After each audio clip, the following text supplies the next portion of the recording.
Okay.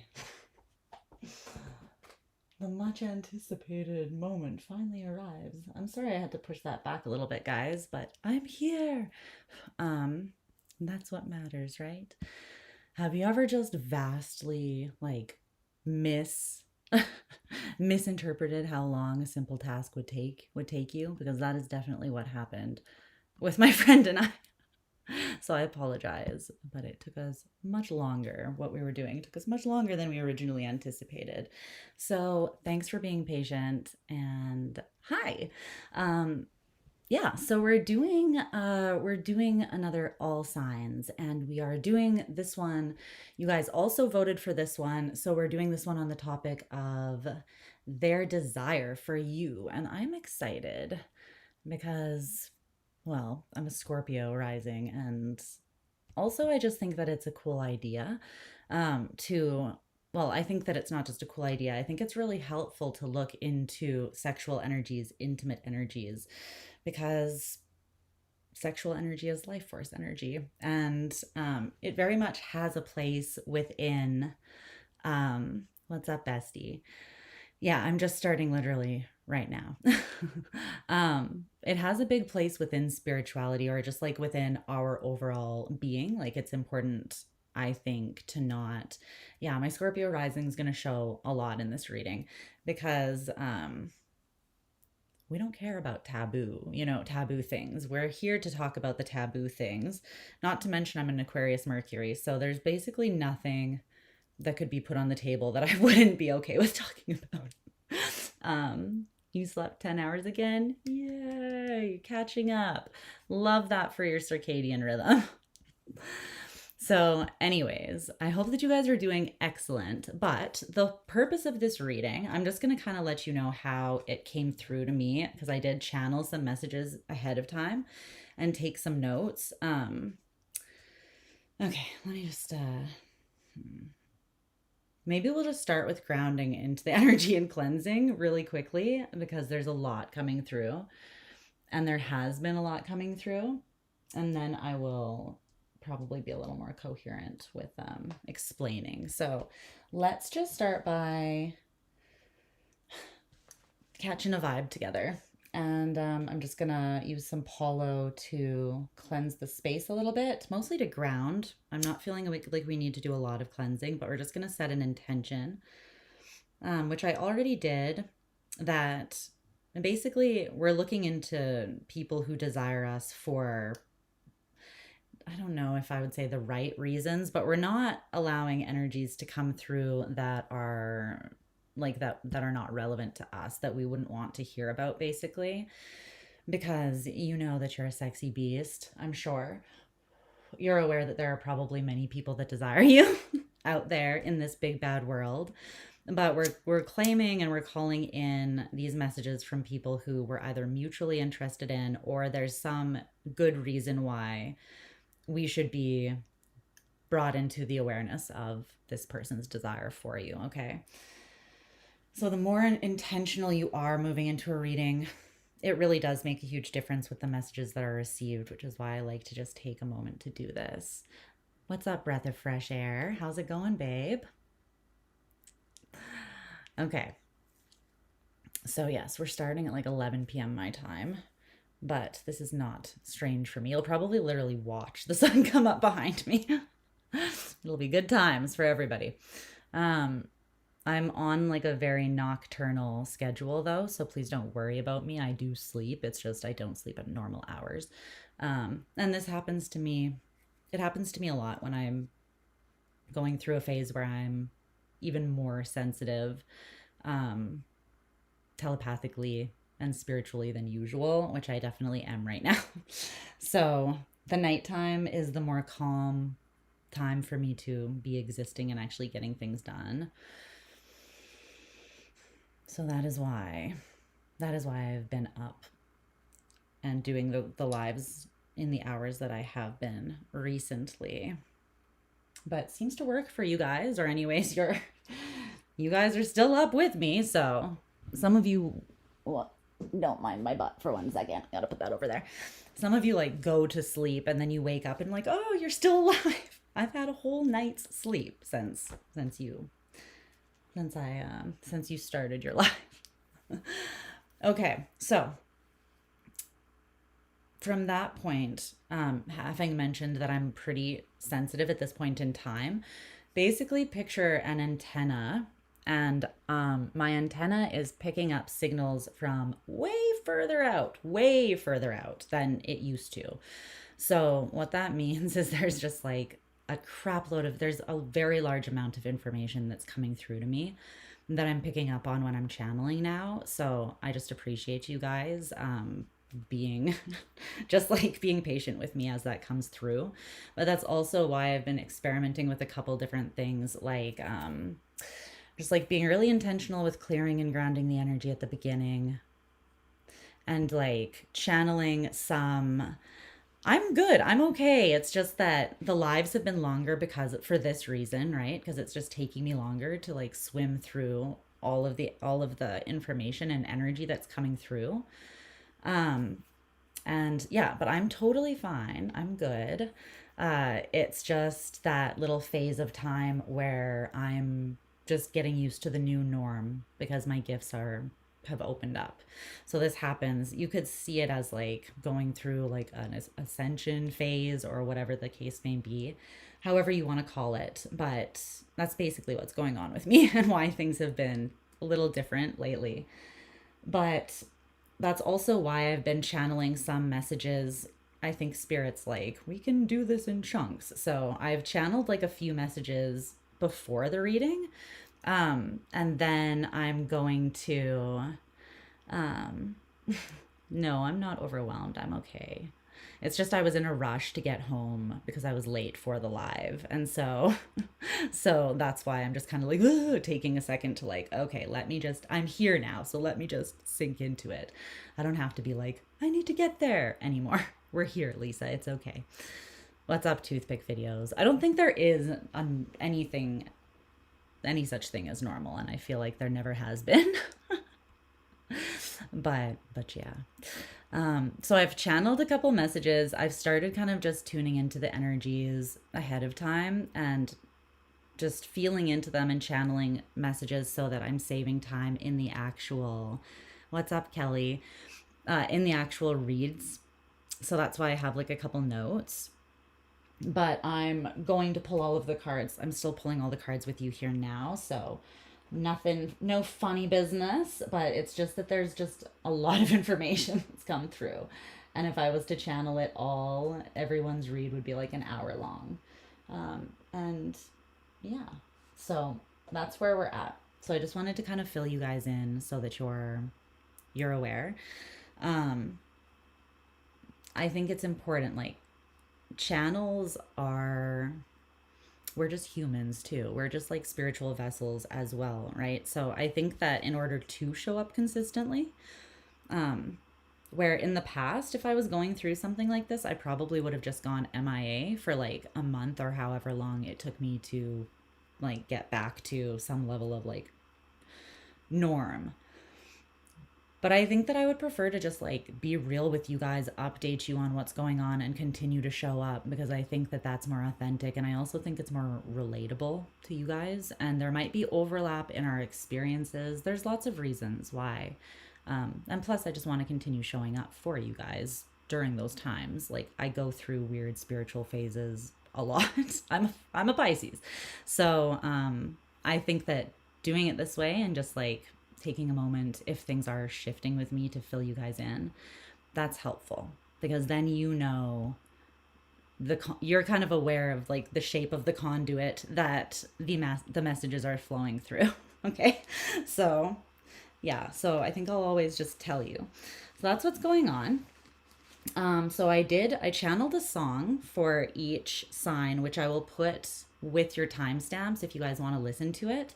But the breakdown of this spread and how I felt guided to do this reading is basically, we are going to look at, so I rolled the Astro dice, and I got that to help me channel the person, like their signifying energy. So we're going to look at the person's signifier. I'm going to pull an oracle card for them, and then tell you the astrological energies that came through, and try to just paint a little bit of a picture so that you get some sort of idea of who this might be that is desiring you, okay? So that you're not just kind of floundering and wondering and trying to put that together. And then we're going to look at the desire that they have for you. I'm going to use, well, I did listen to the songs that I channeled for each of you, so I might pull from the lyrics and also pull cards for that. And then we're going to look at what that desire is ultimately rooted in, because I think that this is important to take into consideration. Like, where is the desire actually coming from? The root of Eros, right? Like, what is at the root of what's turning this person on? And then we'll look at kind of the potential gain, cost, or consequence, whether positive or questionable at best, of engaging with said person. How healthy that would be for you, and whether you feel like you would be open to indulging, or whether you'd rather pass on this one or avoid. Okay, so that's what we're gonna do. I hope that it's helpful and gives you a good amount of information, and I hope that you enjoy the reading. It is we're talking about desire and sexual energy, so I will just like state the obvious that there's gonna be some schmexy themes in this reading. We're gonna talk about sex, we're gonna talk about desire, and yeah, so whatever comes through, we'll find out together, okay? What's up, Josephine? Yasmina, so relatable. You went on a date with a new Leo dude. Ooh, you want to climb that tree of a man. Oh my gosh, is he tall? We love a towering man approaching the subject properly and with awareness. Yes. But we're leaving some room for fun and a little bit of smut, okay? We just are. Because while I am looking into the root of the desire, and I'm adding an element that, we're adding an element of, I guess, like a deeper element to the reading. Tarot sometimes can just be fun. And I think sometimes we forget that, and we get hung up on looking into like, really, the Scorpios are like, you don't have to fucking explain shit to us. We're in. Let's talk about sex. But sometimes it's good to just lighten up a little bit and take into consideration other things that you wouldn't think to ask. And sometimes really, really interesting and supportive messages come through those avenues that you just wouldn't expect. So we're going to try to do that a little bit more on the channel and just mix it up a bit.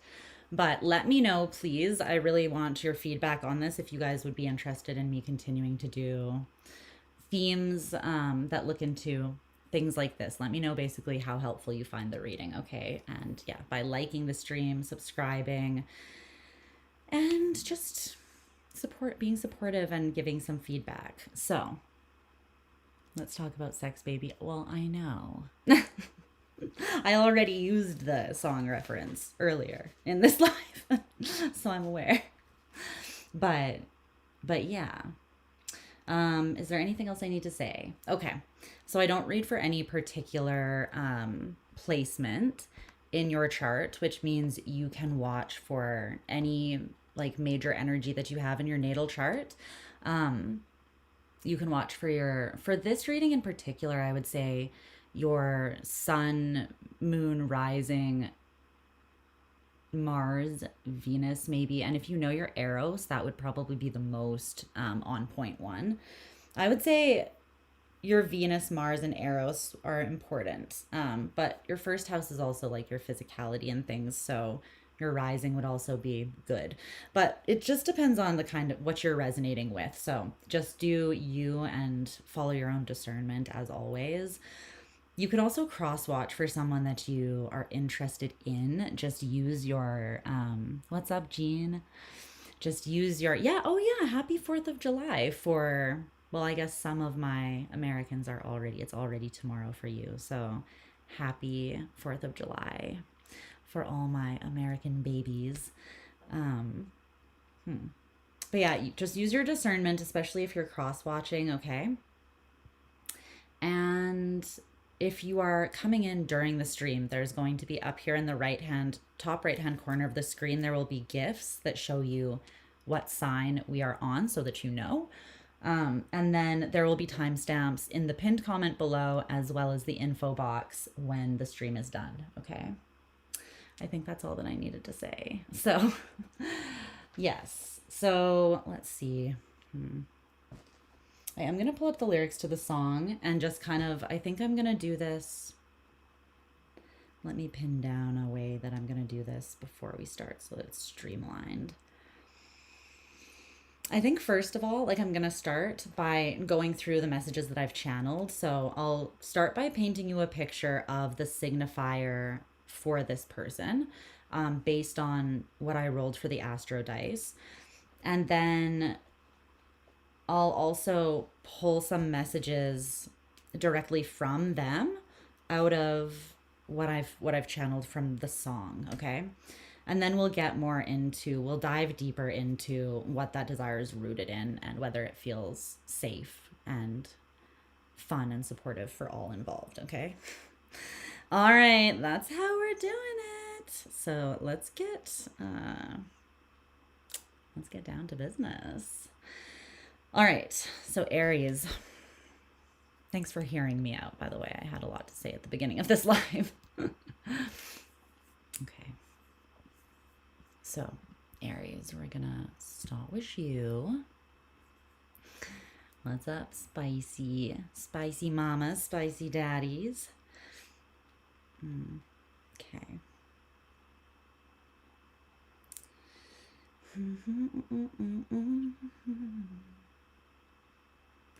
Okay. All right. So, Aries.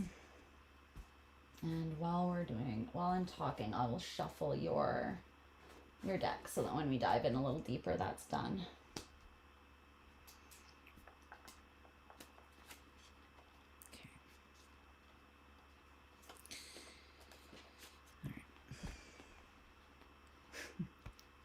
Dropping in to say hi. What's up, Unspoken? How's it going? Coming back for Gemini. He sang the song during karaoke at 15 years old. Oh my. A bunch of horny drunk old men, I bet, because men can't hear the word sex and not go there. I can't either, but I have an Aries Venus, so I basically am a little bit of a man when it comes to my libido anyways. I did have a good day, thank you. I had a great day actually. It just was a little bit, the time management wasn't quite there, wasn't quite on point, but you know, we're here, so it's okay. We made it, and that's what matters. All right. So Aries, let me timestamp you before I forget here. We're just diving right in. 18, 40.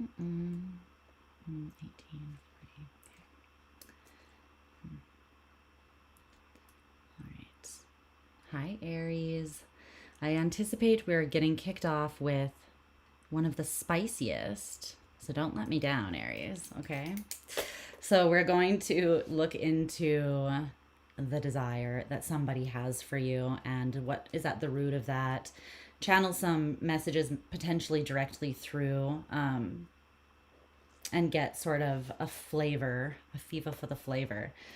All right, for this person, for you. So if you want to know the breakdown of the spread and a little bit more information on how I'm going to be channeling it for this reading, I'm a Scorpio rising. I'm a Pisces sun, but yeah, I'm a Scorpio rising with Pluto in Scorpio conjunct. And then I also have my moon and Chiron in the 8th. So I think I come off as a lot more Scorpionic sometimes than Piscean, but yeah, alas. Okay. So we're going to start, but yeah, go back a little bit because in the intro, I did break down kind of how I'm doing this reading and why and what we're going to be going over specifically and that sort of thing. So if you want to check that out, you can just go back, okay? I'm a Gemini moon. Okay. So the astro dice. So we're going to start by painting a picture of who this person could be, just so you have an idea of that before we get started, okay? So this person, I rolled the astro dice, and the south node, Aries, and the first house came out. So yeah. So this person, they could have their south node in Aries. They could be an Aries rising with that Aries first house as well. They don't have to be.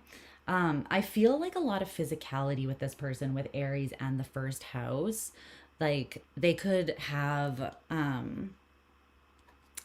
like a well toned or like quite muscular physique.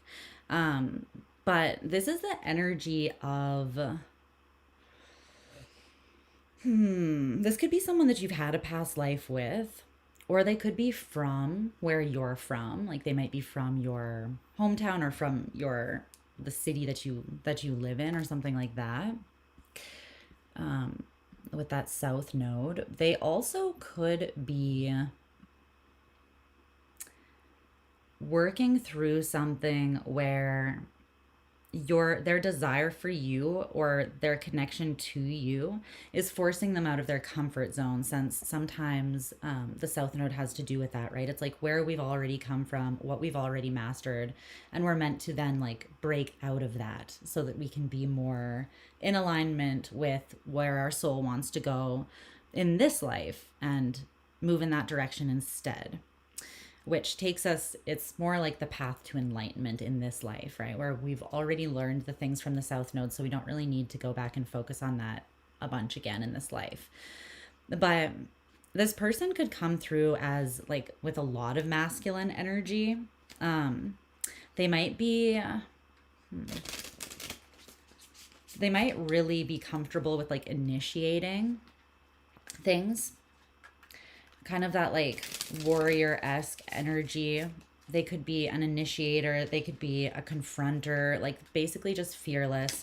Not fearless, but more comfortable with agency, being the one that initiates things. But there's quite a bit of fiery energy indicated here. They could also have quite like an intense libido, or just like a healthy libido with Aries there in the first house as well. What else? I think that this is someone who you would find attractive,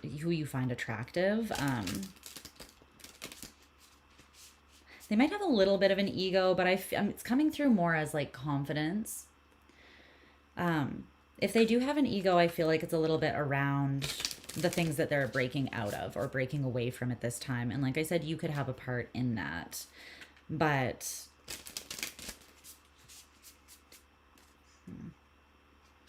it's like they feel more protected and experienced where they are now, but I think that they are trying to challenge themselves to be like more of a pioneer and to initiate moving out of that. Okay, let's pull an oracle card to get a little bit more on this person's current energy. So this is their energy right now and their desire for you now, right? And what it's rooted in is also current, because circumstances can change, obviously. So all of those things can shift. So this isn't like the end all be all. It's just where they're at now.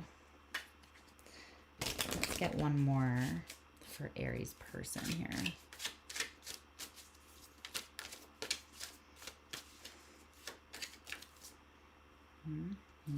Oh, okay. Okay. Interesting. It says grief. Grief.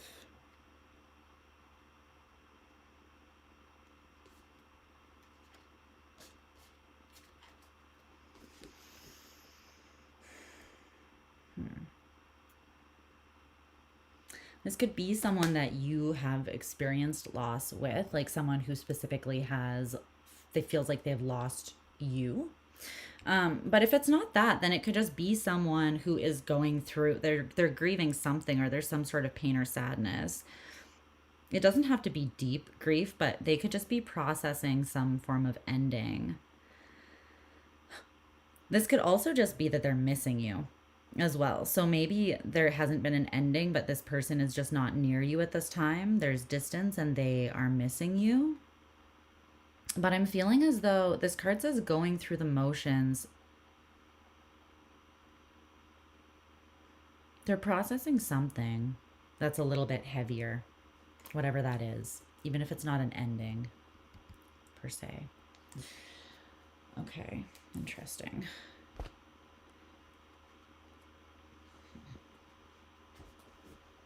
All right, so the song that I channeled for you guys is Leave a Trace by CHVRCHES, okay? So this is part, we're going to pull some tarot cards also, but this might give us an indication as well into their, like the lyrics and things like that, into the feeling of their desire for you. I feel like music speaks a lot, so if you also feel that, then feel free to look at the lyrics or listen to the song and just see what the vibe is that you get. But this song basically,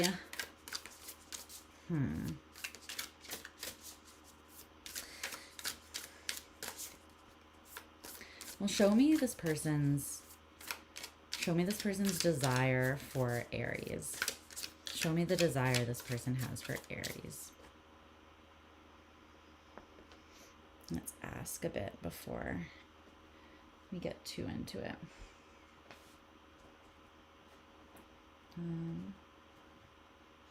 Yeah. Show me this person's desire for Aries.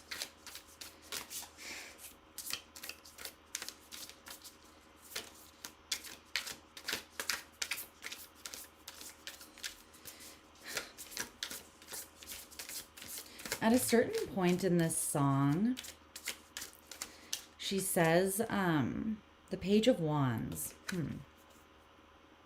Interesting. I like how they're fully on fire. All right. The Seven of Cups in reverse at the bottom of the deck. Yeah, this is someone who knows that they want you. This is someone who is not able to deny that. Not only that, but they have I feel like they have feelings for you as well. They could have a Scorpio Venus. They don't have to, but this would be kind of like that baby I'm burning for you energy. The Seven of Cups is associated with that placement, so that's why I bring it up. But it doesn't have to be that. But basically, I'm just getting like an intensity of desire and feeling and like a deep clarity with the Seven of Cups in reverse about how they do feel emotionally. Okay. In the song, though, there's a part where she says,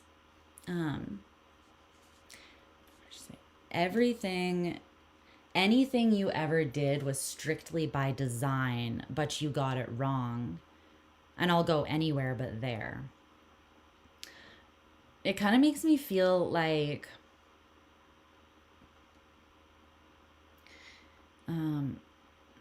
is that this person? Would that be like the person desiring Aries that would be coming from that perspective?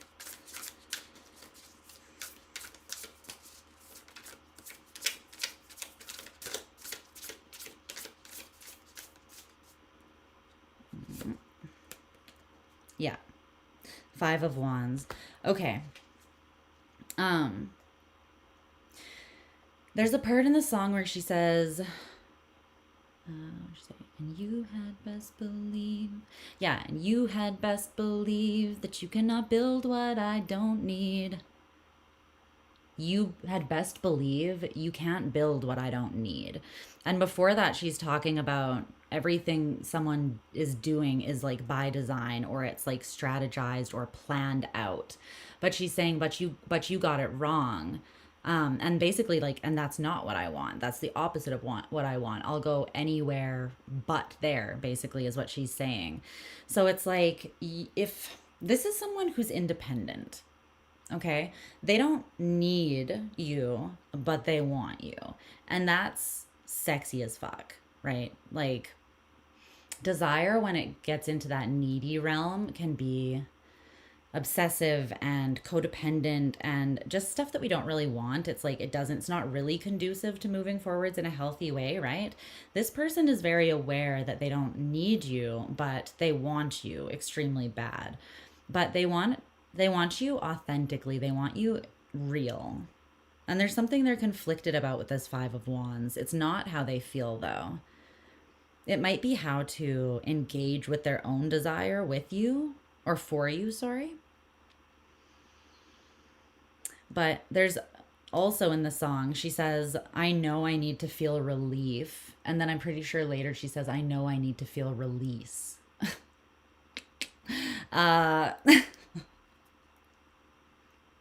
Okay, so I'm just gonna leave that there for you.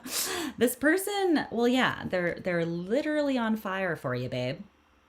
They're gonna need a little water on that to put the fire out, if you know what I'm saying. So they're gonna need something splashed on all that fire to take it down a notch. But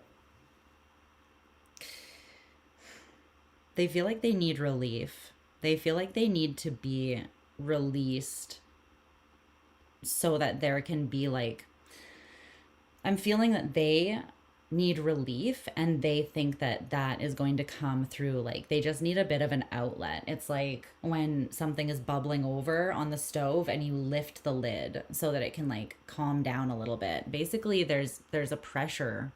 It's like a pressurized desire. What else is in the lyrics here of this song? Let's see.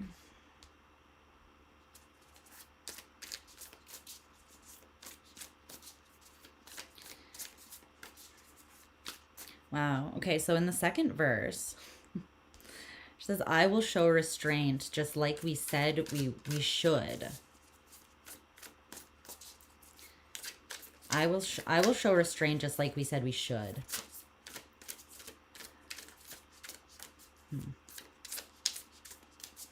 I'll admit that I got it wrong and there is gray between the lines. So I feel like this is someone you do definitely have a history with, and basically their desire has built, but they want it a specific way.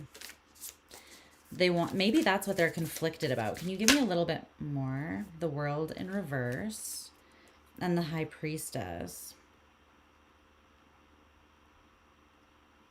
Yeah, the grief could be around you. The grief that this person's currently experiencing could be around you.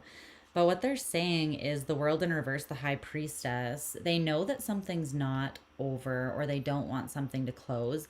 But I think it's more that they know intuitively that something is not complete.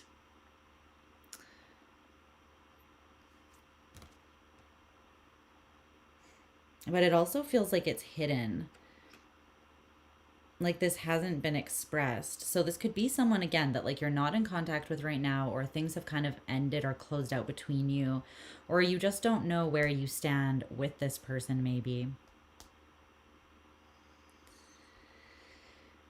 Okay.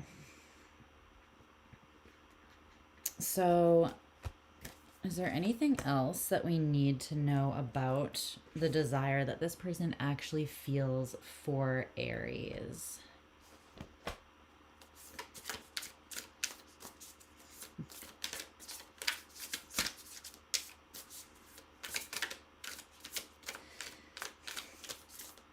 This desire could make them feel interesting, because I feel like their emotions are what is anchoring them down, and their desire feels like it's like almost taking, like they're taking flight almost, or it's like pulling them, it's distracting them. That's the degree that they have desire for you. So it's interesting. It's almost like they're coming back to the baseline of how they feel emotionally to stabilize that desire. but the desire itself could have them feeling rather like impulsive, or yeah, this could be someone who even during this Mercury retrograde in Cancer, you might hear from this person. I'll just be real with you, because there's this energy of them not being able to contain it. And they don't want something to close out with you. They don't want distance, the world in reverse. But the High Priestess, I don't feel that that they've expressed this to you, because the High Priestess is associated with the moon. And she also is very internally focused, right? She doesn't really, what's up, Mito?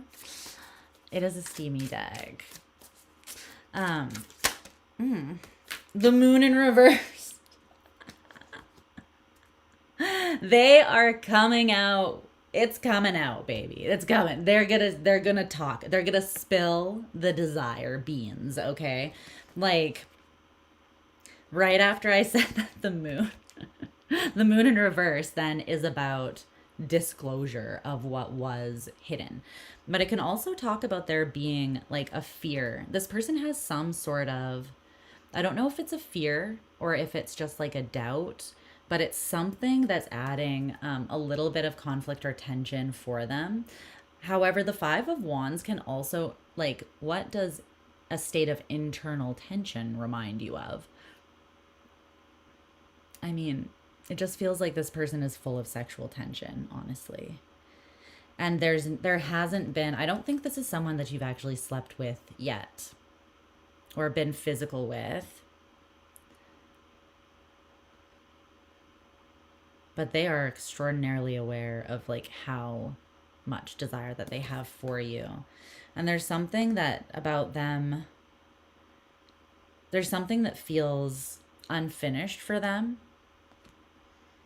that they want to discuss with you. And I think that they're going to have that discussion. And I feel like they're going to maybe talk to you about if something has gotten in the way of this connection in the past, then I think that they're going to potentially bring that up to you. They could also share the clarity of their feelings in a way that they haven't. But yeah, their desire for you is basically, if I could sum it up, it's extremely fiery. It's balanced. Like the sexual and emotional energies are quite balanced with one another, which I like personally a lot.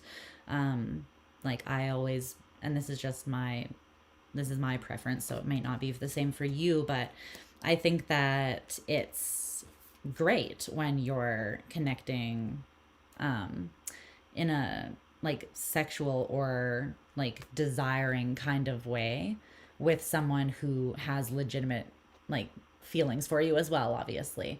So I'm seeing that those two are balanced and in a state of harmony. So there could be just as much emotional backlog or things that they haven't told you about how they're feeling as there is desire. The two are kind of in hand with this person is what I feel. And yeah, with Aries in the first house, how we were talking about how that is like an initiating or a confronting energy. It's like there's a restlessness with this person and their desire for you. It's hard for them to hold in. Like they feel like they're spontaneously combusting, just trying to hold the fire inside. They need relief.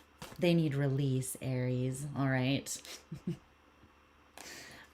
Spicy. We're definitely kicking it off with some spice. So let's look at what their desire is rooted in a little bit of a deeper way as well. And then I also pulled one major arcana card for each of you to look into like the potential gain, cost, or consequence. Basically like what you could, what direction you could expect this to go in, or what themes you would be dealing with if you did decide to engage from a place of desire more with this person.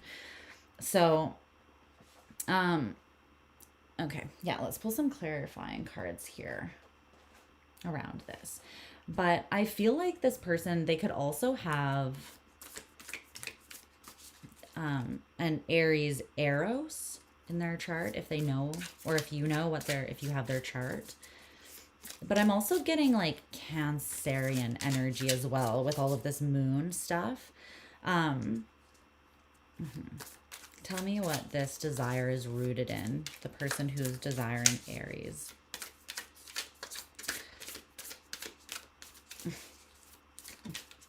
There's a lot of emotion in this. And it's okay. They're definitely frustrated. It's backed up. Okay, this is too much. However, this one did flip over and was by itself. So we'll take that and we'll pull another one, but it's the Eight of Wands in reverse.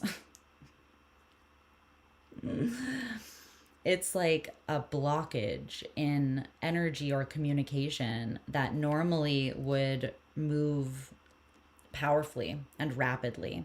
I feel like there is some form of, for a lot of you, there could be some form of physical distance or just like separation right now between you and this person. It feels like there's some form of boundary, or maybe you just put up a strong energetic boundary, because it is Wands, which is still energetic. Yeah, we only have Cups and Wands. Well, we have the Moon and the High Priestess, which is, yeah, more emotional energy. The World is Saturn, but it is in reverse. There's just a lot of emotional, like water and fire energies here for this person. So they could also be dominant in water and fire in their chart too, but they don't have to be. Okay, so the Eight of Wands in reverse. But the word that I channeled was resourcefulness for what their desire is rooted in for you. So I want to clarify that a little bit. But it does feel like they actually find, like they get something from the energy that you share with them. And it doesn't feel like they're trying to like, it doesn't feel parasitic or exploitive, but obviously use your discernment, right? Because we don't want people like that around. But I think that they find your energy very healing in a way. There's something about your emotionality as well, or how you express yourself, your energy, that they find very attractive. But there's this element of like, there's a resource that they get from your energy. It could just be that that it inspires them, or that it makes them feel like the man, or like the woman, you know, like that bish, or like the man. There's something about your energy that really like impacts and lifts this person, I think. But it's in like a wholesome way. I'm feeling that it's in a wholesome sort of way. At the root of this, again, it's like, yes, they're very like attracted to you in terms of desire and like sexuality and magnetism, but there's also the same amount of emotion with this person. So that's awesome. But I think that they like the way that you express the authenticity of like your identity. Something about that, it's almost like you give them a permission slip to be themselves as well. It feels like you're kind of unapologetic in your expression, and that is inspiring to them. It's like you have a lust for life maybe, and that turns them on as well.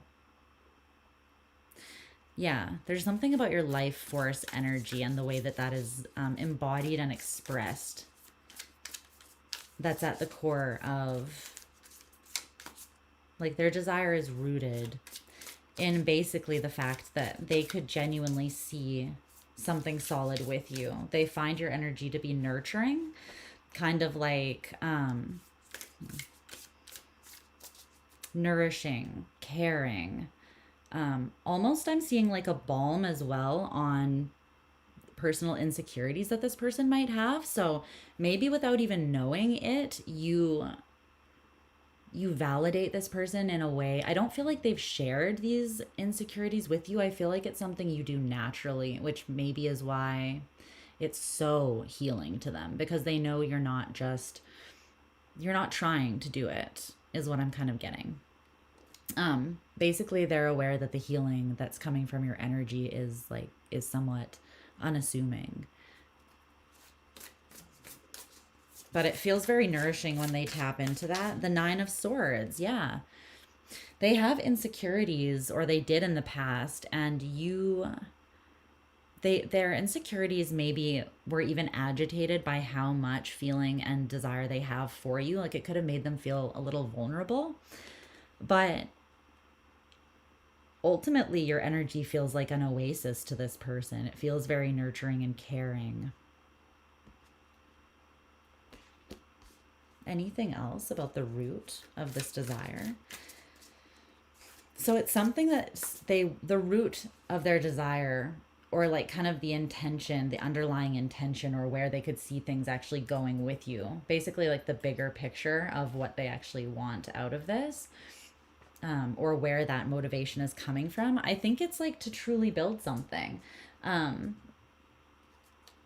They could be trying to balance out how practically they see that working, though, as well. Like whether they believe that it's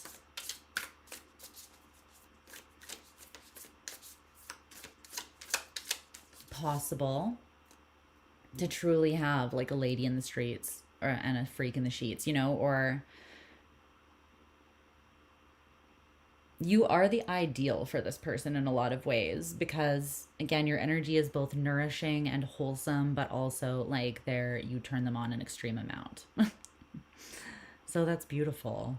I really like that. They feel that you're a very giving person. You could also be very giving sexually. I don't know why I keep wanting to say schmexy instead of just sex, but they could, yeah. You could be very giving if you have had that with them, or even if you've just talked to them. Like maybe it's just one of those things where you also are not really big on taboos, so you're quite open and authentic. Genuinely, Aries people are. But that's kind of what I'm getting. There's a wholesomeness to this and to their experience with you. And that's part of what it's like. The way that you make them feel safe is a big part of why they have so much desire for you. And I just heard that the desire kind of like snuck up on this person, the amount of desire that they have for you. And I think it's because of the way that they do feel nurtured and like safe in your energy. It's like you got in there like a little ninja, and then all of a sudden this person's like, I'm fucked. No, but I'm on fire for Aries. What do I do with all this, you know? What are you going to do with all of this? I would love to know what they're going to do with all of that. It looks spicy. Okay, anything else about the root of this desire for Aries?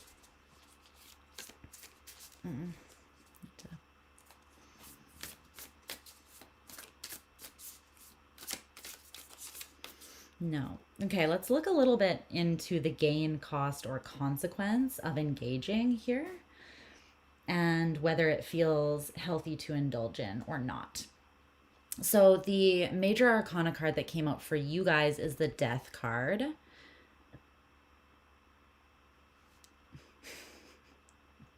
This is from an erotica deck. Obviously, he all bones, so there's no nudity on here. But if there is on the other cards, I will just kind of cover a little bit. But yeah, I pulled from the major arcanas of this this deck. The Death card. So the themes of the Death card, it's the Scorpionic card in the major arcana, right? And its themes are basically intensity and depth. Really a theme of this is Eros. It is desire. Like Scorpio is huge about that. It's also about being intimately known, being seen in those very intimate spaces, though. And then there being profound transformation as a result of that. So this is basically what you could expect from engaging. These are the themes or the energies that you could probably expect from engaging with this person in this way. There is no lack of passion, 0% lack of passion here. But there is a depth and an intensity to it. Like, it's not, this wouldn't be just like a one night stand. This wouldn't be just something light. Not that it would be heavy, but it's not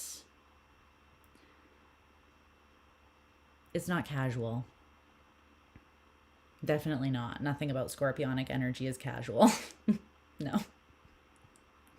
So I would say this feels safe to engage in, as long as this person isn't acting. They're not showing me that they're acting super reckless. They're just showing me that they're restless because of the amount of fire that they feel for you. And also potentially that there's currently distance between the two of you, that it's upsetting them because it's like they want to be closer to you or connected to you. And they feel like they're not. I'm not sure if they feel like they've actually like lost you completely, but there is something coming up about this person's currently in a little bit of a state of grief. Anything else you want to say, Spirit, about indulging or avoiding for Aries with this person who is desiring them?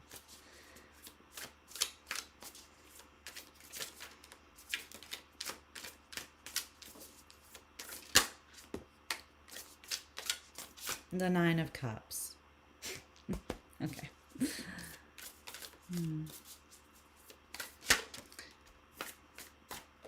The King of Wands, the Two of Cups. Okay. Well, Spirit gave you the green light. You got a big green light from Spirit. Spirit's like, go get that. You know? I was just hearing that. What song is that by Megan Thee Stallion? She's like, I don't want no minute man. Fuck me for some hours. Go have fun, okay? And you're an Aries, so, you know, I know that it doesn't always last that long, but then just have a lot of it, you know? Just go and enjoy. Because the Nine of Cups is like personal satisfaction. It is the card of your cup being full and you being fulfilled and satisfied. And then the King of Wands, well, that's you in your most evolved state. That's you like feeling freaking great about yourself and looking super hot as well, because like okay, like hi Aries, you're looking sexy. But the fact that it came out with the Two of Cups, I like it. There's an alignment and a balance with this person and you. Yeah, it would be balanced. It would be harmonious. It would be very inspiring. And yeah, there's a lot of passion, but I do feel like you're getting the go ahead. I'm not seeing anything that gives any warning signs or anything like that. So that's what I have for you. But yeah, and both of you would be fulfilled. Also with the Nine of Cups and the Two of Cups, as well as the King of Wands, this is giving like reciprocated giving, like in the bedroom as well. It wouldn't be one-sided. It would be like you're both having a really great experience. One person's not enjoying things more than the other. So that is what I see for you, Aries. Okay. We're going to move on to Taurus. But that looks like a good time to me, personally. I wouldn't be mad about that at all. You love the little hand holding its pelvic bone. I love this deck so much. I think it's the dead guy from the ground, under the ground. His hands coming up from under the ground to grab this guy's little bony butt. Oh, that's so cute. I think this deck is called the Garden of Arrows. I can't remember the name of it exactly, but if you're interested in it, it is an erotica deck. I can tell you. Just leave me a comment if you want to know what the name of it is. But yeah, it's a beautiful deck. It's by the brand Usi, UUSI. They have their own website, so you can check that out. They make they have a couple oracle decks and tarot decks, and they're like art. They're beautiful. Highly recommend. Very high quality. Okay, so we're moving on to Taurian's energy now. And I am liking it so far. Liking how this is going. How can I help my laptop not like lose its actual shit constantly with the overheating? Why does it do this? Yay, bulls. With this one, you'll probably pay most attention to Aqua, though. Is your Eros in Aquarius? Where's your Eros? I think it is, because we have the same, don't we? Because my Eros is in Aqua. Is somebody gonna match my freak? I feel like Eros, Aquarian Eros is like... that's some freaky shit, let's just be real. That's freaky. Mars, Venus, and Eros. Yeah, and my Mercury and Eros is there. Woo! Good times. I'm definitely more of a freak than I look. Definitely. Definitely. Well, I guess I don't know how much of a freak I look like, but I feel like I surprise people. Anyways, that's that Aquarian energy, baby. Okay. Taurus. Let's see what's going on in your spicy little land here, my friends. Okay. Where's that deck? There we go. Over here. Done with that.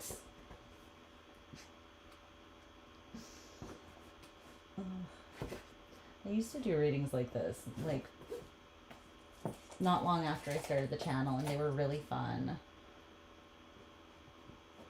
So, yeah. Hopefully you guys enjoy. Okay.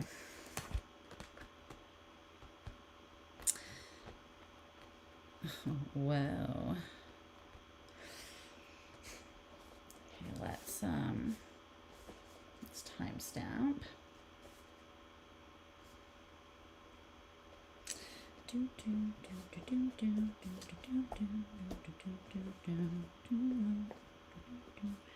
Trying to like set things up in the least distracting way possible. Okay, so where's the pen? 58.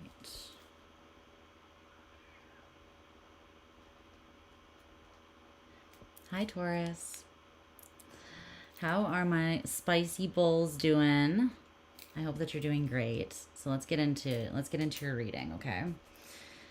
And if you want a bit more of a description as to like what I'm covering in this reading and why, I don't look very freaky, but give that impression with a few minutes of knowing you. Yeah. I don't have much of a filter, so even if I don't look like it, once I open my mouth, it's like, oh, this isn't exactly what I expected. I feel like I look like wholesome, but I'm not wholesome. My mind is very dirty underneath the surface. Okay, let me stop. So I rolled the astro dice to get some signifying energies for who this person could be. So we're going to try to paint a picture of who they could be first so that you are aware of who we may be talking about here, okay? Because that will help you. So for you guys, you got Uranus, Aries, and the 6th house. Okay. Well, speaking of Aquarian energy, you have that with Uranus, and then there's also Virgo with the 6th house and Aries energy here. They don't have to have these in their actual chart, but this person could have Uranus in Aries. They could have their Aries or Uranus in the 6th house. They don't have to. But let's see here. Uranus is very much about originality and pushing things forwards for the sake of progress, and usually in an unexpected kind of way. Like an eccentric kind of way. It's also very much about freedom. And with Aries here as well, that's kind of like, it's giving the Fool energy. It's giving very independent energy. This is someone who, when they choose someone, they choose someone because that is the person they want, and like they wouldn't be able to be persuaded or talked into. And I mean, who would want to talk someone into wanting them? That's kind of a boner killer, right? But this person, they value their freedom.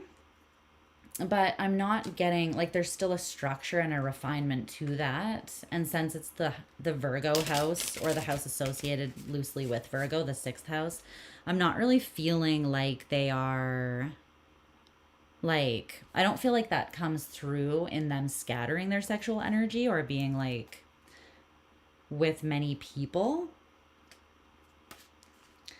That's not really how it's coming through. It's coming through more as this person could have like really, they could have a very specific way of like doing things, like a very particular sort of like style in the bedroom that is eccentric but is sexy. Like it's something that they have almost refined or perfected. And it's like, don't fix what ain't broke with this person. They, for instance, they might like give head a very specific way, that, or something like that. Or they might have like something that they really like to incorporate in like dirty talk or something like that, right? But whatever it is, it works for them. And it's something slightly eccentric. It's not like one size fits all with this person. You're getting George Michael freedom. Oh. You're both freaky and wholesome. Not mutually exclusive. Oh, you're talking about me? Yeah, find you one who can do both, babes. I mean, we can all do both. We're all the lady or man in the streets and the freak in the sheets if we want to be. But what else am I pulling out of that for this person? Let's see. It's like when they do decide what they want, they, again, with that Aries energy, they'll fight for it. They're not afraid to like confront their desire or to initiate something. But again, it's like, it's on their terms. It's coming through as kind of on their terms. I'm not really getting controlling, but they're just so free that, yeah, that's basically what I'm getting. There's something that they're like a pioneer, though. I really just think there's something that they like as well, or they may be into, that's not as mainstream. And that could be like any kind of kink. It doesn't need to be something super like out there and crazy. But I do get the feeling that this person has things that they're into that are not like the most mainstream.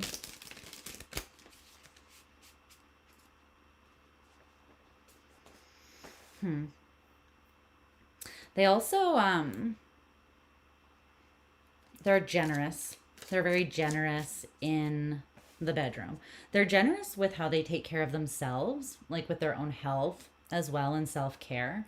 But, and with the 6th house there too, they probably have like, they probably take very good care of themselves. Like they have good hygiene, diet, exercise. They're accountable for themselves in that way. But the 6th house is also about like service, being of service to others. And in the context of sex or desire,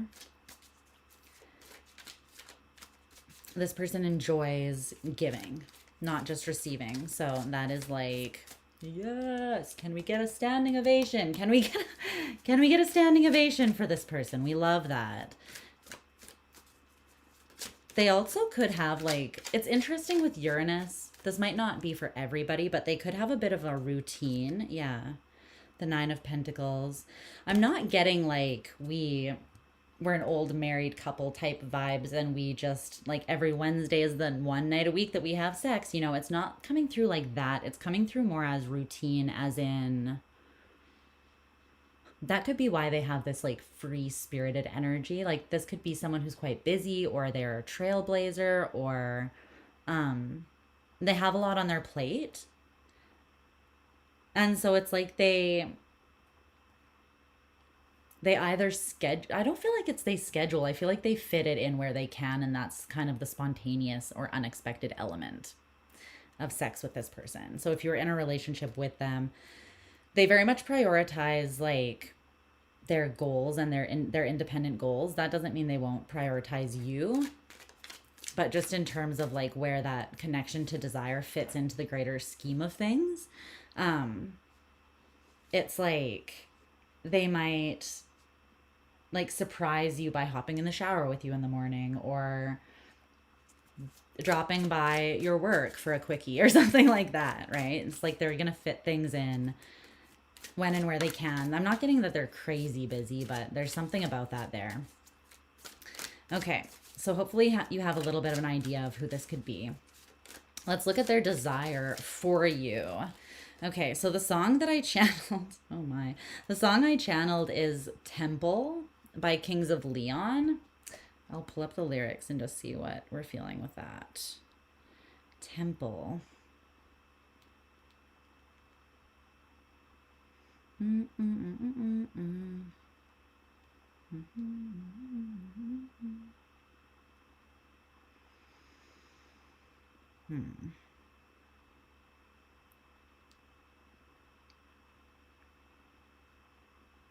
on. I don't want to play it. Okay.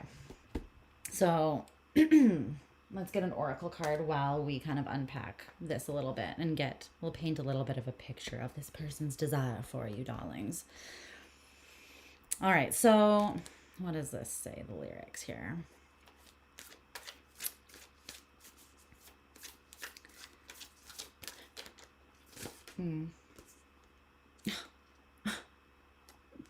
This is the card, one of the cards that just fell out. Two of them fell out. So it's Innocence. And as that fell out, this is the lyric that I was reading. You rub me the right way with your childlike persuasion. Spirit is so in the house. Spirit's like, you know what? I'm here for the sexual reading right now. Like in the house, being very loud. I love that so much. What's the other card? Gathering together. You have Innocence and Gathering together. Childlike persuasion. There could be that sort of element where this person sees you. You could be a little bit younger than this person. You don't have to be.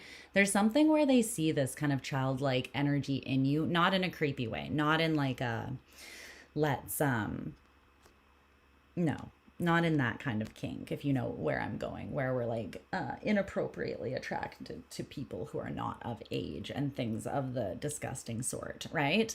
But it's something about like, it is something about like this innocence that they see in you that rubs them the right way. It kind of like makes them be like, but what are they like with that like stripped away? Like what are they like? What's Taurus like when they're not being so innocent, you know? This person has definitely thought about sleeping with you or their desire for you a lot if you guys haven't already gone there. The next line is, I've got my hands in my pockets and I'm crossing my fingers. I think that this person is waiting on you a little bit. But they're like, let this happen. Please, God, let me get what I want. You could be more, the ball could be in your court here. You could have the power. Like you could be in more of, not that it's about who's in like a position of power, but just the, I've got my hands in my pockets and I'm crossing my fingers is like this person is hoping to get lucky with you. But they're aware that like you would need to choose them That's not a given already. But this innocence card, it says a trusting nature, originality, spontaneity, open-heartedness.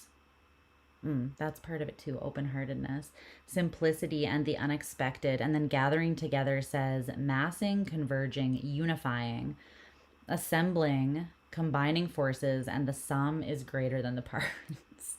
The sum is greater than the parts. Okay.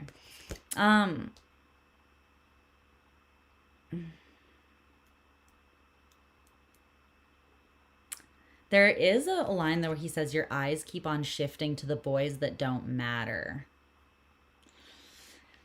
I feel like you have options, maybe, and this person is aware of that. Yeah, waiting is at the bottom of the deck. Oh, her boobs are out there. Waiting is at the bottom of the deck. This person could have been, you could have kept them waiting, or they feel like they've been waiting for a long time, something about that. But I'm getting that they feel like this is kind of your call.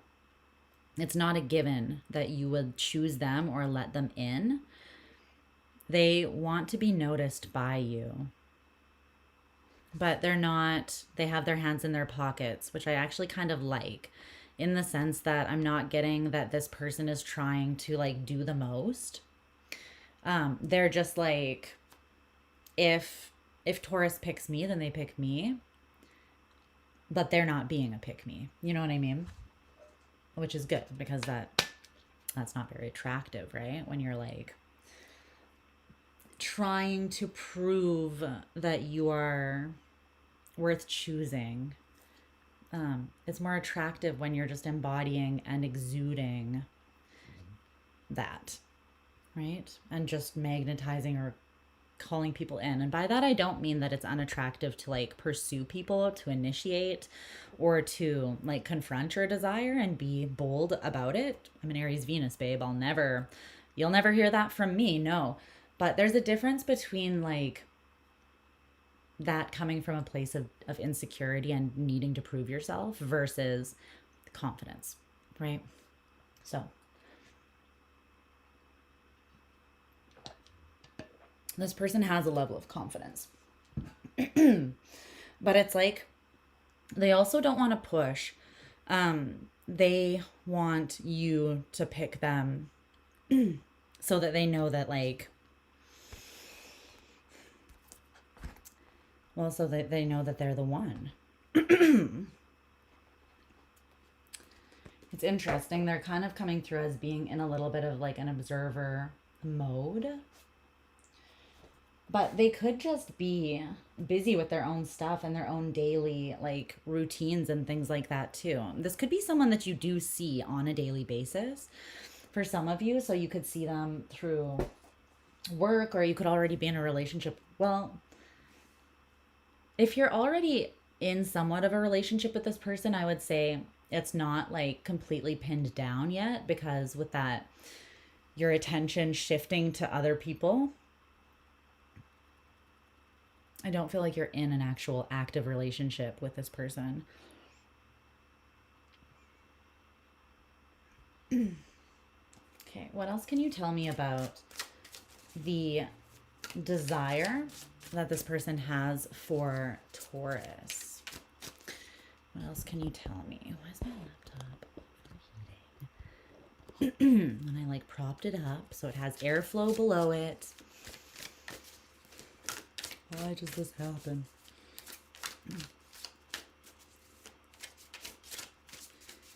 Tell me more about this innocence.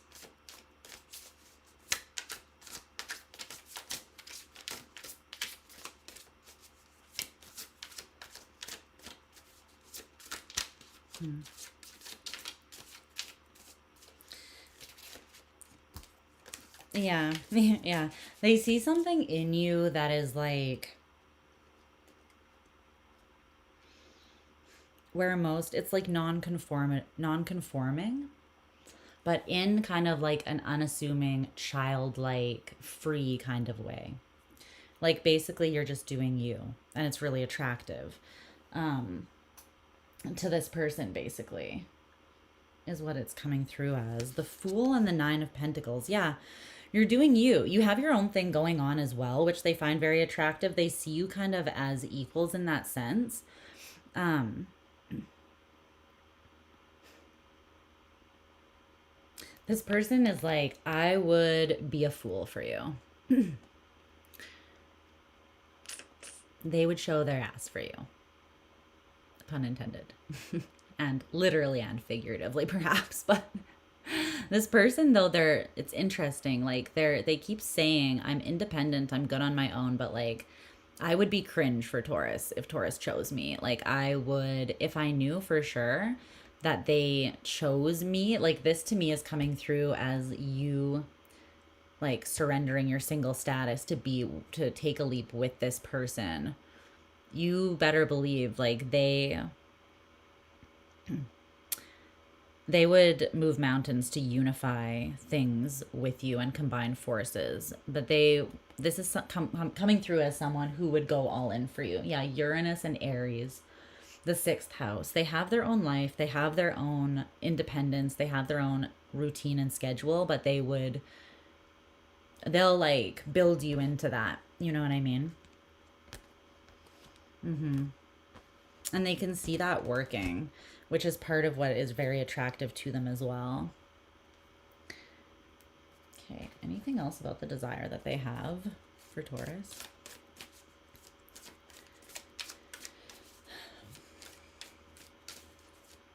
The way that the song is called Temple too is like, and you're the Empress energy. I just feel like they want to come worship at the temple, at your temple, you know. It's giving Take Me to Church by Hosier. Take me to church. What does he say? I'll worship like a dog. Like a dog.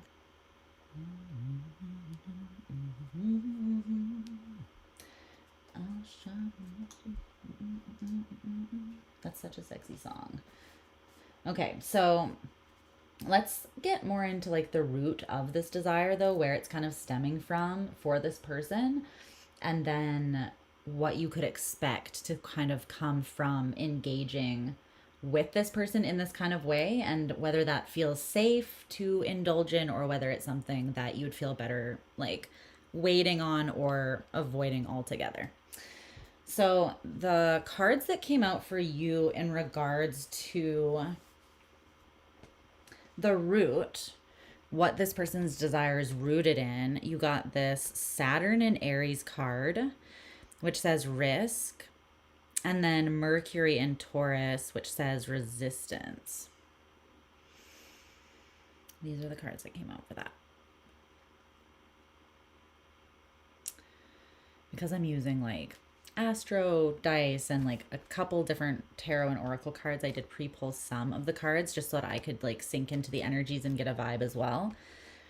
So, but we're still pulling like from one oracle deck and then all of the tarot cards during the reading itself, like here. Risk and resistance, Aries and Taurus. This person is very, it's not that they're okay, Spirit's like, no, there is a level of stubbornness. I was going to say it's not that they're stubborn, but there is like a set in their wayness, which I feel like you understand. I mean, you're fixed earth, you're Taurus, you have that yourself as well, right? And it's not a negative thing, but it's coming through as like they only compromise that for like very specific things and people in their life. This is someone who they're very free spirited and they have their way of doing things and they have their priorities, and they are one of their top priorities, which I feel like it's very healthy for all of us to be at the top of our own priority list. But I think this person has been, it could be that people have kind of like suffocated them or tried to change the way that they are, like ask a lot of them more than they feel super comfortable giving. Like, well, I want to hang out with you 7 days of the week, 24 hours a day, you know, like we can never be apart. And this person has their own stuff going on as well. And it's not coming through as like things that, well, what else is this person up to that's keeping them so busy? I just feel like they're independent and they don't want to feel, it's not non-committal. It's just suffocated is really what that's coming through as. They don't want to feel suffocated. They have to choose it. But it's feeling like there's something that makes giving someone access to their life and even their energy maybe to this degree, it feels slightly like a risk. And with this Aries Saturn card, I think that that's a lesson that they're learning in this life. Like they may have had partners that, I don't know,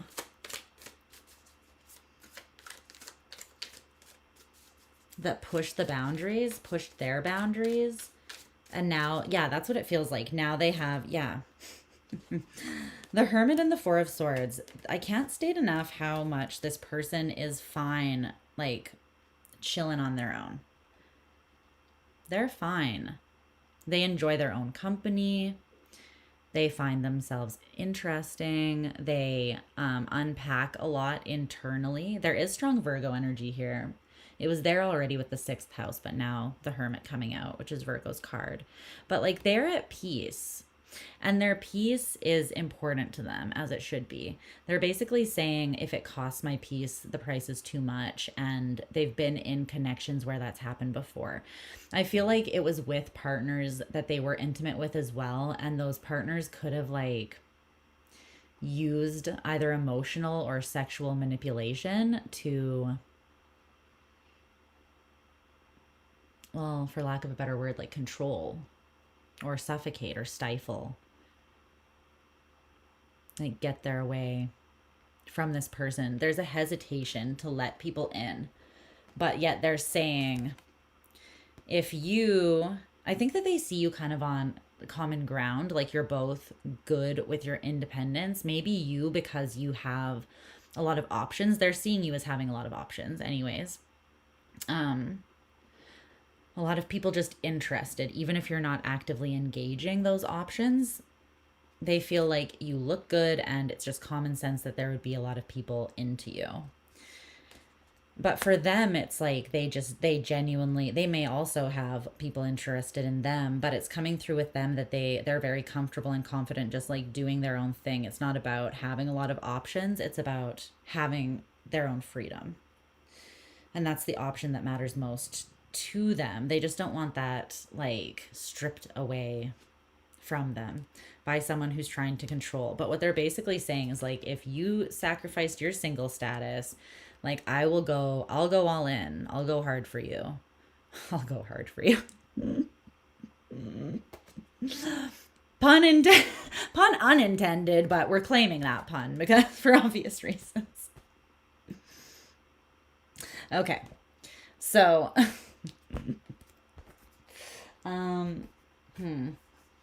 there's also something about this person, something that they fantasized about is like being so in tune with you that you guys like you arrive at the same time, as Sabrina Carpenter would say. You come at the same time, you arrive at the same time, you are like in sync with one another in a very sensual way and tuned into one another. If they masturbate, if they pleasure themselves thinking about you, which I guess this person could do. I was gonna say if they fantasize, they might fantasize while doing that about you, but that's part of it, I think. They want there to be this like attunement, not just in priority and like energetic.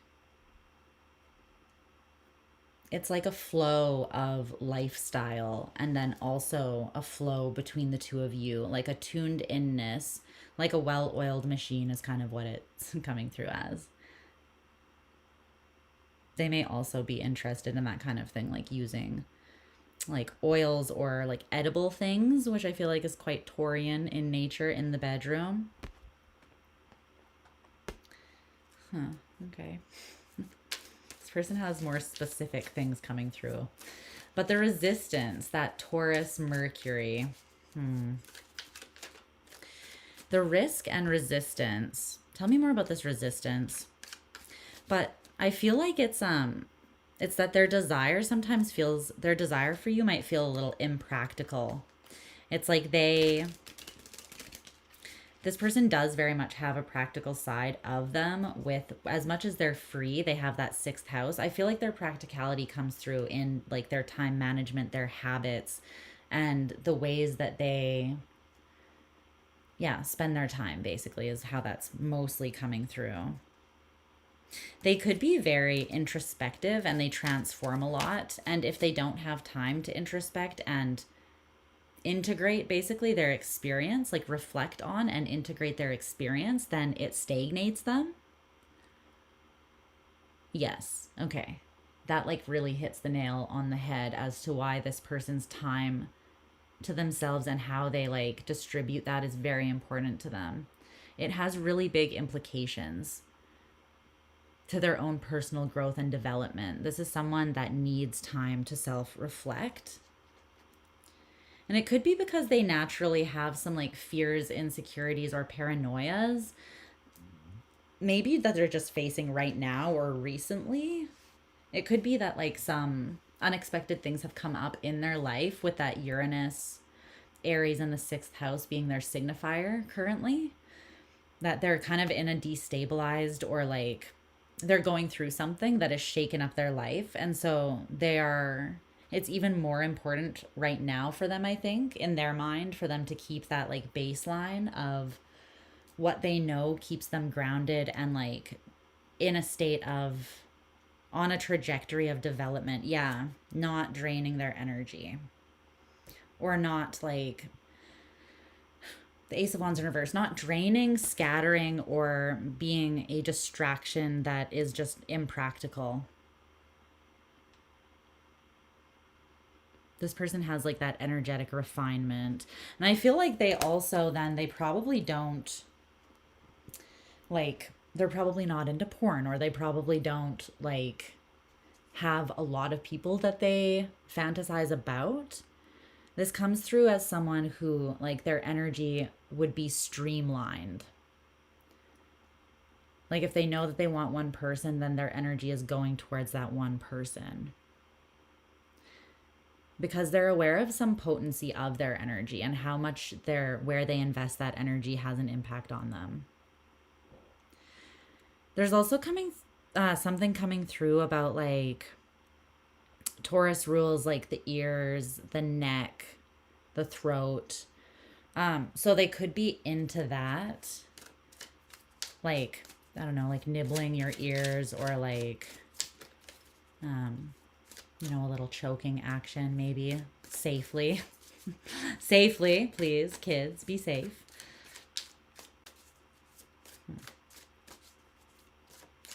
But it's something about the way they perceive, like they express. Oh, that's also it. Okay, they like to talk dirty.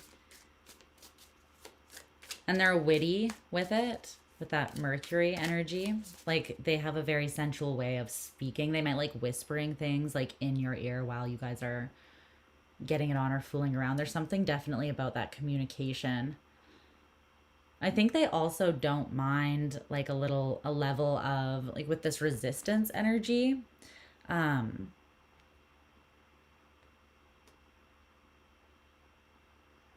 It's coming through kind of as like edging a little bit.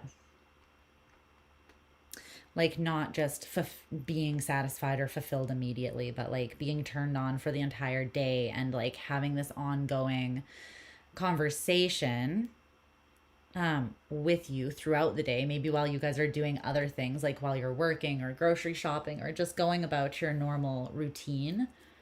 That's a way that this person likes working that element of connection and intimacy into their day to day without feeling like they always have to be, like you guys always have to be together, basically. You would still be on their mind when they're out doing other things. Yeah, that's coming through. I like this energy. Okay. I feel like they also know what they're doing in the bedroom. There's like I don't want to say technical, but it's it's coming through as like a detailed energy for some reason. Like this person might memorize. Okay, I think that's what it is. They're very observant, whoever this is. They're very like introspective with themselves and their like experience, but they're also, I feel like, with their partners, this would be someone who would definitely take note of like the things that you like and then store that information away. You know, they're considerate. They're going to learn you essentially so that they can please you. That's what they want. So this is where the root of the desire is coming from. What's that risk though? I think that that's just a risk to their own. Yeah, it's like if they may not be able to transform or stay on track or grounded the way that they want to, unless it's non-stifling, unless they have a partner that is on the same page as them in terms of like independence and autonomy. This is not someone who would function well in like a codependent relationship. And they're resistant against that. So, but it's because they know how they transform and how they stay grounded and on track in their own life.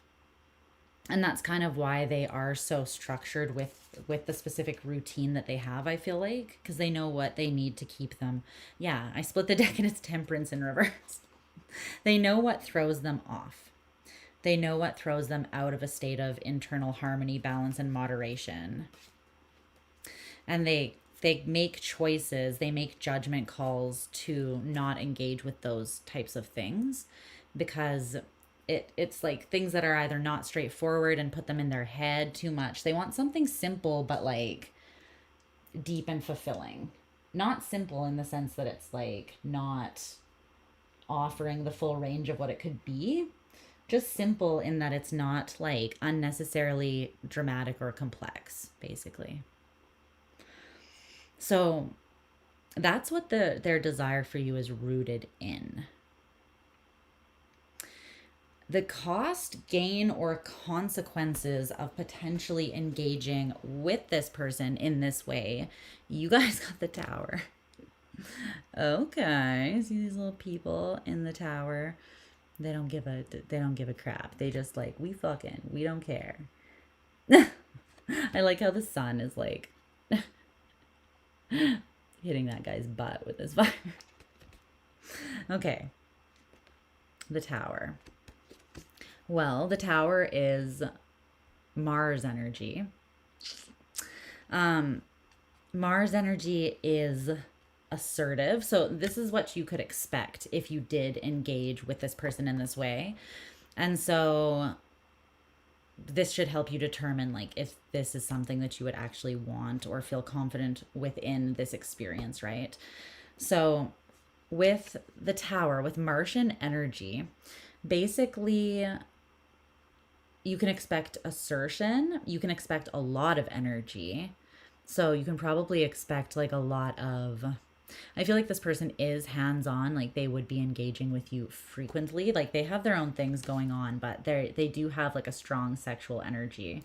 I think that this connection would challenge you, but it would also provide the drive for you or the inspiration or passion for you to like be like challenge accepted. It feels as though this energy, it would create like initiations for you. It would also maybe make you confront things within yourself. Like it would maybe bring things up in you. There's very strong masculine energy though with that Aries. And then Aries, Saturn, and then Mars, which is masculine energy. There's a lot of masculine energy. So I feel like there would be a lot of action in the connection and also like a lot of sex potentially. Like this is coming through as this person has a healthy libido for sure. Not in an unhealthy way, but there would be a lot of that, I feel like. And there's also something coming through with Mars energy that like part of this person's, I don't know if it's a kink for this person is, can you tell me more about what I'm thinking here, Spirit? But it's kind of coming through with like fighting without fighting. Basically like having sex instead. Yeah, how they keep the peace.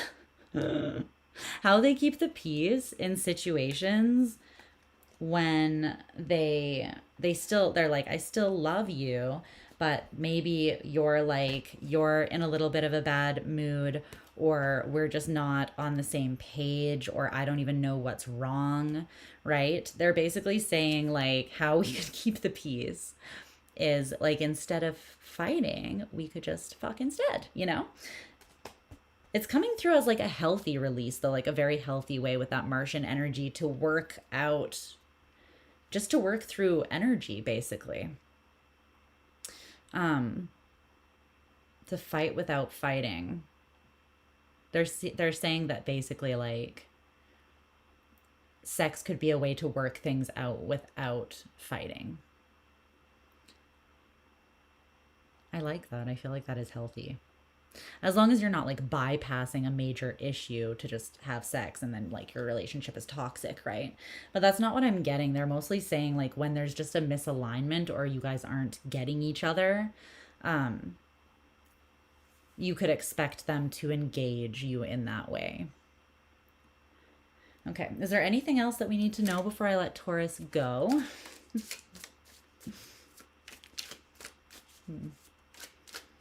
No. That's it for you, my loves. I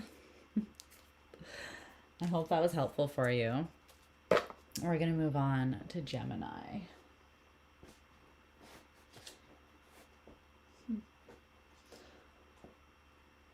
I'm liking this so far. I put these cards when I'm done with them.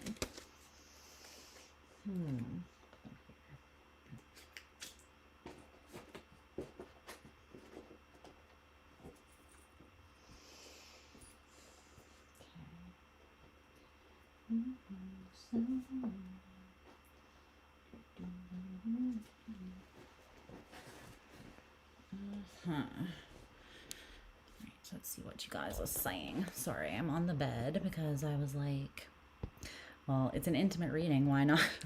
Why not be in the bedroom and vibe? But also, I thought it would be more comfortable and less squeaky. Let's see. Not chasing. Routine as like daily ritual or devotion. Yeah. Let's see. I'll worship like a dog in the shrine of your lies. I'll tell you my sins so you can sharpen your knives. Okay. Yeah, keep in mind as well that the roles can be reversed, right? So if you feel like this is you, oh, what's up, Haley? Hi. Hi. I don't think I've said hi to you yet. But yeah, basically, it can be reversed. You could be getting some insight into your desire for someone else. And if that's the case, I would say cross-watch and see if it's reversed so that if like they come out in their energy, basically, if that makes sense. I would say try that if you do feel like that's something that's coming up, okay? Okay. Let's see here. Gems. My Geminis. Where my Geminis at? Crosswatch for Leo. Spice up your life. But then you also don't want to spy. Well, you can see. You'll know right away, basically, right? That's why I put the part of like the signifier, so painting a picture of who the person with the desire is at the very beginning of the spread. So you don't have to get super into it if it comes up as not who you're trying to like look into, right? So you can also keep that in mind. But yeah, do what feels right for you. What's up? Does that say ritual? Or Rita. Hi, Rita. Yeah, so you can see if it's you. Because if you don't want to if you don't want to spy, that's reasonable, that's respectable, and I think that's awesome. But that's why I kind of formatted the spread that way, so that you guys know, right?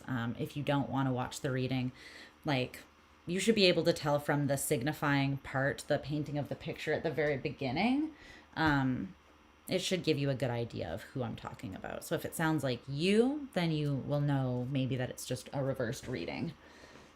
Okay. I have a little iced coffee here. Where are my Gemini cards?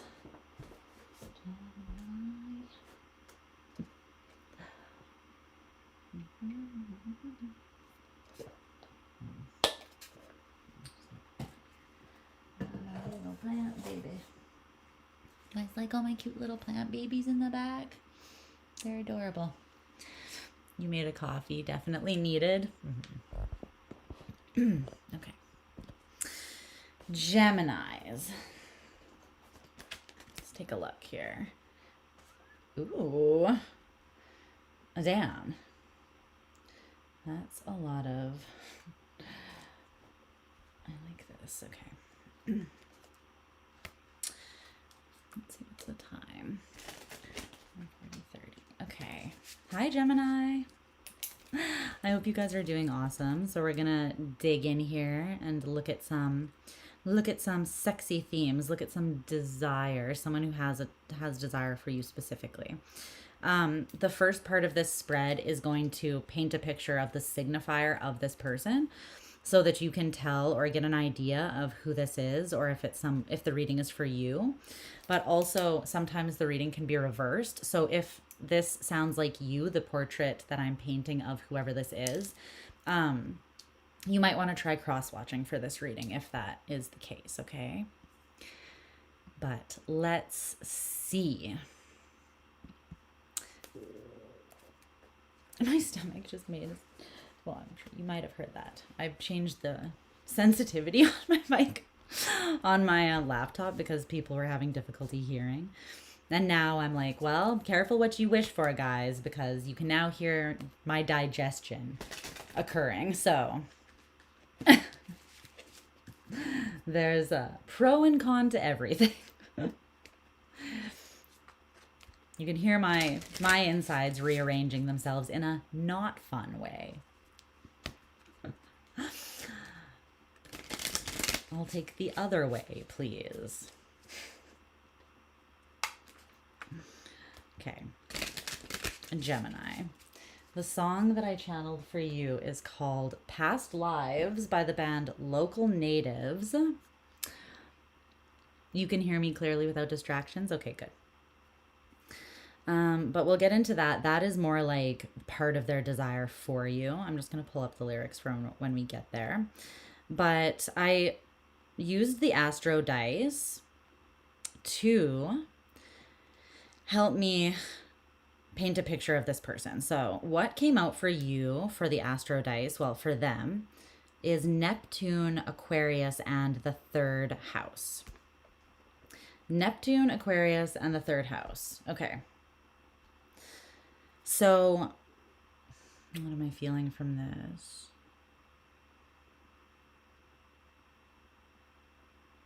There's a very interesting way that this person communicates. I feel that it's very,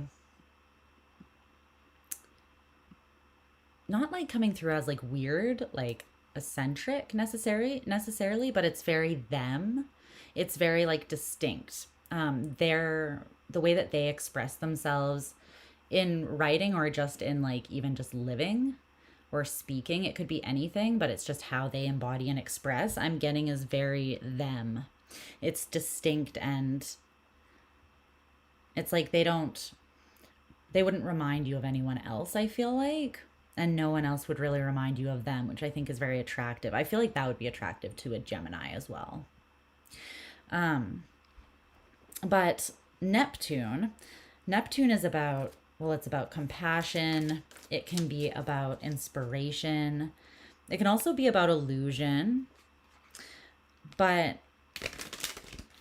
really, Neptune covers a lot, but dreams and illusions, idealism, mystic kind of type energy. And then Aquarius.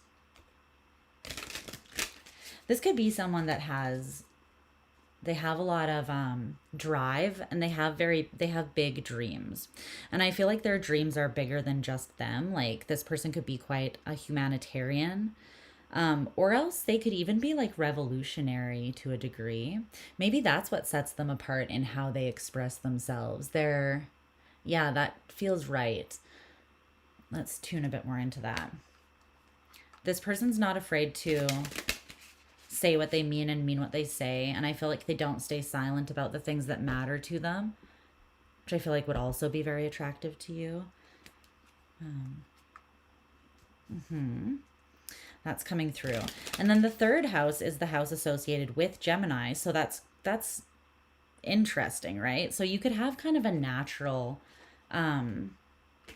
ease in regards to how your consciousness connects with this person, or how you guys make decisions or kind of like design your life.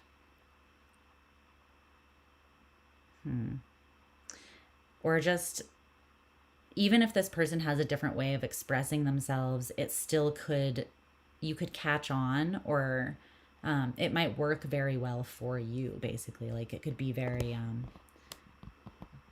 complementary. That's what I want to say. It could be very complimentary, even if it's not exactly how you express yourself. It just feels like it fits well, regardless of that.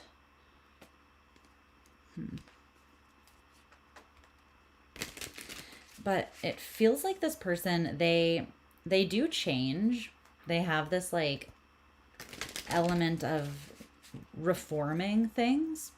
So it's like they're evolutionary.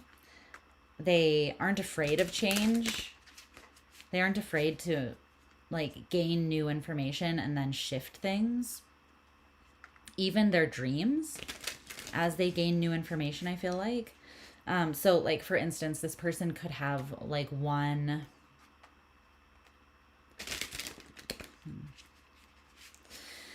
they could have like a dream that has to do with themselves or humanitarianism, and that could be at the forefront of their consciousness. Like, for instance, this is just an example.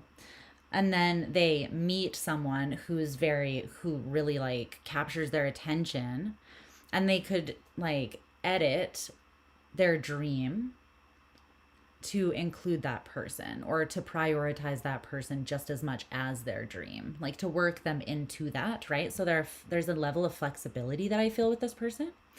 It doesn't mean that they're flaky in regards to their priorities and dreams. It just means that they're good at, like with that third house, I feel like it's like this person is probably good at talking to people, at networking, at just like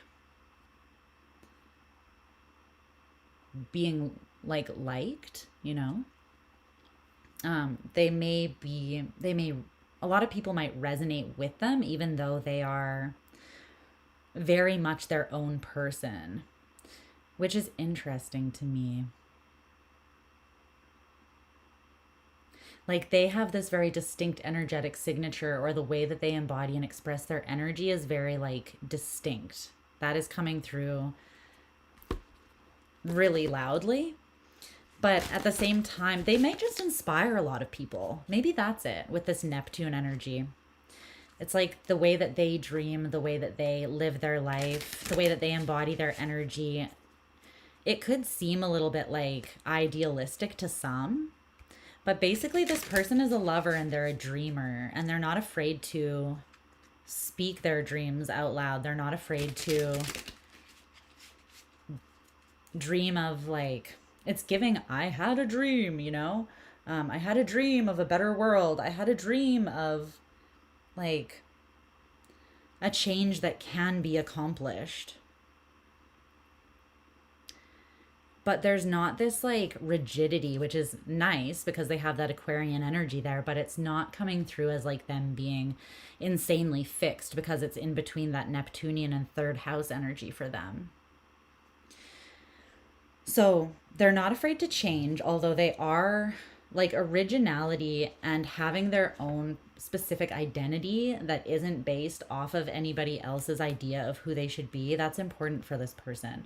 Not because they're trying to prove something, but because they want to be themselves, you know?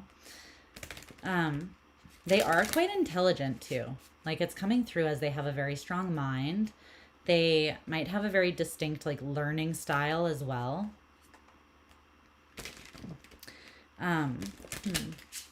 But they have a lot of intellectual ability or capacity. And they may also spend a lot of time in their mind, but it's not always in an intellectual way. Sometimes they're in there in that like Piscean, Neptunian, dreamy way. But I almost feel like this person, they have really interesting polarities that are like almost prioritized equally in their expression and embodiment of themselves. And it's like, you could easily read those things as contradictory, but I feel like this person knows how to make them work in a complementary way. So, for instance, they have these like structured revolutionary dreams that require, you know, a plan, require action, and require them to not just like virtue signal, but actually do something to create the change that they want in the world. This is someone who's not afraid to like say the thing, get out there with their pick, like do what they can to make the change that they believe is possible in the world, because they genuinely do believe that. It could even be how they express themselves. Like, they could be like a simp for love. They could be like, that could be the talk that they talk, you know? Like that we can make things better. We can love each other. We can do better. But their mind is very interesting. But then there's also like this dreamy element. And I feel like they use their dreams, like they pull inspiration and conviction from this dreamy place.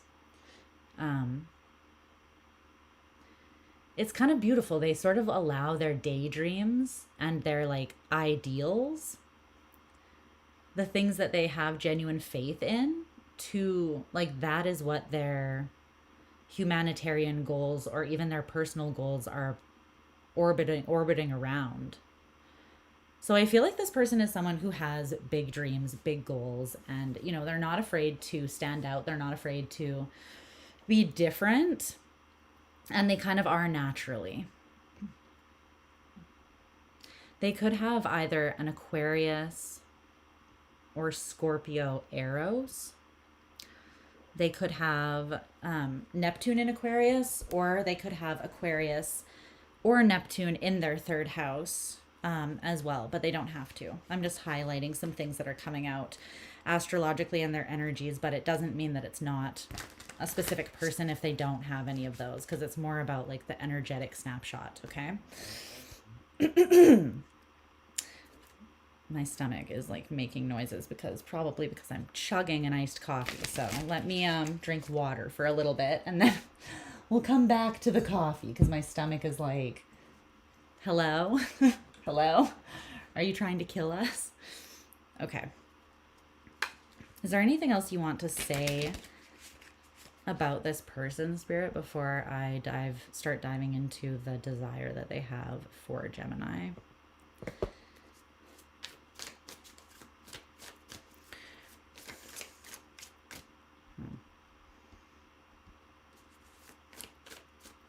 No, it's gonna, oh, I spoke too soon. The Ace of Swords. You can trust this person. They are honest. Not being honest causes them a level of unrest in their own mind that it makes them very uncomfortable.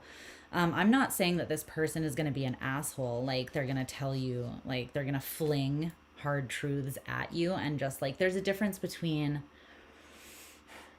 weaponizing intelligence and truth and just being someone who, again, like I said earlier, is not going to stay silent about things that matter. This person has ethics. They have a moral code. And it's about more than just them. It's interesting too, because Aquarius rules the nervous system.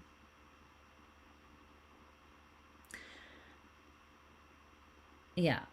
This is someone who has the capacity to heal or calm your nervous system, which is huge. And just yes, yes, please. I think that we all need a partner that we feel safe enough with, that we know is just like a basic level of freaking human decency, that's not going to like weaponize our, like if we're intimate with them, they're not going to weaponize that vulnerability against us, right? And it's coming through, spirit is like validating that. So I'm not really sure if this is, if you know who this is, if you're not sure if you can trust them or if they have told you the truth. It's coming through that they have, and that they will, and they are, like they are. Specifically, if you have questions, you could ask this person and they will be real with you. Go to the, like if you're seeking the truth, then go to the source, being this person, and they will give you the truth. Okay, you'll be able to believe what it is that they tell you, because they feel like out in the cold when they withhold the truth, or it's like the truth, if they lie or withhold the truth, it's eating them alive from the inside. Like it really doesn't feel good. This is someone who they have a very strong, like they could be very strong spiritually with that Neptunian energy. And for that reason, like their guides could really keep them in line, or their own spirituality could really keep them in line. Like for instance, if they do something like this, like what I do, like if I don't keep myself in line and check myself and like have a level of humility, then I will just project my own shit all over, right? So you have to, like, when you're doing spiritual work, or when that's a really big part of your life, there's like a requirement that you have to meet with yourself of accountability and like alignment, right? Of truth and basically integrity, right? And that doesn't mean that you're perfect or that this person is perfect, but it does mean that like they have that responsibility, especially if they are, I feel like they would be with that Neptunian energy. And the third house, even Aquarius, this person could be quite either telepathic, or they have gifts, like psychic gifts. And I'm getting it's like on a psychic or on like a cosmic level, sorry. So they can tune into maybe the Akashic records, maybe guides, or spiritual energies or archetypes here. But yeah, this person has a level, they act as much as they can from a place of truth and justice. So spirit just wanted to highlight that about this person before we moved on. All right. So the song that I channeled for this person is Past Lives by the band Local Natives. So we're going to pull some cards and get into the desire that they specifically have for you. And I'll see if anything comes up out of the lyrics here as I look at them when we do that. Okay.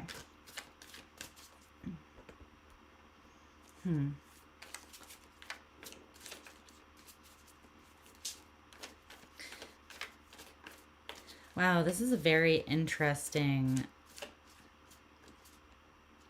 I can't think of how this song sounds, but I don't think I've ever, like, read the lyrics or recognized the lyrics of this song, because they're very interesting and specific. It says, save me from the prime of my life, and I'll try to carry you home tonight. I will wait for you at the end, love. Let your past lives through, then you wake up. I'll find you reflected 100 times. You can spill all your sugar, you know me. I will wait for you at the end. Let your past lives through, then you wake up.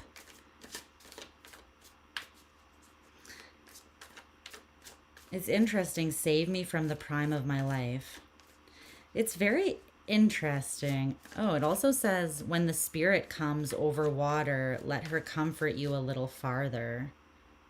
Through the catacombs and the nothing, rattle through to the beginning. Well, this person could feel, or they could be tapped into, like if they're tapped into the Akashic records or something like that, they could have an awareness that the two of you shared a past life. Or they could just be intuitively or telepathically connected to you. I feel like you would know if that was the case. Okay. And yeah. Save me from the prime of my life is what's coming through here, though. It's like this person is not in a bad space right now. They might be like at the highest point that they've ever been at in their life. What they're currently experiencing is really positive. It's like they're at a coming of age point in their life when they start to have a better understanding of the world and themselves. The Tower. Something big is like breaking for this person right now. And it could feel slightly overwhelming. This is Mars energy, the Tower. But something, it's like they're holding their own through it. Temperance in the Tower. Because they are not in a state of internal conflict, but externally around them, there's a lot taking place with this person. For sure, right now. It could look like from the outside that they are in the prime of their life and everything is easy for this person, depending on how close you are to them, right? But there's actually a lot of dramatic, like it's a dramatic and emotional time I'm getting.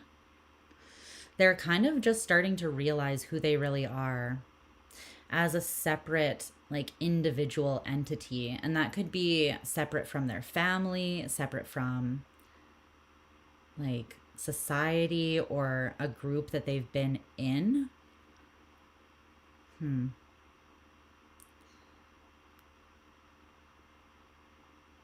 But it's kind of like asking love, like love will make this easier. Love, not love will save me, but like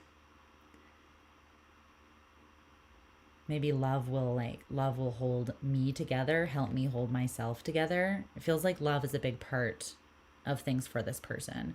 With that Neptunian energy as well, they could have Pisces in their chart, and that would make a lot of sense. Okay. But their desire for you, they have a lot of desire for you, but it's still balanced. It's not unhealthy. But this is someone who they're not afraid to be the one who initiates or starts things either. So this could be someone who has already told you how they feel about you.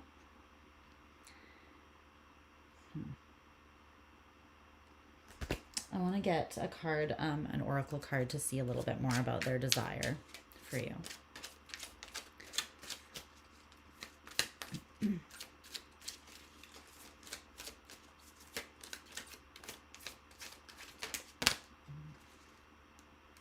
Illumination and peace. It's interesting. I think that this could be someone, passion is behind that, and trust. Yeah, they're learning about themselves right now. They're in this time of their life where they're becoming more aware of, like, it's a coming of age time for them. In other words, they're realizing who they are. They're strengthening their sense of self, their individuality, and really just learning how to know, respect, and honor the person that they are. And so with that, right, with this illumination and confidence gained in who they are more at peace. They're more in a tempered internal state of harmony despite what is going on around them. And so they're also simultaneously saying that they're in a space where they're now learning to, maybe they haven't always trusted their desire or passionate feelings that they have for you, but that's changing now, and it's because they're aligning more with themselves. And so from that place of personal alignment, they're they're more stable and tuned in, so they know and trust what they genuinely feel is for them or in alignment with them externally. In other words, they've done some sort of inner work. This could be someone that, yeah, they used to have anxiety and now they're replacing that with faith. Specifically around like their passion towards you though. So if this is someone where it seems as though their passion has like wavered or their interest in you has been a little bit like up and down, it's because of personal things that they're going through in their life. Like it wasn't personal. It wasn't about you. It was more like them figuring themselves out. Can you tell me more about the desire that this person has for Gemini, please?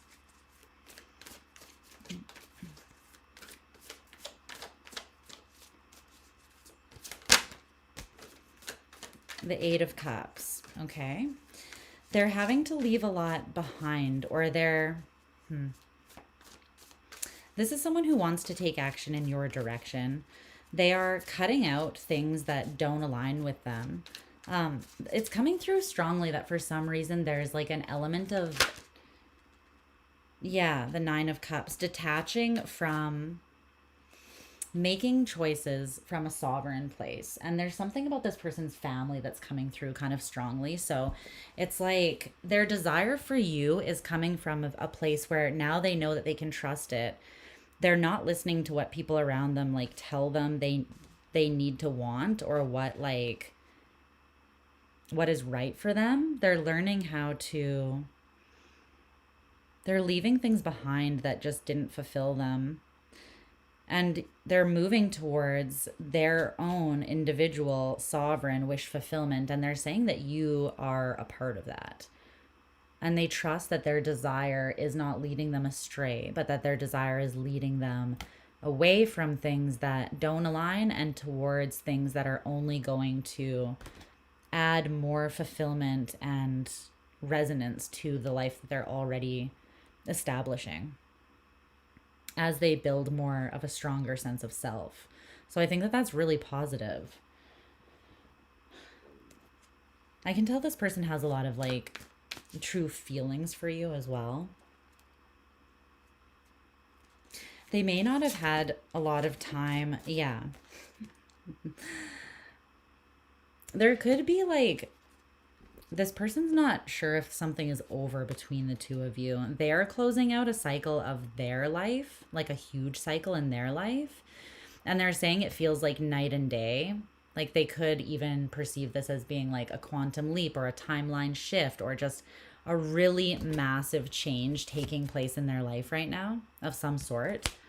That it feels like a very significant time in this person's life.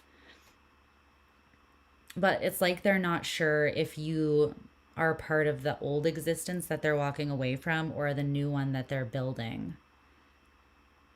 There's something about that where they're not sure. And it's not that they're overthinking it. It's that they literally can't see. So, yeah, the Chariot in reverse. I think this person has an insecurity about things between you not manifesting.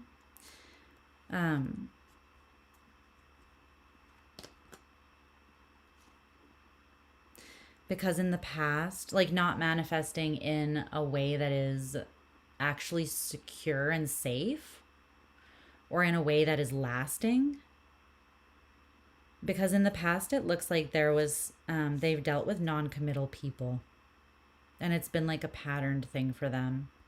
People who have either like been disloyal and broken their trust, or just never really committed to them to begin with. Like, I don't know, like situationships or people that were really on the fence or hazy. I think that this was probably a lesson they were learning, as like it might have been a reflection of them not having a strong sense of self. So they were attracting people that didn't really know what they wanted or wouldn't fully commit because they weren't fully committed to themselves yet, right? When you're not like in the energy of embodying and expressing your authentic self, it's very difficult to magnetize people to you that will like are coming towards you because they see your authentic self, because you're not in it like consistently, right? Or you don't know who you are. And that doesn't mean people can't see into you and see who you are. Like sometimes people can see where we have a blind spot ourselves, but it's difficult to connect to people from that place. And this person's coming out of that. They're saying that they have a lot of desire for you that's been clarified, that they're ready to pursue, and they know what it's rooted in.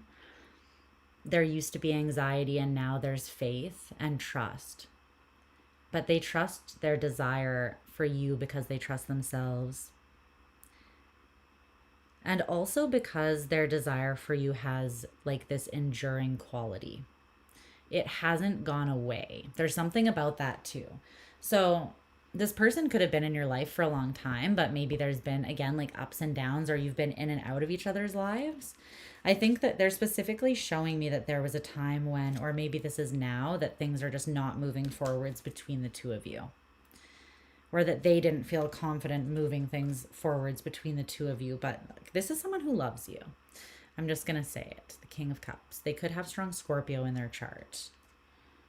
Or Leo. And that's really interesting because they feel very vulnerable, though. Okay. They're highlighting like where an insecurity came from in the past around you specifically. And it's like the strength of their feelings for you and how aware they are of them makes them feel vulnerable, makes this person feel vulnerable. Because they're very clear on how they feel. But it's like they felt in the past that there was a misalignment between the two of you, or that they were an option maybe to you. And so they put their energy not into moving forwards with you, but into releasing pain and like pain, fear, hesitation, woundedness, things that were triggered in them. There's something about them not feeling chosen by you and feeling very vulnerable and hurt by that because they're so aware of like the strength of their feelings for you. But they may not have not been expressing the strength of their feelings for you like they have them, but the King of Cups can regulate their internal experience. So they feel vulnerable internally, but they maybe haven't been sharing that with you. But they're saying that their desire for you has endured, has just lasted. And that's part of why they trust it now as well, because it hasn't gone away over time. I don't think that this person has tried to root out their desire for you, but it's almost like they're saying that they felt vulnerable. They felt like at one point they weren't chosen, or they were an option, or there was some sort of misalignment. I think they're kind of saying they felt like they were all in and you weren't, or they fully expressed their feelings at one point and you hadn't. That they redirected their life force energy to this. They've been doing work on themselves, which is why they now know who they are. But the 10 of Swords in reverse, the 5 of Swords, and the Moon, damn. That's where their energy has been going. It's not the most fun. However, they have definitely, they are where they are now because they took this approach, because they were not afraid to, direct their energy at these places. But these are not easy places to look at. So that kind of says a lot about this person. And they didn't do it for you, right? But the fact that they're willing to dive into themselves and do the hard work is sexy. In order to gain clarity so that they're not misdirecting their energy or wasting time or letting someone else waste their time or make them an option when they know very strongly how they feel, right? They're looking for alignment, balance, reciprocity. And so if there was hesitation or anxiety in the past, they're saying that it kind of stemmed from that, but then they redirected their energy to release any resentment or pain or woundedness any like overthinking or self-sabotaging that was happening in their head. And they did this by really being honest with themselves about their fears, their doubts, their insecurities, and the places that they could have been projecting their own woundedness. Okay. But at the core of their desire, like what it is rooted in, came through as Sun in Scorpio endurance. So that's why I say that their energy, their desire for you is rooted in this like solid, stable, unchanging thing that has persevered. Um, hmm.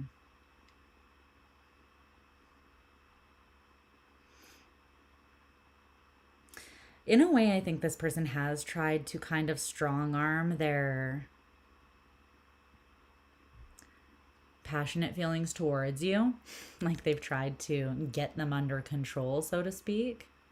I'm seeing this as being like their desire, and this being the part of them that's like, okay, like settle down. Like you answer to me. I don't answer to you. You don't just get to lead me. You know, my loins do not control me.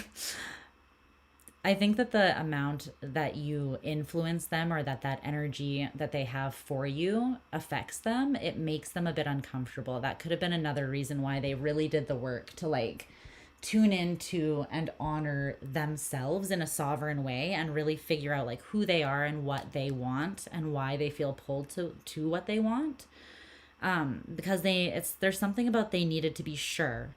But through that process, their awareness of what they feel for you was not dwindled away. It was only strengthened, is what they're saying. So the root of their desire is like this enduring, lasting thing that they feel. And with the King of Cups and the Scorpionic energy, it's deeply emotional. It's deeply committed. It's loyal.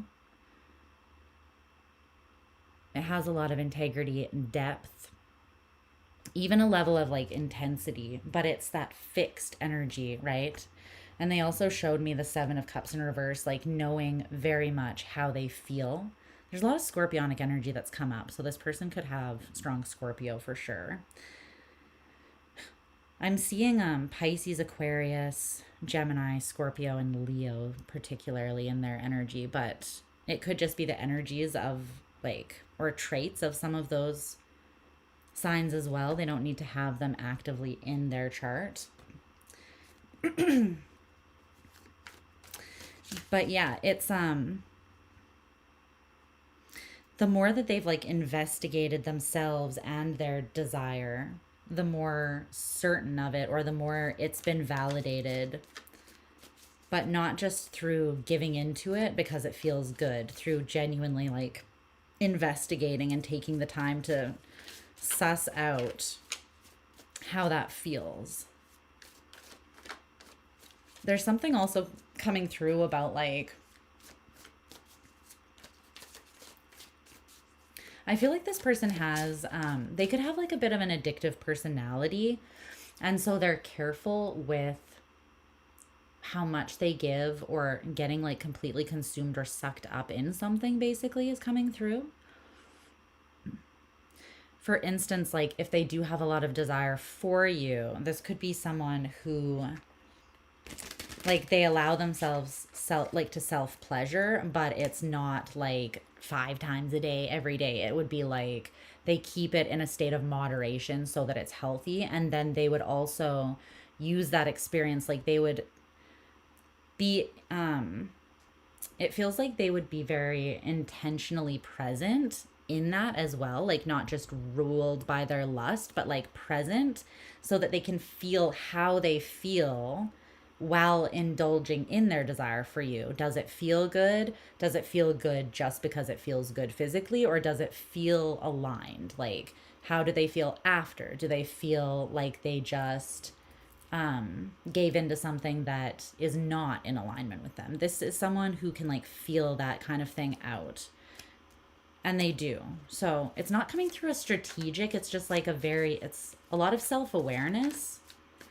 But it's also doesn't have to be natural self-awareness. It's like a commitment to knowing themselves, which is pretty sexy, honestly, as long as it's not like ruining their life. Too much self-awareness can ruin your friggin' life. Let's be honest. So I really like that.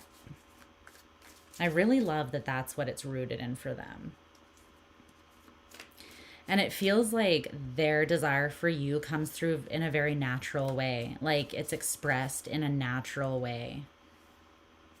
It wants to flow naturally to you is what that feels like, their desire. And so I don't think that this is someone that like would fight that. But again, they are going to take note and make sure that it's coming from like a healthy place, not something that's going to throw them off. Because they are committed to their own identity, and especially expressing themselves and embodying themselves and walking a path that is like genuine to them. And it feels like their focus is so much on that now, especially because it's something that's new for them, or they're in the midst of standing up. It's like they're in the midst of taking a stand in an area that has been unhealed or unestablished in their life. So again, they could be setting out on their own when they've been, very like hedged in by what their family wants or what a specific community expects of them. And now it's like they're choosing themselves.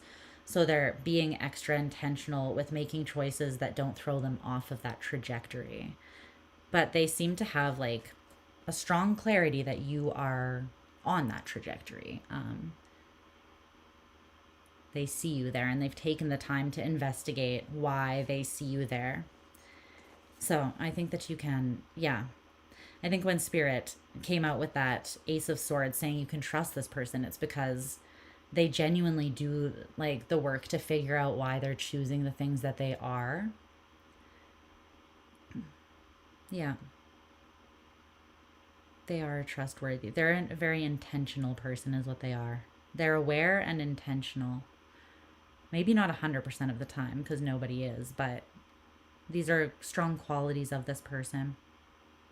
Okay, so something that you can kind of, what you could expect, basically, if you do engage in this person from that place of desire.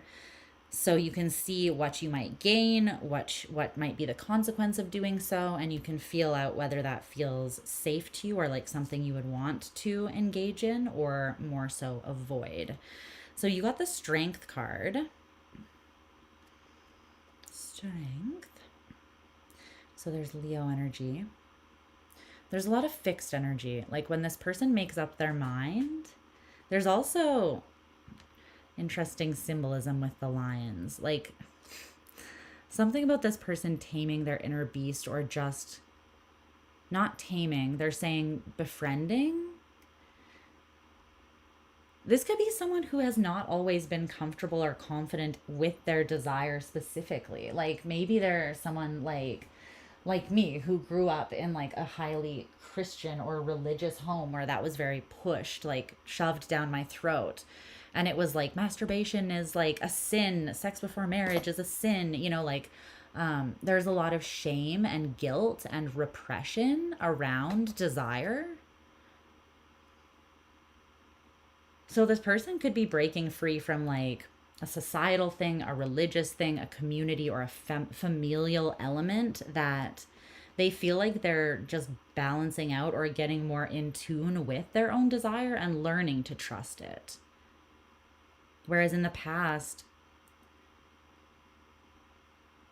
like that can kind of fuck you over, because like when you are repressing your primal urges or your desires, it doesn't make them go away. Like that's a very human thing. We all have desire, right? And so when it's like repressed and not just owned or like engaged with in a healthy way, then it becomes very out of balance, and it can kind of be like weaponized against you, or it can become like a liability to yourself, right? Like for instance, if you're repressing all of that kind of urge, but then something like really turns you on, you could become like, your lust could control you because you haven't learned how to moderate or regulate or work with it in a healthy way, right? So this could be something new that this person's basically mastering. And I feel like it did add an element of confusion at one point about how they felt about you, because they felt a lot of desire, but they weren't sure if they could trust that. Yeah, that's what made them feel vulnerable. It was something about their relationship. Yeah, the Queen of Pentacles in reverse. Wow. The Star in reverse, Strength in reverse, the Queen of Pentacles in reverse. There's something about this person and their connection to their own sensual nature or their own desire that has a lot to do with this coming of age period for them. Like, they're learning how to actually engage with that, embody that, regulate that, and trust it. But they may have like communicated from slightly an insecure place because they had a lot of desire and feelings for you, but they weren't sure if they could trust them, if they could trust themselves overall, if they could trust you.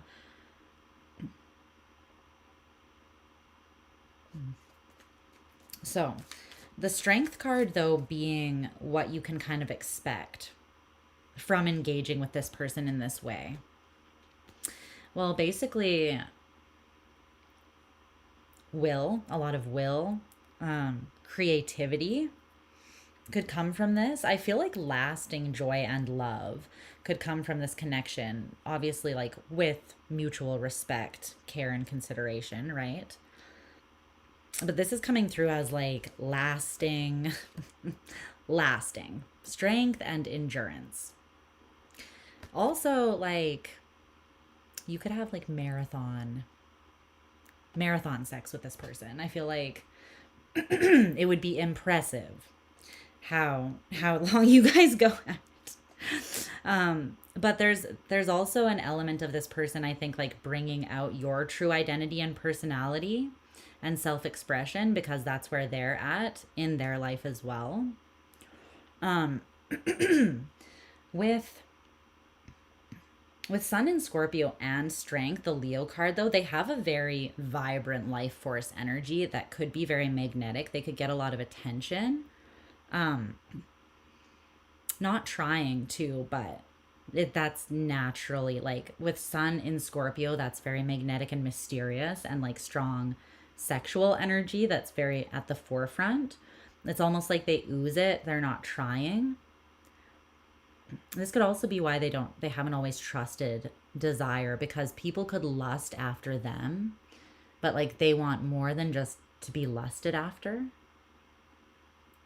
They could have drawn people in that were, non-committal, only like valued one part of them, and it was like a superficial or sexual element or something like that. But it's forced them to have stronger boundaries and to know what their standards are and what they'll compromise on and what they won't, what feels right for them and what doesn't.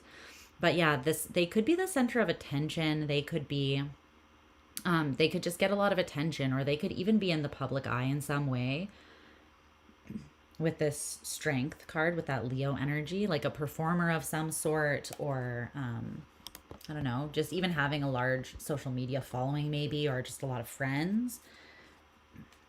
I feel like they are very diplomatic, though, and it's balanced. It's not like too much, and it's not irresponsible the way that they engage with that.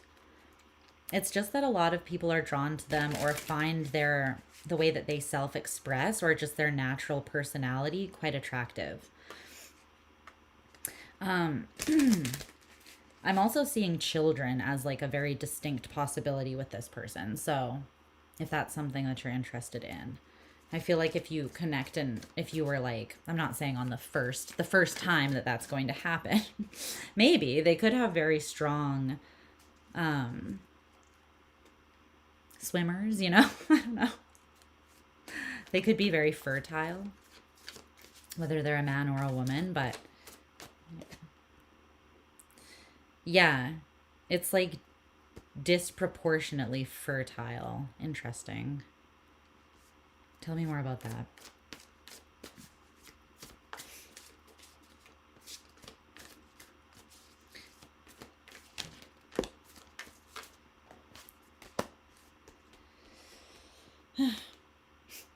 It's saying that if, like, this person, they're a little bit all or nothing. They know how they feel and what they feel called to and why. And so when they're in, especially with this Scorpio and Leo energy. If their heart and soul is in, then they are in. So basically there's just a warning here that like a lot of beautiful things could come out of this. The only thing where there would be cost or consequence is that if there's a lack of reciprocity or if there's a lack of genuine emotional investment, then just leave this person alone. Basically, is what's being said here.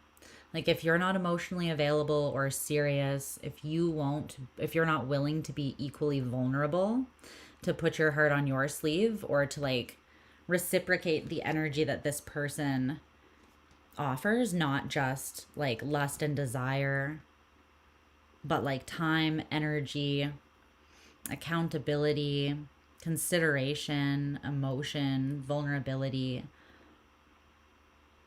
you know, that's the only place that you would run into problems, so to speak. Because they are strong-willed, they know what they want, and it feels like they know what they offer, which is a lot. And they're only becoming more certain of that. They're not going to give to anything that is not emotionally available, is what they're saying. So basically what's being highlighted is what you could expect from engaging with this person intimately or from a place of desire is all of those things. To be stimulated creatively, to have more energy and willpower of your own, lasting joy and love, and like all of these things. Excuse me. But you're not entitled to those things. Those are the things that you can expect if you come correct with this person, right? That's required.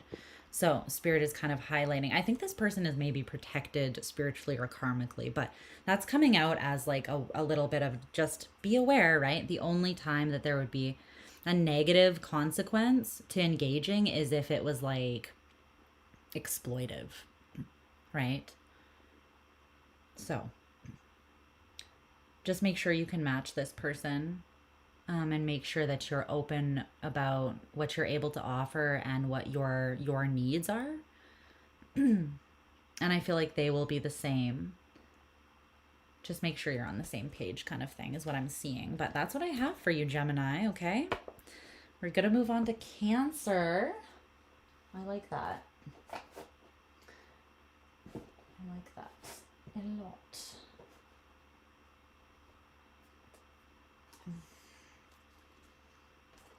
Fan. Okay. Let me see what you guys are. Are you guys saying anything? What's happening over here? You're finding it interesting? Let's see.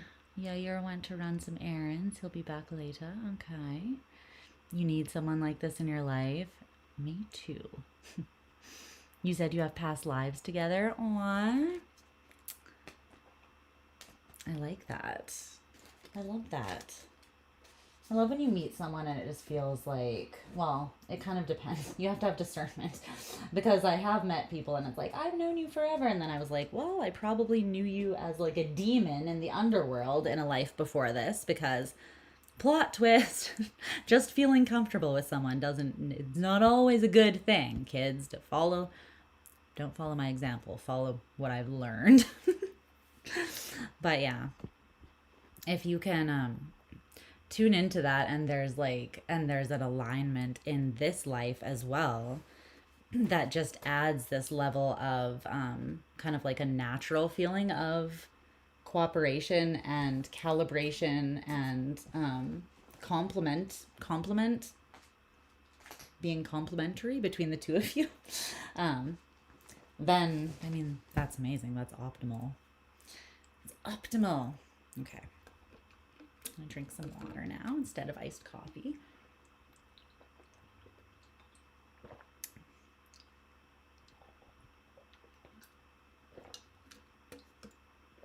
Okay. Look at me hydrating in a healthy way. Whoop, whoop. Not gonna lie, your girl, she likes caffeine, so. Okay. Cancer. I kind of have to go to the washroom quickly though. Damn me and my hydration. Okay. I will do that and then I'll come back so I can actually focus on your reading. This is very interesting to me. I'm really liking the way that the energies are kind of flowing through. So I hope that it's making sense and it's like not too scattered the way that I chose to do the spread and everything. But if you guys have thoughts, concerns, ideas, notes, they're always welcome when offered respectfully, of course, just with a level of human decency. But feel free to utilize the comment section and let me know if you think that there's something I could do different or add or make it clearer in some way. I'm open to useful. I need to charge my phone as it's dying. Useful feedback. Is my charger still back here? Hello? Where did you go? Back here somewhere, I'm pretty sure. Aha, yes. I'm gonna pull it through a whole bunch of pillows, but oh, actually I can plug it into my, oh no, I can do it this way. This is okay. All right. Nice. Okay. Okay, I'm gonna run to the washroom really quickly, you guys. I will be right back.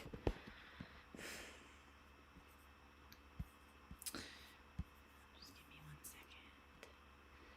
My bladder is like going downhill and I'm not a fan about it.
I have returned. I had to stretch for a second there. Getting a little crampy in my legs. All right. Cancer.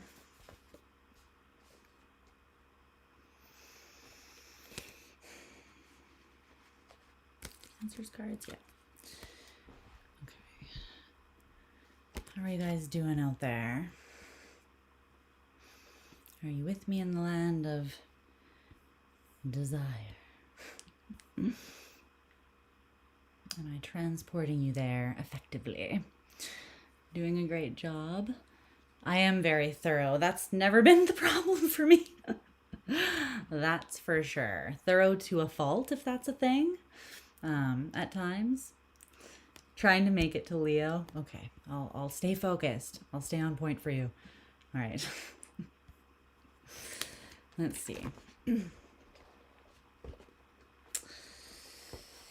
Cancer. Let me put this over here. Okay.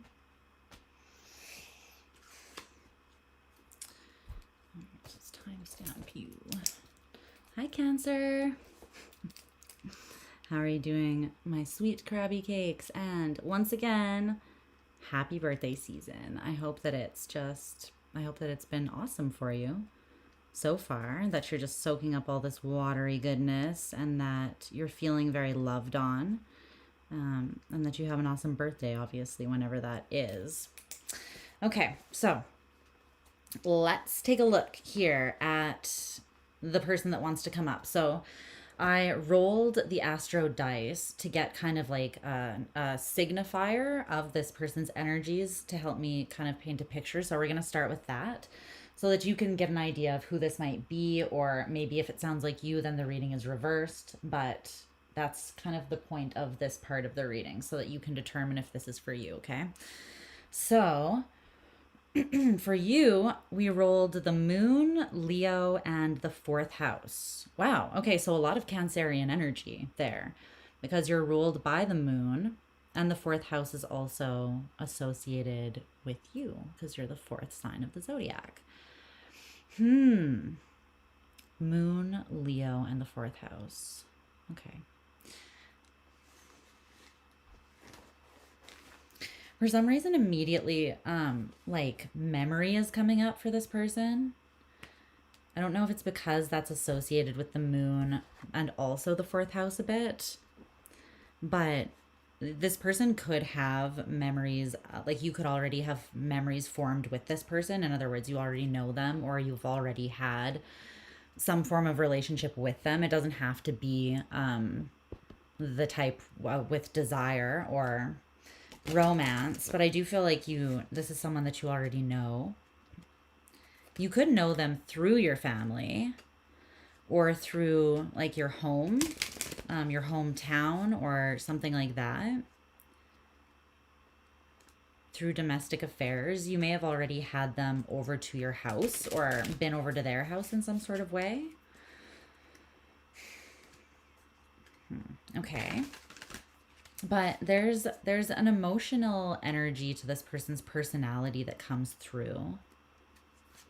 Like a tenderness, a tuned inness, a nurturing quality about them. And they could also be very intuitive. What it really is like a feminine type of temperament. They don't have to always be in that, but like even if they are a masculine, they have a healthy relationship with their emotions. It feels like that would be very sexy to you. And they have like a confidence around that element of their life as well, which is kind of interesting with the Leo energy. It could come somewhat naturally to them since Leo rules the heart. I like that. I like the way that that feels. This person also, family is important to them. And just like happiness in that sense, happiness that comes from the heart. It's giving very 10 of Cups energy is very important to this person. They don't just want to build a legacy of personal success or excuse me, physical abundance, but like family and home life is important to this person. So they could be either mature for their age or a little bit like maybe a little bit more established in their life or a little older. They don't have to be super old, but I feel like they're not like necessarily super young either. But they have this like playful quality about them, this creative quality about them with that Leo energy as well. They could have a strong will, like when they're set on something.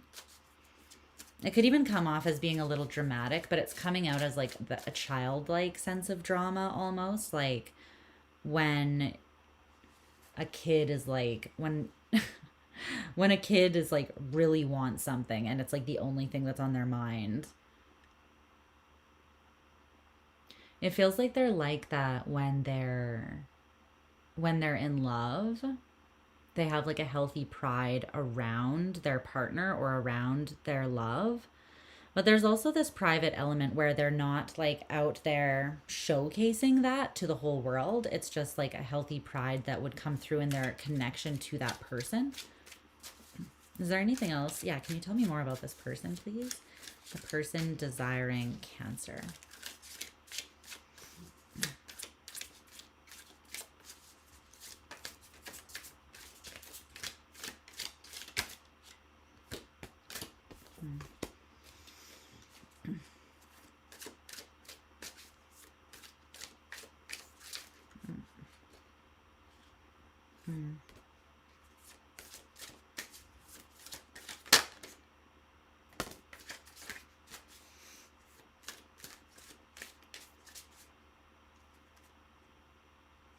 It's interesting. This person could have already kind of been like a little bit attached to you, and then maybe they moved on because they felt rejected at one point in time. So this could be someone that you knew in your past. Like this could be someone who's grown up since you knew them. Because keep in mind, people could come up like that are no longer in your life, but they still have desire for you, and that could also be interesting for you to like be aware of or see into, depending on who that is or what the influence of that desire and how they're projecting it is impacting. So just try to like keep an open mind if something like that comes up, and just see what comes out in the message if you feel that it's for you, right? But there's something about that because I think that they're curious about you still, but they're tired of like missing you or longing for you. It makes them kind of like moody or broody thinking about it for some reason.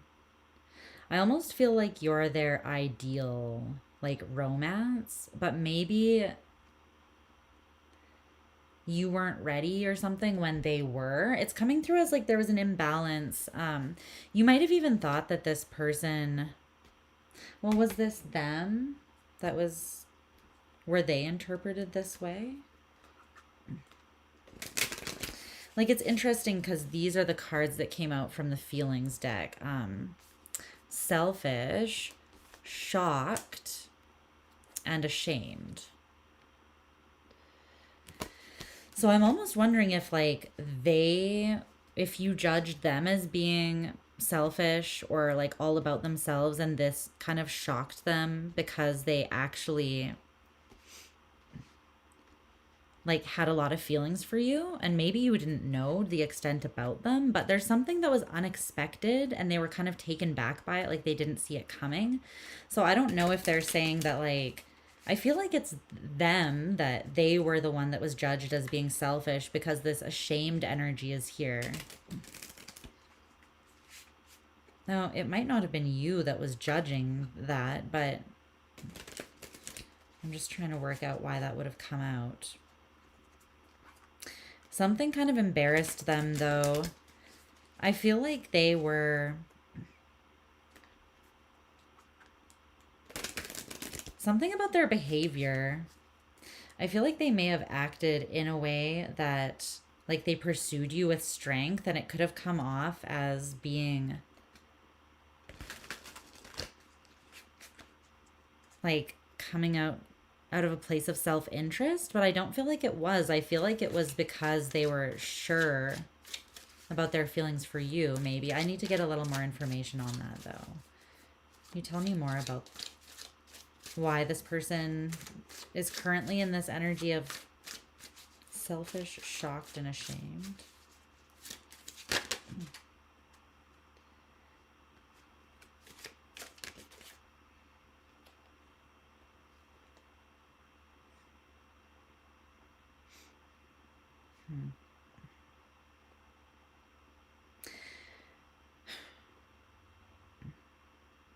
Okay, I'm not feeling like they are the one that was pegged as selfish, actually.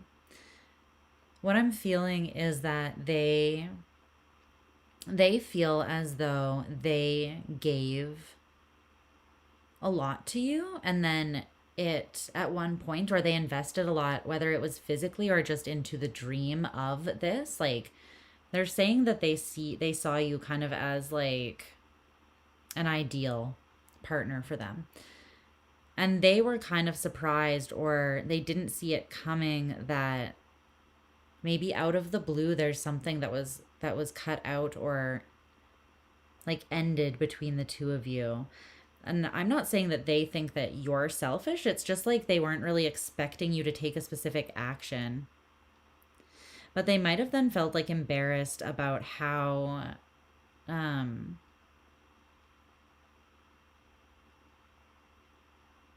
they pursued you so openly or something like that.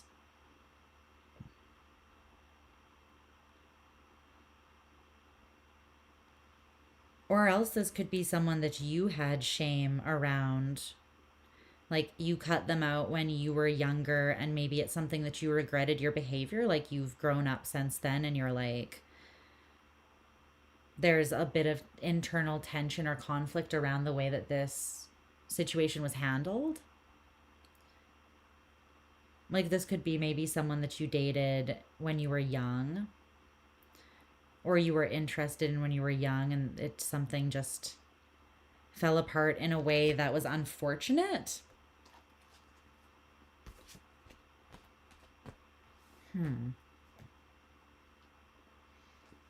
I don't feel like this is something that you need to worry about, though. It's just being highlighted to help you understand who this person might be.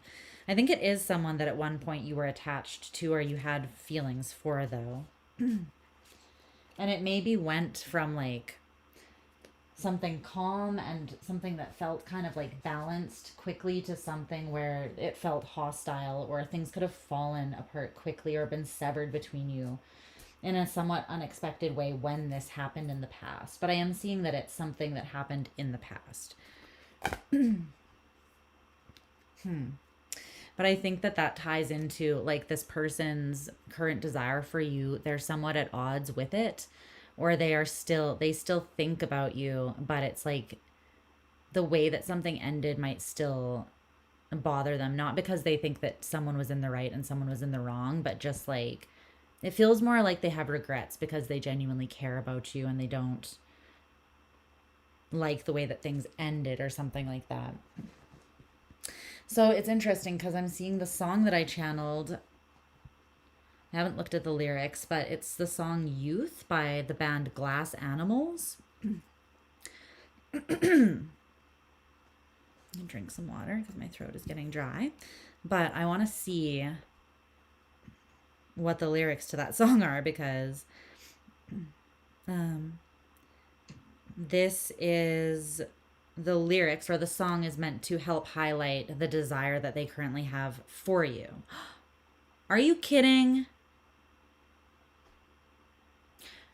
Spirit is so weird. Like, look at the first line of the song. Boy, when I left you, you were young. What is happening?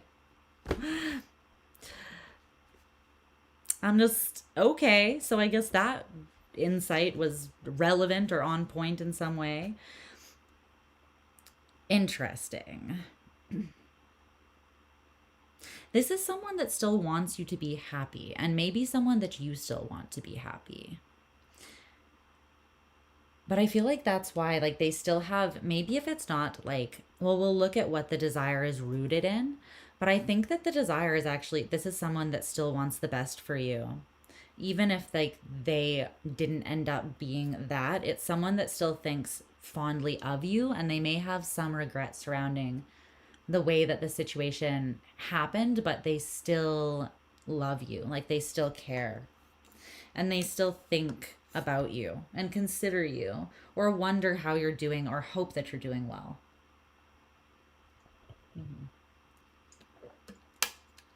I'm seeing that. That is so interesting. So it says, yeah, when I left you, you were young. I was gone, but not my love. You were clearly meant for more than a life lost in the war. I want you to be happy, free to run, get dizzy on caffeine, funny friends that make you laugh. I'll make you fly. You'll be happy all the time. No, you can't make it right. Now your life is back to front.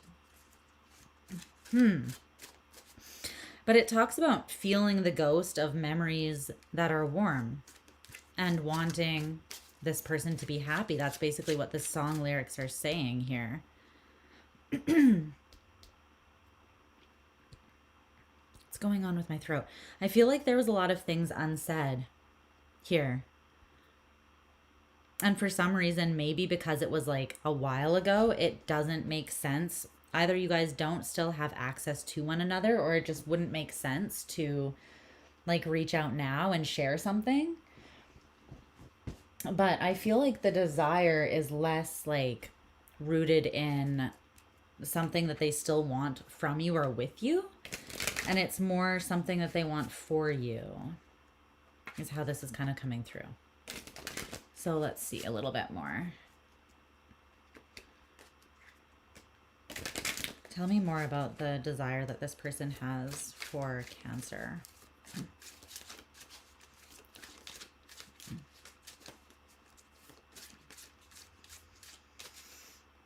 Something has been reformed, or something has changed between the two of you, though. From when these warm memories were created. Like, I feel like this is someone that you have had a separation with, or someone from your past. Whether you were together at some point and it didn't end up going anywhere, or whether there was feelings but it never really got off the ground. I'm not totally sure. It feels like in that like humanitarian kind of way, though, they still want you to be happy. They still want you to find like someone that treats you right, and have, basically it's coming through as like the established, steady, healthy relationship that you deserve and desire. I feel like this person knows you. Yeah, it didn't work out with them. The Three of Pentacles in reverse works, and that's not what their desire is. This might be coming in as like a little bit of closure for you in a way.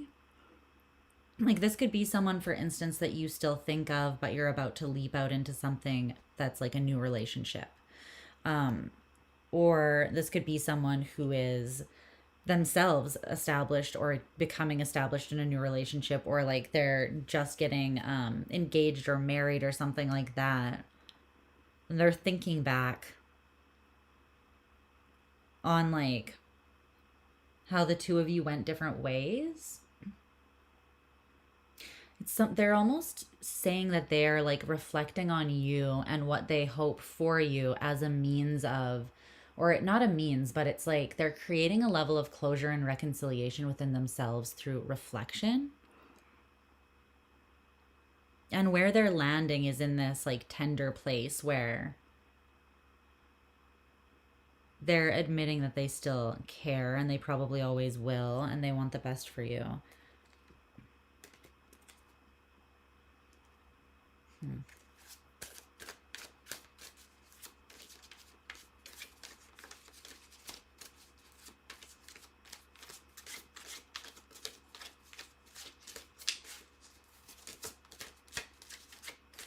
Yeah, I want to look more at like what this desire is actually rooted in, because they're saying that it's not about something they want from you. It's not about gain.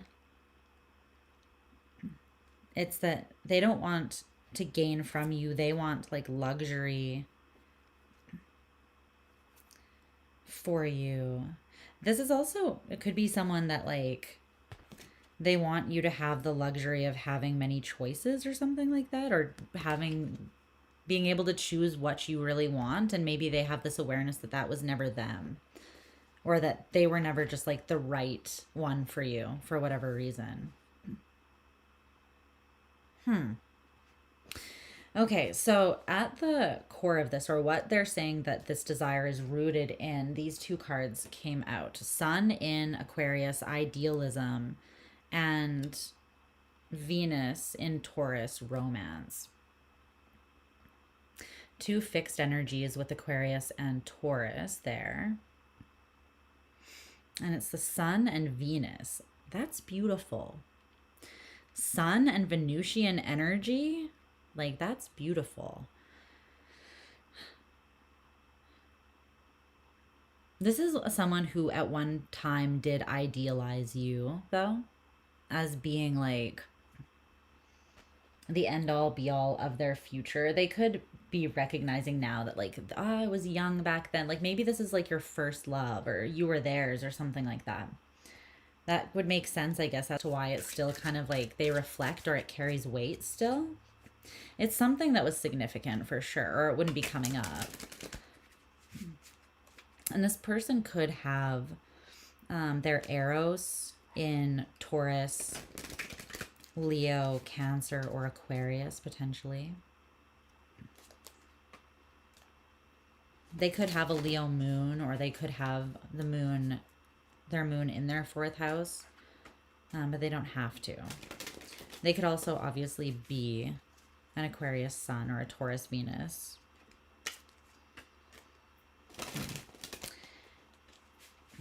This is someone who knows that the changes that happened, yeah, they still have love for you, the Ace of Cups.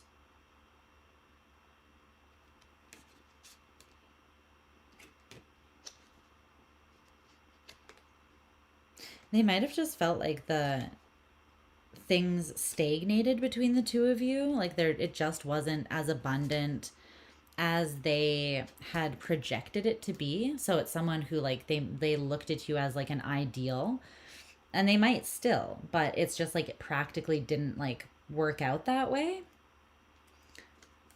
Maybe you worked better as friends, but romantically there was something that just didn't like really connect.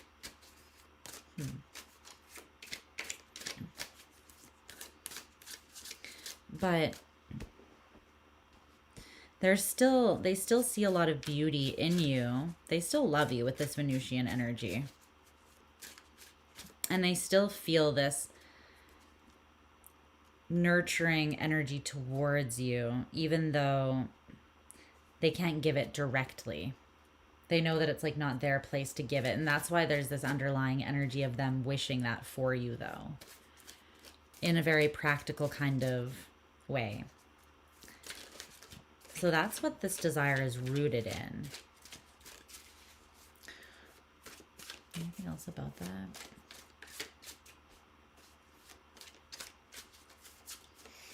No.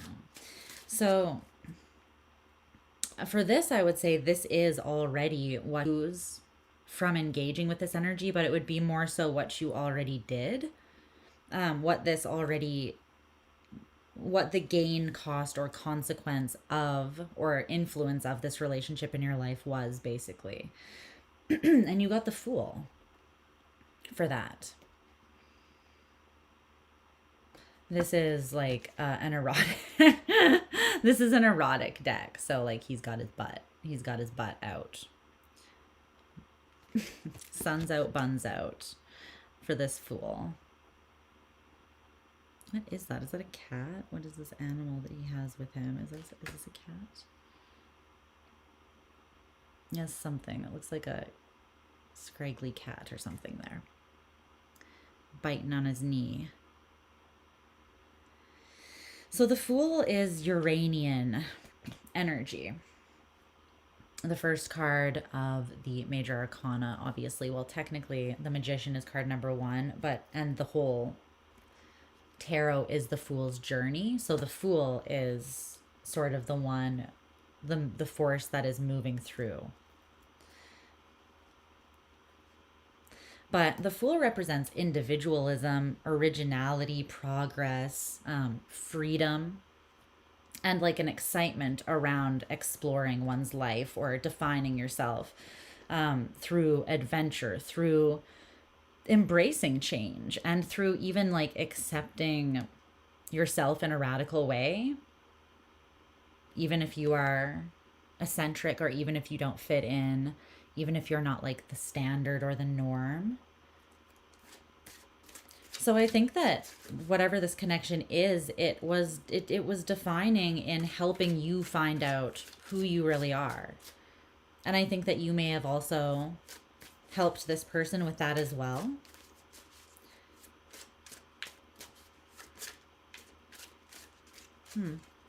Yeah, this person, this connection, specifically like when you broke away from it to move, to go on towards your own direction here, or when this person did, it simultaneously like pushed you into a state of investment into your own adventure is what that feels like.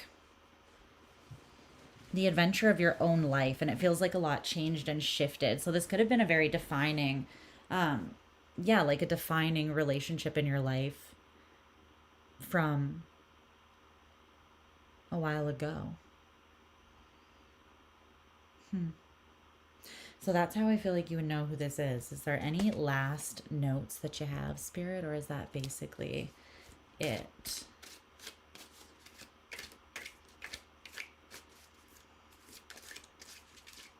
Yeah. So for some reason, this is the message that really wanted to come through for you, Cancer. I think that for the people who this message was for, and it wouldn't be for all of you, but it would be for the purpose of giving you like a little more perspective, context, or insight for the sake of closure, for the sake of peace. Maybe this is someone that you feel from time to time, or they still cross your mind, or there's like some regret, shame, or just something unprocessed or not fully closed out from the past. And that's how you would know. Yeah, but this was the message that wanted to come through. So if you have other people in mind that you are hoping to get messages about, I would say cross-watch or check another prominent placement in your chart, okay? But that's what I have for you, Cancer. So we're going to move forwards onto Leo. What's up? What's up? What's up, Liv? How are you, my love? What's up, Lisa? Hey, Andrew. Which deck? This one? Or the one with the Fool? The one with the Fool's butt. It's an erotica deck. I'm pretty sure it's called, hi, Emily. Sorry, I had the chat covered while I was doing the reading to keep me focused. I think it's called Garden of Eros or something. It's by Usi, UUSI. So you can go onto their website and see it. I think the box is like out in the living room. But yeah, it's really beautiful. I mean, it's like very well made. The caked up Fool. Yeah, he does. This guy got some junk in his trunk. He's done his fair share of twerking. It looks like he got something to shake. I'm doing good. I'm doing good, love. I hope you're doing good too. Okay, Leo. We're moving on to Leo. Leo babies. Where are my lions?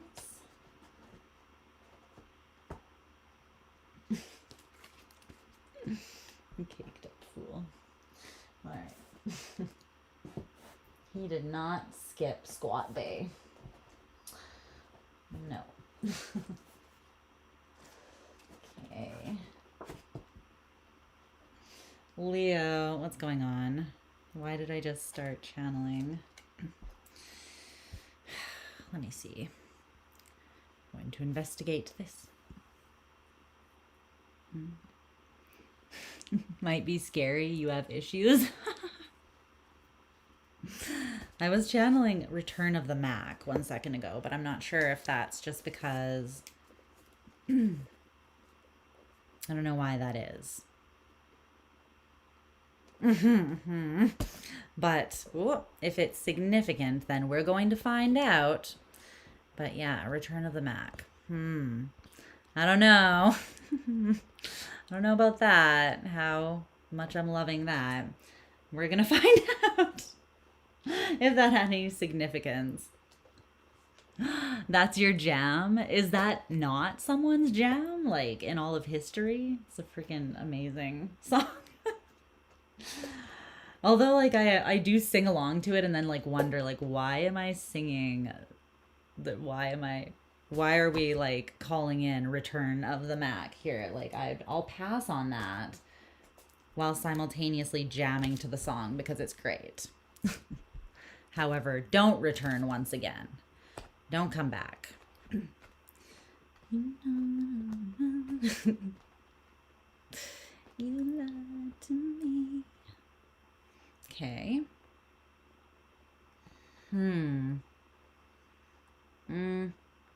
Okay. We're going to see about this. But know for sure that I'm going to dig in. I'm going in. Your Mac Juju's returning to you? Well, that's good. I mean, it's good for us to have that we can channel in ourselves. It's just not great to be on the receiving end of someone, you know, being a butt in that sense towards us. Okay, let's see here. 3:11:40.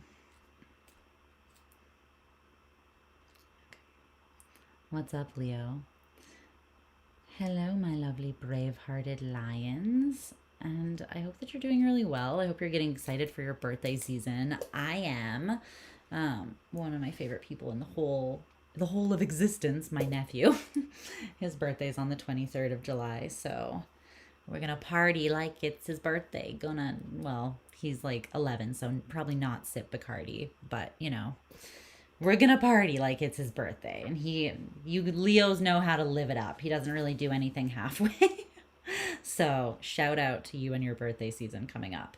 But we're gonna start by me kind of like trying to paint a picture of who this person is so that you can get an energy for that and see if the reading is for you, or just tune into who it is that might be coming through with their desire for you.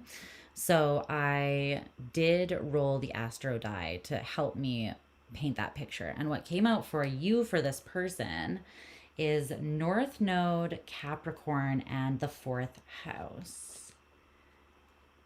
Okay. North Node, Capricorn, 4th house. I don't want to jump to any conclusions about this, but for some of you, this may have been like, or this may be a karmic, there may be an element of karma to this connection. Karma's not always bad. It's neutral, right? It's like action and reaction. Yeah, literally action and reaction. Karma's neutral. So it's just, you kind of get what you put in or put out there. It's just the universe or that force, that cosmic force responding energetically to that. So it can be a reward or a clapback, just depending on you, really, right? Or this person.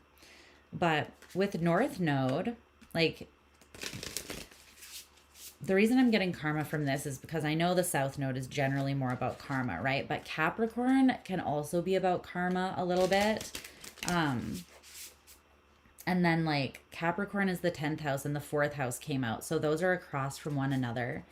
It kind of makes me feel like this opposition energy. And the 4th house can be about ancestors and like your family. So this could be a domestic type of, or like a generational or familial like pattern or cycle or karma that's been passed down that your relationship to this person was maybe a part of or hit on or touched on. Obviously, you'll know as the messages come out and we dive more into things if that's resonant with you, or you would know if you've had even like a relationship like that. That would be significant. But the North Node is about your direction and growth towards Dharma, like your soul's path of enlightenment in this life, basically. Whereas the South Node is like where you're comfortable, but you've already come from there. So there can be a tension between the North and South Node, basically, like what you've already done, what's your comfort zone, and then where your spirit is pulling you. So this could have highlighted that. Or this could be someone that chose their own North Node, like picked a very specific direction to grow in that maybe felt like it was away from you, or maybe they felt that maybe they chose something that is like in alignment with their family, with the fourth house energy there, like what their family wants for them. This could have to do with work specifically, but it just has to do with their ambitions, I feel like. Because Capricorn is about, you know, leadership, ambition. There's an energy as well of like conserving, like conservation, but it's so that Capricorn can like utilize or use energy optimally, so they can like govern energy optimally, basically, so that they always know they can reach the mountain peak. So there's a level of like order that has to do with accomplishment or like opportunity. Okay. The fourth house is just interesting. There's something about roots and like home or tradition. Even like parents or heredity. I'm just getting something passed down, whether that was like attachment style, patterns, conditioning, karma, very strong focus on like tradition, or even just being very stuck in like an emotional comfort zone with the fourth house could have been a thing with this person. Anything else you want to highlight about who this person is?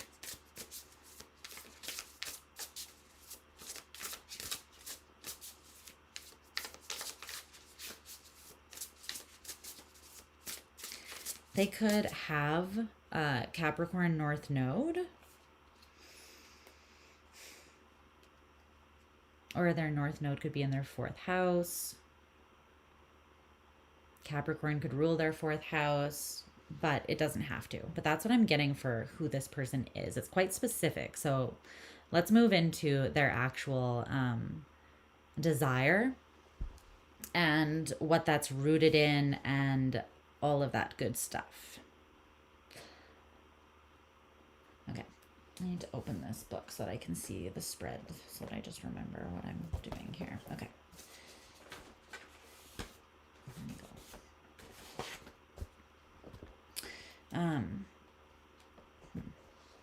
Okay, so their desire for you.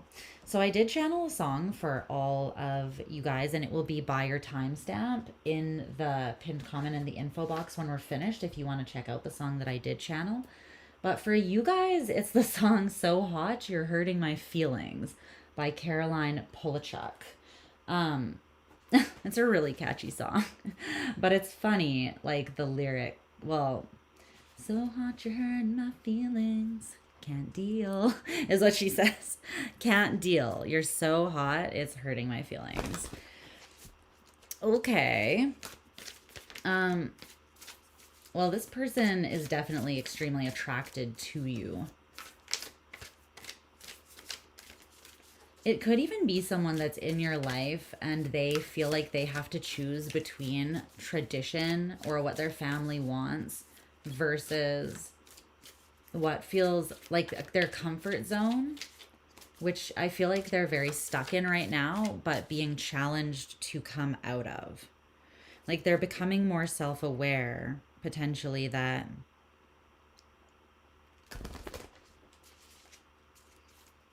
maybe that they need to rebel from something or take courageous action,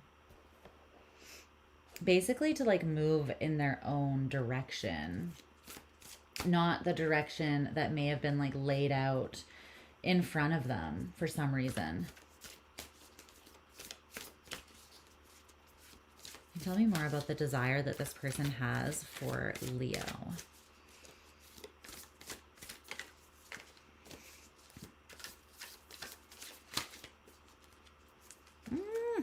That's too many, but this one wants to be seen. Waiting. Okay.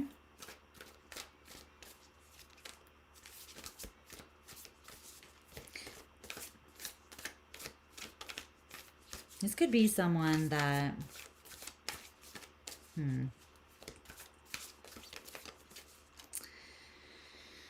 they're hoping that, I don't think that they want you to be stagnant, but there's something about hoping that you won't pass them by. Like there's something that they're taking care of right now that they're saying is, it's essential that they focus on something right now. And it could have to do very much with their family or even work with Capricorn. But I'm getting more like becoming like sovereign and independent in their own life. So if it does have to do with work, then it would be like maybe becoming financially like financially free and abundant so that they feel confident and comfortable making their own choices that maybe are not something that would be in alignment too much with what their family wants from them or something like that. But they're hoping that you'll show them grace. They desire that, basically, they're hoping for right timing. Like that things will still work out. Basically, it's giving that energy of you can't like miss what's for you. So there's something about them hoping that, like, knowing that they need to be focused where they are right now, but hoping that because of that, that doesn't like completely write off the connection or the potential between the two of you. There's something about hoping that you will show them grace. So hot, you're hurting my feelings.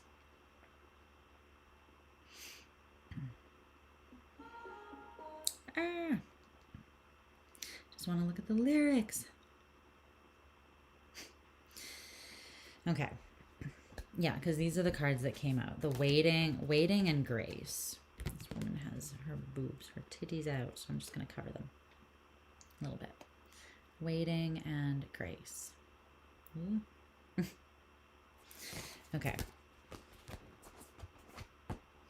Yeah, what's behind that? Working on what has been spoiled, healing, correcting past mistakes, making repairs, cleaning up corruption, restoring balance, and then responsible action. I feel like this person they are restraining themselves right now. They're working on self-sufficiency and resourcefulness, but also like adaptability or like healing that allows them to be more adaptable. But there's something about them knowing that right now their focus needs to be on making careful preparations for, it feels like their path forwards. And there's something about that requiring like a lot of attention, and I don't know. They need to be focused on that right now. It's like it carries a lot of weight. So they could have some attention on themselves from their family, and they know that I don't know, there's something about family. And it's coming through as being a little bit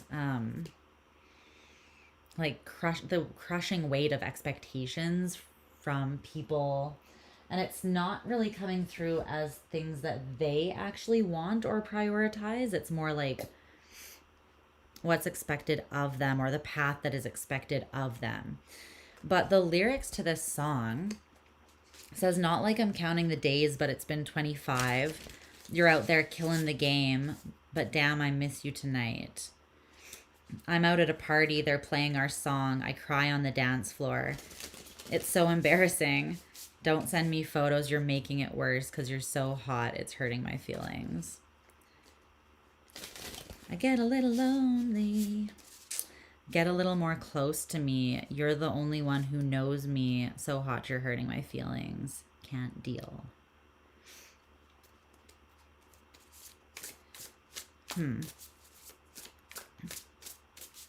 There's something about, yeah, this person being focused on work, but they are definitely thinking about you, and there's definitely a triple X element to this, because the next verse says, before the X-rated dreaming, back on the coast to coast life, you know, I live for the hustle, but damn, I miss you tonight. So this person, I feel like they put work above you.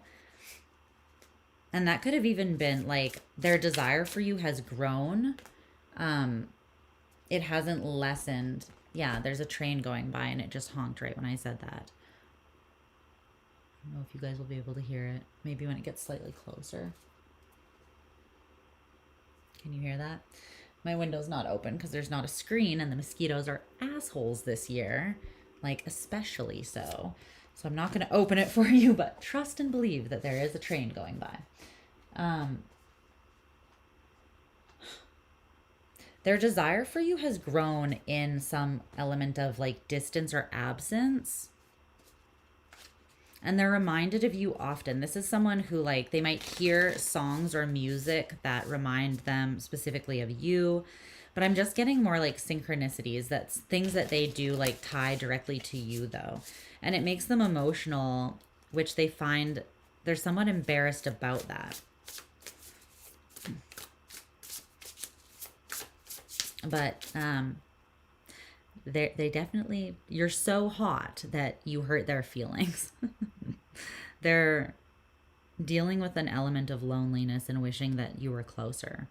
And there's also something about you understanding them or seeing them in a way that other people usually don't. There's something like that stands out about you, and it makes it more difficult for them to forget about you. Okay. Interesting. Very interesting. I don't know if I'm sold on this person just yet, but we're going to keep digging into it. Just like I'm slow to trust. I don't know. Let's see. Scorpio rising. Okay. Sorry, I keep on like making this like more, but I keep needing to stretch my legs because they're cramping. Okay, so at the root, what this person's desire for you is rooted in. The card that came out is Mars in Aquarius, Rebellion.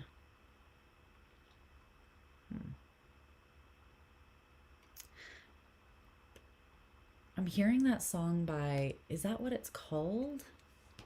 I can't even remember the name of the band right now. Maybe it will come to me. It's that band that has like a billion, it has like, it's a big band. Like there's a lot of members of the band. Oh, Arcade Fire. Arcade Fire. Is it called Rebellion, that song? It's quite a popular song by them. That's what I'm hearing. It's like, sleeping it, no matter what the time is. Lift your sleepy eyelids. I don't know what. Every time I close it, or every time you close your eyes. What are the lyrics to that song? I haven't heard that song in a long time, but I'm channeling it. I'm hearing it. You might want to look that up. But, okay. So Aquarius, Mars, Rebellion. There's some authority that this person is coming up against, because I'm seeing this as them and this is like some authority in their life that they're feeling they need to, it's like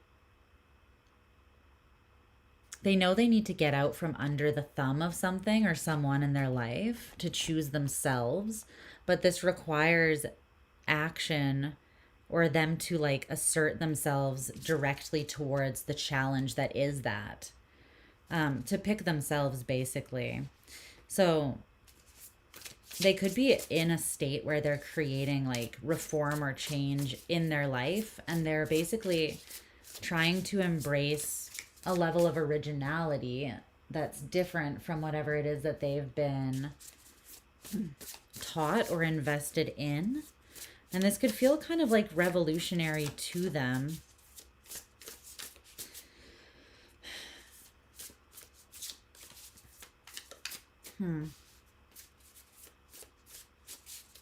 It could feel like it's taking a lot of, like there's a lot of expenditure of energy though to assert themselves or to like build up or sustain the drive that it requires to break free of something here.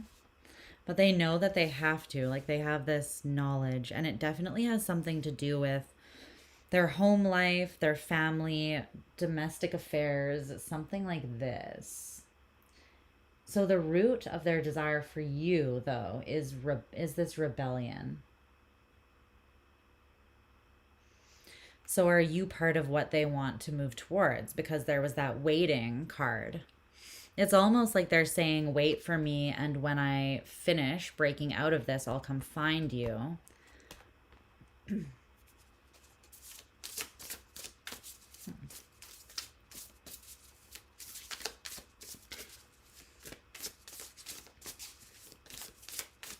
you tell me more about that?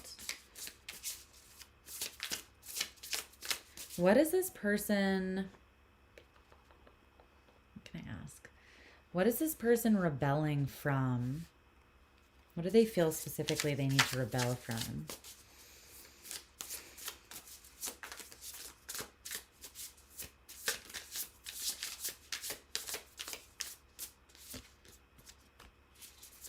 The Empress in reverse, it could specifically be like a very smothering mother energy in their life that is not allowing them to, like, that won't let them go, basically.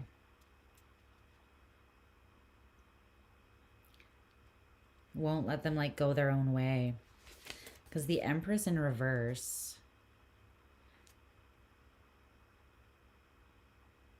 that's what they're needing to rebel from. And the Empress in reverse is a very smothering energy, or it's an energy of codependence, or think of like an unhealthy mother archetype, right? When like nurturing doesn't have boundaries, basically doesn't have healthy boundaries, and it becomes kind of codependent. Or this person could feel like they are like the parentified son or daughter, specifically by their mother though. I knew it had something to do with their family. 3 major arcana cards, though. Damn. Yeah, this person is going through something in their life. The Hierophant in reverse and the World. They're breaking some form of tradition. 2 more major arcanas, too. And it's so that they can be independent. They're just hoping to, like, connect with you on the other side of that. But they know that this is where their attention needs to go right now. Is what I feel. It's almost like you're somewhat inspiring them as well. Like they would be doing this anyways, I feel like, but you're a source of strength as they do like focus on moving away from something that is not necessarily them and towards more towards themselves. Okay. So what you could...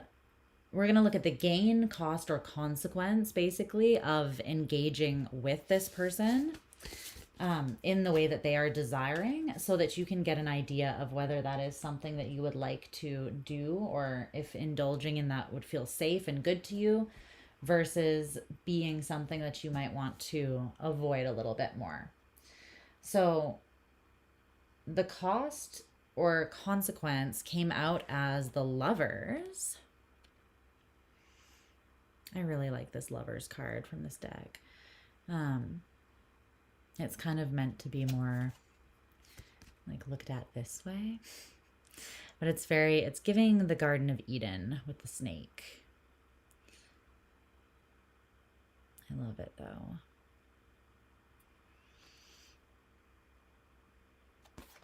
Gemini energy.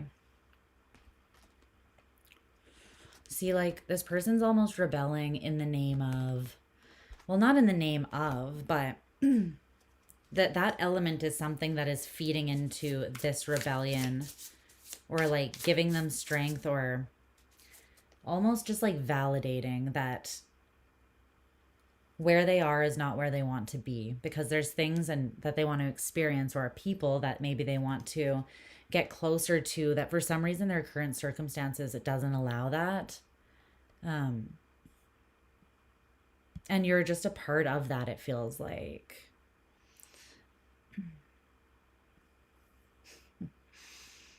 Your North Node is in Aries in the 3rd house, but your Leo was karma. It could be reversed. Yeah, you could just be getting some clarity on that. But the Lovers, so this being what it is that you could expect or anticipate from this connection. Well, the energy of the Lovers is there's curiosity, connected, and also just like that innate, like the Lovers is that energy of someone that you want to get like lost in, or you want to know them inside out. It's like that Bryan Adams song when it's called Inside Out. I think I haven't heard that song in a really long time. But he's like, the biggest lie you've ever told, your greatest fear about growing old. You know, like all these, he's listing all these things, and he's like, I want to know you inside out. That's kind of the energy of the Lovers. You want to know, not to like be consumed or lost in someone, but in a moderate, regulated kind of way. You're curious about like literally everything that there is to know about someone, right? So I feel like there'd be a lot of communication and curiosity between the two of you. There is this like kind of warning to be careful of superficial perception with the Lovers as well, in terms of like experience, because the shadow side can be a bit of superficiality, or like social butterfly behavior. It's very much, the Lovers is very much about making that choice to be like, it's about choosing open devotion, basically. And it is something that has to be chosen. Like love is a verb. So it's like something that has to be chosen today, tomorrow, and every day, in order. It's not just like 3 words that you say every once in a while to someone, or it's not even about words that you say at all. It's about how you show up and how consistently you choose to learn and consider another person, basically, in a really deep way, so that your lives can integrate together. So there's definitely that element to this. I also feel like things would move quite quickly, or could move quite quickly with this person. With the Lovers. But basically, well, tell me a little bit more. Clarify the Lovers. And highlight kind of like whether this is something that's aligned with Leo.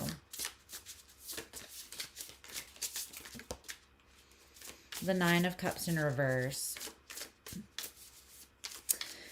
I think this is someone that still thinks about you, 10 of Cups in reverse, and fantasizes about you, but I think that you've evolved and moved beyond this person.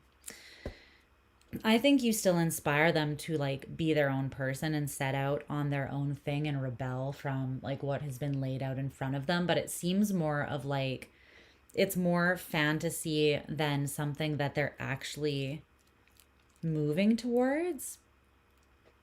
Like, I think that they are moving towards rebelling and getting out of whatever situation they're in now.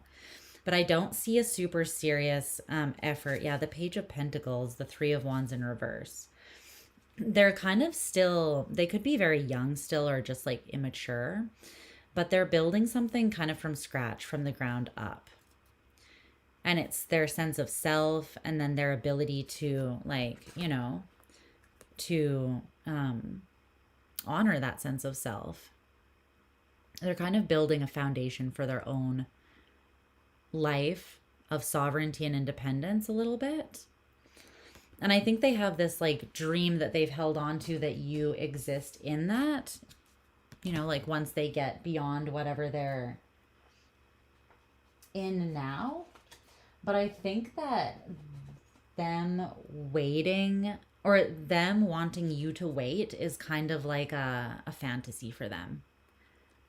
Like them meeting you on the other side of this rebellion is part of a fantasy for them, and maybe something that they hope for, but I don't know how realistic that actually is, because the 9 of Cups in reverse and the 10 of Cups in reverse is just telling me that, like, I asked what your experience would be, right, if you were to choose this, and it's kind of saying that you wouldn't be fulfilled, or you weren't fulfilled in the past. And there's a reason why you moved forward or moved on. But this person could be coming back or popping up during this Mercury retrograde in Cancer season, or in Cancer, because it goes beyond Cancer season. I think Mercury retrograde ends in Leo season, if I'm not mistaken. But there could be, like, there's a reason why this is coming up. So either I feel like you are feeling them tuning into your energy, or there was that line in the song about how they were like kind of fixated, and they were having like, there was something about sexual dreams or something. So they could be indulging more in this fantasy at this time for whatever reason. Mercury retrograde in Cancer does give this like nostalgic, emotional kind of energy, right? The Mercury retrogrades this year are all happening in water signs. Yay. So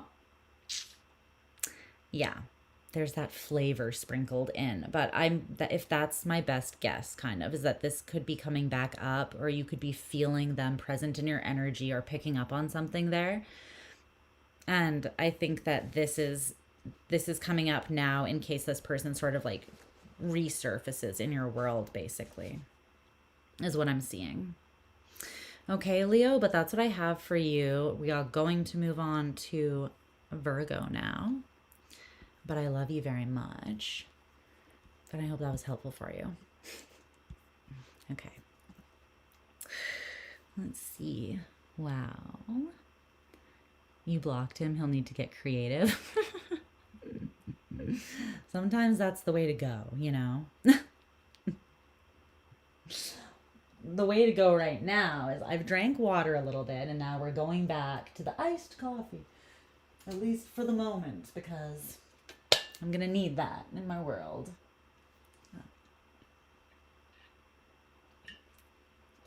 I hope you guys are doing good out there. Yeah, once a Scorpio blocks you, you're going to need to get more than creative. You're going to need a miracle.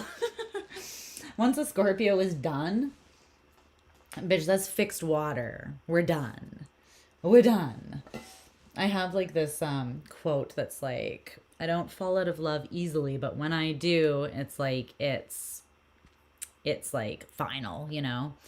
I'm like, that I do feel like is definitely a thing.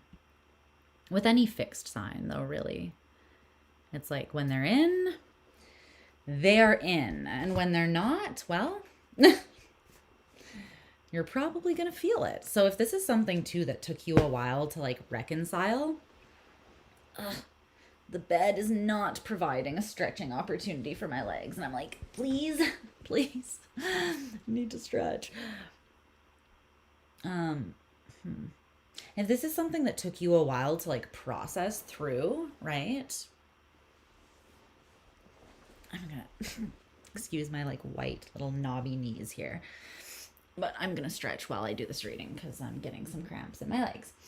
If this is something that took you a long time to kind of like create closure around or let go of, it could also be giving you a heads up that this energy is popping up as well for a reason, like that you're not back into it. You know what I mean? You're not like spiraling back into something that it took you a long time to move beyond.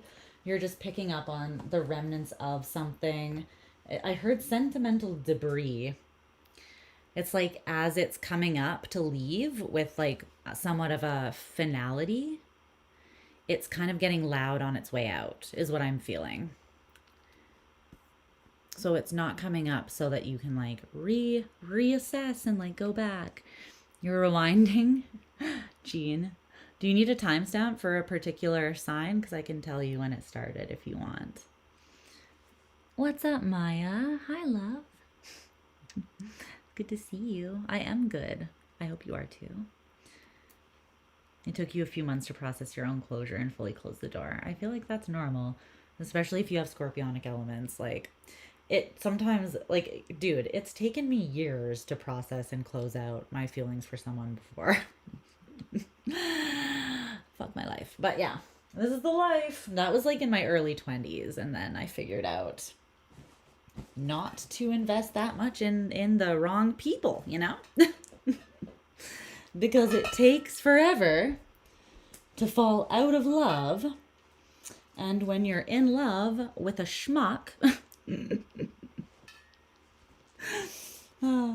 which I did choose some schmucky people in my, God bless me, but my life choices in my early 20s were questionable at best. So glad that we are through that phase, that era. I'm just gonna like wipe my glasses off. I feel like they're a little dirty.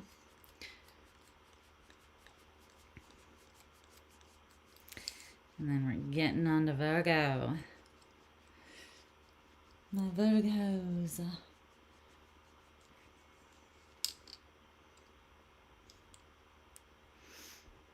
We live and learn. We do. We do live and learn. All right. Let's get into Virgo. I'm liking this reading. It's fun. There have been some plot twists, some twists and turns here.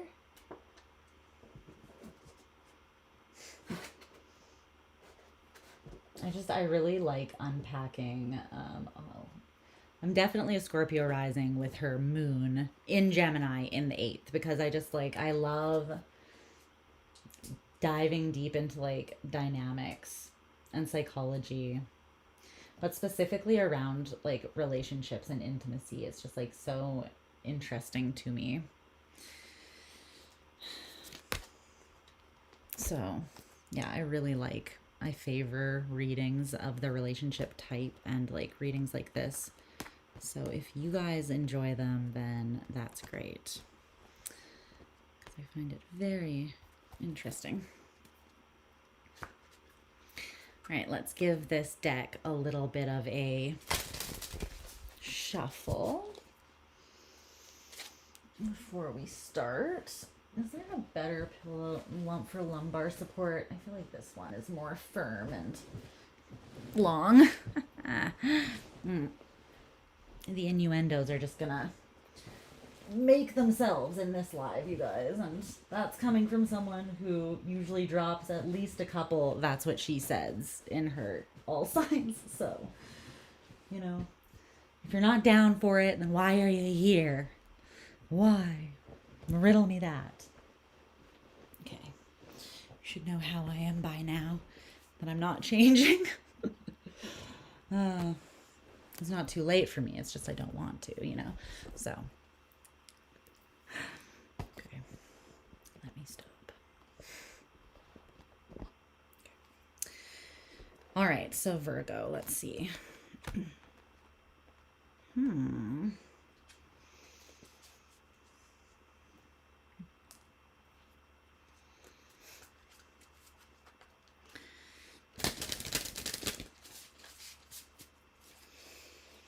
Virgo. What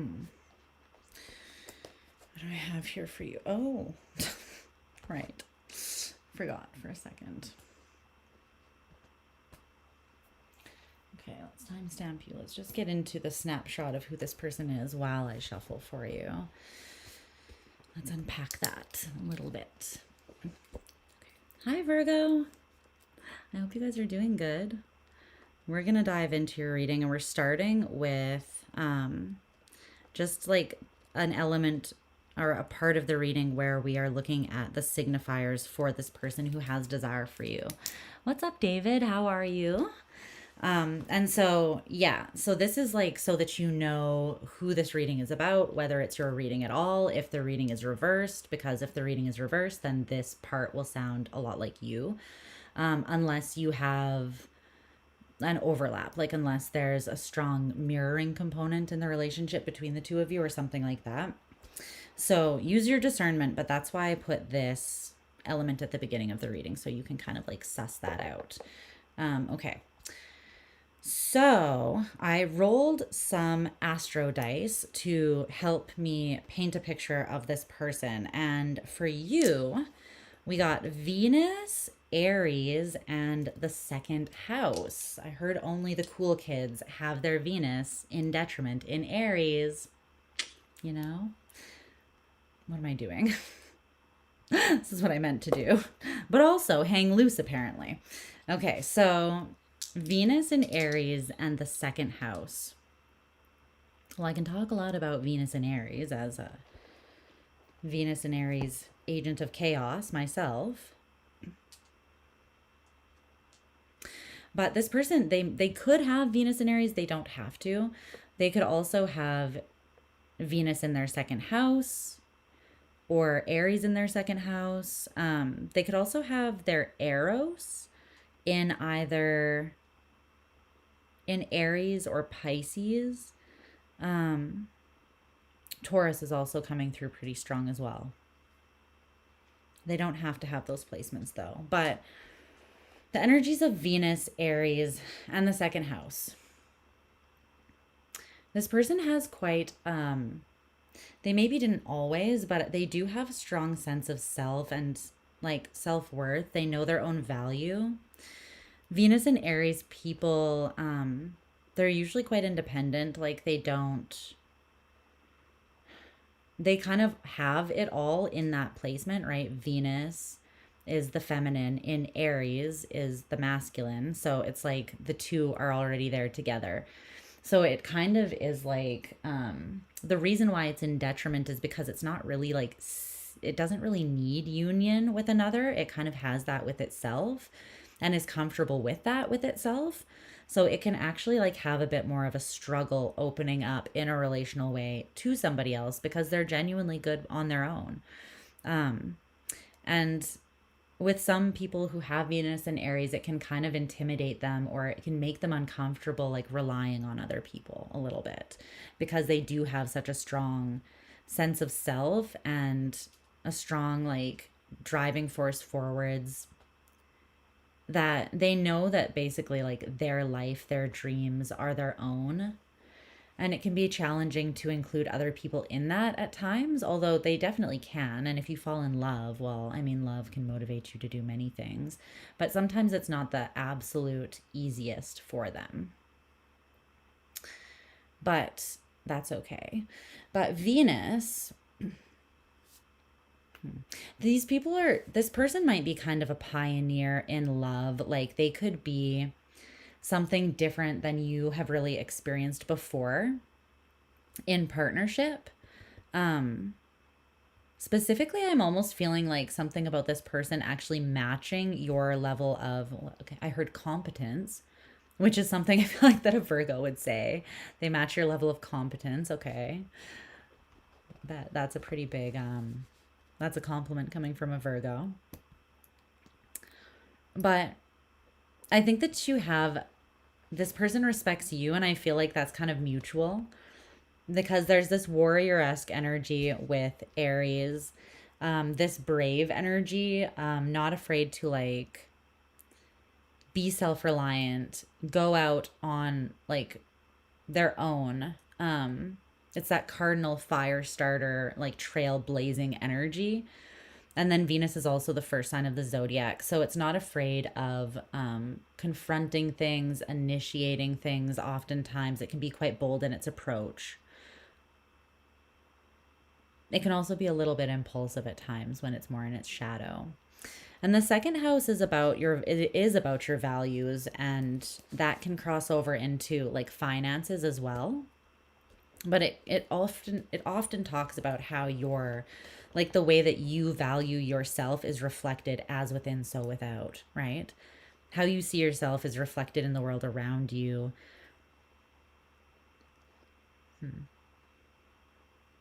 And the second house can also highlight like the ways in which spirituality is simplistic, whereas the sister sign, Scorpio, talks more about like the profound depth and complexity. Taurus can say, but there's still this simple element like universal laws, or like things that we can actually count or rely on to that make up the foundation of our universe or our existence, right? So while it's fun to play in the depths, there's still these like somewhat simple truths that we can still come back to. So this could be someone who has that balance. It's almost like they are very spiritual, but it has a grounded element.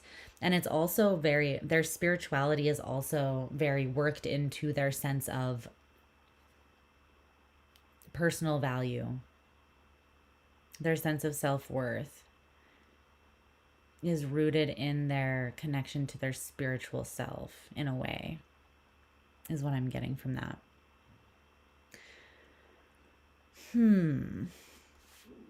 And let's see. This is someone who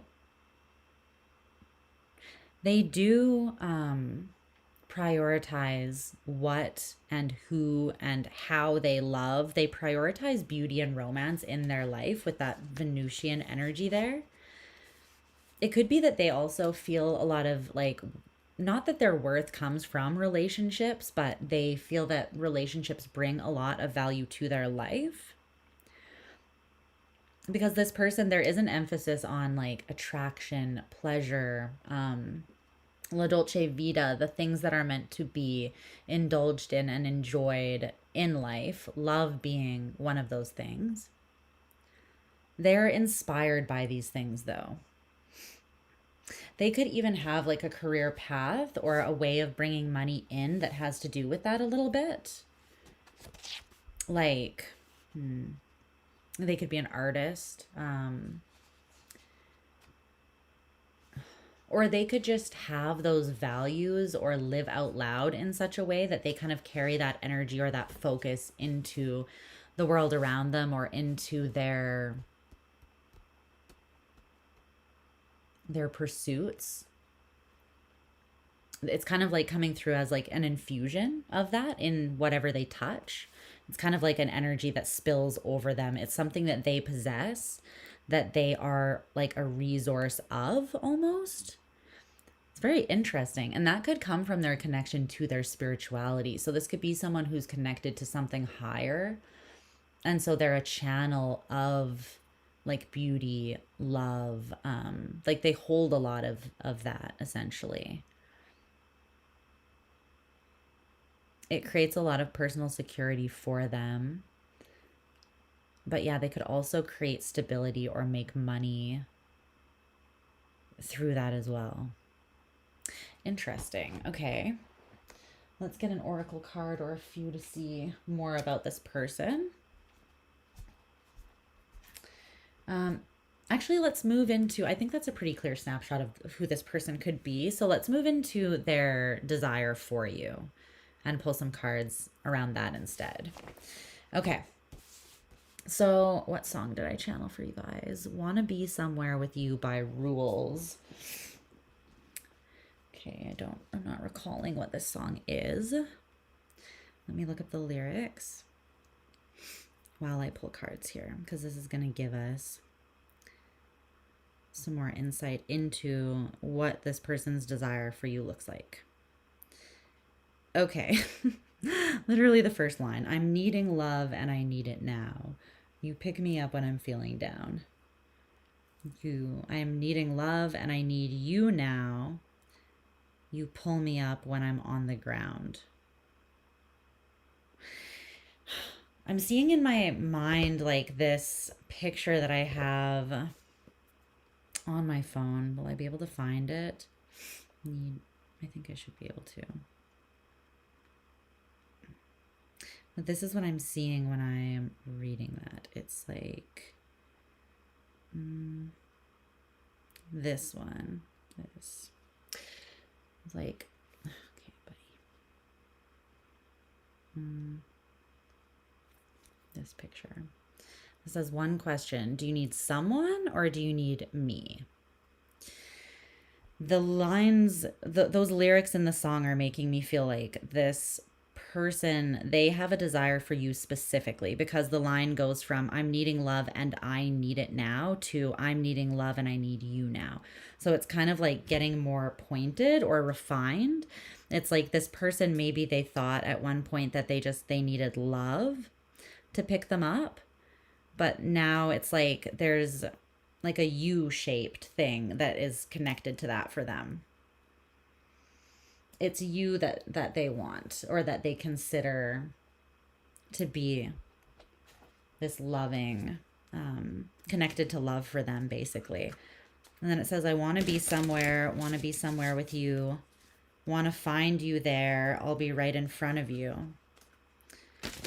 Want to take you there where the sun is shining through, want to be somewhere with you. Through it all, I can see it now. I feel you close when it gets too loud. I need your love and I need it now. I'm really trying to make you proud.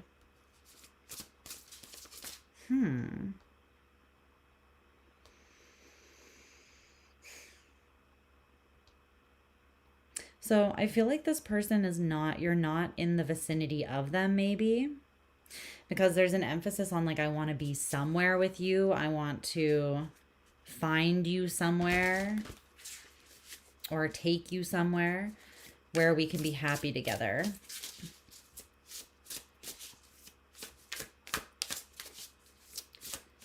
Okay, tell me more.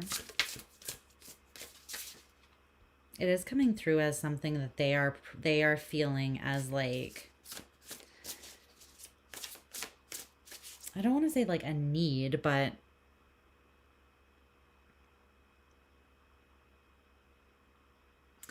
they are, there's something that you specifically highlight, catalyze, or bring to this person's life.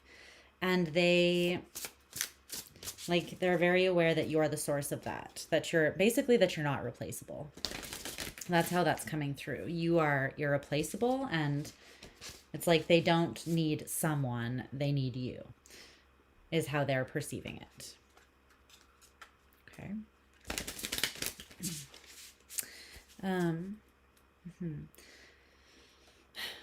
This person could also have their Eros in Aries, or potentially Pisces as well.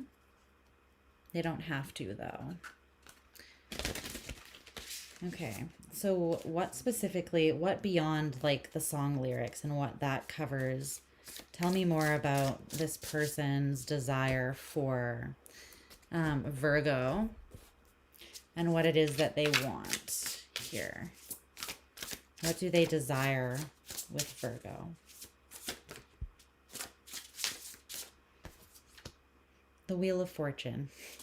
Okay. They want something to blossom. Specifically, this Wheel of Fortune has like a huge pink rose on it. So I feel like it's love. Pink is like, it could also be friendship too that leads into love. I think usually pink, like red is more like, when you give someone red flowers, it's usually more like romantic toned. But I'm just getting that they want something fortunate with you. So like that line in the song, I want to take you there where the sun is shining through. It's like, I want to be somewhere abundant with you. I want to experience expansion and abundance with you. So they do definitely desire progress and forward motion. There's the Lovers at the bottom of the deck.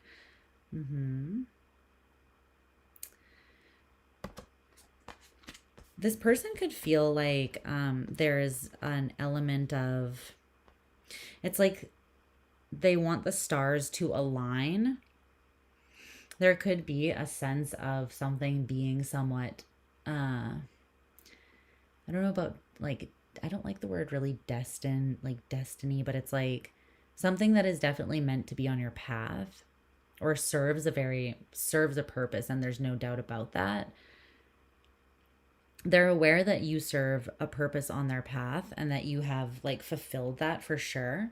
But I think that they want it to go beyond whatever it has, whatever purpose it served thus far, and extend into like maybe the past has been very, you guys have catalyzed one another, but it's required strength to work through whatever was brought up. Or maybe this past cycle with this person had a lot to do with you guys showing each other a lot about one another or yourselves, but you haven't actually gotten to the phase where you're able to like come together or rest in one another.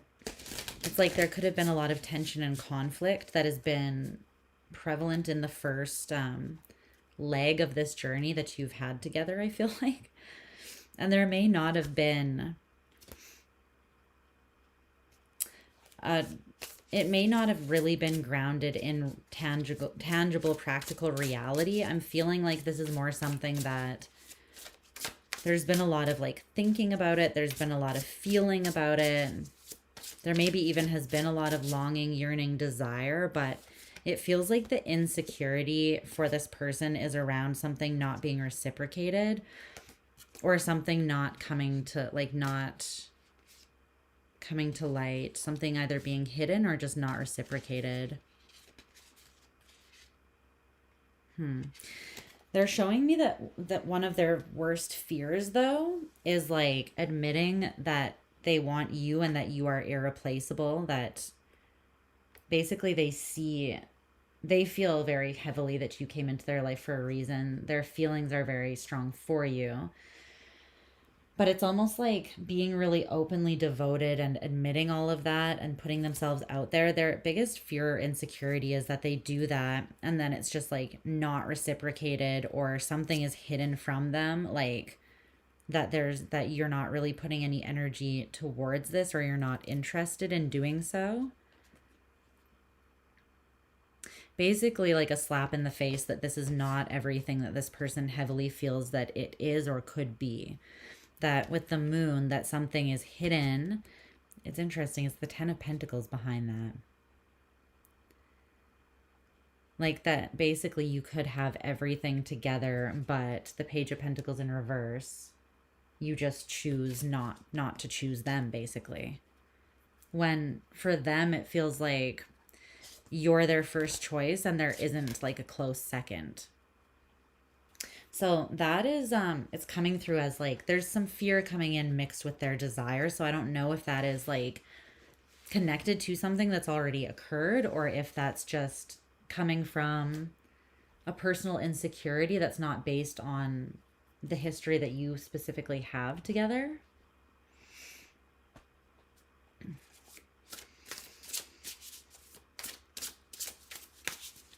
Can you tell me something, anything else about this person's desire for Aries? Or for a Virgo, sorry. You guys may be at a physical distance. The Six of Pentacles, they just want balanced give and take. There's something about something not being reciprocated or balanced.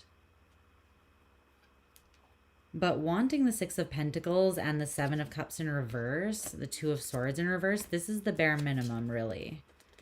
So this person could be used to, like, not getting the bare minimum, basically, or settling for scraps, or for people who are just, like, you know, scrubs a little bit. Someone's dusty son, you know, someone's dusty daughter. Sucking them dry and then like just piecing out, which is not great times, right? This person has a fear of like giving their heart to someone who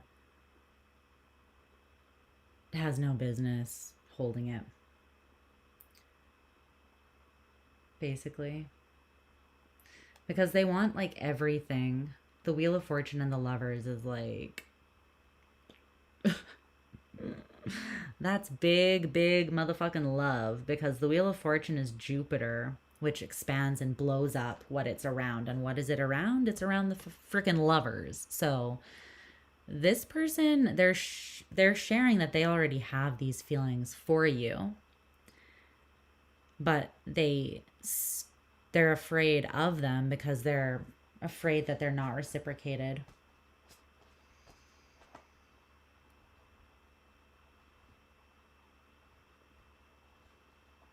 Like, there's something here about you just being able to just flippantly not choose them, and in contrast, how they don't feel like they're able to do that with you. So this person, part of their desire is like, again, it's open devotion, like honesty with how you feel, openly choosing one another, being like completely open and honest with one another, so that there is the alleviation of fears and doubts, like, so that there is no question, which there shouldn't be. If you're in a healthy relationship, you should not be questioning. You shouldn't be questioning like how someone feels about you if you're in a relationship with them, right? It's not a healthy relationship if you are. So they're saying like, I want emotional clarity, and I want balanced or reciprocated give and take in the form of like energy, attention, investment, effort. They want the basics, basically. But there's something about like them not knowing how you feel. And they want you to reveal that, because behind the Seven of Swords in reverse is the Ace of Cups. They love you. They want you to reveal that you love them as well, basically. They just want you guys to be on the same page. That's what they desire. They desire to get on the same page with you, not just in like mental understanding, but in like truth, devotion, loyalty, emotional clarity, openness. They want, I mean, the Lovers is about your equal. It's about being unified with someone who is a genuine equal to you. So if someone is like putting in, you know, like all of this and not getting that back, then they're basically saying that there's a fear, there's a deep desire for you, and there's a fear that they're hoping is disproven, that like you guys aren't each other's equals, that what they want to give to you, you're not interested in receiving or returning or something like that. But it feels like that is what their desire is. They're highlighting like how much they feel though. But then there is this, there's something that hasn't been clear.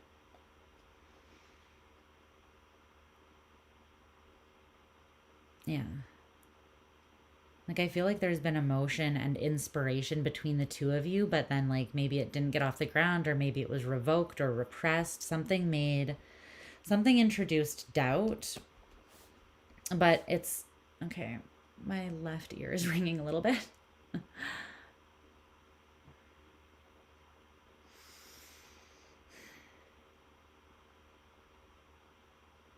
Something introduced doubt. It's like there was open devotion, expression, inspiration. And I feel like this person's fear is that it's like someone lit the flame and then just walked away. Like someone lit the flame of desire in them, or you lit the flame of desire in them. Basically, like you made them fall in love with you and want you and nobody else. And their fear is that you don't feel the same and you're just going to walk away and leave them like longing, basically. I think this person is a lover boy or a lover girl. I don't know. It's interesting with that Venus and Aries though. Like they're definitely good on their own. They're tempered and harmonious within themselves. But there's something about that, like being a struggle to maintain with you, or being misread within this connection, or something about that being highlighted.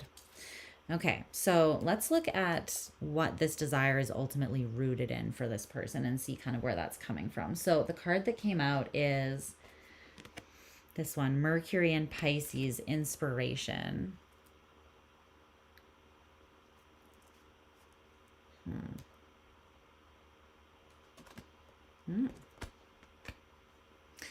Well, Pisces is inspired by pretty wholesome things usually. You know, they're inspired by spirituality, alignment, dreams.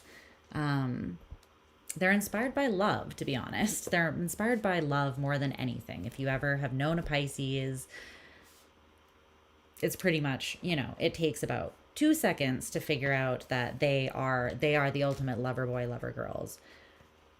And it's more than just like, it's unconditional love.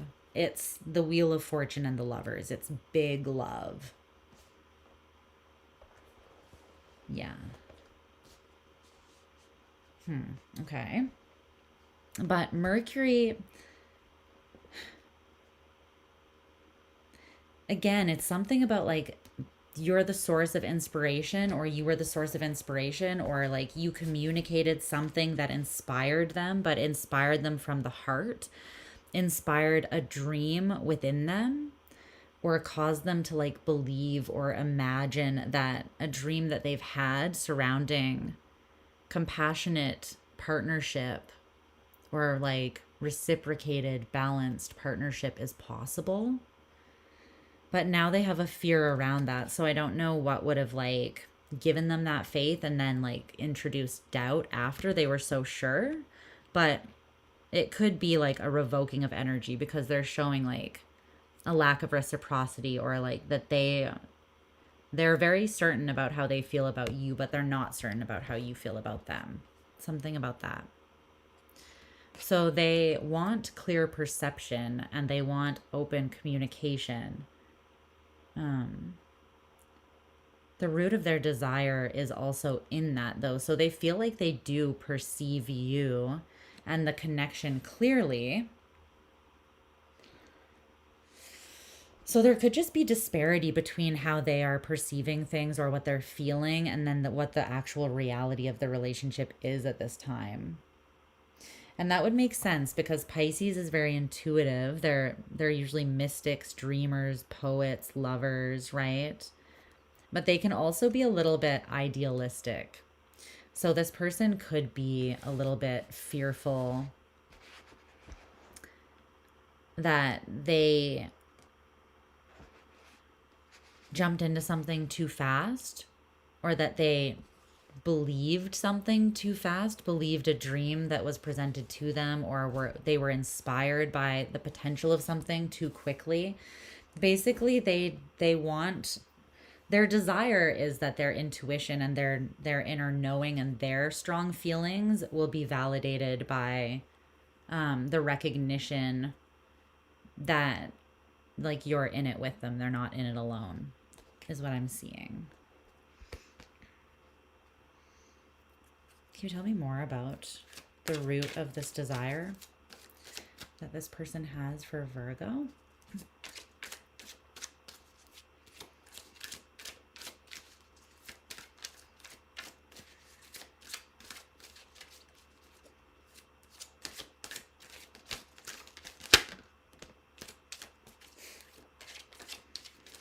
That Venus and Aries energy is very loud.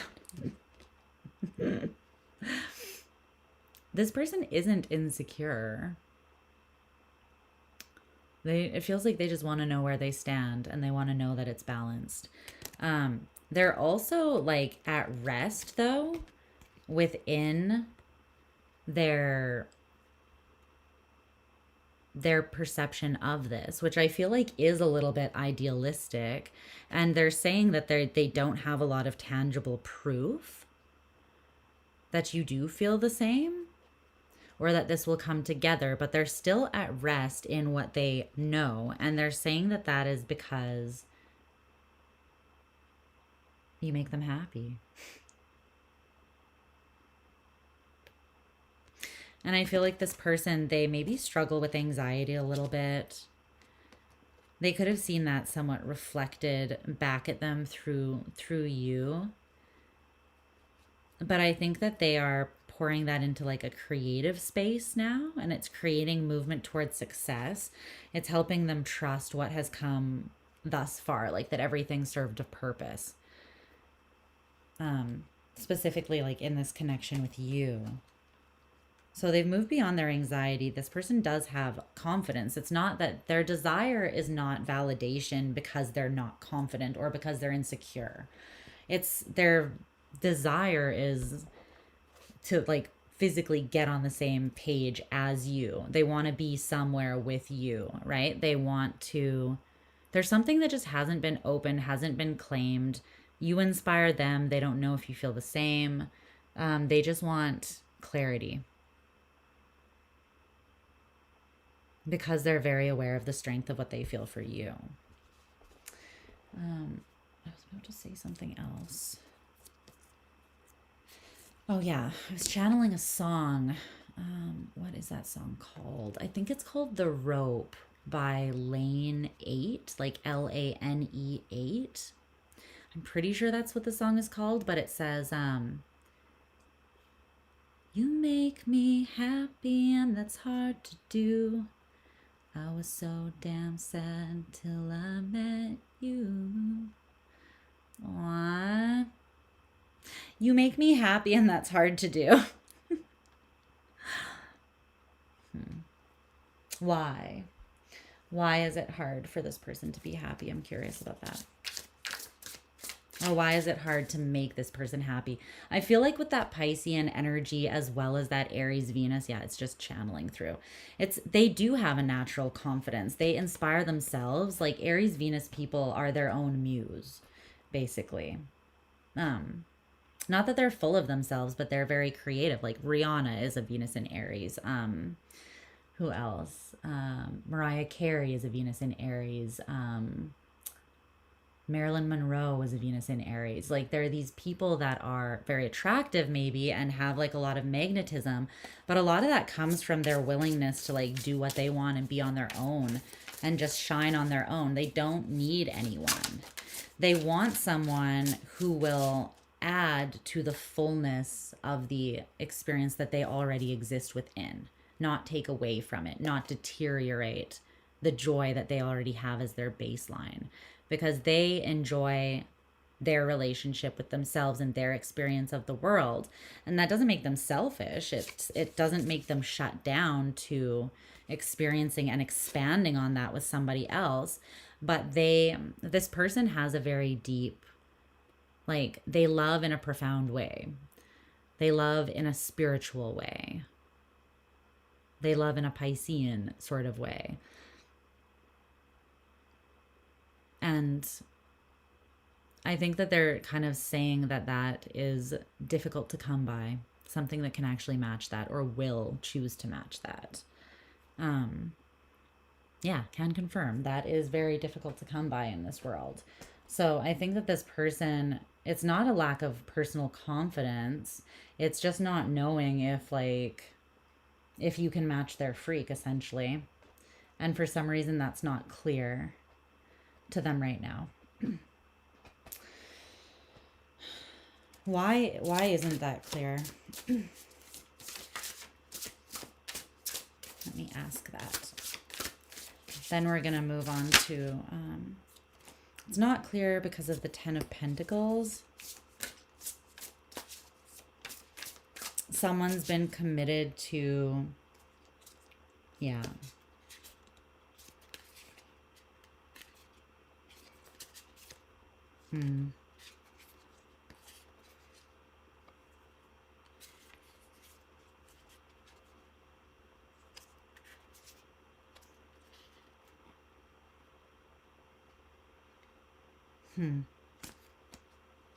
There's something that made this person insecure in the past, though, or it just hurt them. Specifically, what they're saying is that they were very confident in their connection with you. And then you guys, there may have been like something that occurred that they are having a difficult time reconciling. And it could be that they felt like an option, or they were an option. Or that you didn't fight for them in the past, or you fought to move on from them rather than fight for them. It's saying that something in the past happened and the two of you were apart, and something took place that really hurt them during that time.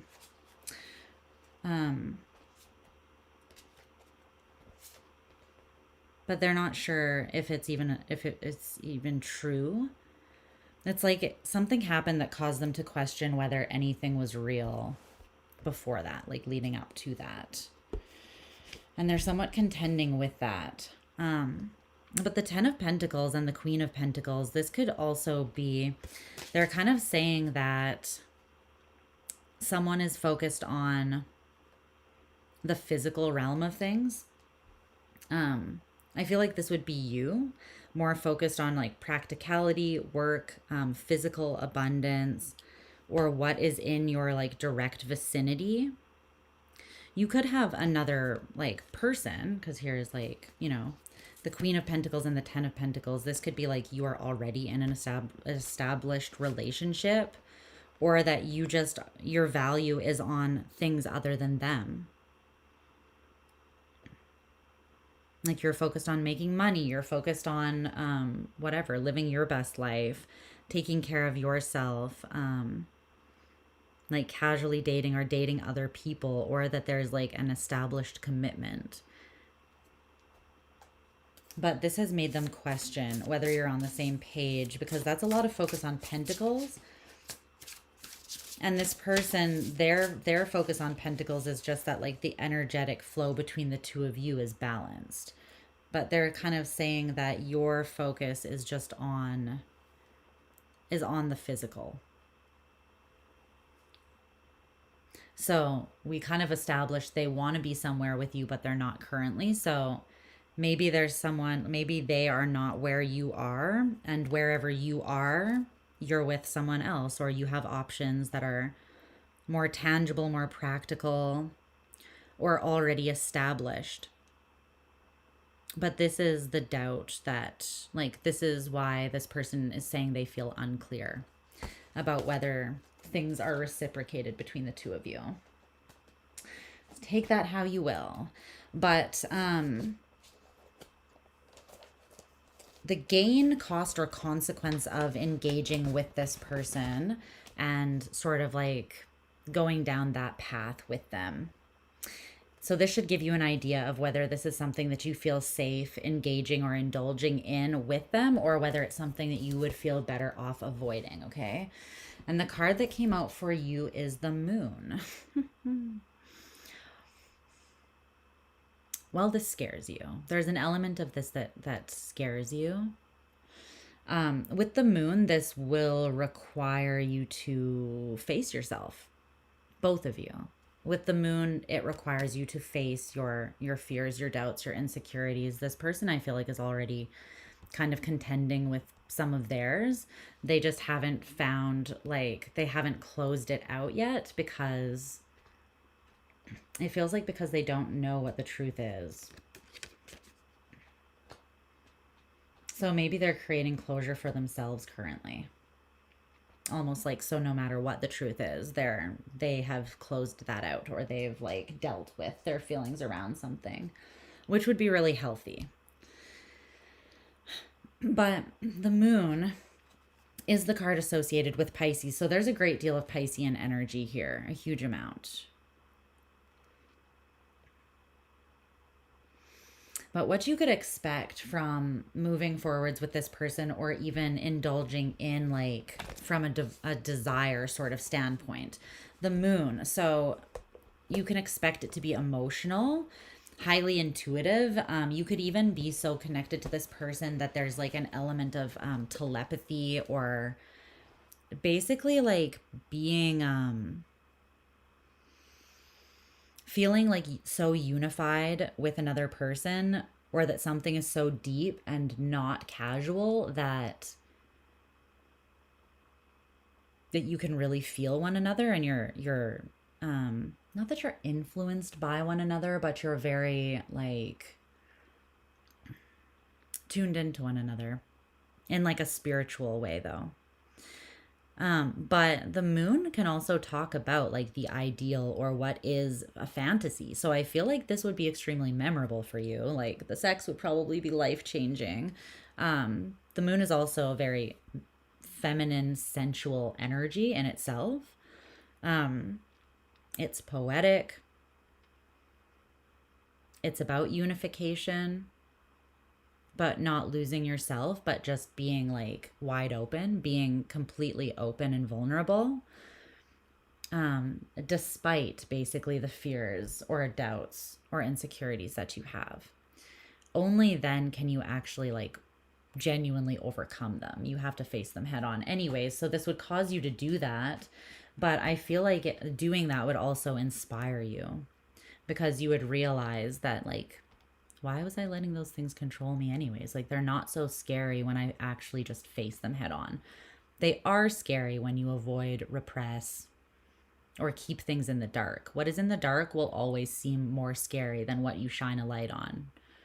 But there is something about like actually needing to face yourself and face or share the truth in a deep kind of way and a vulnerable kind of way. So I don't know, whether that feels safe or not to you is going to depend on where you're at in your own personal evolution, how willing or able you are to do that, right? To meet this person in that place, because that's where they're at. There's also an element of something coming through about dreams here.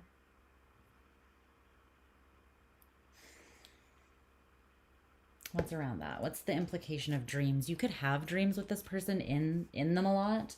But it's coming through more as like what to expect is expect this person to like write you into their life. Like for this person to genuinely consider and make space for you as a part of their dream, you know? Because again, it's like they don't open up to too many people. Aries and Venus and the second house, they are confident within themselves. If they open up to people, it's because they genuinely see that person as something that enriches their life and is an equal to them. And it feels like you make me happy, and that's hard to do, right? Is they're not easily like impressed because they can take care of themselves. They can fulfill themselves.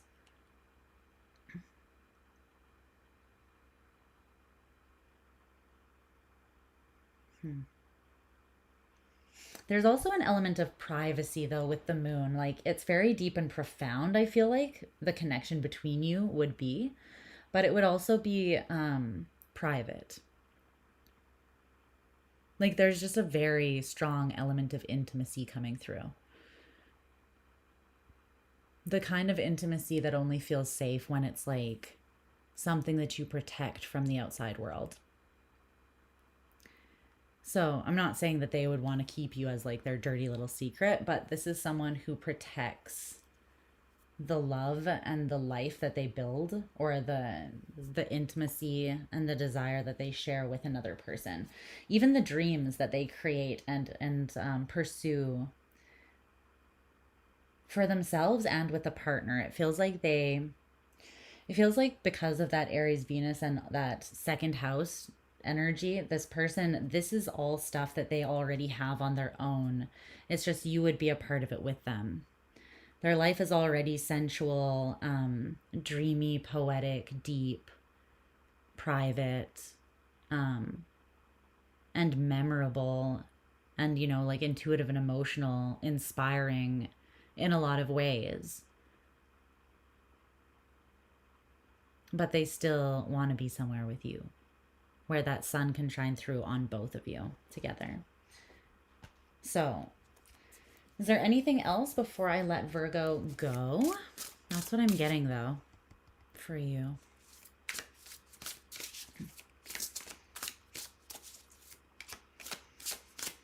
Yeah. That is it, darling. It feels like there's something that would need to be released, though. If there's bitterness, resentment, pain, holding on to something from the past, that's what's causing a misalignment. That's what's getting in the way of, like, everything, basically. Two of Cups in reverse, 10 of Cups in reverse. This is possible, but the 10 of Swords in reverse is also here. This is like a prerequisite. You would have to take those swords out of, you know, you'd have to take those swords out of you and put the final nail in the coffin of whatever that phase was, whatever that is, whether those 10 swords had to do with this person or not. You could be held back from this person,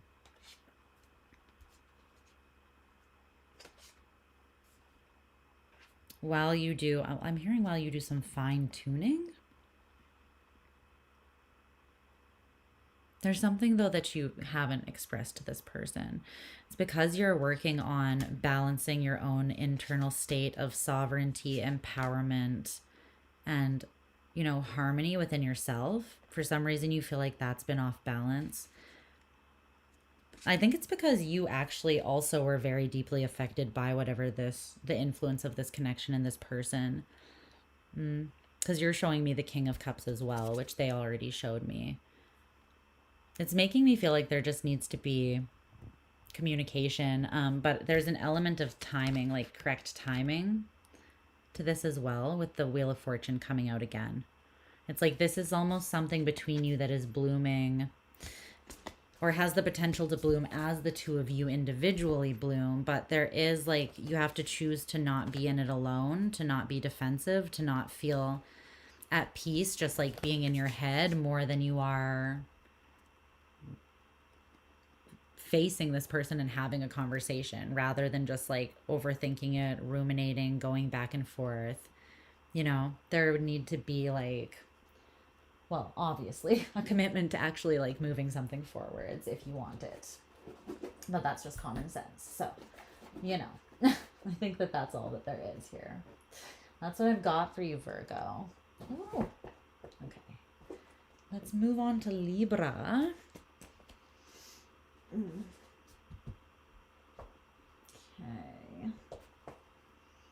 Libra.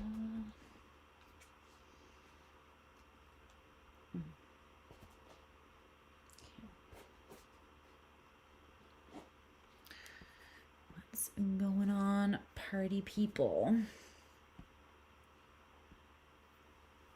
Let's see here.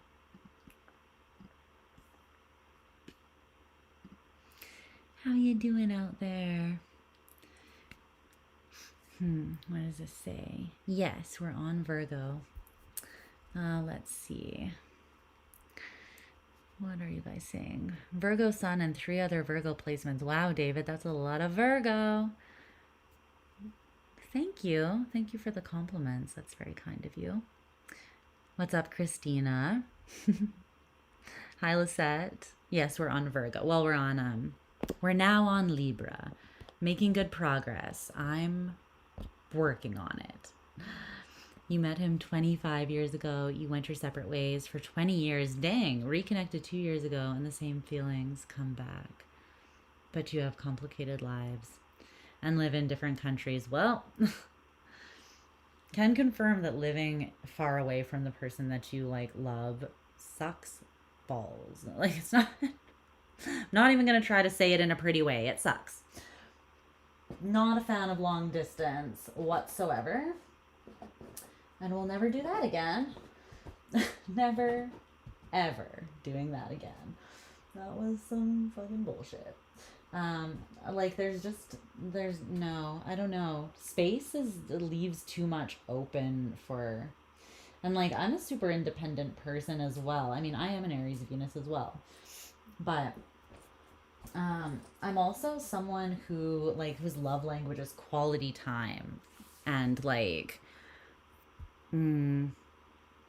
physical touch. So, like, not having somebody near that I'm intimately involved with is just, like, I realized that will never work. That sounds like a shitty idea. Fortunately, already loved the person by the time I realized that it was a shitty idea. But, you know, that worked itself out apparently. So we're all good. But we're moving forwards with Libra. Libra. Where's my coffee at here? But yeah, I'm not a big fan of long distance. It's very, I think it just adds so much complication. And like, how can you be in an intimate relationship with someone? I mean, obviously people make it work. I could see it being for a time, like if your partner has to go away for work or something, but I just don't understand how people can do that sustainably. It just like, I don't know. It got old real fast, like immediately. I was like, I love you. Why the fuck aren't you here? Why are you so far away? It sucks. You have Mars in Libra, so let's see if this resonates. Good love languages, yeah. You are afraid you won't be able to be together ever, sadly. Aw. Well, I mean, there's a fine line between false hope and then never saying never. You have to be able to trust your own discernment and also like what the other person is actually giving and showing up as, right? So that it's not just fueling a delusional fantasy or something that is not reciprocated or is one-sided. But if it's just about like logistics and you both genuinely want, like desire the same thing, I think that people can make it work. I feel like love, if anything, can make people move mountains. But like the people have to choose the love, and then the love gives you the strength to move the mountains. You know, like you got the choosing the love part is very important. If you don't choose the love, then you're choosing either fear or ambivalence instead, and it's not ever going to work if that's your baseline, right? Obviously, you've got to choose the love. And then I feel like once you do that, a lot of things can like come into even like somewhat magical or alignment that doesn't really even make logical sense. Like things can align once you choose. There's a quote about this. That's amazing, but it's basically like once you choose, well, there's another quote that's a lot more simplified, and it's take one step towards the gods and the gods take 10 steps towards you.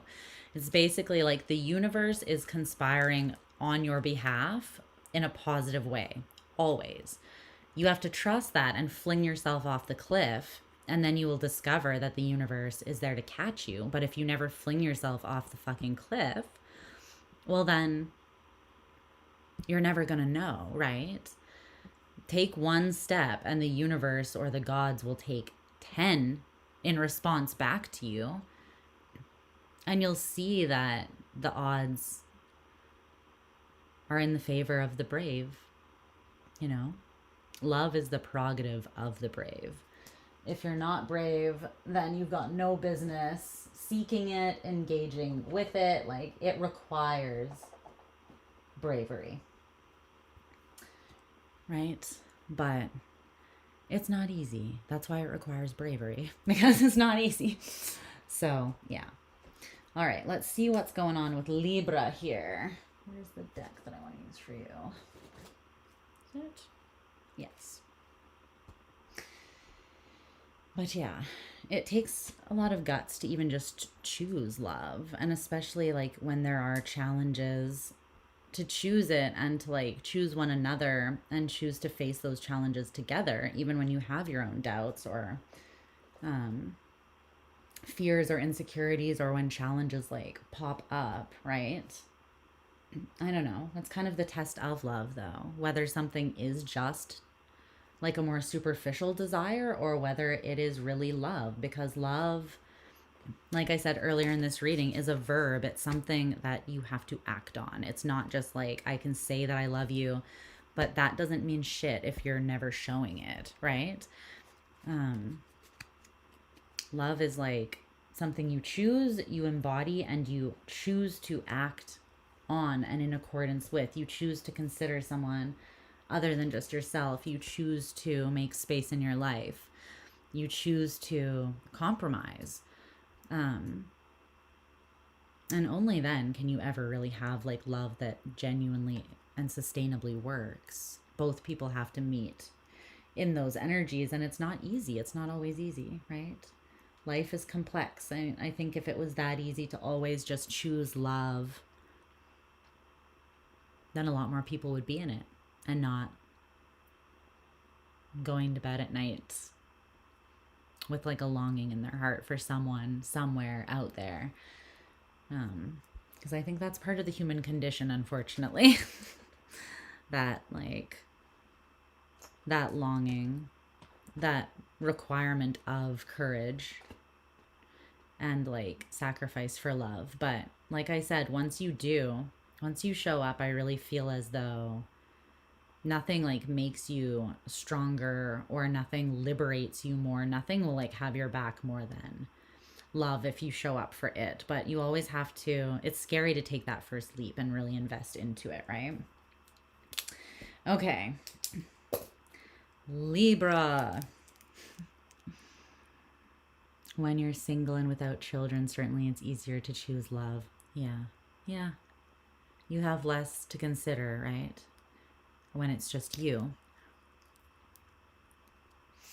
And there's people that are single without children that still have other things to consider. Like they still have a lot of familial responsibilities, or like responsibilities with their work or whatever. Like there's lots of things at the end of the day that can complicate love. Love in itself is complicated. Life in itself is complicated. But it's like, that's why it comes down to like actually being kind of simple. You either feel it or you don't. And if you feel it, you either choose it or you don't. Right? And then you live with the consequences of that. And we all choose. We all make those choices for ourselves and live with them, right? So, I don't know. I've had regrets both ways, but I would say at the end of the day, I don't really like have, I would say I've had regrets, both choosing and not choosing to really put myself into a love that I felt. But at the end of the day, the putting myself into it and then it not working out, it was less of a regret than like the wondering or the longing or the wishing that I would have, or like, yeah, what would have happened had I? Because I still learned, I still gained a lot, even if something didn't work out or was painful. But it's harder to create reconciliation for yourself, around something that you, or closure for yourself around something that you genuinely felt and just didn't go for whatever reason, in my personal opinion and experience. But obviously that's different for everybody, or different for many people, right? I need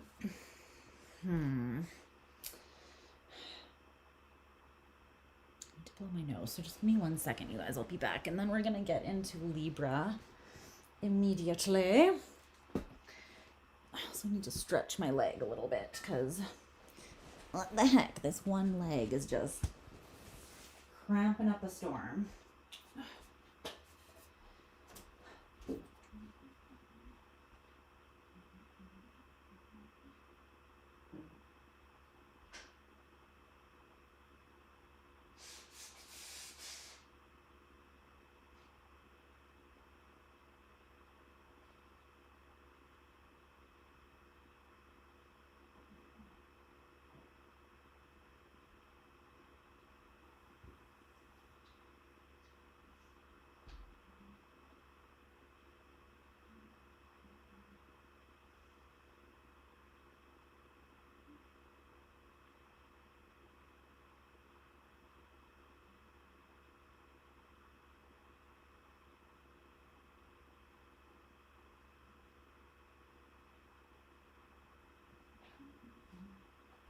All right.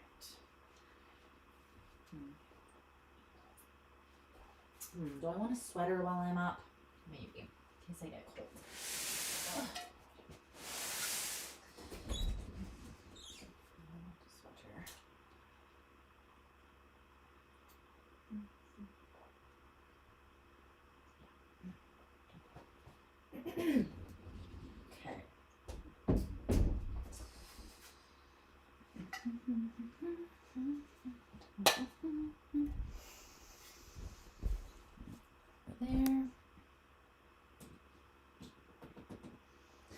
let's also just freshen up the energy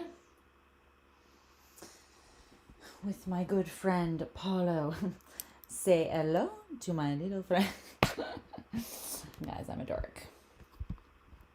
In case you didn't already know. Oh my gosh. It's very difficult to climb onto here. All right. Yeah, I'm a nerd, in case you were wondering. In case you didn't already know. You're a little slow to the party if you hadn't already figured that out. But hey.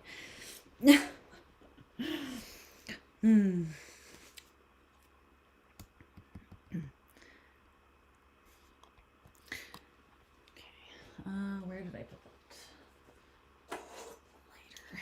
Let's just freshen up the energy and then get into the rest of the reading.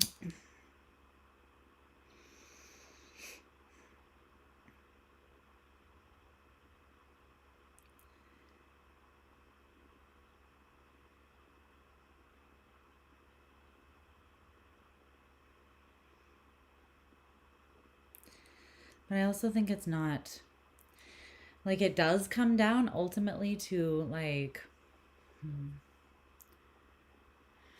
whether you choose to prioritize or pursue love that you feel or not. But at the same time, you never really know what someone is experiencing in life or what they're having to work through to get to the point where that's even possible, either within themselves or externally. So it's still good to not judge, because someone else's journey is not your own, but that can be easier said than done, especially when you do love someone, when the stakes are high, you know.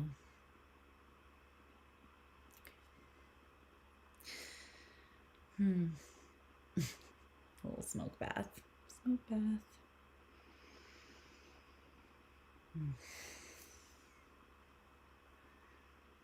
Freak Like Me by the Sugar Babes.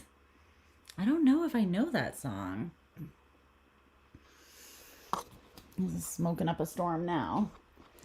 Okay.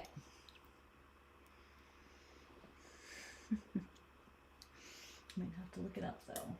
At some point. All right.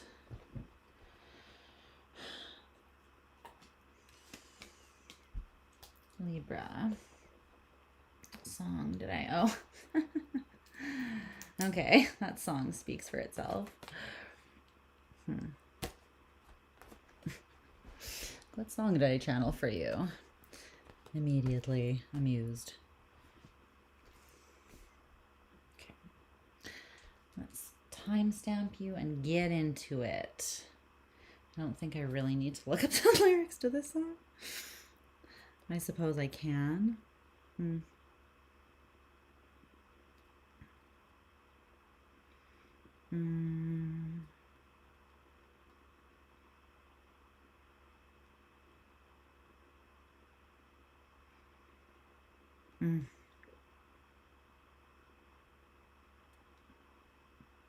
Yeah, no, I really don't need to look up the lyrics. It's very self-explanatory. Okay. I do feel like I want to put this on, though. I'm kind of cold. For some reason.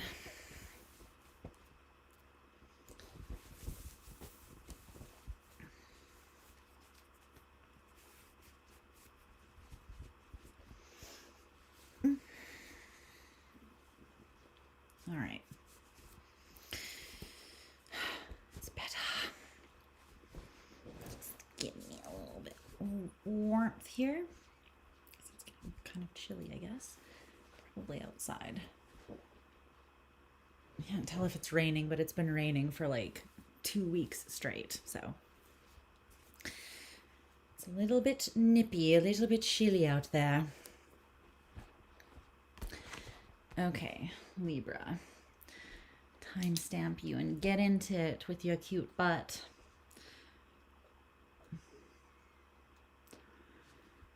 Hello, Libra.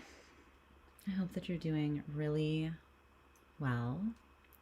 We're just going to get into your reading. So the first part of this reading, the purpose of it is to kind of paint a bit of an energetic snapshot or a picture of the person that's coming through as having desire for you. so that you can kind of suss out who this might be and whether this reading is for you. Also, if this sounds like you that I'm talking about, then there's a chance that the reading could be reversed and that I'm talking about the desire that you have for somebody else.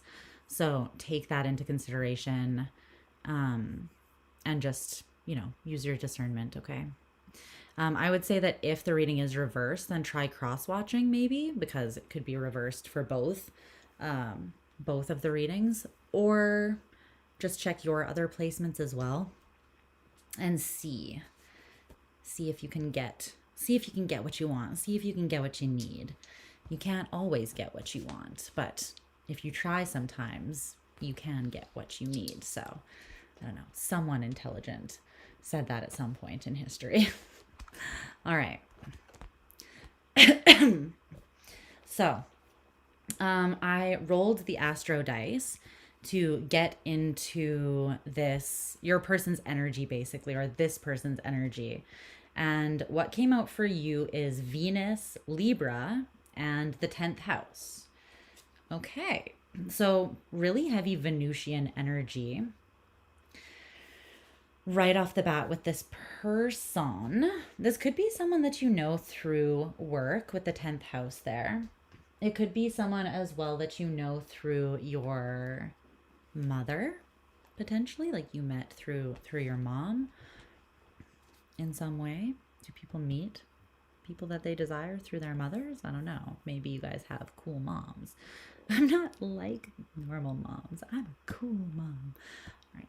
I can't pass up a good Mean Girls reference. But the 10th house can be associated with like the matriarchy a little bit, and the 4th with your father. So, but Venusian energy, well, I'm sure you know because Venus is your ruler, darling, but Venus is about beauty, romance, what and how you love, what and how you place value in. It's about attraction and pleasure.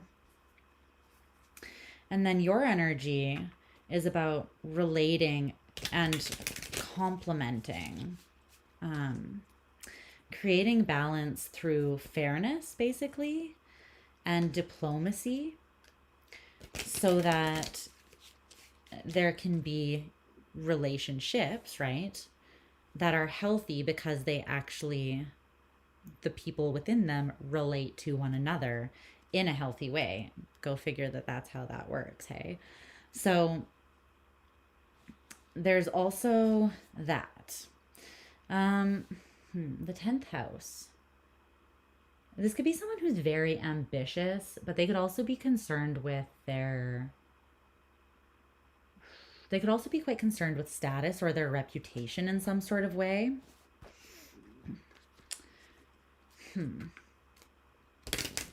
Or like worldly attainment could be a big priority, or like part of their mission. Their profession, their work could have a lot of responsibility surrounding that in their life. They could be in an authority position or a position of leadership where there's a lot of responsibility surrounding their mission in life, or just their profession. This person could even be, for some of you, like a boss or someone who, I feel like that's not for like tons of you, but that's a possibility. And in that case, I feel like they have acted with diplomacy and haven't like crossed any boundaries or blurred any lines. But this could be like if you have like a sneaking suspicion that someone at work or a boss or someone like that has feelings for you, and this could just be coming through as a bit of validation that there is like a desire there. And it could be highlighting what that entails a little bit. Okay.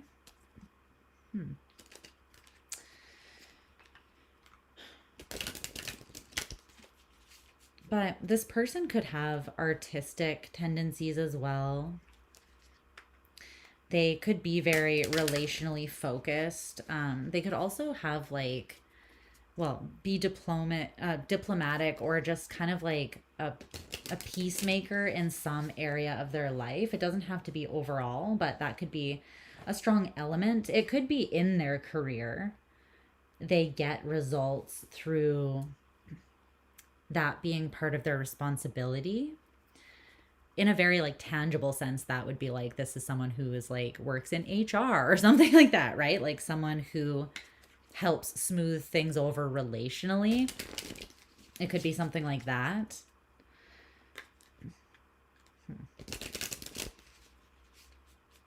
Okay.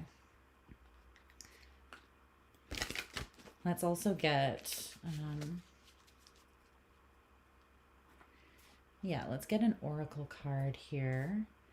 Tell me about this person's current energy. This is their signifying energies for right now as well. Not like them overall or all the time, but this is kind of where they're at now. Anything else about this person who has desire for Libra?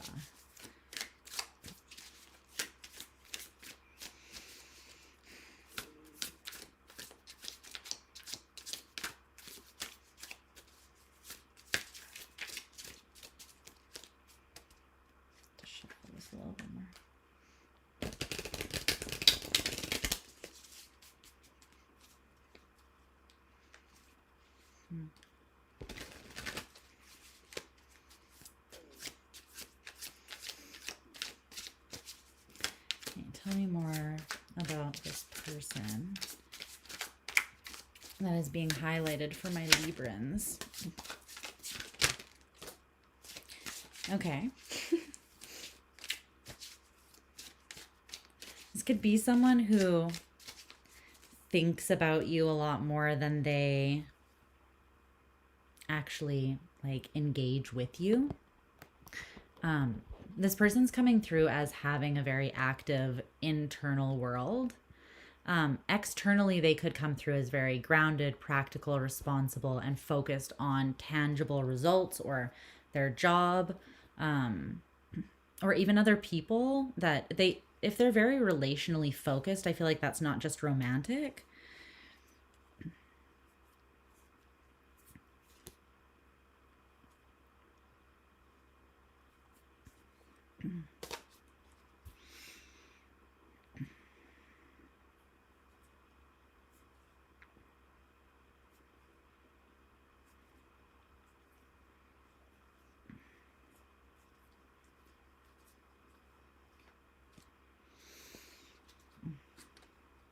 Okay.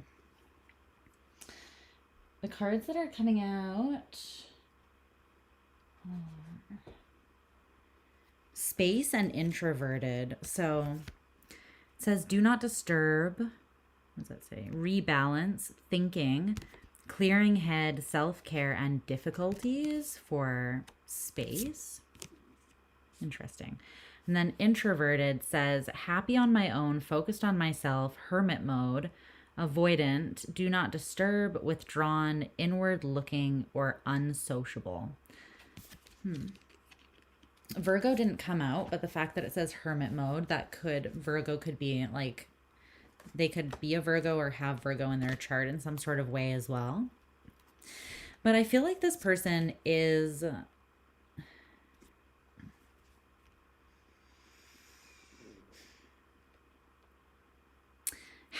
it's coming through as like this person's very comfortable with their independence. They're comfortable moving from a place of just personal autonomy, but they are not as comfortable. It's like they're relationally minded, but they're not as comfortable functioning within a relationship. Why is that? Love, the Two of Cups, healing, the King of Cups, and death in reverse, transformation. Something around this is transforming for them currently. This person could definitely have Scorpio in their chart very strongly. The King of Cups and death. That's both scorpionic energies. The Two of Cups. Huh. there's more of an alignment with you and this person than you know or than you've realized. And I think it's because this person, they're comfortable on their own, and specifically they get really introverted when they are like working things out within themselves. Like they like to withdraw, to go deeply into themselves. This is feeling very scorpionic. And they're like, do not disturb. I'm in a state of rebalancing myself, or I am clearing my head, or I'm thinking through something, processing, or like they're comfortable handling their difficulties by themselves. That's what it is. And they're also confident in the way that they care for themselves. They're less confident, it feels like, in allowing someone else to co-regulate with them or like help them, or like they don't want to rely on anyone. And there might be a difficulty in distinguishing like being open to just ongoing healthy support, or a relationship that's innately supportive in an intimate kind of way, versus like codependent reliance, which those two are very different, right? You can like let yourself be supported by someone or support someone and have that be like still maintain your independence and have that be very healthy. But maybe this person hasn't experienced it that way in the past. And whatever's transforming right now or healing surrounding their heart, and how it feels like they're able to show up in a healthy reflection with you, that transformation isn't finished yet. There's something pretty deep that's transforming, but it's not done transforming yet. So this could be someone who is like you haven't heard a lot from, or they've been MIA, or it appears even as though they're just good doing their own thing, or maybe even that they're not thinking of you. But that's not true. They're actually thinking about you a great deal. They're just not communicating that because this person's process is very private.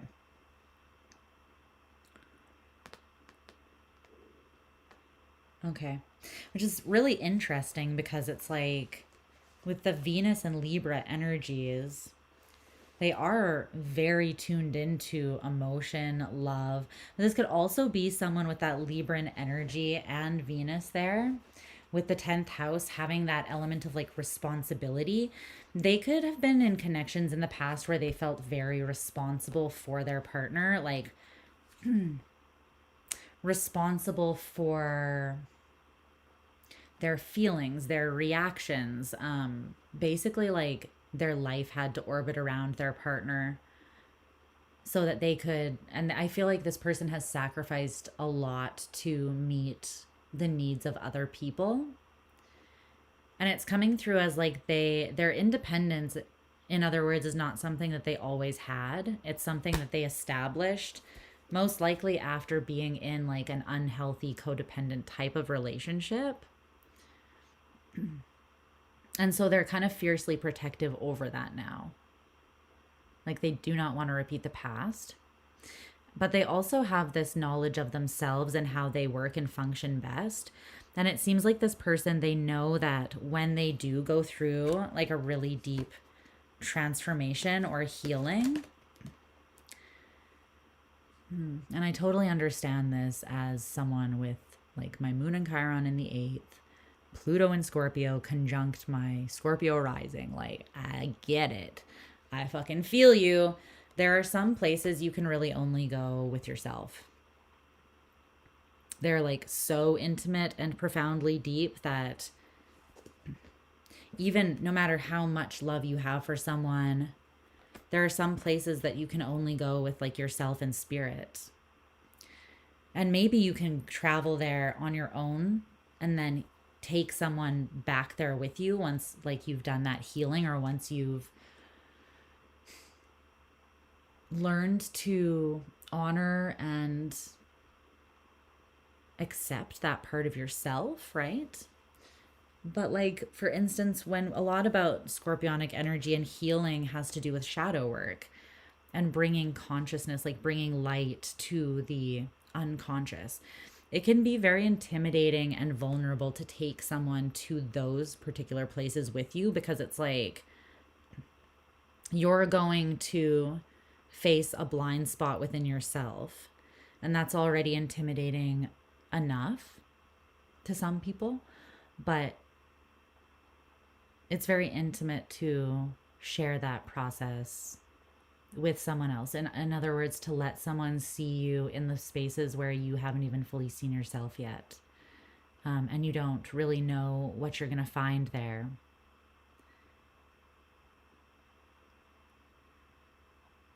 Yeah, I definitely understand that. But I think that's why, like, you can have a relationship where, like, if you're an introvert, for instance, and you gain energy through having space to have time with yourself, with your own experience, to unpack that, to process that, to integrate that, to like heal. That does not lessen someone's love for you. That's just what they need to be able to love you to the best of their capacity and in a sustainable way, right? It's not a reflection on you if someone needs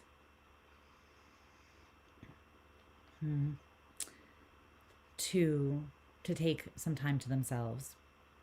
Because introverts are people that literally gain energy back, like they refuel in the time that they spend by themselves, so that they then can be relational and social when they want to be, but they need that balance. And that can be commonly misunderstood, or a misconception by like people who don't need that, right? People who gain energy through social engagement. It can be difficult for them to understand that a little bit. But sometimes it's not even introversion. This can also be the case for people who are just very sensitive, right?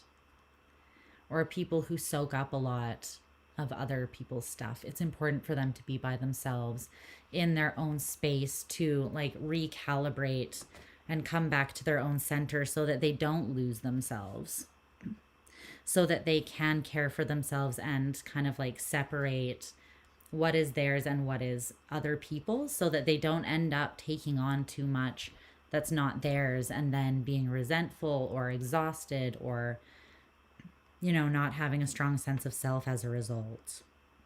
So that's what I'm kind of feeling about this person.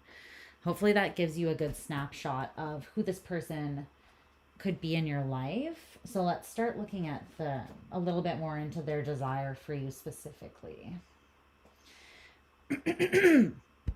My God, I'm sorry.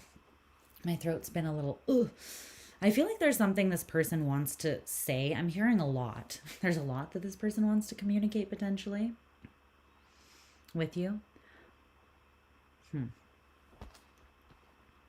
Okay.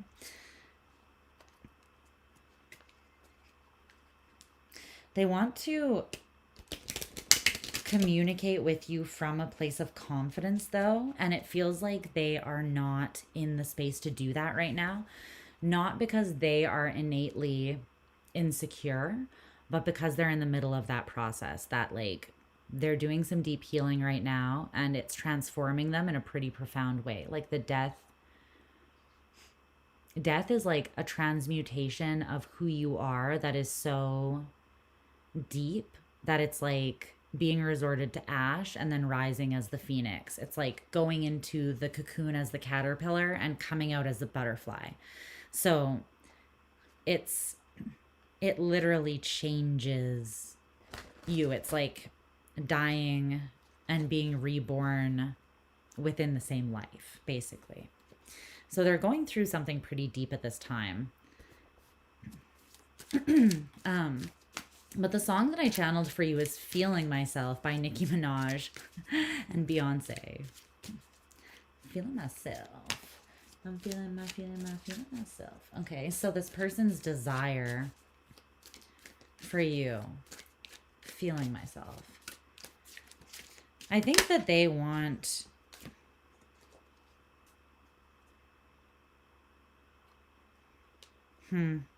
is this them? Yeah. They're saying that they've been fighting something that they know about their feelings for you due to the way that their feelings for you or their experience with you contrasts past experiences that they've had, or one past experience that they've had. And I feel like it's this like codependent element where people have like not been independent. They've been overly reliant, or they've projected onto this person, or they've put like heavy expectation onto this person, or expected them to sacrifice a lot to care for them, or to walk on eggshells around them, when really that was never this person's responsibility, right? A healthy relationship is one where you meet in the middle and you can take on life together and help one another through just helping each other co-regulate the experience of life. But that doesn't include like soaking up, taking on, or being accountable for somebody else, for their feelings, for their reactions, for their healing. You can be supportive of a supportive force in someone's life surrounding those things, while also not taking it on as your own. You can care deeply about someone while also understanding that you can't crawl inside their skin and like do the healing for them, right? You can't make them drop something or work through something or prioritize something, or, you know, drop a bad habit and start a good one, a healthy one. You can't do that for somebody else, nor can you force them or convince them to do it for themselves. But there's something about this contrast between, and they were hurt by something in the past, this Three of Swords contrast. The way that they feel about you, or the connection with you, I think that they've been fighting it a little bit. They've been fighting something that they know. For some of you, this person knows that you shared a past life together.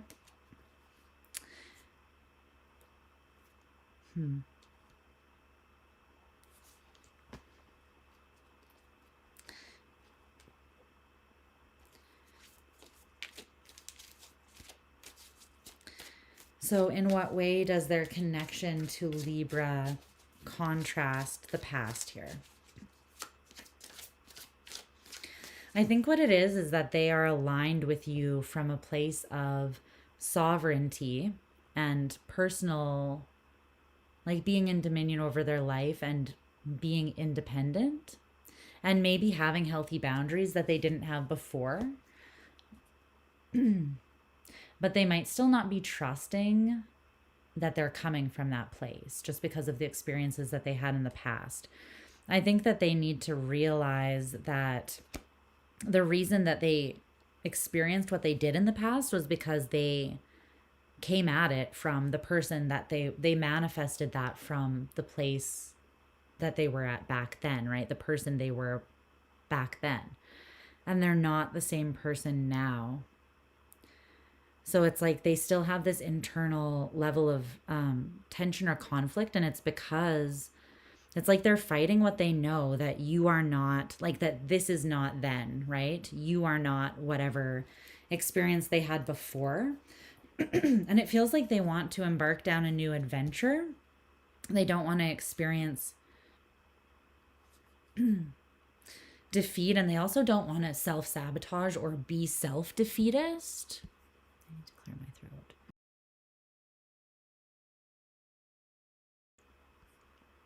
That's better. But they feel like maybe the dream that they have for things to work between the two of you is not practical, or there's barriers. There's still barriers that have to do with fear. The Lovers just came out. I didn't ask for anything, but the Lovers, choice. They're saying like either you or both of you would need to choose this over like valid fears that you have based on past experiences. You'd have to both accept that like this is not that, this is something different, and then commit yourself to bearing witness to the contrast of the connection between you and them versus what you experienced in the past. And that will allow you to finally let go of the past and return to a state of innocence, where your energy is not being drained by a lack of hope or projecting confusion, because that is not allowing this to manifest in a triumphant way. Yeah. Their inner voice is saying take action, but their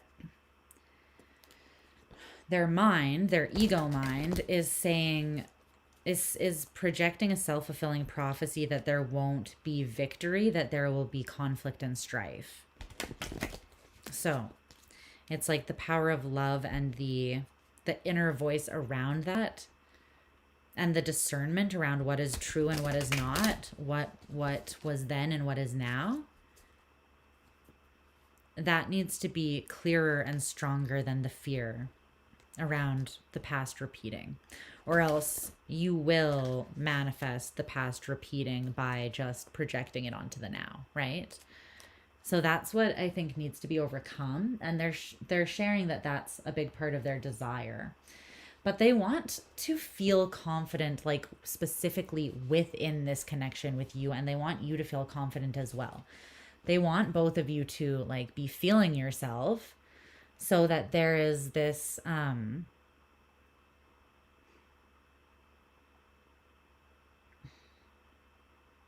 it's like confident in your own sovereignty and independence, to the point that you can be deeply unified without losing yourselves, or without being even afraid of losing yourself.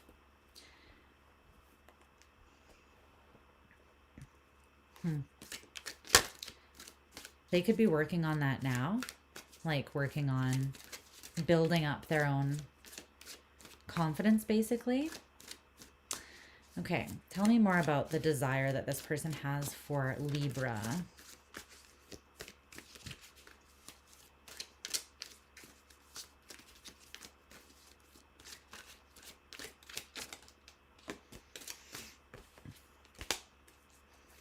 The Hermit, search in reverse, and completing the Four of Wands.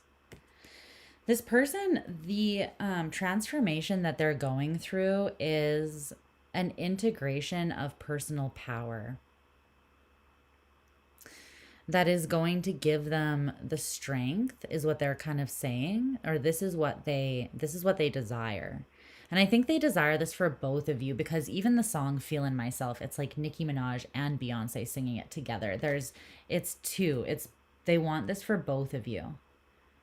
Because they're not just desiring like their own independence, they're desiring you both to be so strong in yourselves that you can unite and close out a cycle of isolated seeking, isolated transformation, isolated healing, because they want to be with you, is what I'm getting. But they're saying that they're highlighting that this work, they feel like, needs to be done on the behalf of both of you. You both need to turn in and see the ways that you were causing a lack of victory within this, so that you can work towards abundance and not be in a space of stagnation where that abundance is constantly postponed, and then you guys get stressed or doubt the relationship because of that. It seems like they have a pretty clear perspective on like what is needed for things to be healthy between the two of you, or just healthy in a relationship in general. And I think that's because they haven't always had that. So what is this desire rooted in for them? What is the actual like motivation behind this desire that they have with you, or for the two of you? So it's Moon in Aquarius, Independence. This card came out.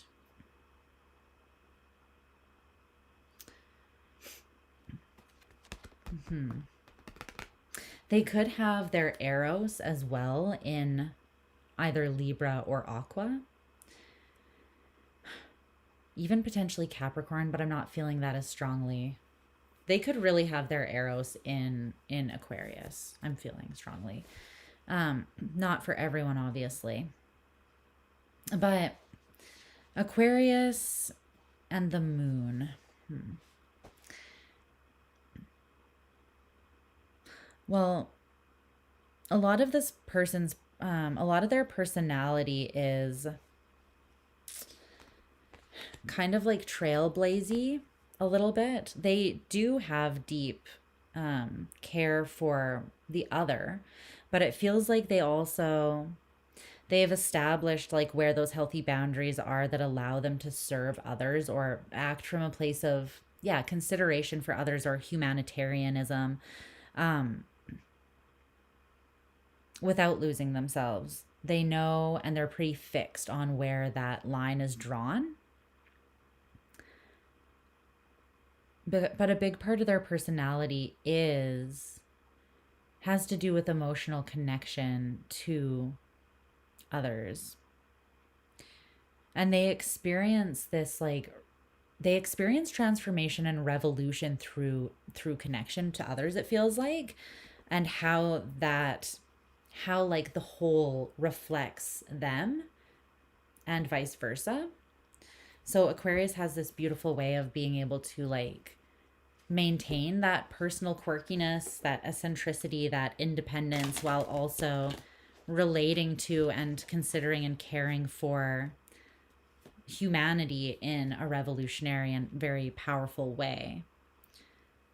But they trust their intuition, and their emotional temperament is regulated to the degree that they can differentiate between what is they know what's balanced for them, basically. They know when they need to take time to themselves and give to themselves.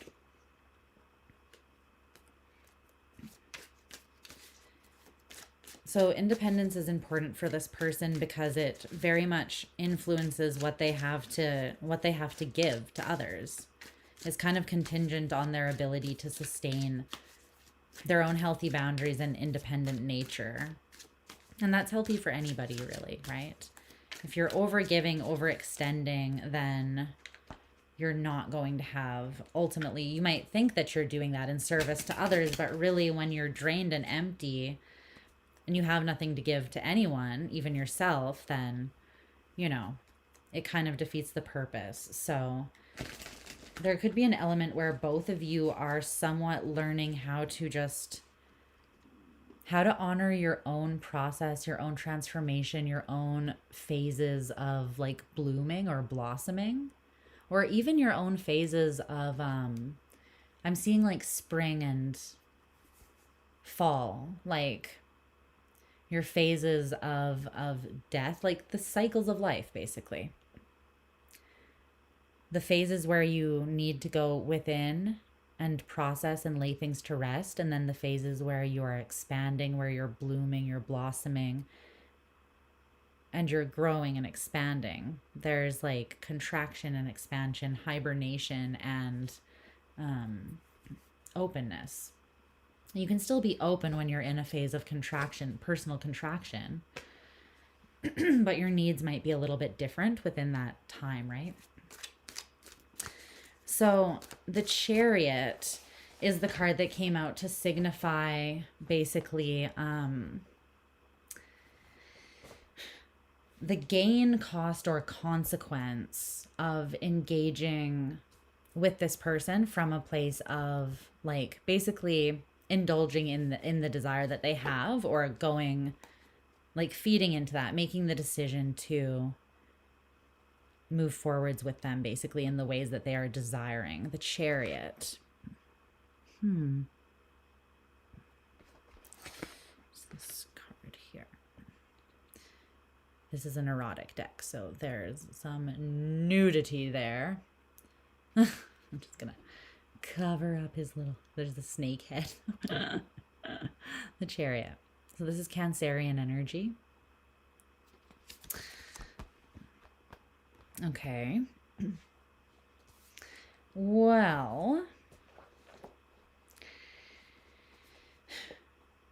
yeah, there's definitely a deep healing, like an emotional sensitivity and healing element to this person. They feel a lot, an awful lot. I'm almost getting that this person, they're less introverted and they're more just like highly sensitive. So they could be energetically sensitive, or they could be like neurospicy, neurodivergent in some sort of way where they get overstimulated easily, or again they're like hyper vigilant and highly aware. And so when they are around a lot of people or a lot of noise or stimulation, they just need time to themselves to process and balance that out. But basically, what you could expect from going down this path with this person is there would be healing. I do feel like with this Cancerian energy, there is a lot of power in pushing forwards from a place of conviction from the heart. There's a deep like emotionality that would be shared and actually required, I feel like, an openness and a vulnerability between the two of you. I think this is someone you could build a home with. Cancerian energy is often like homemaker, nurturing kind of energy. So I think that you could find that you could probably build a family with this person if you're both on the same page in regards to like your domestic affairs and desires. And there's also like a highly intuitive or feminine element that would be present between the two of you as well. Um,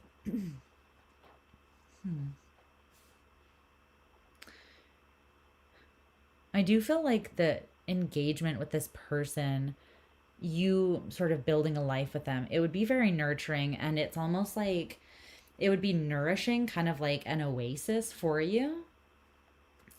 But the thing is, too, sometimes when we are in a relationship or something that is like so unconditionally loving, essentially, or radically accepting of us, that can ironically highlight the areas where we are insecure, where we haven't accepted ourselves, basically. Like when somebody is willing to accept us in an area where we are still very ashamed, for instance, or where we have a blind spot and we haven't processed or admitted something about ourselves to ourselves. It can actually be kind of intimidating to be seen and loved or accepted in those spaces. It feels like you're not ready. It can feel like a grace or like a gift that it can challenge our own concept of whether we are enough, whether we are worthy, and whether we're capable of reciprocating the gift that is, right? So I think that those are all things that you could expect from moving forwards with this connection, and whether or not those themes feel safe or attractive to you, like something you would be interested in, only you would know. But I would say I don't think that this is would be a very casual relationship. This feels like someone that you could really put roots down with. Oh, and you could have children with, I feel like. Oh my gosh, my leg is it's cramping. Fuck. I need to stretch. It feels like you could create your own traditions with this person and really like put down roots with them.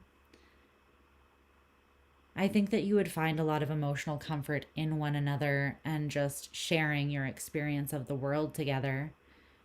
It's coming through as like you could create something quite beautiful with this person, but you might also be very, very like, well, I mean, you are a Libra, so you have that natural tendency to take others very deeply into consideration and be super diplomatic, sensitive to the needs of others, even unspoken needs or expectations. So you could also like absorb a lot or take on a lot of responsibility that's not yours from others. And that could come through a lot of different ways, like people pleasing or whatever.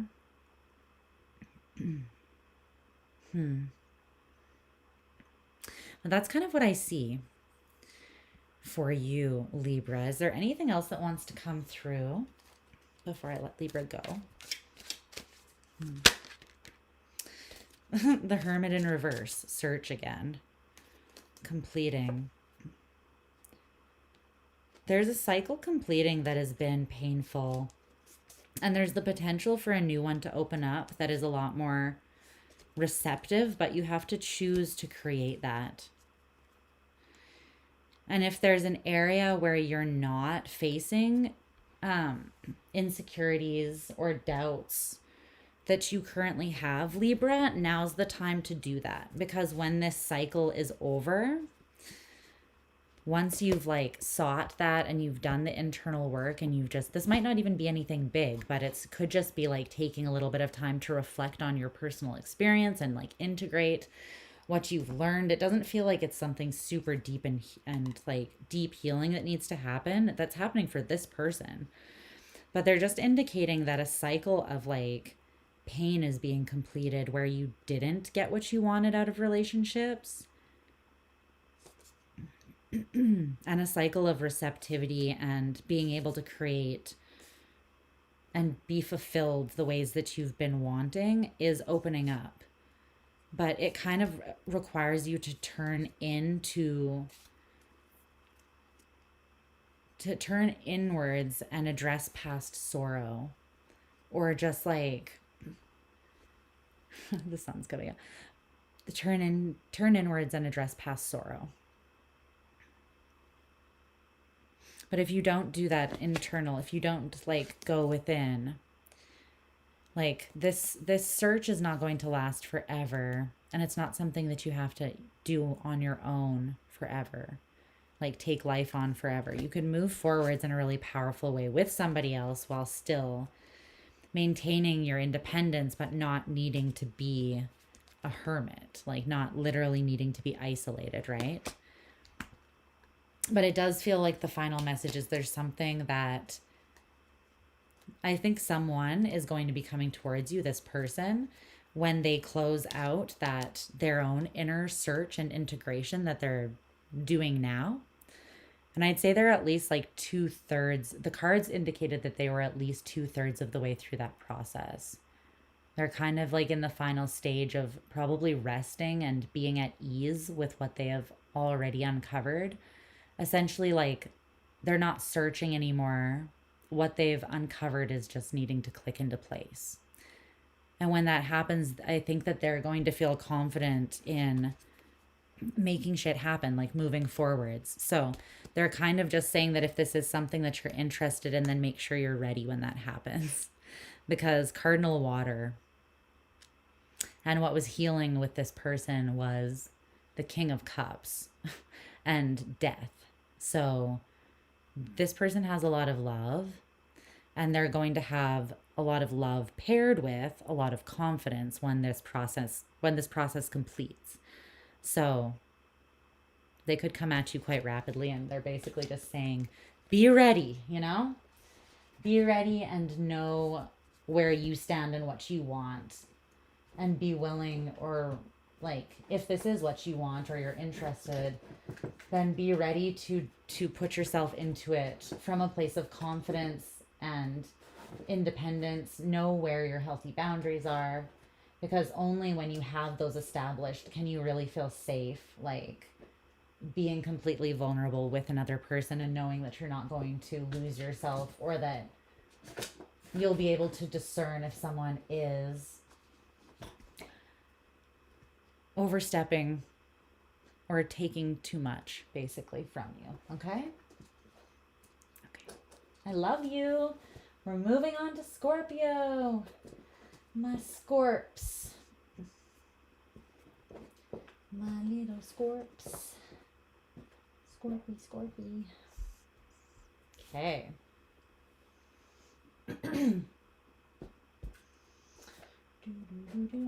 Sorry for the throat clearing. I hope it's not too loud. on your side. I will try to remember to mute. Oh, that's weird. There's one card from this deck, and it's the Fool that was stuck to the bottom of, is like in between the oracle cards, like this. This is Scorpio's deck, but one card from Libra. So Libra could be dealing with a Scorpio. Maybe, but that's interesting that the Fool was stuck in there. Huh. Okay. Intrigue. Let's see.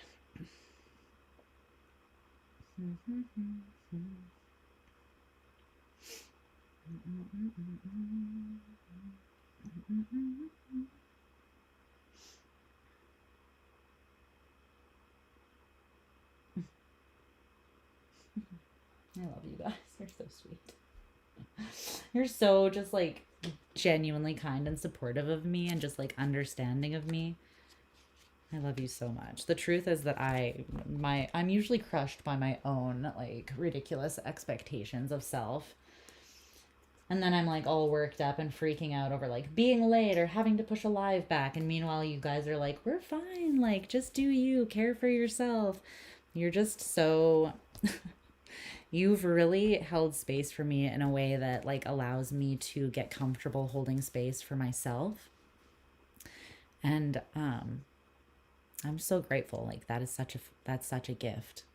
I never had that growing up or with my family. Like boundaries were not a thing.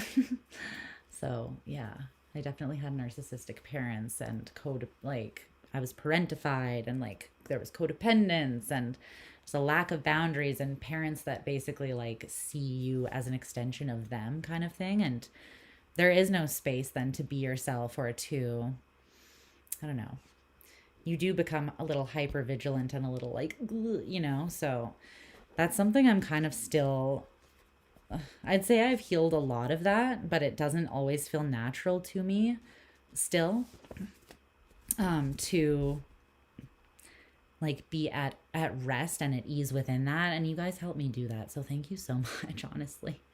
I appreciate it so much. Okay, let's see what you guys are saying. I had the chat covered so I could focus a little bit. What's up, Crystal? Your unofficial fan with the compliments that always end up coming off creepy. What? I don't think so. Trust me, I've received creepier compliments in the time that I've had this channel. Trust me, babe, you're the least of it. I like that you are laughing at your own joke, though, not taking it too seriously. I am doing good, and I hope that you're crappy. If you're the one with the crappy mood, I hope that is turning around. I'm trying to say your readings uplift me and help me learn more about who I am. Aww. I love you. I'm so happy about that. You were told your future partner could be a Libra. Ooh, Yasmina. Well, maybe this is just a sign of things to come then. Or maybe this is a sign of like someone that you haven't met yet, that could be coming into your life. And this is the prerequisite work to that. Like maybe right now they're doing this healing on their own, and it's kind of highlighting that that's something that you would also want to need to do, or there's something that you might also need to take care of. Look at the sun. It's like literally rising in the sky behind me. It's probably really pretty. Can you see? Can you see out there? The sun comes up tremendous. Well, I'll leave the window open for you. You can witness the sunrise behind me. See, this is nice. The nice part about being on a nocturnal schedule is like I'm always awake when the sun rises now, and it's like a very spiritual time for me. Like I feel super tuned in, and I have these moments with spirit where there's like a peacefulness about it that I just is a lot harder to tune into during the day. So I never thought I would be someone that works all the way through the night. But it's working for me. It's working for me, at least right now in my life. At this exact moment, it's very, very much working for me. Okay. Scorpio, Moon, and Venus. Ooh la la. Spicy. It's peaceful listening to me. Thank you. I'm glad. And Yasmina's a Scorpio Sun, Mercury, Venus, Pluto, and MC. Good God, girl. Yeah, there's a ton of harm done just through not being seen. Like, you would be surprised. I mean, then again, this is coming from someone who's Chiron. I have a Gemini Chiron and Gemini Moon in the 8th house. So I have a huge wound around like being misunderstood and people like choosing to misunderstand me. That's been something that I've needed to work through. So I totally understand when, especially when you make yourself vulnerable. And like for me, it's usually people, the 8th house, like intimate partners or like the people that should see me the most, just like either completely like fail, like have no capacity, or weaponize my vulnerability against me and choose like to misunderstand me in such a hurtful way. 10 out of 10 don't recommend choosing this Chiron placement. So don't do it. Don't do it, guys. It's hard. But yeah, being just, I think for any human, a lot about love, I think, is like just seeking to like see, witness, and understand another person as best you can so that you can consider them, right? So you can offer them basic consideration. But yeah. Your happy place is watching the sun rise over the ocean. Oh, yes, I'm definitely going to be doing that when I get to Thailand for sure. You have the same Chiron placement? Oh my. Well, then you know. Okay. Giving Scorpio's deck a little shuffle. I need to clear my throat again. I wonder if I have any cough drops in the house. I don't think I do.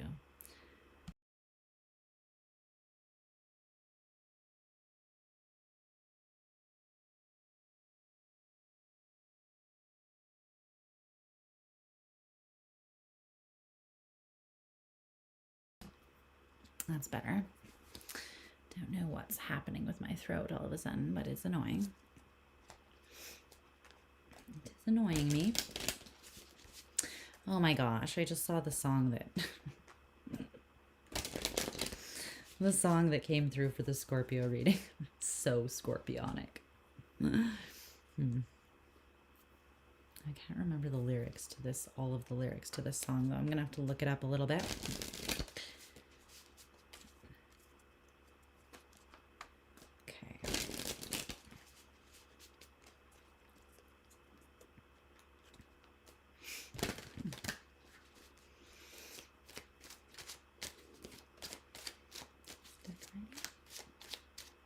Yeah, okay.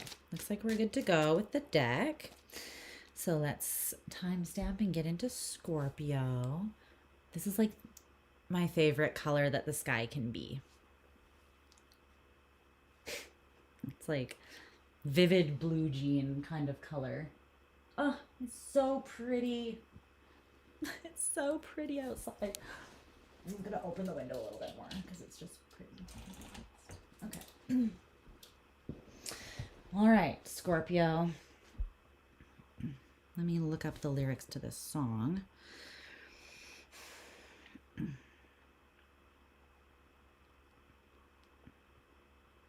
Lice, paranoia. Not lice, but love. But thanks for that awesome autocorrect, which was absolute bullshit. Thanks, buddy. Okay, you know what? Why do you keep on... playing the song. There we go. Okay. So let's pull up the lyrics here. What? To this song.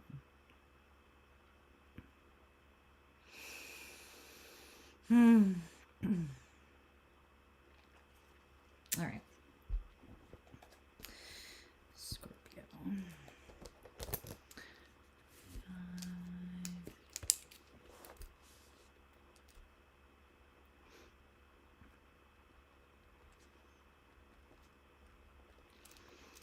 Hi, Scorpio. Hi. How are you? I hope that you of all are enjoying this reading or enjoy this reading. As you know, desire is kind of a big part of who we are. It's kind of the part of the Scorpio gang trope. So let's look into who specifically has some desire for you at this moment and what that's rooted in. But the beginning of this reading is kind of meant to like paint a picture of the signifiers for this person so that you can get a good idea of whether or not this reading will resonate or who this person might be to you. And if this part sounds like you, then the reading could be reversed. So this part of the reading is kind of just to help you establish like who we're talking about here. Okay. So I rolled the astro dice to kind of get an energetic snapshot of who this person could be. And for you, let's see, we got the North Node, Virgo, and 11th house. Okay. So for some of you, this person has a Virgo North Node, or Virgo is in their 11th house. They could also have a Virgo like Eros. The Eros placement has a lot to do with desire and specifically like how we feel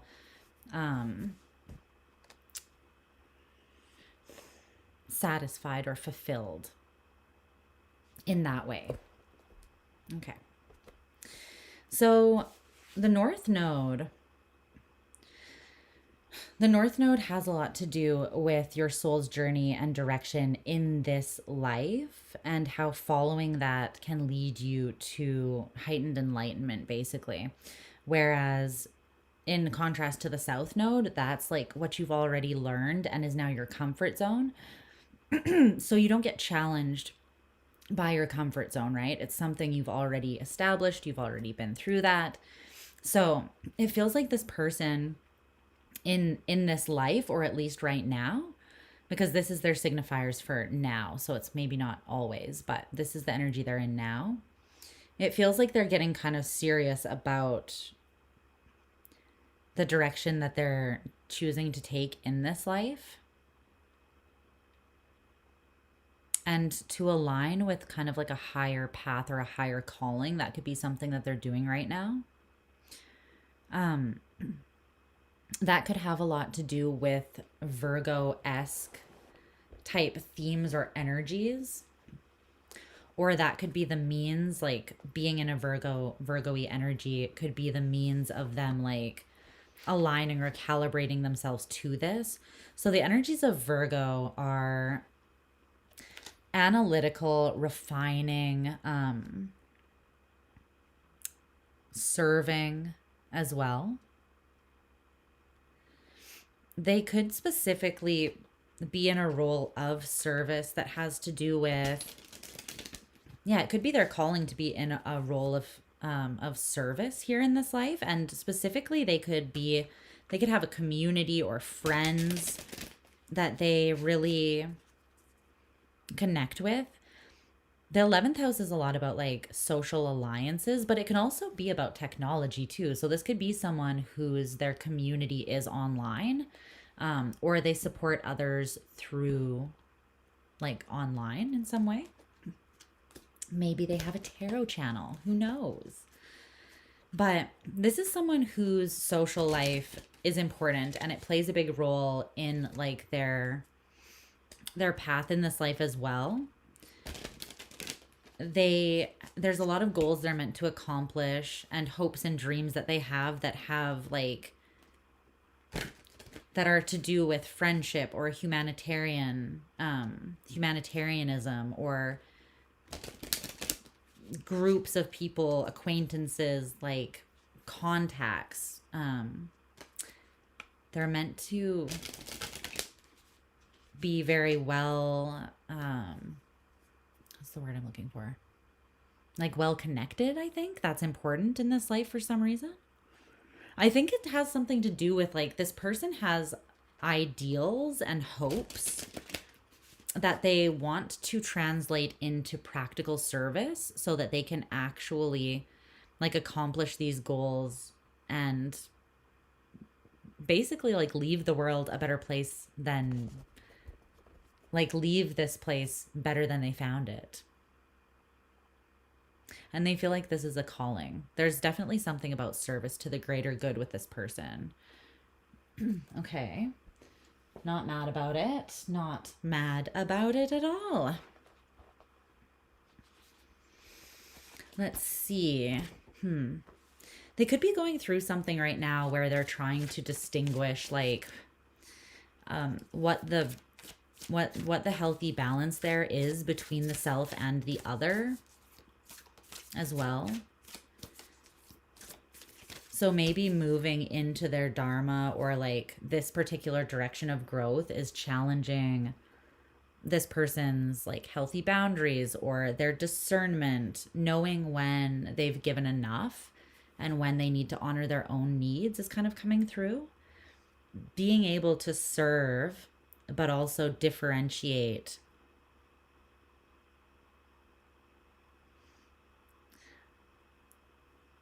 And know what is needed also. Like there's something coming through about,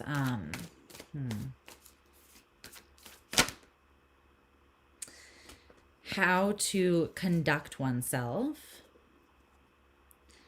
correctly, how to act responsibly, when to retreat and let go or withdraw to reevaluate their goals. And specifically, there's something coming through about like this person could be a bit of a like a revolutionary or a rebel, but with a cause. It's just that they're like, there's some sort of reform that they want to see in the world that would not just, it wouldn't just impact them positively. It's not selfish, but it's like, this is something that they want for humanity or for like a group of people that they care deeply about. But it's like they need to know how to responsibly create that reform or that change.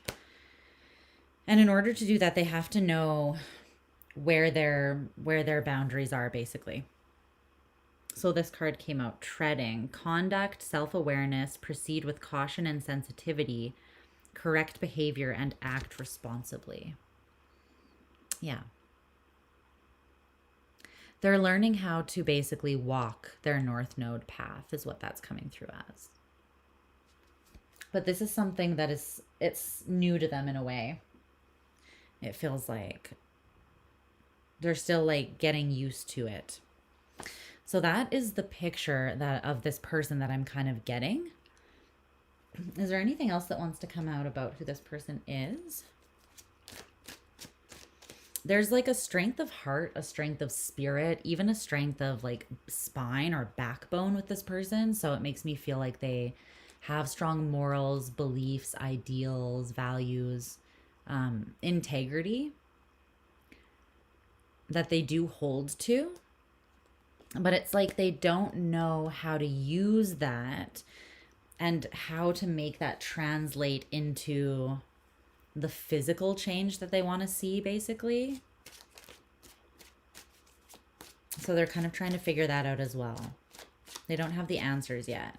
And I think that it's because they have to seek these answers within themselves, because there's a level of like independence and originality or like eccentricity that comes with this Aquarian energy. Like what they have to offer is not something that everyone could offer. It's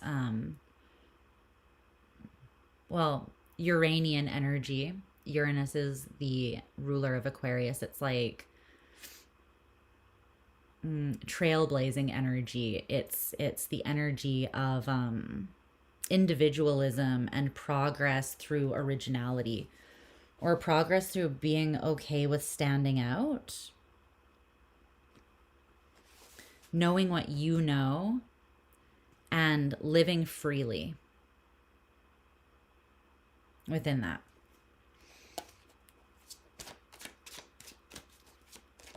Not following every current trend just because it's trending, right? Being more committed to yourself, to honoring yourself. Okay, anything else about who this person is before we move on more to the desire that they have for Scorpio?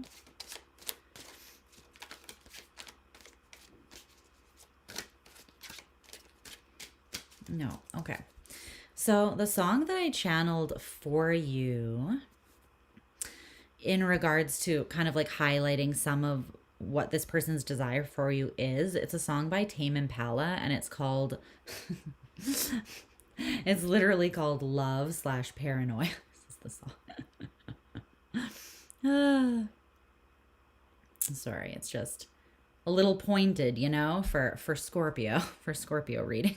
Coming from a very Scorpionic ass bitch. Not a personal attack. It's just, you know, love and paranoia. Do they always hold hands and skip for us, or is it just most of the time? I think it's because the path of Scorpio is that, like, we learn through the shadow. We learn through pain as a teacher. We learn through, you know, these stints that we have in where we're deep in the underworld, where we're making friends with our shadow. And so once you've gone through things, like oftentimes we fear or we are paranoid about things that have already happened to us, right? Not stuff that like could happen, but things that already have. And so it's difficult because the fear is valid, right? If the thing already happened and you don't want it to happen again. But still, this song is kind of funny that this is the one that came up for you. So the lyrics. I may not be as honest as I ought to be. Now that when the walls go up, I said it didn't worry me, but it hit me like an arrow to know I could just be paranoid. Won't quell the desire to know what was really going on.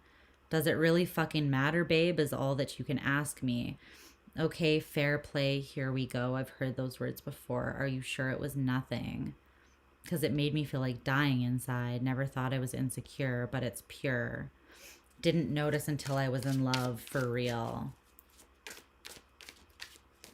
This song is very much like, am I going to put myself out there? This is so Scorpio coded.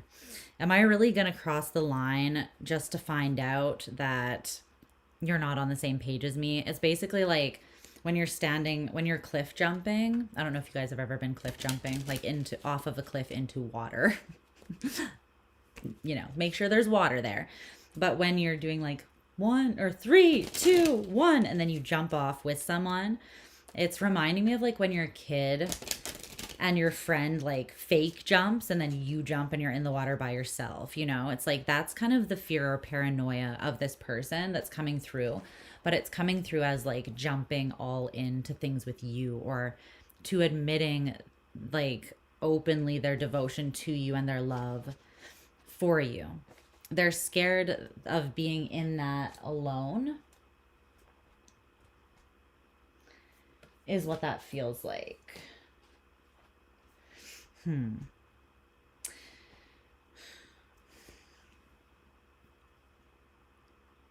Something made this person insecure though.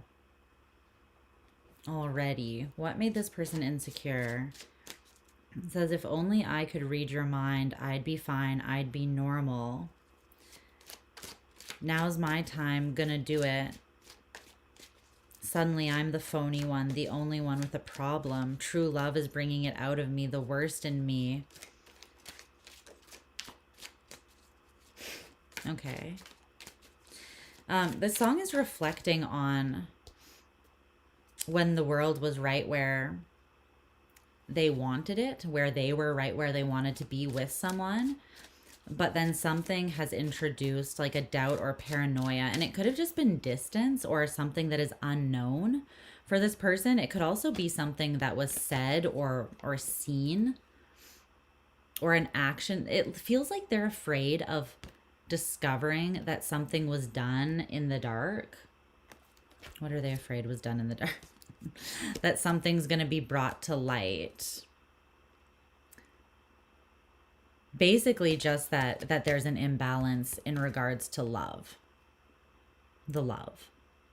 It's not even something specific being done that they're showing me that they're afraid of. They're just saying, I'm afraid that it's going to be revealed to me that like they're not in it the way that I'm in it, basically, is what's coming through there.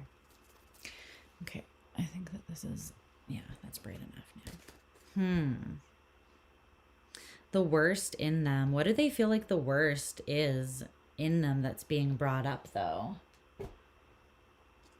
This paranoia? Like, what is the worst in this person that they're... Or what is this person experiencing as the worst in themselves that love is bringing out?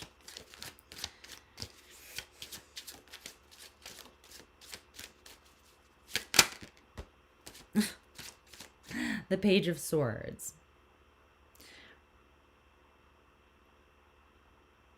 Being honest and open about their truth, basically revealing their feelings before they know if you are on the same page. They feel like their vulnerability is the worst of them, or it's making them feel, their own vulnerability is what is making them feel uncomfortable. Okay. Are you also dealing with a Scorpio? Is it a Scorpio heavy person that is also desiring you? Because it's giving Scorpio. It's just giving Scorpio all around. But basically they're saying like revealing, communicating or revealing how I feel without knowing. Yeah, without knowing that the love is chosen on their side or that it's a sure thing. Feels incredibly like toxic and scary to them. But that's because these are two sides of the same coin. But this is fear and a lack of moderation and balance. And this is love and co-regulation in a healthy way. Being able to unite without dissolving into the other person and losing yourself. So I think that also might be an underlying fear that's making them scared. It's like the one part of them is they're scared to open up and then find that it's not mutual, or that it is mutual, but they faced their fear and jumped and you chose not to take that leap, basically. There's a cycle that they're working through right now that is not completely closed, and it does feel like Saturnian or karmic, like just kind of what I mean by that is like it's a lesson that is a little bit, it's kind of a tough love lesson. And it could be something that they've been working through that's been a theme in their life for some time. Choosing love over fear, choosing love over paranoia. Being okay with knowing that you can't know. You can't know everything. You can't know everything that has been and everything that will be. You know, there's a point where you understand that practicality is not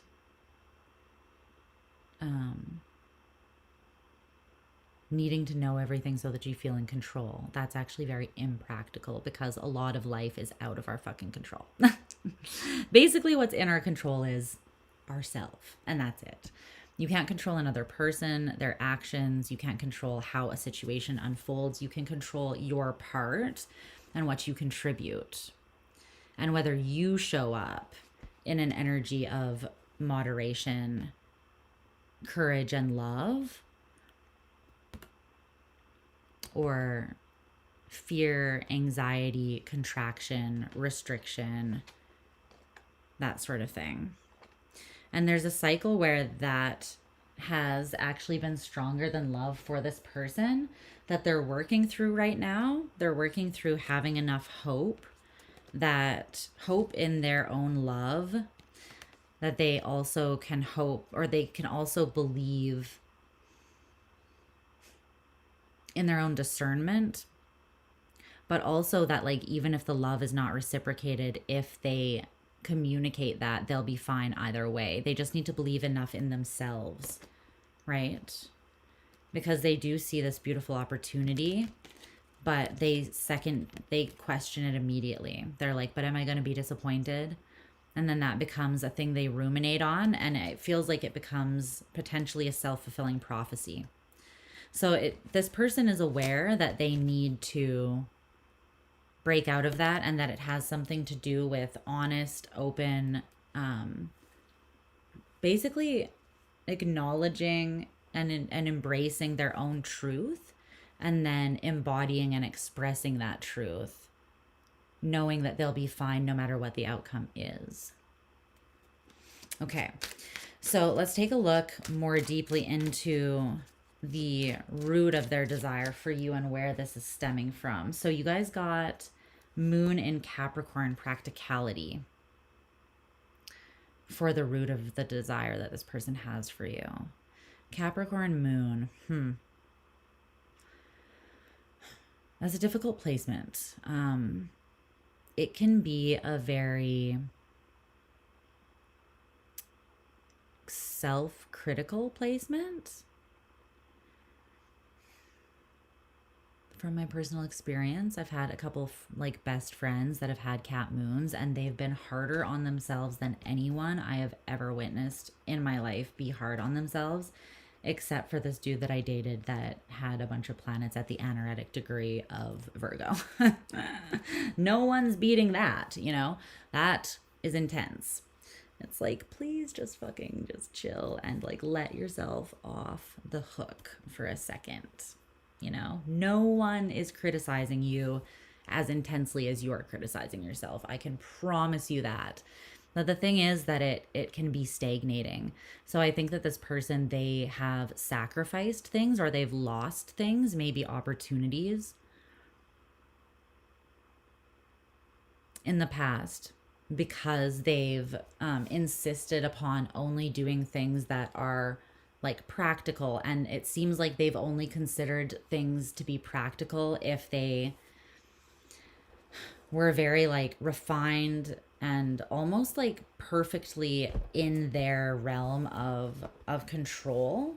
But that is not empowerment. Like needing to control everything around you to feel in dominion of your life is a sign that you are very much not in dominion of your life, right? If you need to control other people and situations, or if you won't enter into something until you know for sure, then that is actually a liability in life. It's going to cause you to life will pass you by. Opportunities will pass you by. So it feels like this person is understanding that. But they do have a lot of like emotion around, and maybe even memory that helped form their personality. And it has a lot to do with these Capricornian themes of like being a leader, being ambitious, being practical, and that being the way that things are done, the way that things are accomplished, the way to success. They could have grown up also in like a very conservative or traditional kind of way, where someone like maybe their father figure or their parental figures, whoever was kind of like in the authority in their life, kind of governed in a way that was very like about order and like this is how to utilize or use things to get to your accomplishments. But it could have also instilled a bit of like opportunism in this person, where they're comfortable taking opportunities that don't ask, like that are very ordered, structured, and almost like stoic or non-emotional. But it's like what they're being pulled into now, what they're realizing, it feels like is part of their destiny or their soul's journey, like essentially their north node, right? Their path of soul growth in this life. we already talked about it. It has a lot to do with service to others. It has a lot to do with being tuned in to relationships and having these goals and ideals that are about a lot more than, like, that need to be infused with hope in order to be accomplished, basically. They can't be accomplished from a strictly like practical place. You have to, again, like, have a dream, believe in the dream, or have hope at least. And, you know, just a little bit of hope actually goes a pretty long way. So, but it feels like that's kind of what this person is struggling with. But the root of their desire for you, so why is the root of the desire this practicality? There is something practical that they see about the connection, I think, between the two of you.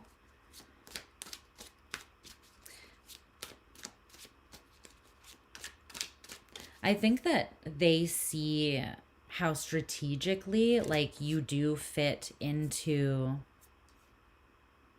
their plan, like how there's something about you and your value or just who you are innately that is in alignment with their soul journey, or helps them align with these elements of themselves that they know they need to accomplish what they're here to accomplish.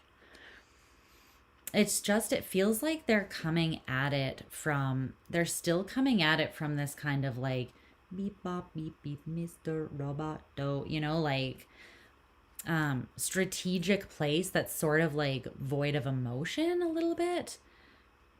Like, what? Tell me more about this practicality. Tell me more about this Capricorn moon. But it's almost like this person has a difficult time even, okay. It has a lot more to do with them than it does with you. They have a difficult time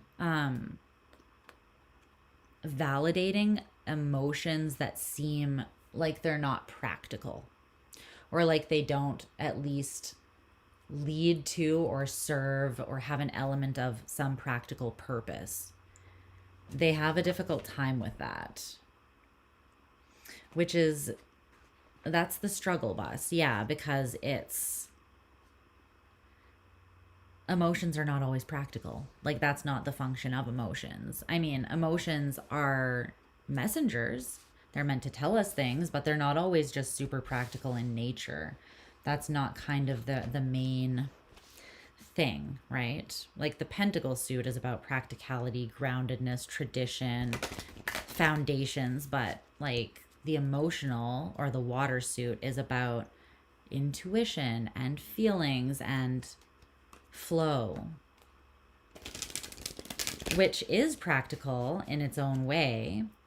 Like, it very much serves an important function that is practical and adds balance and inspiration. And, you know, if you're just living a stoic life and there's nothing, like, yeah, this is kind of suffocating, right? Like, this guy, you're cool and all, but like, you kind of got to stick up your ass a little bit, you know? Like, it's a little bit like we're very, and it's Taurian energy, but it's like, it's fixed earth. So it can be very, again, like rigid. In comparison, it feels like they're missing this. Like, have a little fun, you know? Like, loosen up your buttons, baby, and get on the dance floor. Twerk a little bit, you know? Shake it off. Shake it off. But they're in this, and I feel like this has a lot to do with this person's environment. Like, whatever is surrounding them has very much had an influence on them. And wherever their soul's being called, or whatever trajectory they're being called into, it kind of flies in the face. It's sort of revolutionary or rebellious. And it doesn't feel practical. So it just seems that their sense of needing to do things from a practical place is being challenged by the emotions that they feel and maybe even their intuition. Sunny outside. I'm going to put this down a little bit now because it's going to get friggin' bright and hot in here. I might need to just take my sweater off again. We'll put it down here so that the plant babies can still get some sun. Okay. All right. Let's get getting hot now that the sun's coming up. All right. Yeah, they need a little more celebration. They need more connection. And this is going to, like, if they want to be, if they have humanitarian ideals, or they want to, like, be in service to the greater good of all, right? They're going to need to have an element of, they're going to need to get more comfortable with relationships. And the fact that, you know, you don't have control in relationships. You only have control, again, in what you bring to the dynamic, but you can't control the whole thing, right? When you come together, it's like you and then another person, but the relationship is the third thing that is kind of becomes an energy of its own. It's like the synastry between you and another person becomes a thing of its own. So, yeah. And this is just the root of what their desire for you is rooted in right now, not like the end all be all. So it feels like this is, that's why I say that this is what's being challenged right now with this person, is their sense of like, okay, are you only going to ever do things just because they make perfect sense and because they're practical? Or are you going to let yourself live a little, you know? Ooh, are you going to let yourself live a little? Or are we going to be this guy all the time, you know? Because I think that there's space for both to exist, but they're learning how to have enough self-awareness to know what is appropriate when, is what that feels like. Okay. So the last card that we get here, and this is basically just showing you what you can expect from your experience, or to come from engaging with this person, and basically like indulging the desire rather than avoiding it, so you can get a read on whether or not that feels safe for you, or like something you would want to engage in. And you guys got the Empress. Her boobs are out a little bit, so we're just gonna cover those. This is an erotic deck, so, but yeah, the Empress, she's a baddie. She is a baddie. There's our girl, the Empress. So the Empress is Venusian energy. You could experience a high amount of love and just like attraction and pleasure, honestly, with this person, for sure. You could feel like this connection aligns you with a life that is simplistic, but like infused with beauty, almost like a romanticized life, not delusional, but like a life where you see it feels romantic because you're present and you're aware of, and also intentionally creating or sustaining like beauty and pleasure in your life. You're essentially prioritizing those things. And then those things are spilling over you into the world around you as well. It's strong like Taurian energy and Libran. So it's basically being able to know what you have and then how that relates to or complements others, so that you can build, so that you can like plant a lush garden, or you can manifest something that is both productive and also balanced and diplomatic, and still like hold space for other people. So I think that you would experience that with this person, that sort of like complementary dynamic is what I feel. I actually feel like it would feel practical, because there's this element of groundedness with the Empress and just expansion, abundance, fertility. It's almost coming through like both of you would advance a lot, but it would be through your heart cracking open, and it would be through basically leaning more into the feminine elements. Trusting your intuition and trusting your emotion. Allowing that to balance with like the logical, practical, analytical sort of mind. And then actually that being that balance, creating like the most practical and productive outcome possible to manifest what you want, which I think is really positive. So, I mean, the Empress as your experience with this person, there's not a lot of downside to that, honestly. So I think that looks really good, Scorp. All right, my loves. We're going to move on now to Sagittarius. But I love you. You know that I do. And if you don't know, then you're silly, because I say it all the time. Okay. Sagittarius.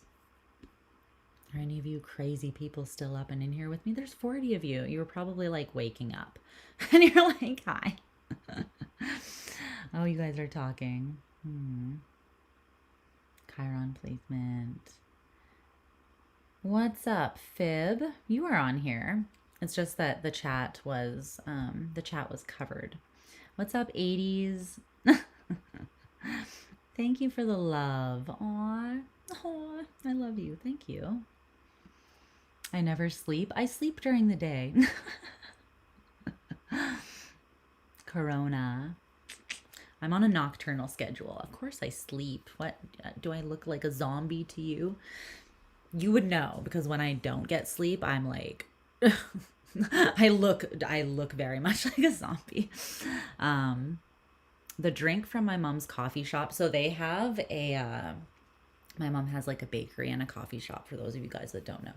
But they have a new summer menu, and there's this drink that is, so normally my drink is a dirty chai, which is just like a chai latte with a shot of espresso in it. I usually get a double dirty, because you know me, just the normal amount of dirty just isn't enough for me. Plus it's fun to order.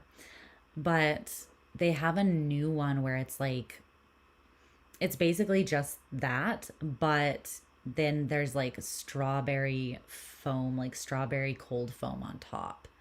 And it's so good. It's like iced, and then yeah, strawberry like whipped cold foam on top, and it's friggin' delicious. So that with oat milk has been my obsession. You love the band? Yeah, Tame Impala is awesome. I love them too. Right, that's not the deck. That's Scorpio's deck. I'm like, let's shuffle this deck. Nope. We've already done that. Okay. We're moving on, though, to another. It sounds like you're cross-watching. Cliff jumping. You once dated a person who had done it, ended up breaking both arms and legs, had no regrets. Whoa. Some of the stuff I've done in the past, I'm like, I don't know if I would do that again. A little ballsy. I was ballsy. Well, I still am. I do a lot of things like in the moment. I'm like, I just decide that I'm going to do things, and then I do them without giving myself time to like talk myself out of it or think myself out of it. So like I went bungee jumping off of a bridge like outside of Whistler, for instance, Whistler, BC. And there was literally a raging river like underneath. The pictures are like, I was looking at the pictures the other day because I found an old photo album, and I was like, that looks scary. Then there's just a picture of me like having my little thing put on by this dude, and I'm like, I really did that. Must have repressed the memory because it was scary. But yeah, there's certain things I've done, I'm like, I was ballsy. I've also gone cliff jumping in Greece, but it was less scary than the jumping off of a freaking bridge. Just trusting this little cord not to break as you plummet to your death. But yeah, cliff jumping is fun when done safely. I wouldn't recommend breaking both arms and legs, though. Glad he had no regrets, though. Okay. What's going on with you, Sag?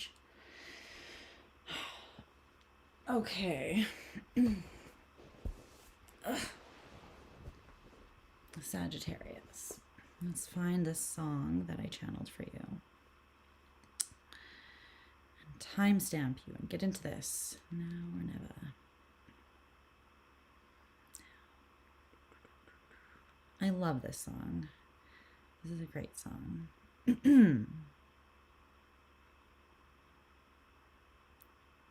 Okay.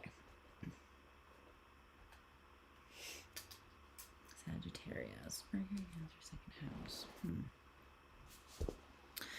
All right. Let's timestamp you. Next.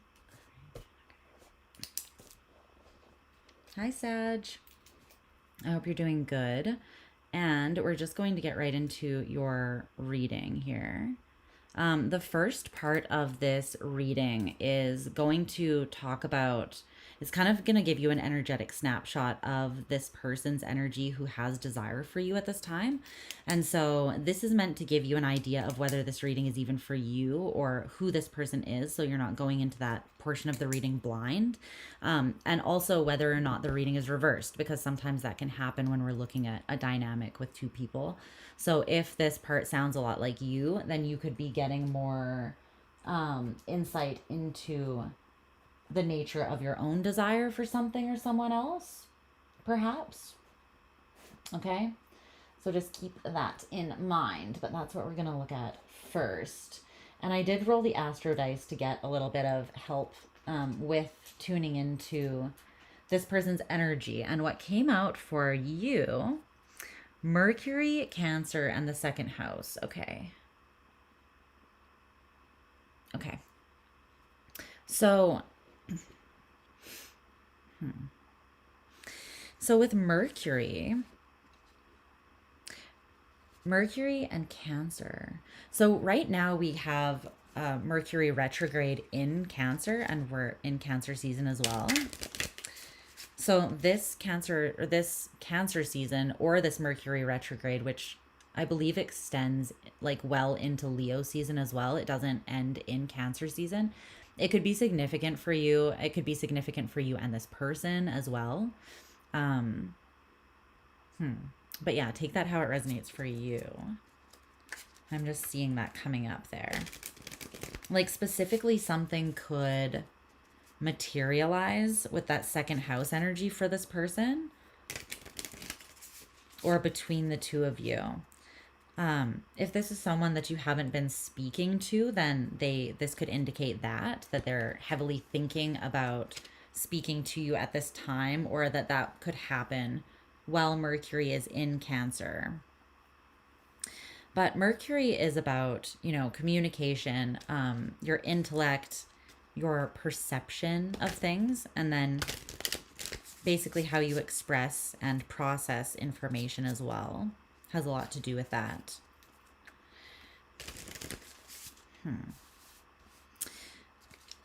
It can also talk about speed, though, too. Something happening quite quickly, because Mercury does move pretty fast.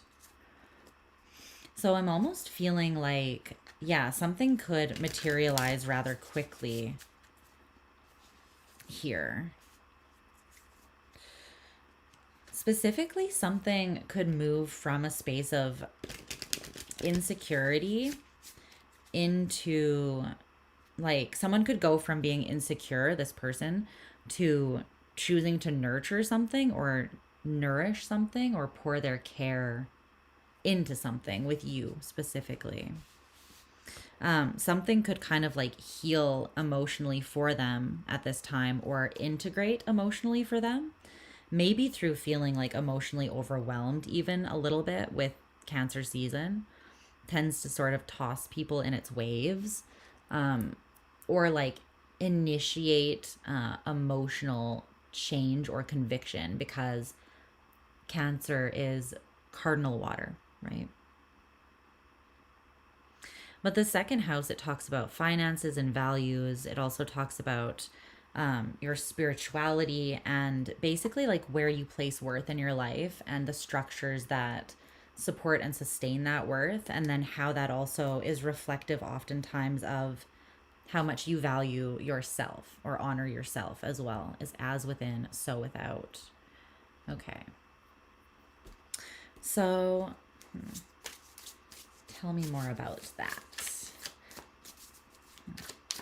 This person could also have Mercury in Cancer in their natal chart. They don't have to.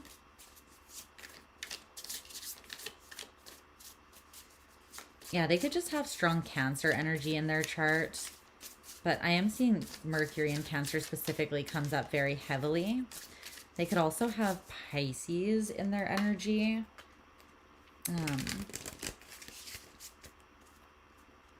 I'm just seeing a lot of like emotional, intuitive, empathic, spiritual kind of strength. This person could just be quite sensitive.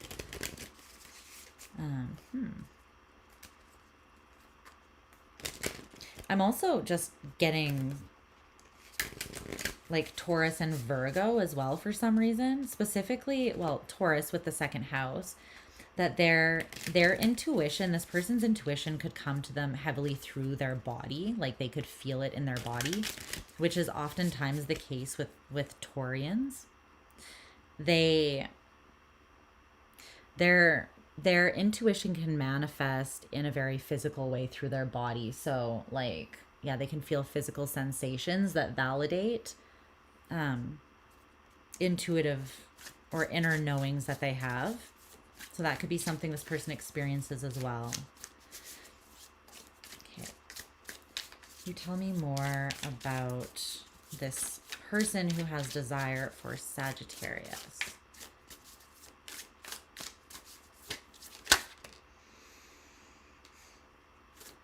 The Lovers in reverse. Wow. The Eight of Wands and the Nine of Wands. I feel like this person wants to push through fear. And it's somewhere where they couldn't meet you before because they actually weren't sharing their feminine energy specifically. They weren't being open with their feminine energy is what this is showing up as, because... And it could have been that you were open with your like emotions and intuitive knowing, and it wasn't really reciprocated by this person. Yeah, the Queen of Swords and the Devil. It's almost like you shared something and this person chose to not cooperate, but to repress or hold something inside. And that's weighing very heavily on them because they actually do want success. And in their isolated state or pulled back from you, they're feeling that, basically. They're feeling the loss of you, the Sagittarius-shaped hole in their life. And who wouldn't? Am I right? But the reason that I'm coming at it from saying that this is about you guys meeting specifically in your feminine energies and being comfortable there is that in this deck, there are 3 Lovers cards. There's one heterosexual like pairing with a man and a woman, and then there are 2 others, and there's one with 2 men and there's one with 2 women here, and the one with 2 women is the one that came out in reverse. I'm gonna cover their naked bodies, but it is 2 women. Okay, it came out in reverse. So I'm feeling like there's specifically, the Lovers in reverse is like fear causing you to make a decision to not be open or to hold something in. Specifically, there's something this person really wants to communicate and they want to push through it. And I think it's like the fear that they didn't push through previously. At some point in the past, they knew something intuitively, but they didn't take action on it. It's like they're showing me that they struggled to trust themselves.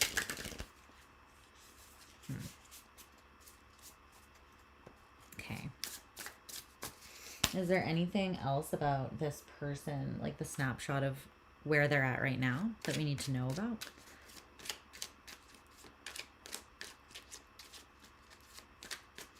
No. Okay. let's carry on to more about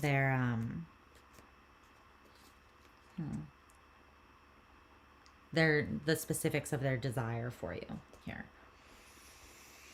So the song that I channeled for you guys is by Metric, which is a band that I love.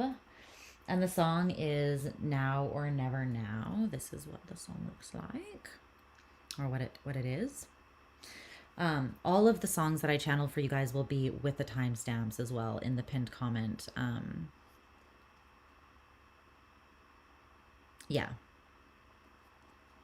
Okay, so it will be there once I put the timestamps up.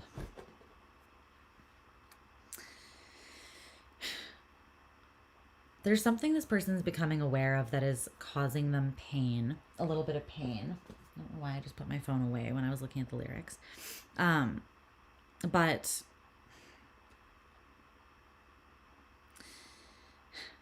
this song, as you may, guess, with the song being called Now or Never Now, it's kind of like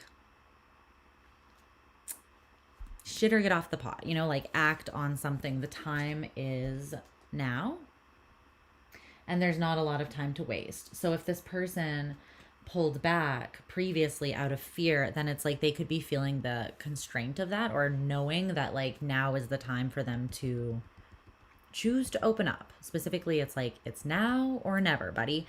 It's now or never. Turning that down a little bit. Yeah, that's good still. But there's a line in this song specifically. Well, it says, it hurts to turn the radio on. My stamina's gone. My spirit is weak. Because every time I start to move on, I keep hearing that song and I'm brought to my knees.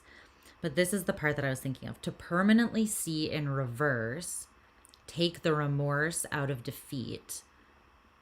Because everything that's under my skin, where I end and begin, all belongs to me. Or still belongs to me. I'm fine to sit and stare at the door. Can't run anymore. Too weary to stand. Abandon the effect with the cause. My life is on pause. It's out of my hands. To perfectly perform in reverse. There's no way to rehearse. There's nothing to plan.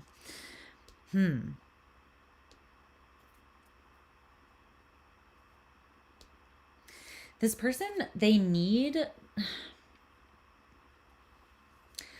It's like they want you to be understanding of what they need right now. And it feels like what they need right now is they do need a little space to like work some shit out.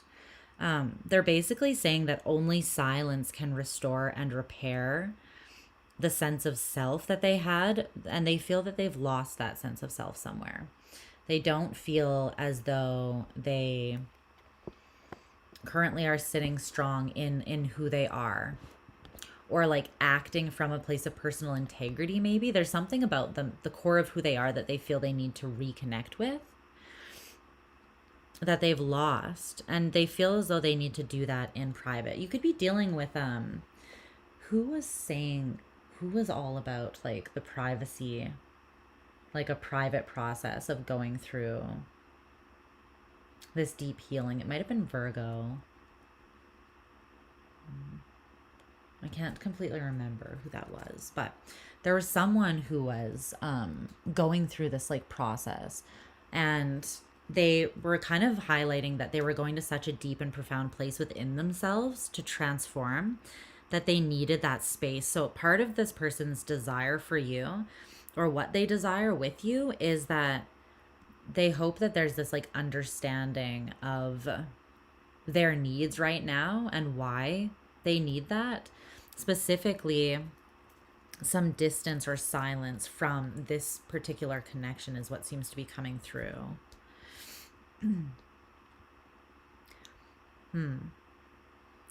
Yeah, because I forgot about the bridge in this song, and she says, the last time I let myself feel this way was a long, long time ago. And we get so scared to be nowhere left alone. The last time you let yourself feel this way was a long, long time ago. We get so scared with nowhere left to turn. It's now or never now.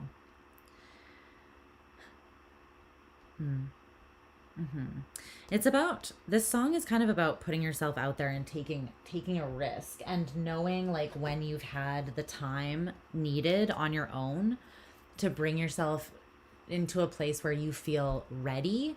And then when it's like, okay, but ultimately like you're as ready as you're ever going to be, right? Like there's only so much preparation that you can do before an opportunity just passes you by. And it feels like this person's, they're getting to that point where they're becoming anxious about the time that they've taken now. Because they feel like they're running out of it. That's something that's coming through. Okay.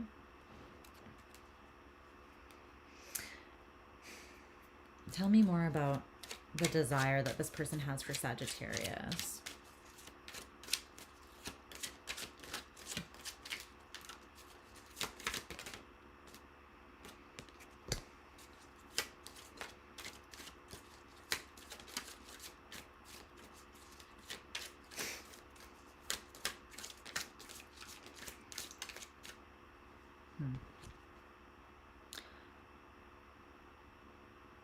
It's giving, I hate how much I love you, babe. I can't stand how much I need you. I hate that I love you so. It's giving something like that. That's like they have this ideal of being balanced in their reflection with you. But they're saying that it never quite works out that way. It always, there's like pain that gets in the way. And it could be personal pain. Yeah, pain, they're saying, causes isolation. But in the isolation, there's hunger. They feel drawn back to you. So it's like a double-edged sword, or there's like a vicious cycle where they have this feeling that things can be balanced and harmonized between the two of you, and they have this intense hunger for that when they are in a state of isolation, like working on themselves. But they get frustrated because when they try to make it happen and they don't feel like they're ready, or they're shown that they aren't ready yet, because it's like they reconnect with you or they connect with you, and it either catalyzes something or pulls pain out of them, or shows them through this reflection basically where they still have work to do on themselves. And for them, they feel like that is telling them that like there isn't balance. It's almost like this person's ideal is like perfection, like perfect balance. And only seeing like a beautiful, flawless reflection, but that's not what mirrors do, right? That's not the function of a mirror. A mirror is just supposed to show you an accurate reflection. And I feel like if you are a mirror to this person, then you've been doing that. And I think you're more at rest within the function of this relationship. You're more in a state of surrender than this person is what's showing up there. So what does this person actually, like, what does this person want? What would they prefer? Because it's saying that they're mad about their desire, but like, what do they actually want? This keeps on not being straight.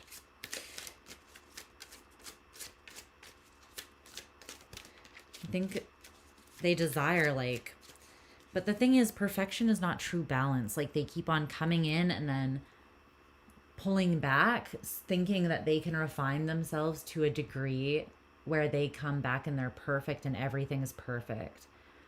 But I feel like they're only continually setting themselves up for disappointment, because it's not reality, right? They will never be perfect, and no dynamic or relationship will ever be perfect, because humans aren't perfect. So yeah, it's kind of coming through as that. It's like they pull their energy back with determination and strength to like disrupt the need, because the need that they have or the desire that they have for you, because when they act on it, they're confronted with the need to surrender, the need to radically accept their full reflection, all elements of it. In other words, they're asked to radically accept and love themselves because you show them all of themselves. But this person right now, they're responding to like anything in their reflection that's not perfect by their standards with anger and frustration. Like they expect perfection of themselves. They want to move still, I feel like, into like this ideation that they have about passion and desire.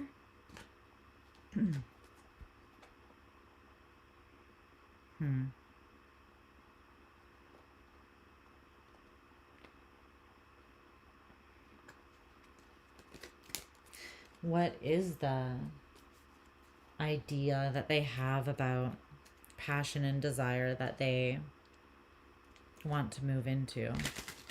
If it's something different than just like, yeah, no, what is that idea that they have about passion that they want to align with?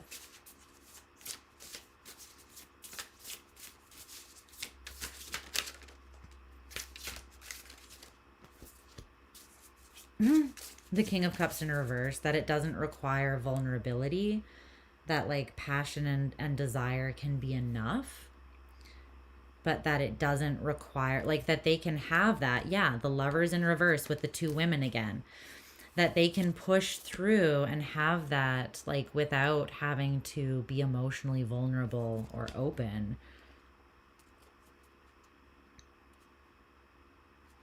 But deep down they know, they already know that a part of them fears the balance that would come from approaching this connection like with reasonable expectations and actually giving what they already know is required of them. Because when they didn't give it, like things didn't come together, things fell apart. There was an imbalance there. However, this person has a fear of, I'm channeling a song by Yokelore. And what song is that? But he says, I fear the ignorance that comes with bliss. That line always kind of like, you know, like, I just like resonate so much with that. And I think that a lot of people, they're like afraid of happiness because they're afraid that happiness is going to create a blind spot. And then they're going to be like, something's going to come in from left field while they're just being ignorantly like blissful and happy. And it's going to fuck them up because they're not even going to see it coming. This person wants to engage with the depth of their desire for you, which is vast, without having to crack open the intimate depths of themselves. But every time they try to do that, they're confronted with the fact that it's not possible, because the reflection that they see in you, it pulls that intimate, vulnerable part of them up. And it's because there's a cycle that it's like a karmic cycle of it. There's a misalignment within this person that is then creating a misalignment between them and you. It's like, as long as this person has an internal misalignment and this cycle that they haven't closed, or this work that they refuse to do, right? They're trying to like skip steps essentially, or like have one thing without the other. Have their cake but eat it too, if their cake is desire, and then like eating it too is but being able to engage with the depths of their desire and be satisfied without feeling exposed or vulnerable. But ultimately it's so interesting. They don't realize that their own fear and need for control is what is putting them out in the cold, more than just giving in to their desire and being vulnerable ever would. All of this like pain, frustration, anger that they're experiencing now is coming from them being out in the cold due to their own fear, and the way that that's creating a misalignment, an imbalance inside of themselves, a lack of harmony, because they're shutting out this part of themselves that they don't want to look at. And the thing is, like, when you shut out, you can't shut out one emotion and not numb yourself to them all. Your emotional body is one body, right? You can't be like, I don't want to feel pain, and then still feel euphoria. You can't be like, I don't want to feel fear, and then still feel like healthy pride and confidence. Like, there are these feelings are feelings, and they're all messengers, but you can't numb one out and still have like just the ones that you like. And even this person is even saying that they're admitting that one kind of like bleeds into the other. Like, I fear the ignorance that could come from bliss. Then it stops them from even wanting to experience the bliss to begin with, right? So it feels like they're in a tiny bit of a clusterfuck internally, and they're going through a phase where they're not abundant, and they're not manifesting anything. And I don't know if they're aware that this stagnancy is actually a direct reflection of the way that they are repressing this very vital part of themselves. But that's what I'm kind of seeing for the desire that they have. Like, they do desire you greatly, and I think they actually they deep down do want that emotional expression, safety, intimacy, and bliss. What makes them convince themselves that they don't want that is the fear that comes in the second that they admit that they do. They're like, I would love to be like blissful, but then they're like, well, what if it creates ignorance? And then what if the ignorance creates a blind spot, and then the blind spot fucks me up, and blah, and then it feels like they spiral. Page of Swords in reverse, Knight of Cups in reverse. The Empress, the Ten of Wands in reverse. They gonna fuck it up. They're gonna fuck it up. If they keep on going this way, like they're gonna lose you. Because you're the Empress here. No wonder they keep on feeling like this hunger in isolation, and they feel this desire. They feel drawn to you when they try to pull back. You're the freaking Empress. Very hard to resist. Also kind of difficult to read as like a threat or project onto, because the Empress is just that pure yin energy. She is open and receptive. Like, she's not threatening, but she can be intimidating to people who are threatened by openness, or not ready to be as open as she is, because she creates a space where that is a requirement. You have to meet her there, or else you're not getting close. And it's like this person keeps wishing that they could get close without meeting that requirement, but they can't. They will never be able to. So it's like then they drop the weight. They drop the Empress, but then in isolation, they get all in their head about, it's like all that desire and energy doesn't really have anywhere to go. And it's because it's supposed to go into healing this element of themselves and bringing them into alignment. It's not supposed to be misplaced desire, misplaced like life force or sexual energy. And that could be something that this person struggles with as well. Just being comfortable with like their physicality or expressing themselves. I don't know. Is there something around that they're doing? No, I don't feel like they're out there like being fulfilled by other things or people. They're just in this constant state of indecision about not following their heart and the conviction of their like spirit that is pulling them constantly, versus looking within themselves and illuminating the internal tension and conflict so that they can heal it and, you know, be open in the ways that they would need to be, basically. But the Page of Swords in reverse with the Knight of Cups in reverse, this is like assumptions being made, lies that they tell themselves, unhelpful narratives, potentially assuming that you are not even open to them emotionally, or that you're not emotionally available in regards to them. But it's telling me that none of this holds any weight. It's all just like ruminations of the mind or assumptions. And it's all leading them back. It's like their anger is coming from the fact that all of this, even their ruminations and their attempts to escape via their mind or justify or talk themselves out of opening up or moving towards you, it all just leads them back to this need for a very specific, like healing in a very specific place within themselves. Okay.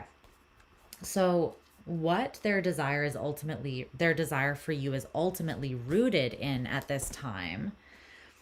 This is so interesting. It's intuition and empathy.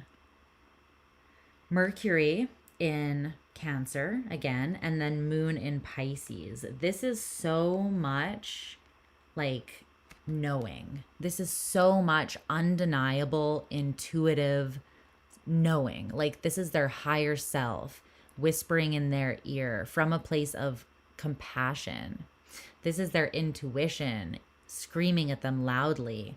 Like their desire is rooted in a knowing that is undeniable. And they keep trying to justify or talk themselves out of it using their like analytical ego mind, because they're scared to listen to what their intuition's actually telling them. But they feel called towards you because you also see them in a way that it feels like they haven't been seen and accepted, or you've shown them a level of grace that they haven't experienced. And they keep feeling like pulled back to you, called back to you for these specific reasons. Can you tell me more about this intuition and empathy?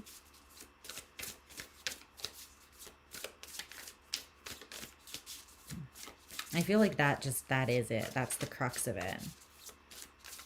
It's why this person's like anger keeps coming up in them, because they're being called to be in dominion over their own life and create, like, be the master of their own fate, be the architect of their own freaking existence.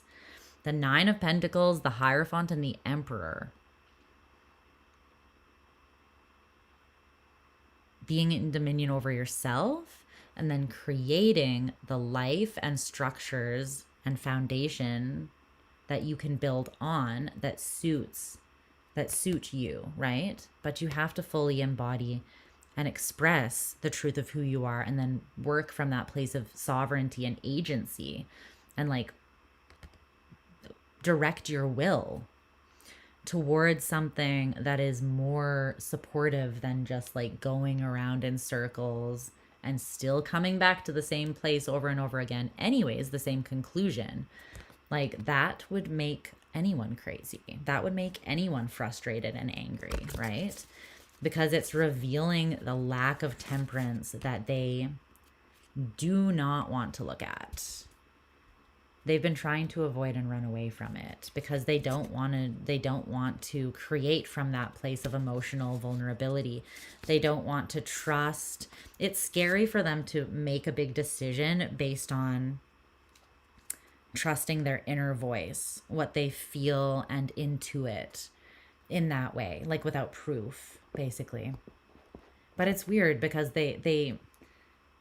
it's easier for them to trust their desire and their like instincts or their primal urges than it is this more like spiritual understanding that they innately have, which I find interesting. maybe because of the way that instinct or desire manifests in a sensual or physical kind of way, it feels more real and easy to trust. Like there's proof. Like when they're turned on, it's like there's physical proof of that, you know? So it's undeniable, but I feel like this inner knowing is becoming more and more undeniable, but it's becoming undeniable in a different way.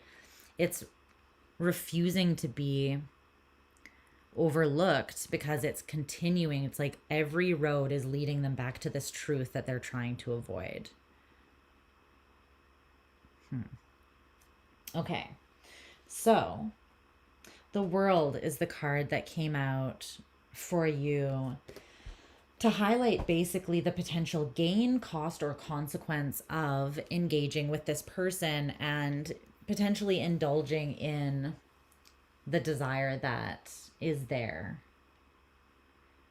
So this is meant to sort of give you an idea of what your experience would be like if you were to kind of engage more fully with this person, and give you an idea of whether that feels safe and whether that's something that you would like to indulge in or something that you feel you'd be better off avoiding, okay?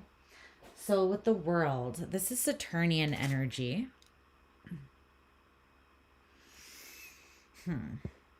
There's definitely growth that would take place between the two of you. Undeniable, unavoidable growth and tearing down old limitations and boundaries, restrictions.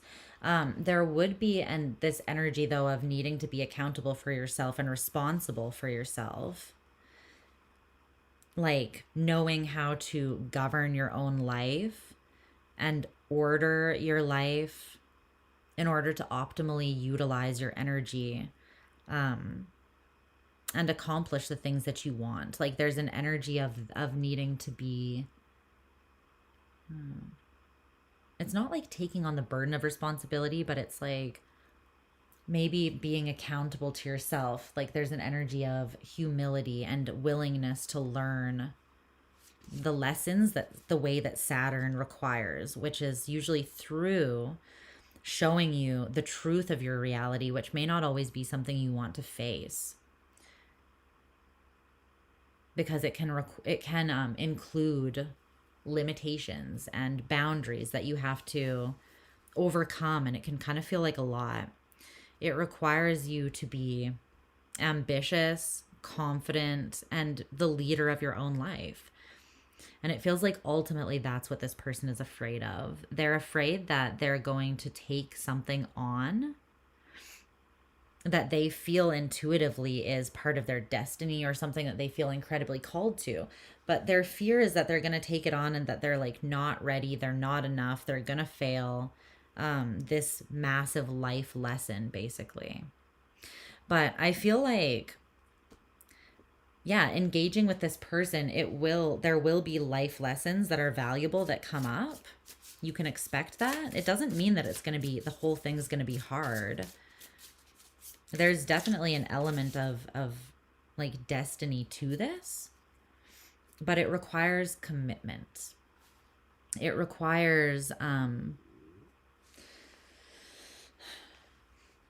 claiming, a being present and being invested and being in, not being on the fence.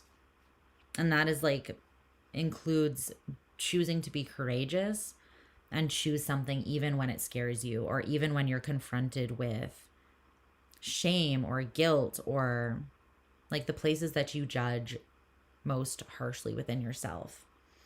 You have to be willing to be seen in those places, and also see and accept yourself and hold space for yourself in those places as well, which isn't always easy. But the thing about Saturnian energy is it's crazy powerful. And it might take a little bit longer to learn the lesson, but once it sinks in, there's a huge payoff usually from completing that. That's very abundant. It's like once you put in the work and learn the lesson, then you're rewarded. You have this wisdom that can't be undone, and you can use it. You can share it with others. You can make a difference in your own life and the lives of others using that wisdom. So it's really powerful. You just have to decide if that is something that you are willing to take on, that you want, as well as if this person approaches, you'll have to be able to discern if that's something that, if they are truly ready and committed for it as well, because it's not just about you choosing it. It's about whether this person is able to choose it as well and meet you halfway.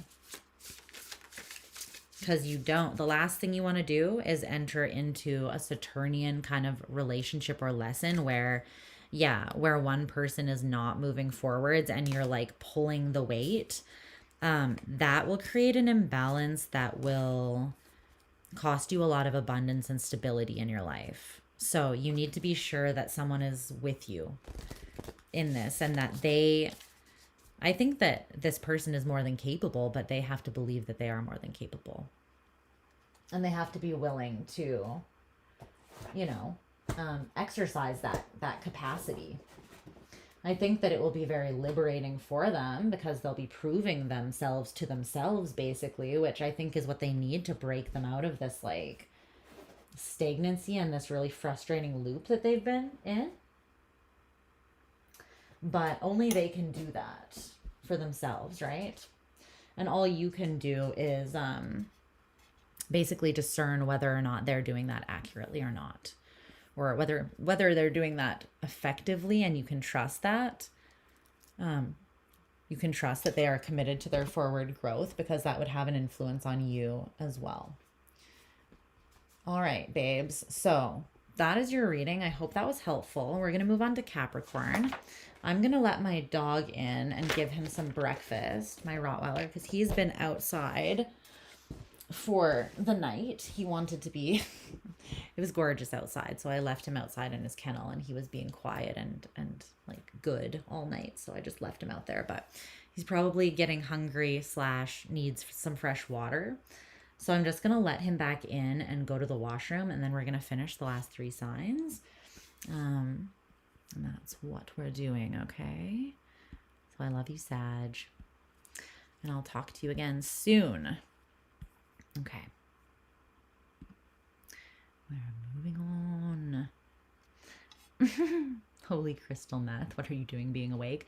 I have a night schedule. What do you guys not understand? I sleep in the day and I work in the night. It's like people who have a night shift at the hospital. It's like, it's not that weird. Is it? Is it that weird? I don't know. I feel like it's not, but I'm a night chart person. And I like being awake at night. You're back just to say you wish me a lovely restful sleep. Thank you. What's up, Squish Bish? Singing. Oh, I have a great singing voice. Karaoke Tarot. I channel a lot of music because I friggin' love music. But yeah. What's up, Shinobi? Or Shinobi. She's a Virgo and has trouble with expressing emotions. That's like relatable. Relatable. Virgos who struggle with expressing emotions, relatable. Thorn in my side for the last 2 years. It's like, it's just hard when you can see or feel like into what someone is not sharing, but then they don't share it, and then you feel fucking insane. You know what I mean? Like, you feel gaslit by, it's like then you start questioning what you are picking up on and feeling, and it's difficult. It's hard.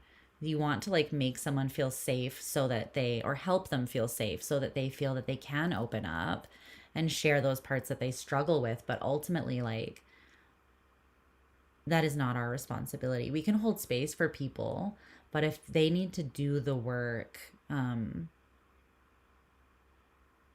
put themselves out there in uncomfortable ways until it gets less uncomfortable, right?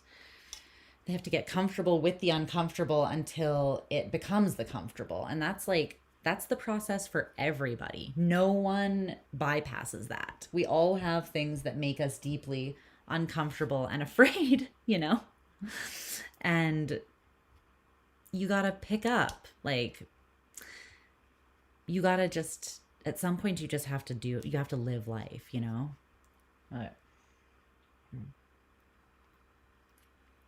Some fears are very deeply instilled though. Other fears are even like, might seem disproportionate to the actual event or the actual thing because there's like a past life influence there.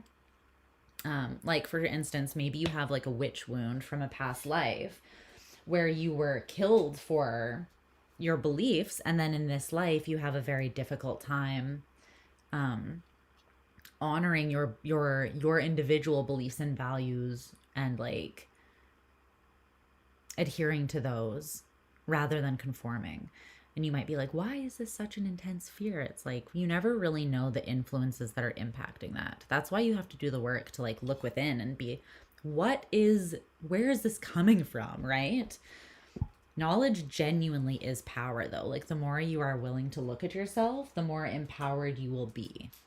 I think that that's a huge misconception where people think that it's going to be disempowering looking at themselves because they're so afraid that what they're going to see in the shadows is like something that is so shameful, and like basically that their own worst fears about themselves will be proven to them, that that's what they'll find in the shadows. And I can guarantee you that that's not the case like 99% of the time. Your mind is going to make up like basically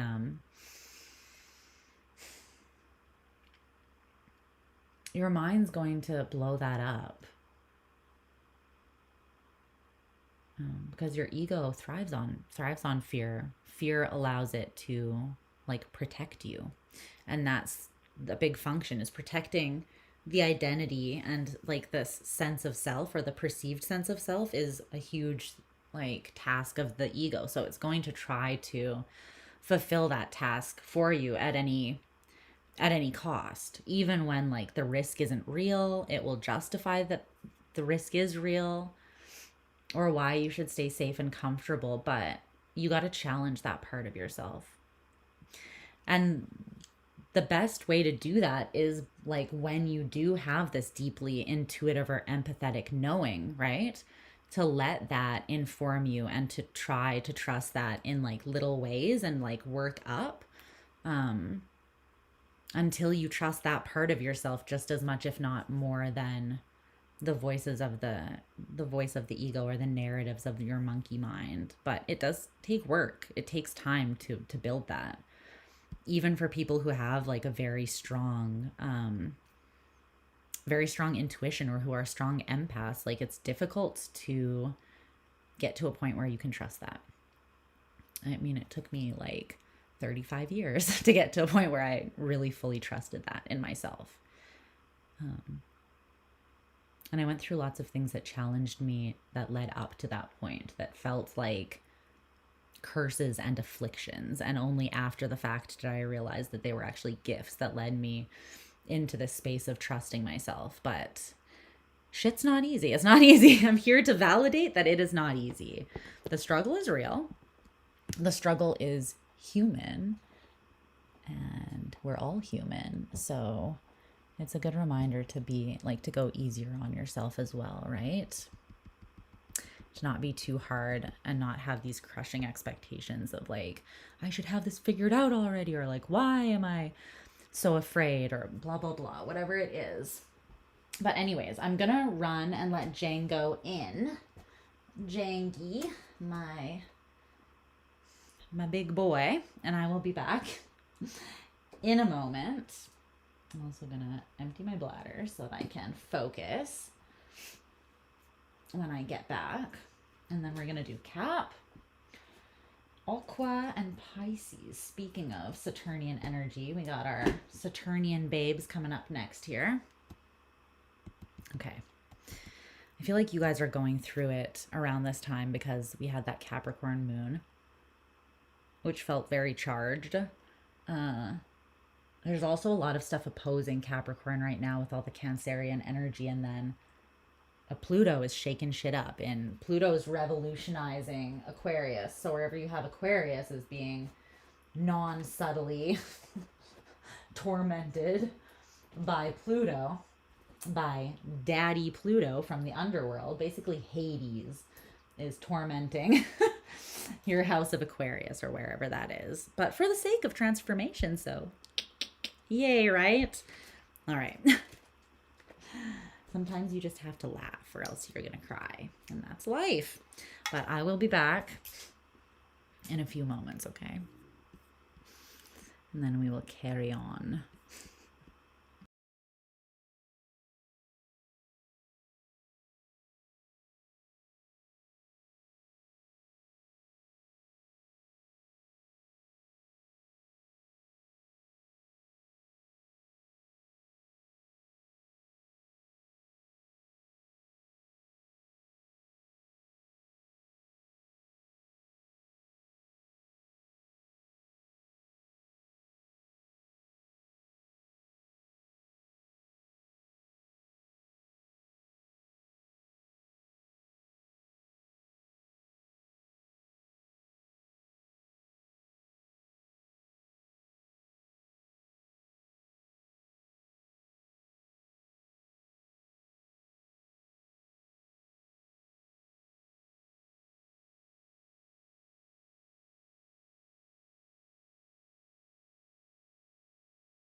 All right.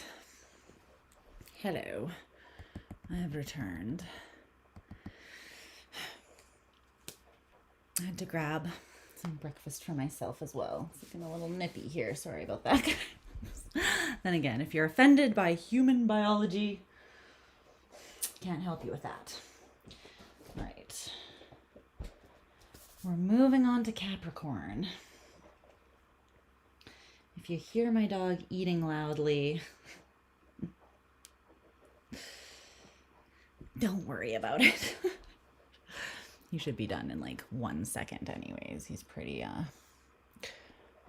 let's get some more light going on here. Let's see. Okay. You made it just in time for Cappy. Look at you. It's almost like you're tuned in or something. Okay. Can you guys hear him drinking his water? He's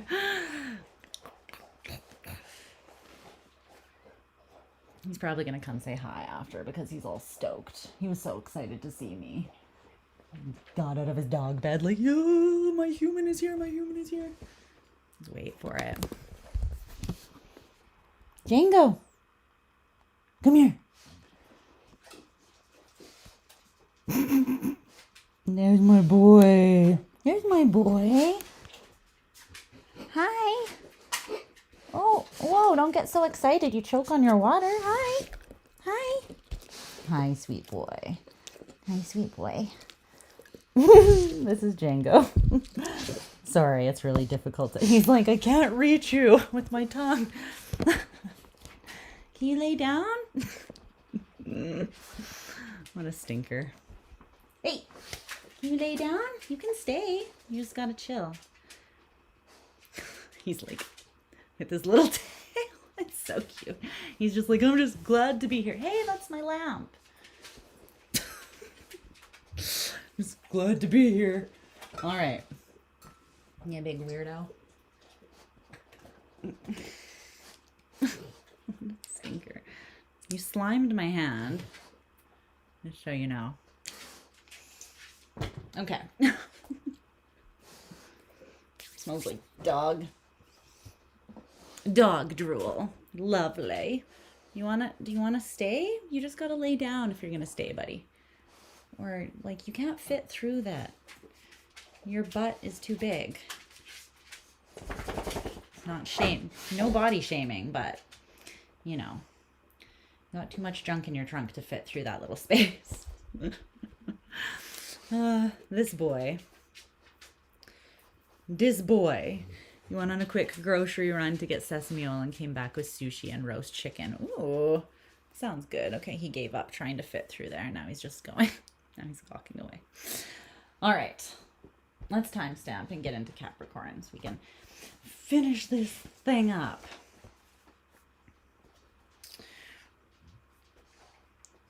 You gonna lay outside the door? There's a little more space to spread out there. Good job. Just like...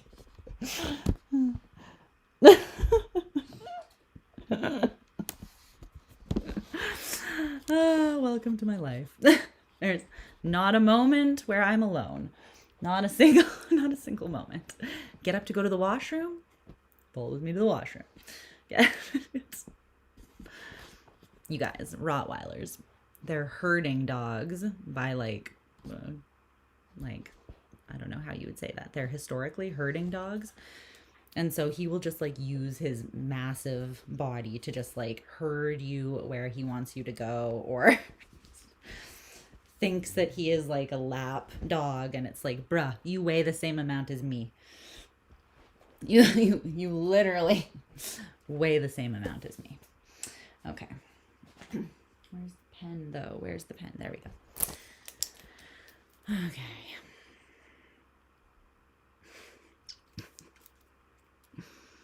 I love this stinker. Okay. Hi, Capricorn.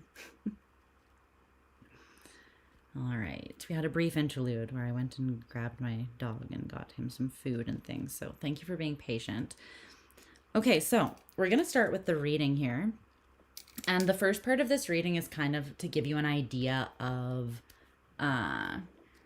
well, he is lonely because I'm usually not home and he doesn't get the proper care when I'm not home, which is annoying. But anyways, but as long as I'm here, he's getting a lot of love and affection. So that's good. Okay, so the first part of this reading is basically to establish who this person is that is coming through with the desire for you. So I'm going to try to paint a bit of like an energetic snapshot for you so that you know who we're talking about, okay? And if this sounds like you, then there's a chance that the reading could be reversed. I would just recommend watching your other placements or cross-watching like the person that you're interested in. That might help you, okay, with that. I feel like I want to make this slightly warmer. Okay. So the song, I also channeled a song for you, and that I'll put that in the timestamps for all of the signs as well, so that you can check that out if you want to listen to it, or yeah. Okay, so I rolled the astro dice to get this person's signifier, basically energy, and what came out for you is Neptune, Pisces, and the 12th house. Holy Piscean energy, Batman. That's literally a triple Piscean signature.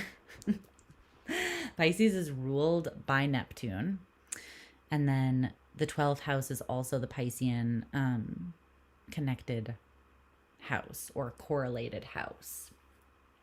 Okay, well, I think it's safe to say that this person could potentially be a Pisces or just have strong Pisces in their chart. But if we're just breaking down the energy, then this is someone who, they could be very creative.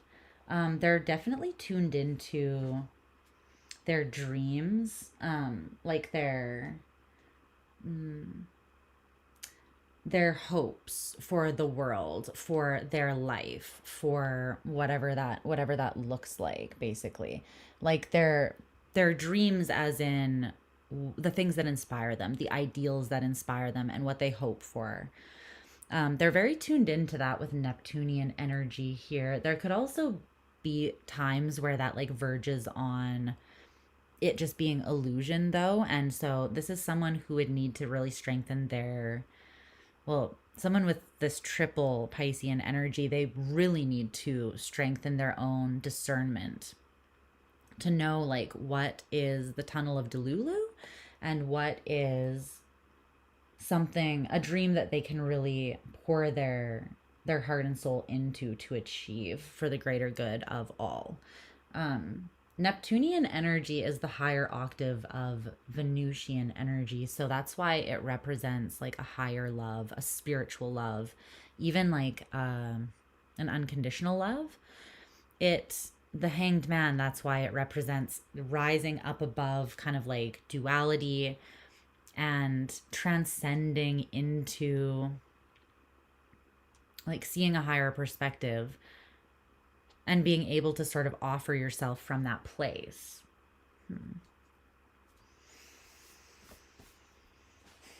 But there's a lot of compassion and inspiration that can be around Neptunian energy as well.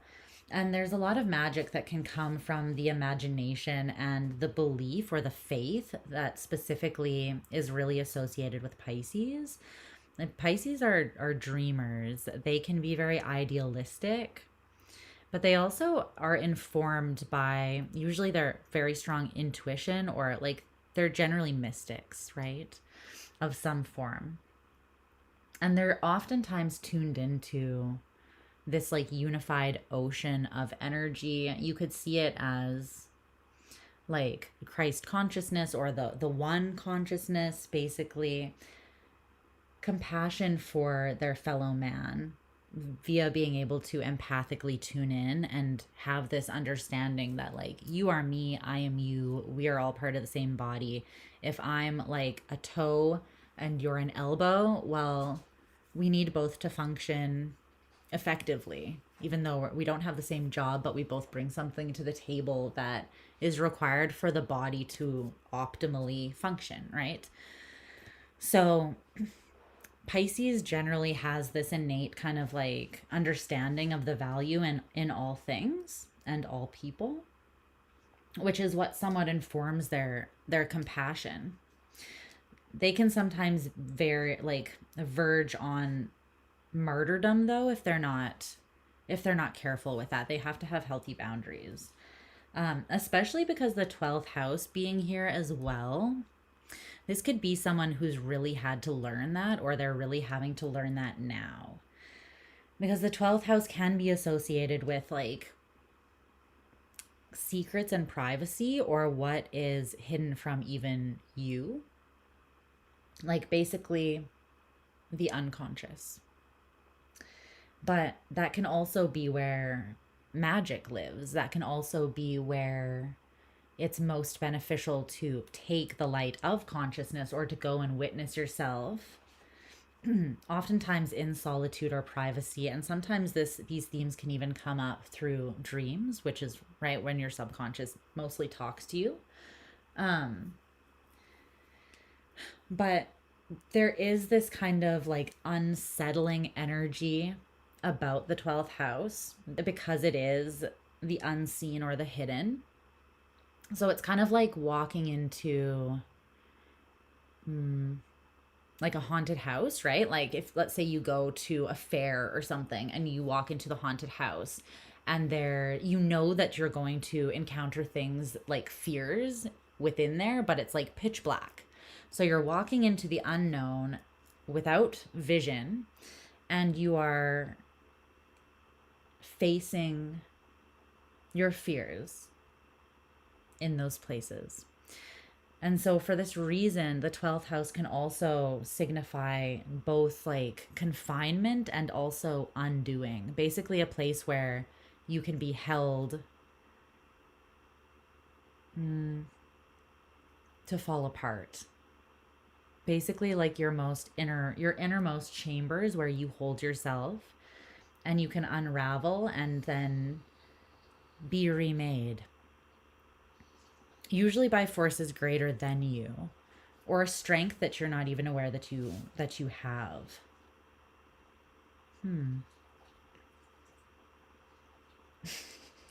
Okay, so there could be a lot about those themes with this person. Let's get a little bit more information on where they're currently at, or what energy this person's currently in. Let's see. But yeah, with Piscean energy, it's very important to have your own sovereignty and to be very strong in terms of what your own principles and boundaries are, and to return to those or to redefine those often, because you are constantly kind of like dissolving and then dissolving to unite, and then, you know, dissolving again. It's like this, I mean, it's technically life, right? It's like the cyclical nature of all things, coming undone and then coming back together again, destruction and then creation, life into death, like they all lead into one another. So there's all these kind of like big lofty ideas and things that are these concepts that are hard to hard to wrap your head around, hard to comprehend, not conceptualize. But they do lead to a level of enlightenment. So tell me more about this person who has desire for Capricorn that's being highlighted.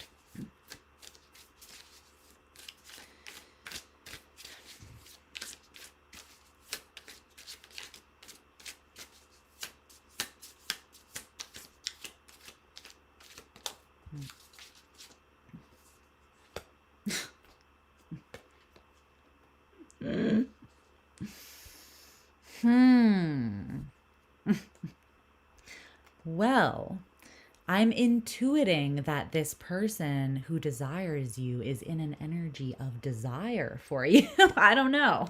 I guess I'm telepathic or something. I'm just picking up on this very subtle truth about this person. Thanks, Spirit. Thank you. Thanks for coming out and supporting me. I think I knew this already, but this card says sexual attraction, lust, temptation, hunger, passion, hot and beautiful. Okay. Forgive my sassiness. I'm just like, bruh, really? Come on. Okay. Nothing beats sushi in Japan, honestly. Don't even try. You'll set yourself up for disappointment, my love. Okay, what else? Can you tell me something else about about this person?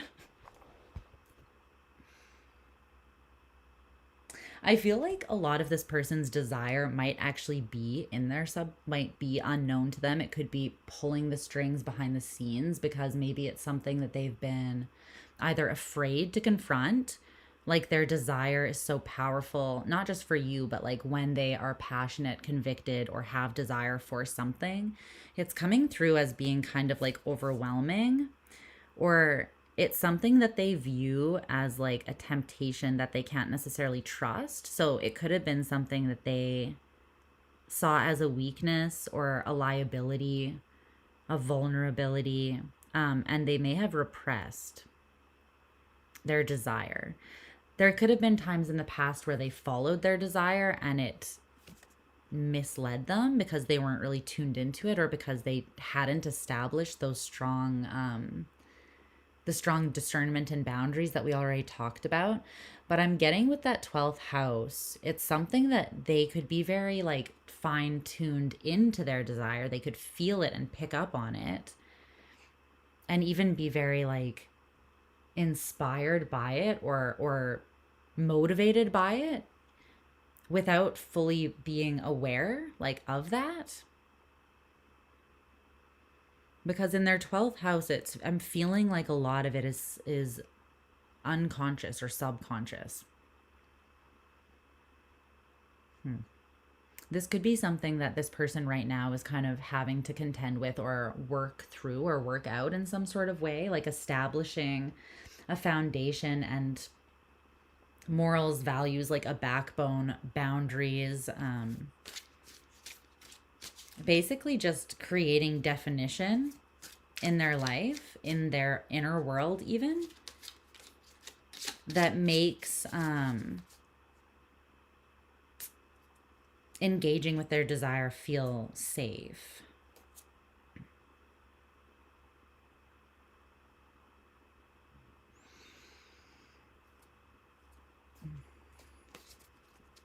Okay.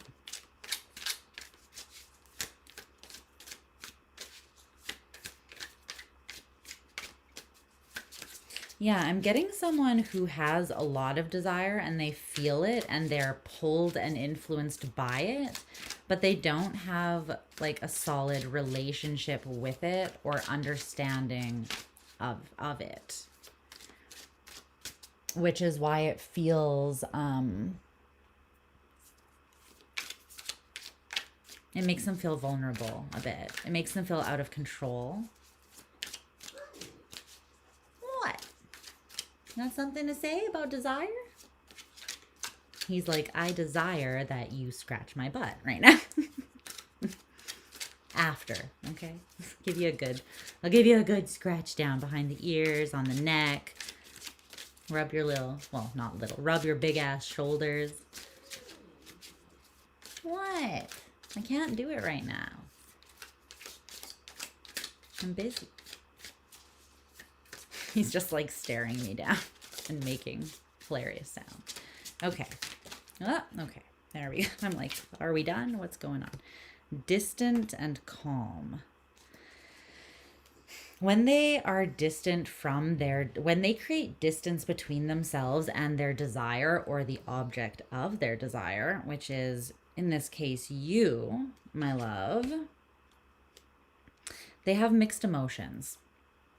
And this is causing them to currently confront their desire. So you seem to be a bit of a catalyst for the way that this person is establishing themselves in a new way right now, basically. Whether this was, I don't think that this was intentional. I think that this was just something that occurred. Like, I don't think that you went out of your way to try to push or like catalyze something in this person to make them look at themselves. I think that you could be very unaware of this. But basically the mixed emotions is, on one hand, when they have distance between themselves and their desire, they feel calm. They feel peaceful, relaxed, at ease, and it's because they're not being disturbed by something challenging them, right? So they're unworried, they're anxiety free, and they feel a security within the stillness. But it's kind of an illusion because it's only happening because they are shut down, numbed out, withdrawn, aloof, or like removed. Like, look at this. This is like literally putting their desire on ice. Like, the colors are so telling here. This is also coming through as like them being more in their head. Whereas this is more like lower chakras. And they could feel that they're like their primal urges or this desire, again, it's not something they can really control, and it could come up out of nowhere, I'm kind of getting. So on one hand, there's like this false illusion of peace that's really just coming from complete avoidance of the trigger, right? It's not real peace, it's just avoidance. And then on the other hand, there's this feeling of being stressed out and excluded. In other words, they're afraid, like they feel stressed out because they're not part of your life, and they feel this energy of being left out or rejected. And this pressure that could like actually kind of agitate or weigh them down to move back towards you. But then it's like once they do that, they are faced with this desire again. So they're kind of caught between a rock and a hard place as of right now, it's looking like, with this whole situation. Okay, so the song that I channeled for you is Work Bitch by Britney Spears. It's very you. But she's pretty much saying, like, you got to work hard. There's work that you have to put in and it will pay off. But she's like, you want a Maserati, you want a hot body, you better work, bitch. You know, like, it's like, put in that work. Like, there is no shortcut. And I think that that's very indicative of this person. They're aware that they need to work for something. How do they feel about that, though? Let's find out.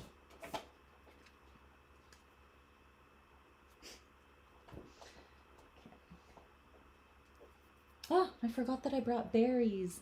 Oh, I forgot. Amazing.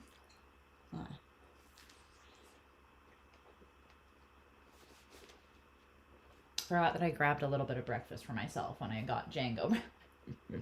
Like how I just got back and immediately forgot about that. Okay.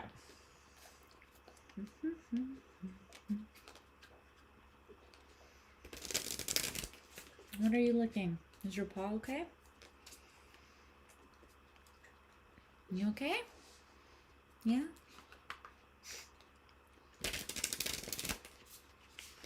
Got seeds now stuck in my teeth.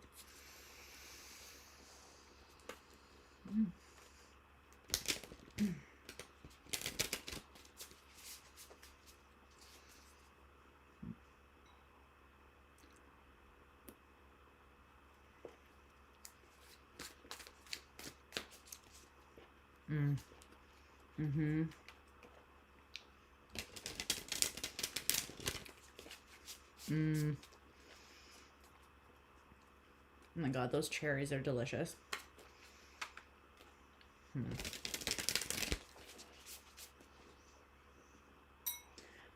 It's a fuck yeah for me. Big fan. Okay. Let's see.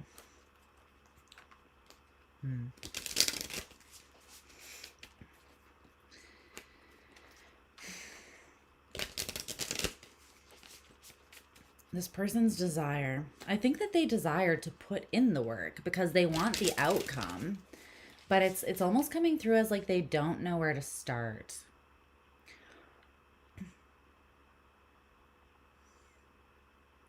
It's like when you're trying to locate a specific fear in a blacked out haunted house, it's kind of like this person feels like they're going in blind a little bit. And even though they want to face something, it feels overwhelming. Like, where do I even start kind of thing is what I'm getting from this a little bit. That's the energy I'm feeling from them.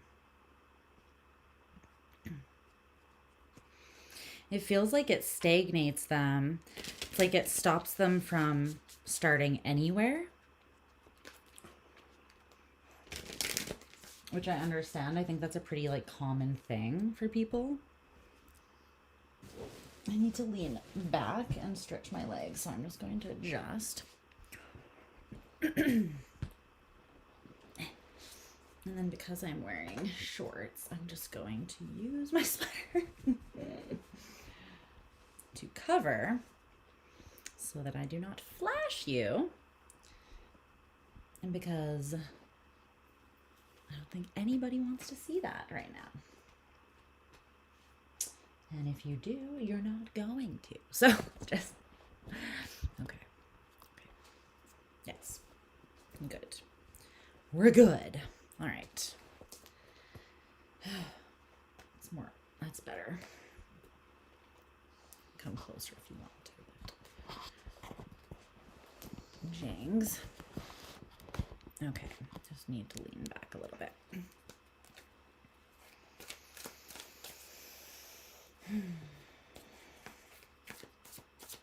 Let's see.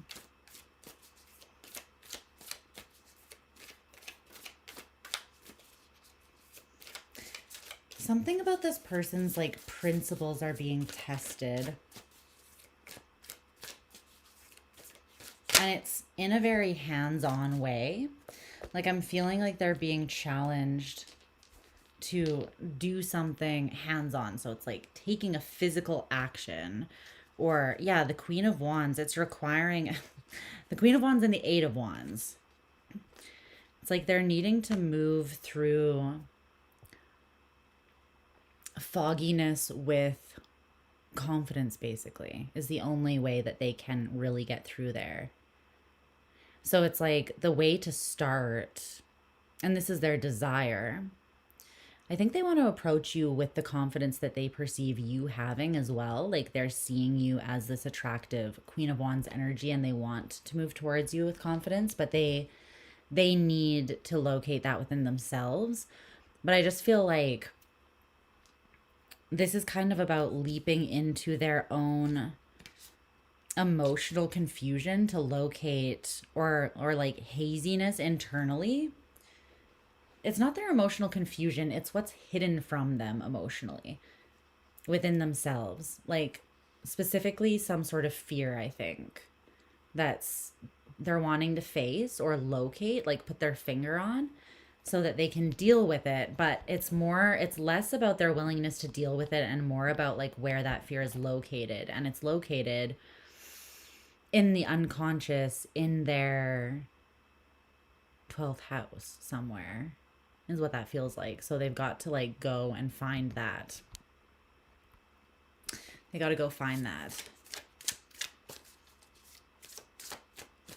It's coming through though as they desire to meet you where you're at. And they also feel like they have their work cut out for them, but they also feel like this pressure. Like the Eight of Wands is associated with the placement Mercury in Sagittarius. See? There's something that they they really admire and respect. The way that you... Oh, sorry, we just did... It's just they admire... they're perceiving you as this like bold energy, and Sagittarius is Sag is not too afraid to like fling themselves out into the unknown with that Jupiter energy. It is about expansion, and expansion is about going where you haven't been before. So it's about like innately involved in that is pushing past your glass ceilings or breaking these perceived boundaries. Or breaking through real boundaries. But expansion is about pushing beyond where you've been previously, right? So there's always a level of tension and discomfort involved in that, and like work required to exert that force to make that happen. It doesn't have to feel exhausting. You can find the strength to exert that through like inspiring yourself or becoming excited about something or curious about something. It doesn't have to be like just focusing on the fear and then like strictly willing yourself to be brave. There are other things that can support that. But this person is incredibly attracted to you. Like, part of the desire that they have for you is just, I mean, the Queen of Wands. Can you tell me more about that?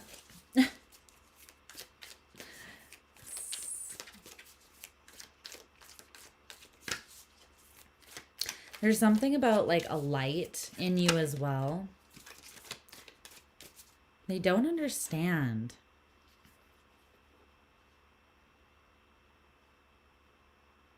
They have a desire to understand something that happened in the past. And they have a desire to communicate or talk to you to gain some sort of understanding.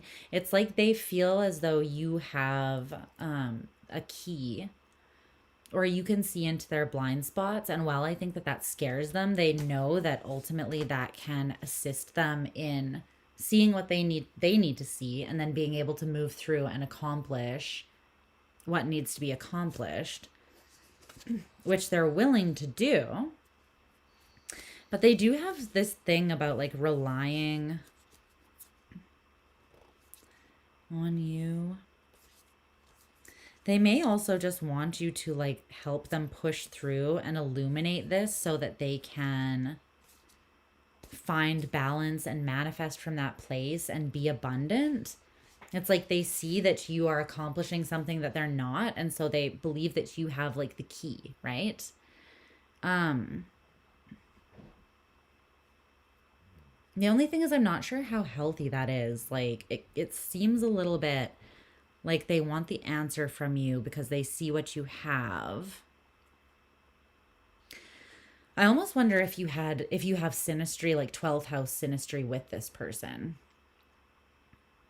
Like your sun could be in their 12th house or something, so that when you engage, it's almost like you naturally, without even trying, illuminate the spaces that this person struggles to see within themselves, something like that. And it feels enlightening and inspiring and liberating. But it's like they want the answer without the accountability or the responsibility, almost, as an energy that I'm getting. So I need to look more into that. Like, what do they optimally hope for, though? I guess I'm saying, what is their intention with Sagittarius with this? The desire is to, like, unpack knowledge that they didn't have in the past, it looks like. Because there's the King of Air or Swords in reverse with the Six of Cups, which talks about the past. Specifically something that is keeping them emotionally stuck. It's like they're not understanding something, and so they're having a difficult time moving forwards. They could see that, like, this could be someone that you have a past with, and they're looking at you like you have rapidly healed, gained confidence, and moved out, like, away from the past. And it's almost like they're like, how did they do that? How did Capricorn do that? Like, they want the strategy that you have. They want the key to, like, the energy that you have. But actually engaging with you in a meaningful way stresses them out because they don't. It's like the Emperor and Justice in reverse.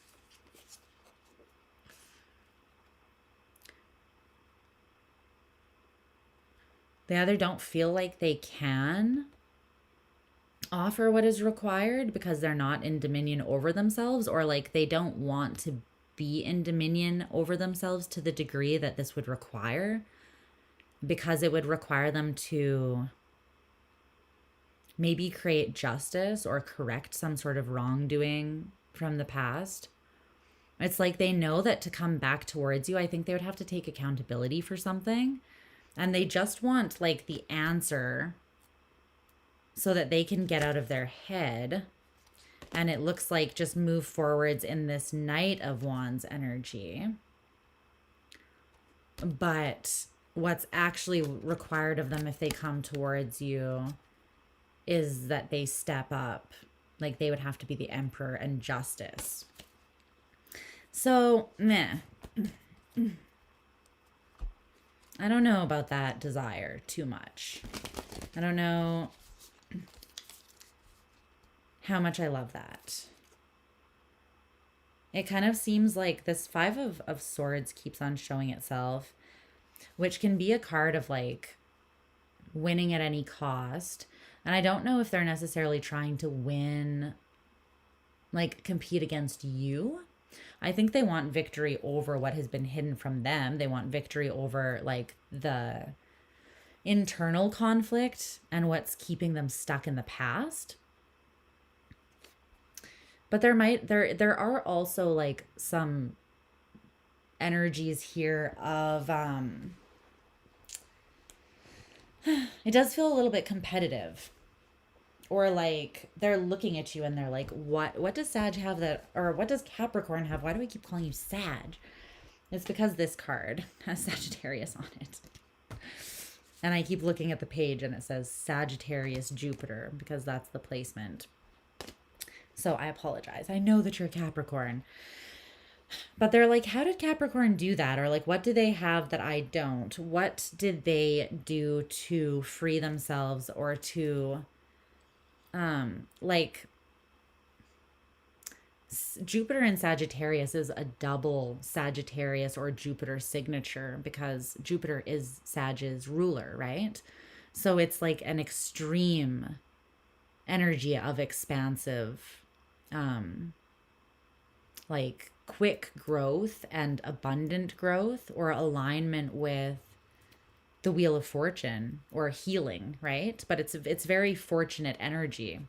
But the thing is, it comes from being grounded, like what anchors you so that you can have this extreme expansion and still be grounded so that you don't just lose yourself, right? Is you have to be grounded in like some philosophical principles or knowing.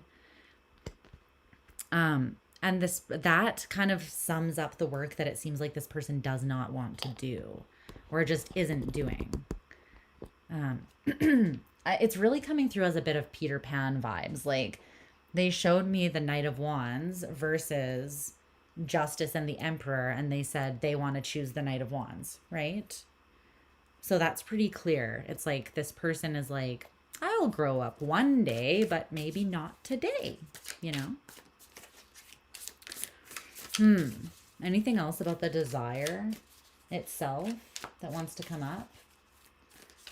The desire doesn't seem, they're attracted to you and they have like this, they feel magnetized to you.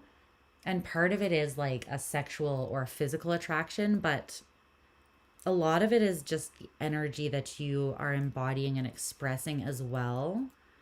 And I can feel this like want in them for that, which is what is making me a little unsettled about it, because it's like they want what you've got. They don't necessarily want you. And I don't love that. Yeah, like they're kind of self-focused and in their ego a bit. The Chariot in reverse, the Nine of Cups, and the Sun. They're not really emotionally convicted or interested in, like they're too in their head looking for the answers. So they're not really super interested in like moving forwards in an emotional way. They're interested in personal fulfillment And they're coming from this place of the ego, and they believe that they'll have, once they figure out like what your secret is to happiness, basically, then they will also have that. The thing is that you created this expansion based on your principles that anchor you, which like are obviously not the same as this other person's, right? So even if you explain to them like what you've done, I feel like you would be like, I did the work to know myself, to know my standards, to have healthy boundaries, to know, like, to be brave enough to fling myself into the unknown for the sake of expansion, and to know where I am comfortable compromising and what I won't compromise on. Knowing my principles, my morals, my beliefs, my values, so that those things, again, like create a foundation and ground me so that that element is there. Otherwise, it can just be a little bit overwhelming or excessive. So the root of this person's desire for you, though, is this principle. This is the card that came out, and it is, like I said, Jupiter and Sagittarius. So I feel like the root of their desire is, again, that they're seeking this expansion that they see, this expansion and abundance and fortunate energy that they are witnessing you in. Okay, can you tell me more about the root of this person's desire? Like, what is it really rooted in? What is the truth of that? Like, where is it coming from?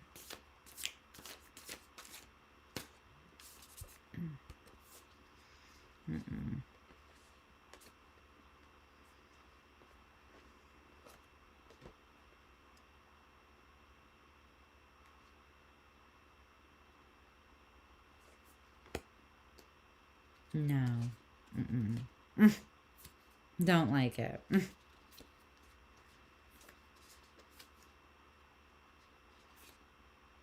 No, don't like it. I don't like this. I don't trust this person. They're just showing me what they would do to get what they want, and it's not a good look, I've got to be honest. The Magician in reverse, the High Priestess in reverse, and then the Ten of Cups. And then this is what like solidified that, validated it for me, is the Queen of Swords is at the bottom of the deck, but it's like this chessboard, which is the same energy as the Five of Swords. It's like this strategic game to win, but they're saying that like they would manipulate, right? The Magician in the reverse can talk about like lying, manipulating,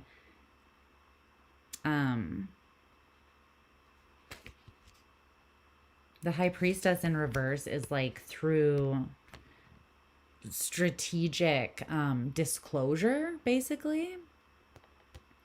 And then what came out surrounding that is the Ten of Cups. So I feel like this person could come in and like say that they want the Ten of Cups, or they could lead you to believe that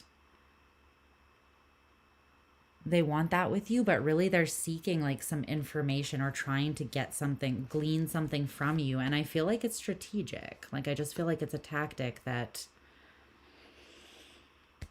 I don't feel that this person's actually interested in the Ten of Cups. They showed me the Chariot in reverse, right? They're not interested in being tuned into the conviction of their heart. So I don't believe that this isn't just like a game or a strategy, and it's what they have to play because they don't have the confidence or the answer that you do. It's like this is something they feel like they can't get alone, or they're struggling to understand this, to uncover this knowledge, or to move forwards on their own. They want to move out of whatever is keeping them stuck in the past. The Hanged Man in reverse. This person feels very stagnant. And it's probably because I would guess that if this is their morals, values, and like they have a lack It feels like of integrity and principles. So no, they're going to be in a restrictive or constricted energy, probably because it's karma, probably because karma's a bitch if you're a bitch. And this person, no offense to them, but they look like a bit of a bitch, at least in this energy right now. Like, this is not, it's just not a great look. I just don't have a lot of respect for people who will strategize with like manipulation and misleading another person and potentially using and hurting another person in mind, to get what they want. And especially like dangling a carrot, like emotional fulfillment or like true devotion or commitment, like future faking. It's very narcissistic in that it's very self-focused without thinking about anybody else. This person is seeking to close out a cycle where they haven't reconciled their own greatness. They haven't reconciled, like they don't believe in themselves. They don't have a strong sense of self. And so they're stuck or hung up on something from the past that probably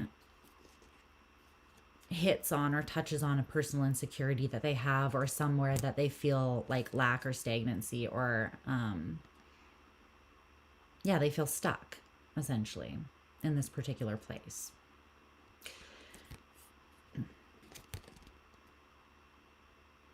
But I don't like what they're showing me the same thing over and over again. Like the Knight of Cups in the upright, the Devil in reverse, and then the King of Wands.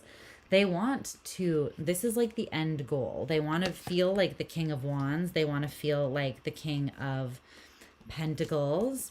And I think they see you winning and being stable, secure, fortunate, and also confident, and potentially like the leader of your own life, or in dominion over your own life, which is why you're able to ground and root yourself and propel yourself with momentum into an abundant future. You're able to be in a state of expansion because you've actually laid the foundation for that expansion, right?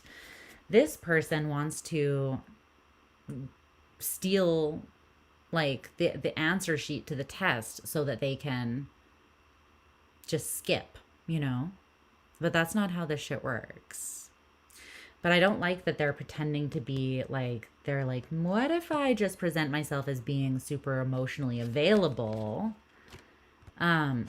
until I figure out whatever this vice is that's holding me in the past and keeping me afflicted, basically. And then the second that I am like set free or liberated from that, or I have the key to release myself from that, the second that I feel like the King of Wands or have my ego stroked, then, the cycle will be closed. I won't be afflicted by my own mind anymore. But it's like, I think that they're afflicted by their own mind because they're acting like a shithead, like like I hope some part of them is creating some element of affliction, because if there's none of that, then this person is like a bit of a sociopath, not gonna lie. So like I hope that you feel some element of yourself is trying to be like, hello buddy, wake up, But it's looking like this is being judged harshly within them, or it's being pulled harshly up from within them in a way that they are feeling very like this is the thorn in their side that they can't move an inch without feeling it, without bumping up against it, and it's making them very uncomfortable. That's because Plutonian energy is in the house, wants to force them to look at the hard thing and to make the judgment call. But Pluto will also say like, transform or die, or like, I'm gonna kill you. I'm gonna force your old self to die by showing you maybe like your own ego in high definition. And if you don't reconcile that, well, it's like you don't have to go home, but you can't stay here. Like, it's like your old form will be disintegrated in this ego death. And if you don't have something to, some sort of principle or something to ground you, or some sort of like spine or backbone to hold you, then yeah, that's going to feel really scary. Right? So this person, I shouldn't be so quick to judge. It's just I really get protective over the people I care about, and I don't like that shit. I don't like that intention, and I don't like how openly they're just showing me that they're okay with that. However,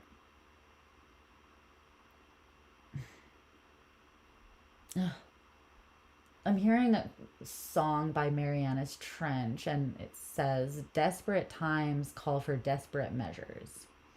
And I was going to say, I feel like this person is in a state of desperation. Like they are feeling incredibly like haunted or cornered, backed into a corner and stagnated by something in the past. And they really feel stuck in this like nostalgic, like this thing that they can't escape. And it feels like it's rubbing salt in the wound for them, seeing how you are expanding and moving forwards and they're not. So it's aggravating their ego. But what they really need to do is use that to inspire themselves to put in the genuine work to get to know themselves and better themselves, right? There aren't shortcuts, and they can't like manipulate their way into uncovering this truth that you have. Expansion comes from knowing yourself and constantly like integrating more and more of yourself, as within, so without. You create internal expansion, right, through integration, and then the world around you becomes bigger as well, based on what you're able to then like perceive and experience. But it's because of the internal work, which you couldn't teach someone the way to do that anyways. The path to that is different for everybody. And this person, whatever they need to face and look at within themselves, only they can like locate that within themselves, right, and make that happen. But I do feel like this energy and this behavior is coming from a place of desperation. However, that's not an excuse, right? It's not a good excuse. So that is what's coming in as the root of their desire. Yeah, so the High Priestess is the energy that came out. It's called the Popess in this deck. But this is the card that came out to indicate kind of the experience that you would have if you chose to, basically how you might experience engaging with this person if you were to sort of feed into the desire or pursue something with them. And with the High Priestess, that card is associated with the moon. For that reason, some people associate it also strongly with Pisces or Cancer specifically. But basically what I feel like the moon is about, it's about your emotions, it's about your intuition, it's about your internal temperament, but it's also about your feminine, like your yin energy and the ability to be receptive, starting with being receptive to yourself. Because if you're not receptive and open to yourself, it's going to be very limited how much you can actually get to know yourself and create that internal expansion that is going to allow for external expansion. Like the two feed into one another directly. So this person's just not really understanding, I don't think. Like they're not thinking clearly. They are thinking, coming at it from a desperate place. And it feels like they're looking to you as if like you can heal them, or you have this energy that you are like gatekeeping that they could really use. And I think that they're justifying they're using that to justify like coming in to get whatever they want, basically, without really putting a lot in, though. There's some sort of memory that is fueling them, though, and I want to know more about that. But basically, with the High Priestess, what I'm getting is that your experience with this person would be, well, I think you would feel insecure because there would be things hidden, like it wouldn't be real. The High Priestess can talk about secrecy and keeping a lot to yourself. Let's see. Clarify what would the experience be? Further clarify this High Priestess for me, please. I think that you would end up feeling like a martyr, like you gave something or you sacrificed something.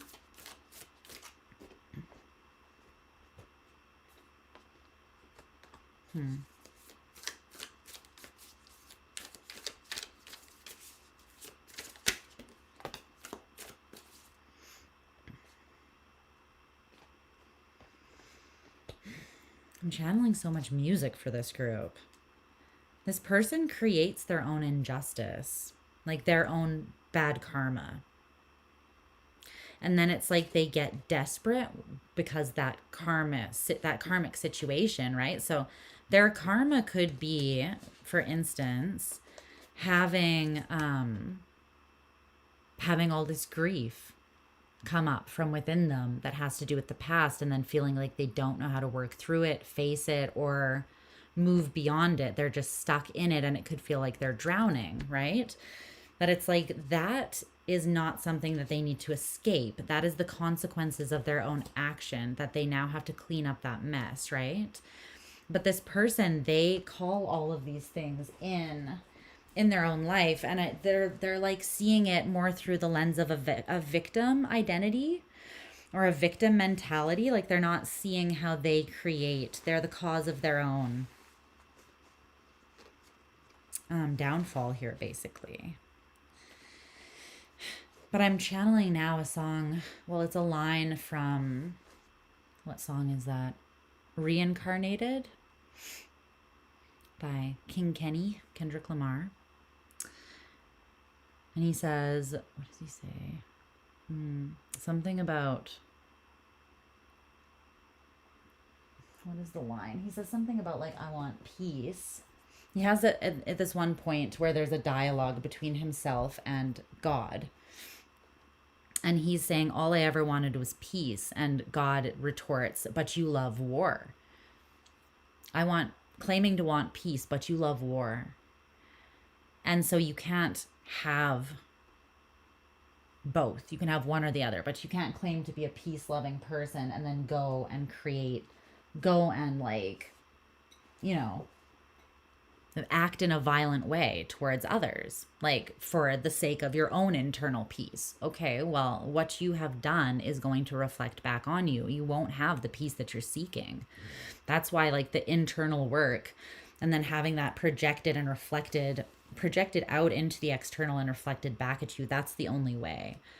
But it's like what this person is hiding is that they're kind of self-focused. Venus in Aries, their heart is pointed towards themselves.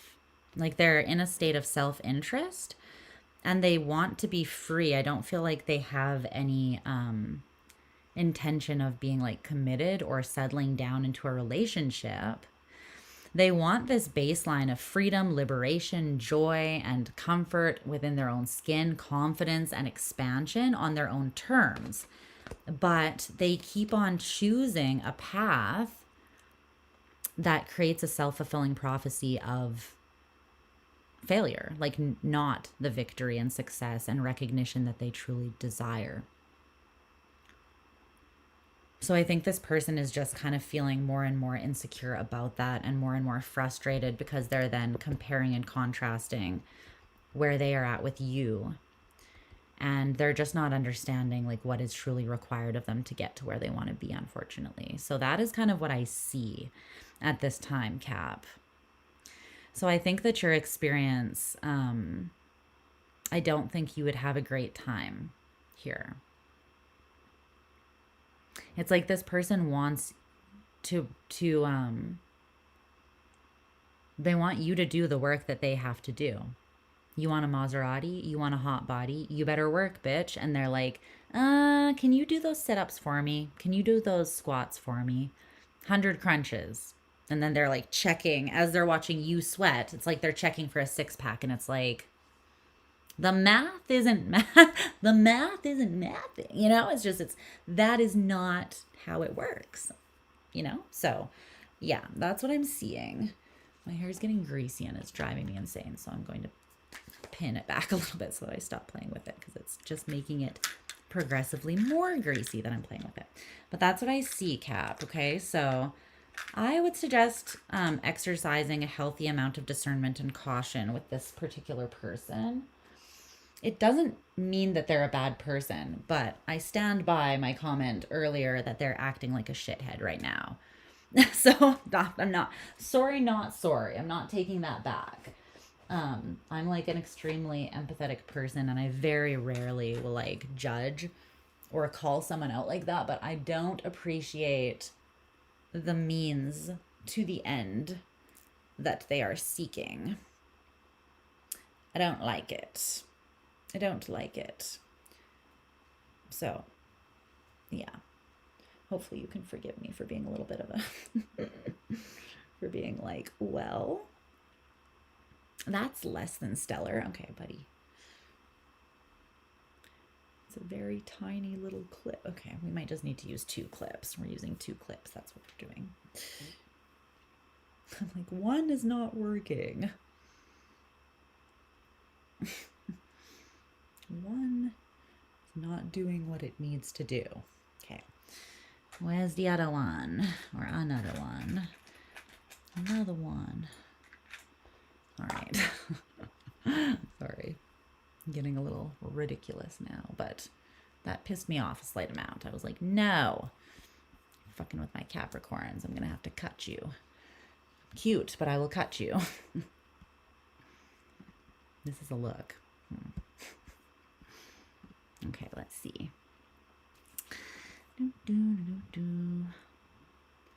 Some people in the audience wouldn't mind some flashing action, lol. Speaking about doing readings on OnlyFans, yeah.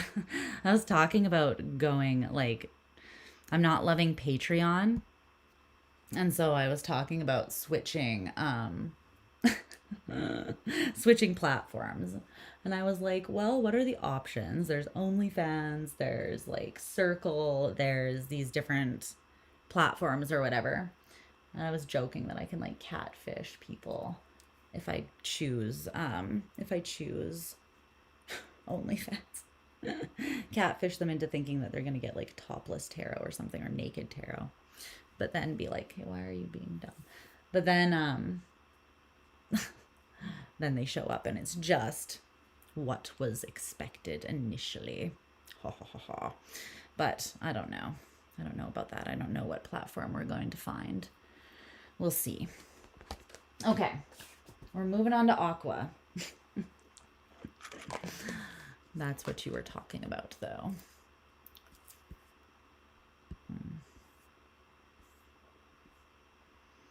Sounds like some opportunistic shit. Yeah, I don't like it either. Strategic disclosure, folks.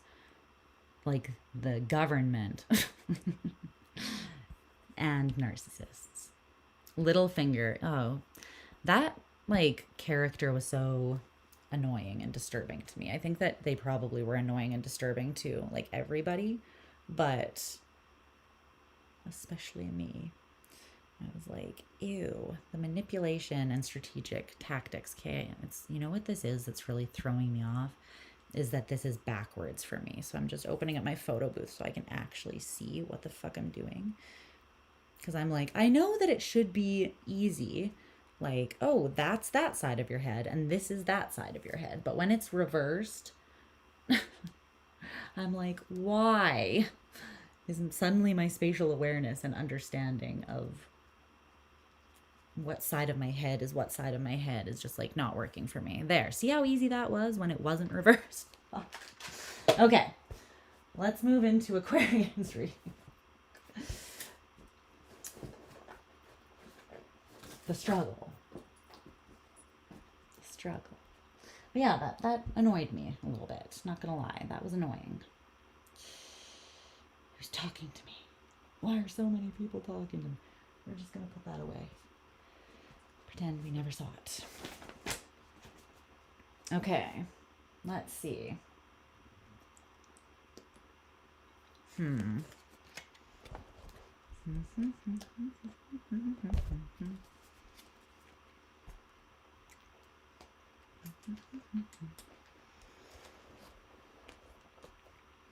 Hopefully you guys can't hear can't hear mouth sounds too much, because that might be a little bit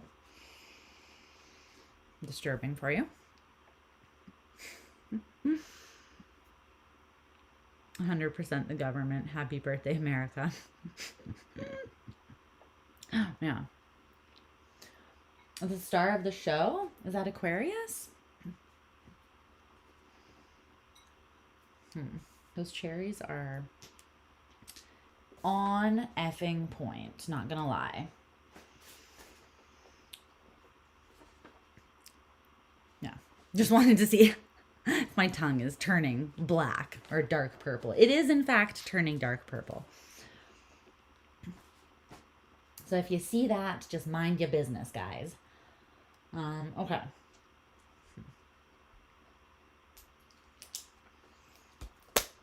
Let's see.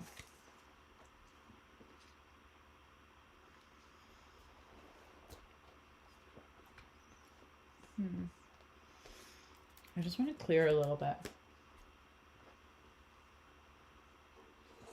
After that energy. I know I just cleared like before, but I really didn't love that energy. And it's very weird. Oh, the star card. That went right over my head.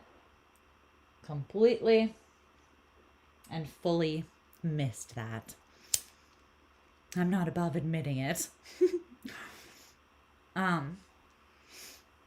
It's hard to explain because everyone's intuitive gifts and stuff and psychic gifts work differently, but my primary gifts are like claircognizance and clairsentience. And so clairsentience is like literally feeling, clear feeling what you're tuning into as if it is your own. So very similar to just like the life of an empath, which makes it hard to know like what's yours and what someone else's at sometimes. And then claircognizance is clear knowing, which is basically like when it's not like having a download, it's more like having something instantly, like having an instant awareness of some knowledge that you didn't have and that you know didn't come from you. And you know mostly because it carries this resonance of truth. But I digress. When I tune into the energy of something like that or someone like that, it's like I'm swimming through it and I'm feeling and thinking like I'm knowing their truths and I'm feeling kind of like what they're feeling as I'm moving through the energy. And it's hard for me to relate to energies like that. It's hard for me to be in that and to relate that. A thought that I know for certain didn't come from me. Yeah. For me, it's a little bit, I have to be a little more, it's a little bit different for me than that because I am a channel and a conduit, and sometimes I can channel things, which then I'm channeling stuff that is thoughts that didn't come right from me, but it's not necessarily the exact same thing as, well, it manifests in different ways. Sometimes it's just like a big drop and it feels like the top of my head just gets like opened up, and that's just like a waterfall that actually kind of makes me like I can't really move or do anything while it's happening. It's kind of overwhelming. It's like my body is like, we're in freeze mode now. Just wait it out, buddy.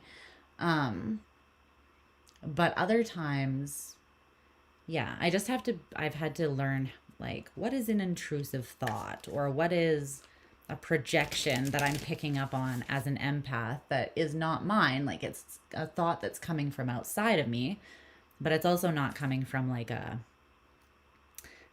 sacred channeling kind of place, or from like my gift necessarily. But you can usually tell, because any voice that is not like, any voice that is rooted in fear, any voice that is rooted in shame, any voice that is saying like you should or whatever, like that's not the divine. That's either a projection or your ego, most likely. But yeah, I just have a difficult time at times when I channel an energy like that. It can be like, I'm not gonna lie, it can be slightly triggering for me because I had intense narcissistic abuse. Like, that is the source of my PTSD that I've been working through for like the last 5 years that almost took me out. So sometimes tuning into that energy and like essentially needing to empathize or not resonate, but like needing to just be in it and understand it, or feel the justification of it that exists within someone else. It's like, it's just a little triggering for me. I gotta be honest.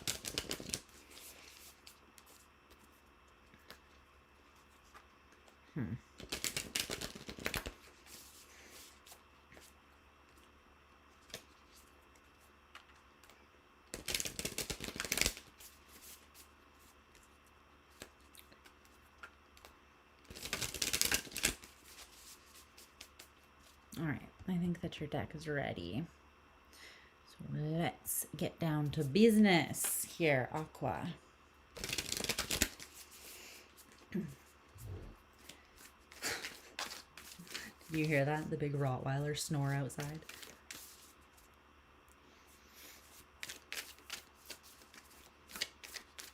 Okay, yeah, we're good to go.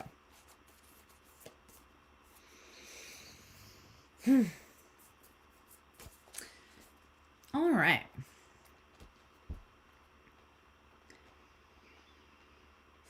Also, there's something just like innately gross or disturbing to me about like every human has the capacity to like heal and become conscious and work through their own shit, basically. And some of us choose to do that, and it's not easy. For a single person, it's not easy. It doesn't matter how like innately healing you are, or how innately self-aware you are. Facing certain parts of yourself to integrate is just not easy. It is what it is. So when people want to like exploit or take shortcuts by exploiting other people at the exclusion of just like not doing the work themselves, even though they're capable, not a fan. Just not a fan of that. I get that it can be really intimidating and feel overwhelming though, but to me it's not a good enough excuse. Okay, let me look up the song that I channeled for you, the lyrics, and then we'll get right into this. Mount Joy. Okay.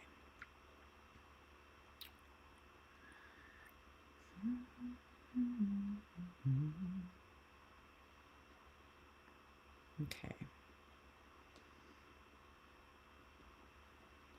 Is that it? No, I don't want to listen to it, buddy. Okay.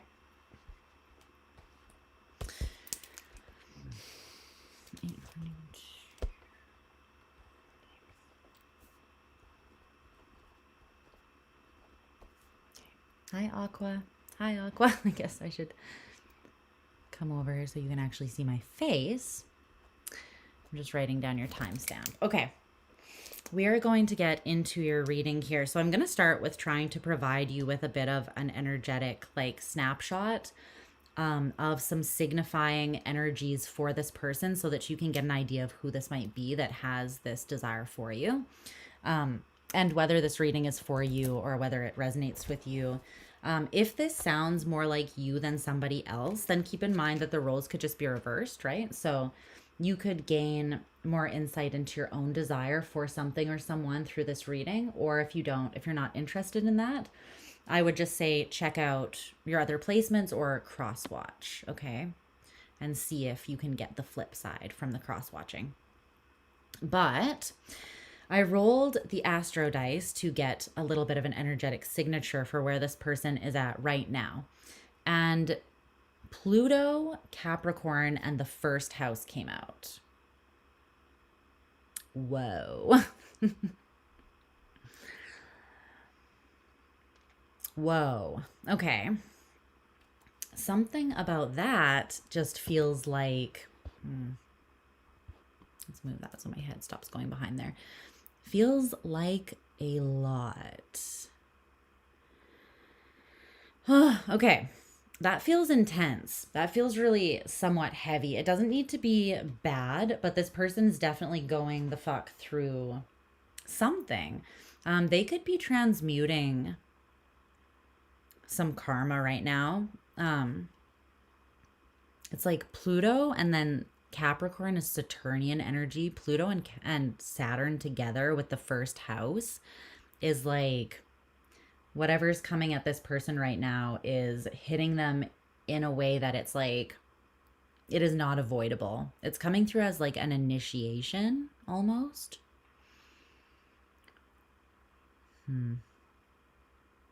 They could be going through some form of transformation, like with their own physical health, their physical appearance, or else it could just be honestly a big fat ego death. So let's see. Let's see what's going on with that. Sounds like fun. But Plutonian energy is, it's about intense transformation and passion. It can also be about compulsion, though. And also how we renew our resources, internal and external as well, to basically feel a sense of personal power.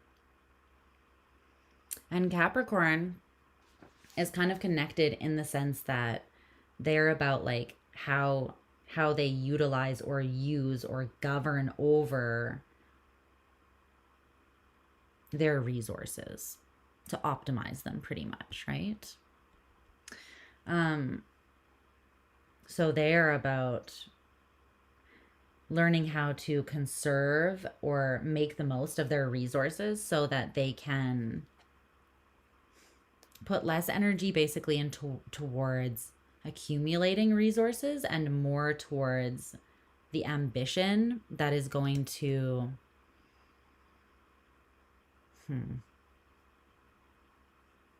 it's like taking care of what they're given or being a responsible steward of the resources that they have. Through doing that, Capricorn proves that they are leaders, that they're capable of holding the blessings that want to come to them and being responsible with them, right? Basically honoring the gifts and the blessings that the universe wants to give. And so they're very abundant because with great power comes great responsibility. So you kind of have to prove to the universe a little bit that you're ready to actually hold what you're asking for, or else they're most likely not going to give it to you, or they're going to give it to you just for you to lose it so that you can see that you weren't ready to begin with and you can see more clearly the work that you have to do. So you can see why Pluto and Capricorn energy is being in the first house for this person feels like a lot, because the first house is about the self. It is about the personality, and I feel like this person's having an ego death. Their whole outlook on life and their identity or self-image is shifting.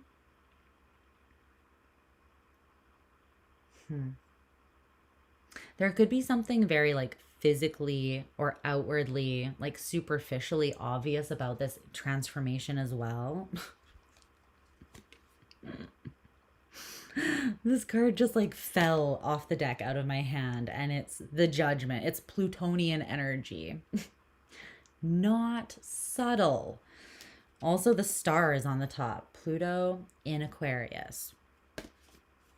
Pluto is in the house. Okay, raise the roof. Pluto's in the house. Ain't no party like a Pluto party. What's up, love? Jogofo. Jogofo? How's it going? Thank you. Okay. I'm gonna cover the chat so I don't get too distracted though. But yeah, there's something about this person's like appearance, their physical appearance, or even like their energetic, their vitality, their life force energy basically, that could be really undergoing quite a seismic shift at this time. So they could feel, they could be really feeling that with those energies. Is there anything else we need to know about to give Capricorn a good idea of who this person is, or the energy that they're in at this time, or where their focus is at this time? Yeah, this is happening. Wow. This is happening. Okay. Aqua. Pluto in your sign is not subtle. So Pluto fell out. And then the Five of Pentacles in reverse is the card that came out. And then at the bottom of the deck is literally death and the world. Scorpio and Saturn. Not subtle. Good Lord. There's nothing subtle about this. Not even in the slightest. There's a transformation that is very profound that wants to take place for this person.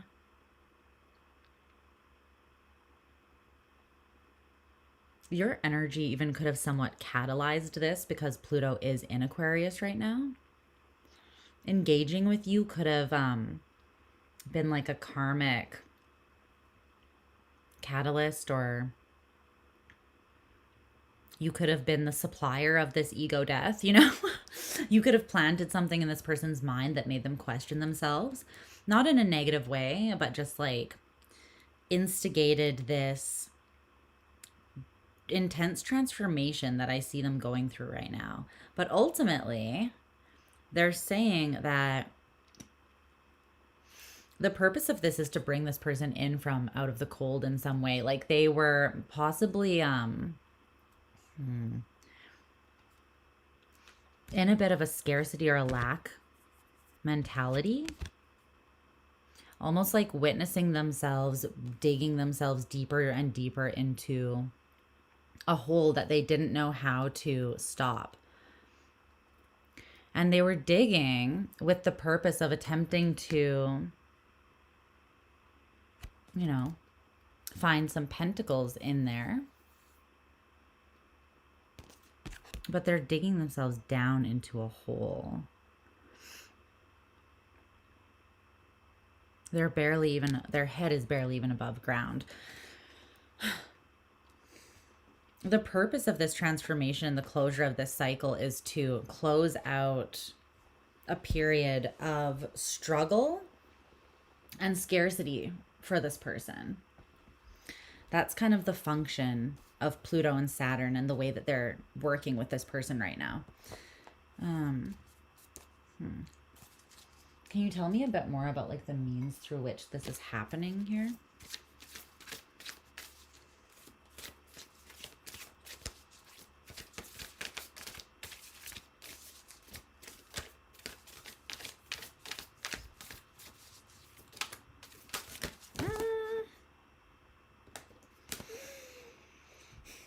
There's something about them having to set out on their own, like seek wisdom, truth, and insight It's coming to them through like an approach though that is not, it's like unexpected.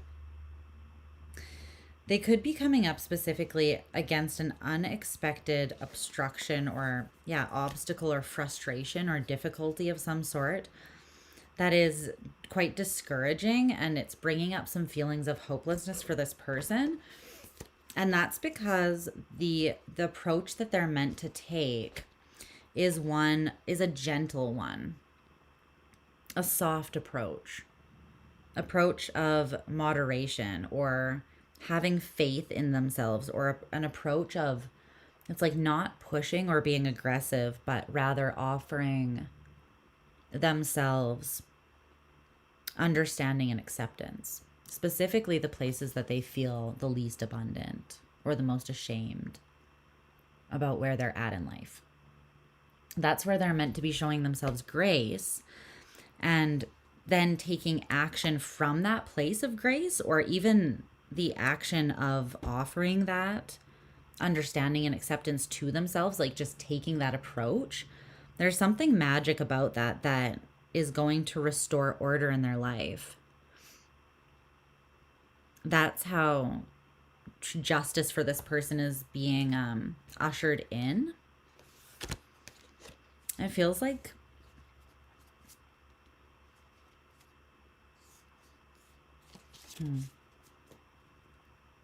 yeah. There's something that's requiring them to be self-sufficient and resourceful, though, and adaptable in a way that they're not, in order to correct something, make repairs, or heal, to restore balance. That's kind of the action that they're meant to take. It has something to do with like companionship and connection, though, as well. Maybe that's the area that they feel that they've been disconnected from, or like out in the cold. It could be relationally. And so then your connection to this person and their desire for you could it could come from there. They have a genuine desire to shift or to come in from out of the cold or experience something in a different way. Something that feels softer, something that feels, yeah, more graceful, and like to hold themselves in their experience with more grace and understanding, essentially to not be so critical, so that they can make life easier for themselves. And also, like, when you're being highly critical of yourself, you're essentially keeping yourself in like a phase of contraction, because it's very hard to, like, when you're essentially attacking yourself, right, and shitting on yourself, it's incredibly hard to be like open and receptive because you're beating yourself down. Whereas when you're holding yourself in this soft space of, it's not of like not having accountability, it's not that. It's that it's easier to open up the places where you need to be accountable, because you're not like bringing a gun to the party, because you're not like daggering yourself in your most vulnerable space by going there and being like, see, I am a loser, I knew it, or like whatever, right? You're going there and you're basically offering grace and love and acceptance to those places, so that you can be receptive and expansive, and you can see the optimal way to move forwards, because that has the space to reveal itself to you when you take a more gentle approach. In other words, you're not going to be defensive against your own like judgment, right? Because there will be no need to be. So it looks like that is what I think this person subconsciously has been desiring, that, and it feels like this energy, this very transformative energy, is coming in to provide them the opportunity for that. And something about it definitely has to do specifically with you. Can I see exactly how, like, what Aquarius, what vibe Aquarius brings to this whole party, or like what part does Aquarius play here in this?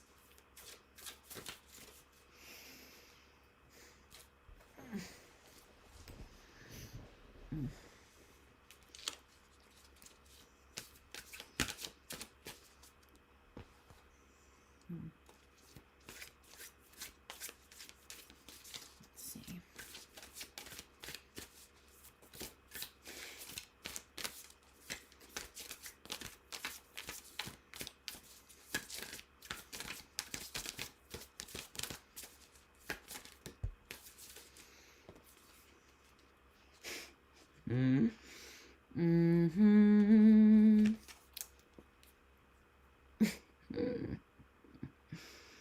Ah, yes. Nothing is going to catalyze an ego death in someone like modesty and humility in another person being in their face. So, yeah, it tracks. That tracks. Okay. All right. It's kind of giving that you don't have pretend, like there's a lack of pretense here. There's a genuine sincerity that you're bringing to the party here that's coming from self-respect. Like you respect yourself, and then you can offer that unassuming nature and respect to other people as well.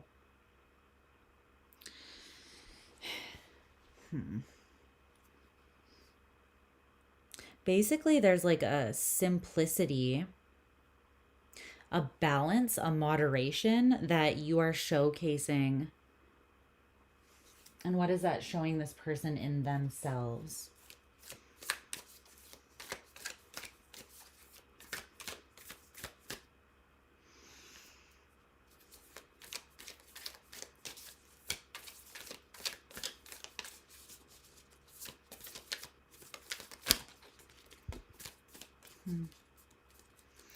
How the way they move makes things much more difficult than they really need to be.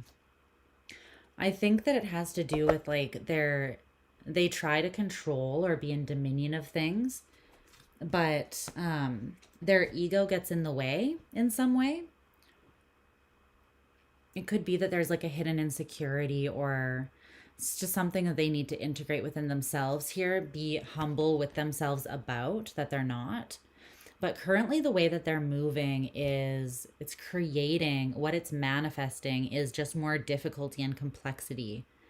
Whereas you have this modesty, which is keeps it simple, keeps things simple. I think that you're showing this person, or you have like kind of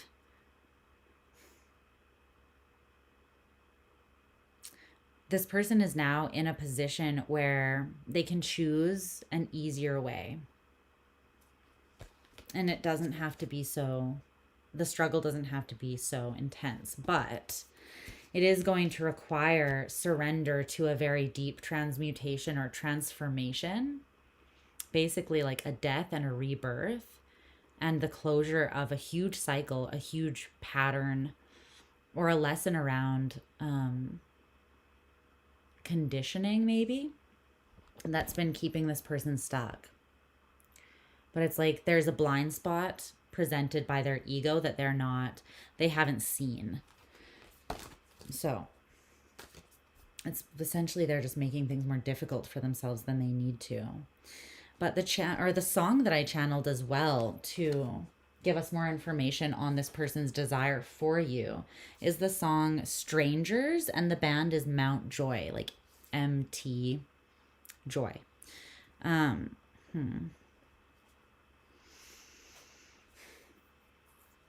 me just see this.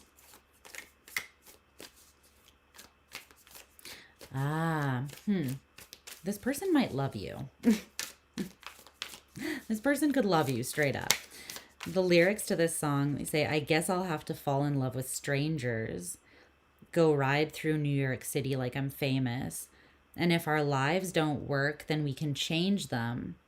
Lord knows we'll change. Love will rearrange us. Like, if you want freedom, you better free someone. Better not run when I'm hanging on. If you want freedom, you better free someone. Better not run when I'm blind. But then it says, because I am over you. I am over you. Flesh wound, little flesh wound.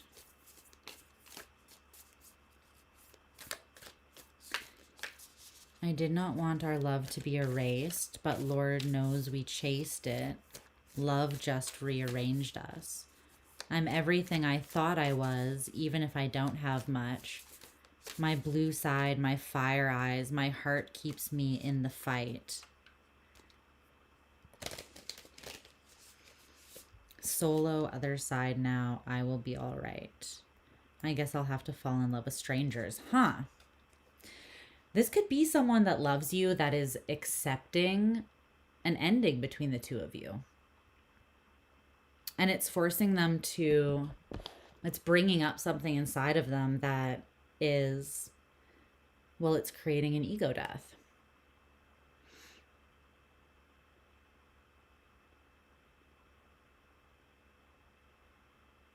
They're very back and forth, though. Like, this song is contradictory in nature, right? It's like, you better not run while I'm still hanging on. You better not run when I'm blind. But I am over you. I'm over you. I'm over this little flesh wound. It's like they go from being terrified that you will move on in a way that they're not ready to. And then, must be some strong coffee you were on. No, it's just I sleep during the day. I'm on a nocturnal schedule, so I don't get tired during the night because it's my day, basically. But I do have good coffee. Yes, I do, because that's a necessity, obviously, for just life. But they go back from being like, they're ping-ponging back and forth. Like, I'm starting to accept this. I guess I'll just have to fall in love with a stranger. And if it's not working, then I know that we have the capacity to change. This love, they know, has changed them. It's rearranged something in them that they can't go back. But then they say, you better not run while I'm still hanging on. You better not run while I'm blind. And then they go right back into saying, well, I'm over you, and minimizing their experience. I'm over this little flesh wound. It's just a flesh wound.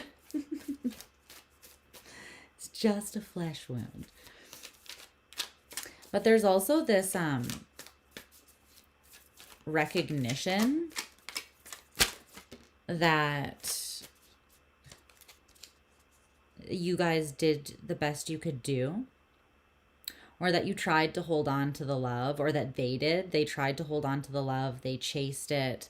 They didn't just give it up. They didn't want it to be lost or erased. But the love itself changed the two of you. It rearranged things. And they're saying that they now see that they're everything that they thought they were. And I think they're kind of seeing themselves as the Page of Pentacles, which is, I feel like they're trying to build themselves up because they don't feel like they're enough. Like, something about the ending, they perceive it, whether this is conscious or not. There's a belief that they're not enough, and maybe that they never were.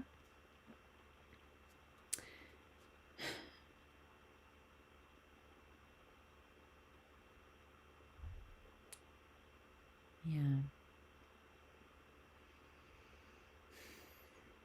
But they've got heart. They've got a spark in their eyes, but they also have this blue side that they're highlighting. They do have heart and they do have passion, but this person, they see themselves as quite small. And there's nothing wrong with the Page of Pentacles. The Page of Pentacles is like opportunistic in that they, not in a negative way, but in that they're open and they're in that beginner brain. And so they're willing to like try new things, learn new things,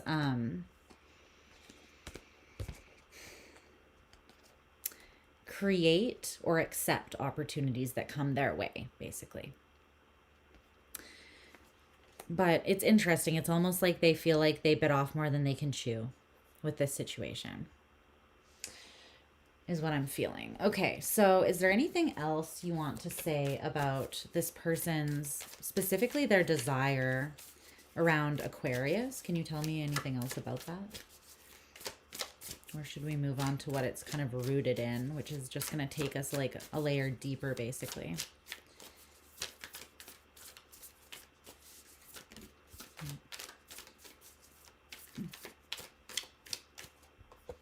Do they want this with Aquarius?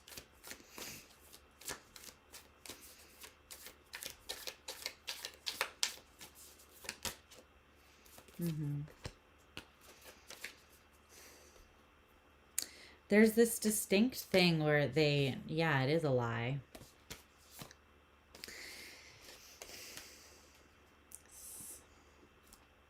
Self-fulfilling prophecy. This person, they see themselves as, okay, so the ways that we delude ourselves to stay small, when ironically we can sit there and admit that it's seeing ourselves as small that is the problem, but then we have this fear that we are innately small or not enough, that prevents us from reaching for something grander within ourselves or proving ourselves to ourselves, right?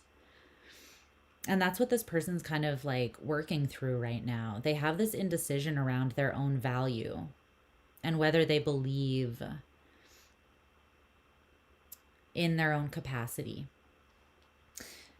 I asked what their desire is like surrounding you, with you specifically, and it's the 10 of Pentacles and the 2 of Cups. That's really beautiful. I mean, this is the desire that they have, that what they essentially want to share with you. So the 10 of Cups talks about stability, security, commitment, building something solid, something that basically could be your legacy, something that could last. And the 2 of Cups is like from a place of genuine, authentic alignment between the two of you. In other words, they want to build something solid with you, but they want to bring to the table, they want to be your equal. They want to, and they don't see themselves as your equal. They see themselves as this like page. And so it's like they're saying like, I don't have the energy, or I don't have what it takes to create what I desire with Aquarius. But Spirit's like, that's a lie. The Ace of Swords in reverse. And it's a lie that they tell themselves. I feel like they're not aware of this. It's probably like unconscious or subconscious, but it's just like something they tell themselves so that they don't have to commit to being more than what they believe they are, so that they can say, well, I am what I always thought that I was. So, yeah, like, people will do a lot. Yeah, it's toxic. It's, yeah. People will do a lot to convince themselves that they are like where they want to be, or that they can't be somewhere else, so that they get to be right about themselves. Because there's this fear, I think, in like, we think that if we know who we are, we know what we're capable of and our identity and what we're not capable of, then we can protect ourselves from embarrassing ourselves, from being ashamed, from failing, from disappointment, from pain, from rejection, from abandonment, because we'll be able to see like what we're capable of and what we're not, and we just won't put ourselves in positions that require of us more than what we believe we are capable of, basically. It's just an elaborate excuse to stay small that's coming from a place of not believing in oneself.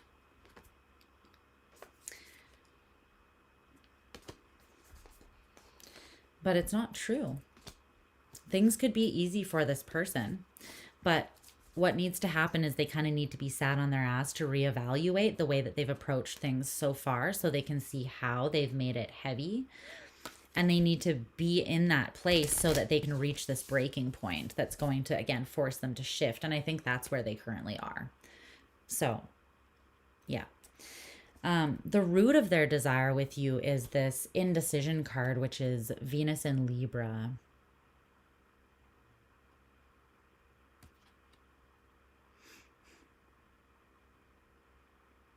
There's so much about the contrast between you and this person in how they perceive it. It's like they're seeing you as this like beautiful, angelic being of light who can literally like fly and is covered in like stars, like is literally made of constellations. They see you as being so capable and kind of like infinite. And then they see themselves in contrast as this person who is like in a state of despair because that's not them and they wish that that was them. They want to be on your level so that, you know, they can build something with you, but they don't believe that they are on your level. But it's like that's what they've made their mind up. They've decided that. It's not the truth. And the thing is, like, how we decide to define or see ourselves, there's a quote that says, like, I am the two most powerful words, because what you put after defines you. You define you.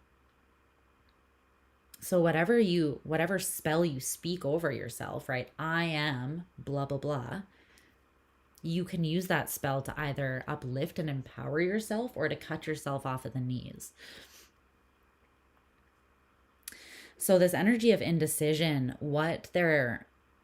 it's what their desire for you is currently rooted in, not like all the time, but just in this moment. It is rooted in this desire and attraction to love and pleasure and receptivity and ease. But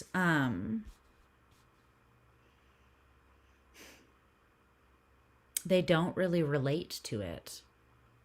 They don't really relate to that soft girl, soft boy, abundant life. Essentially, like, they're not rooted in balance. They're rooted in indecision, and the way that they're perceiving and framing themselves, they're not doing themselves justice. They're not being fair to themselves, really. So currently their desire is rooted in this like lack of ability to really do themselves justice and see themselves clearly, which is manifesting in indecision, like going back and forth, like in the song, right? I'm okay, I'm not okay. I'm over you, don't leave me behind.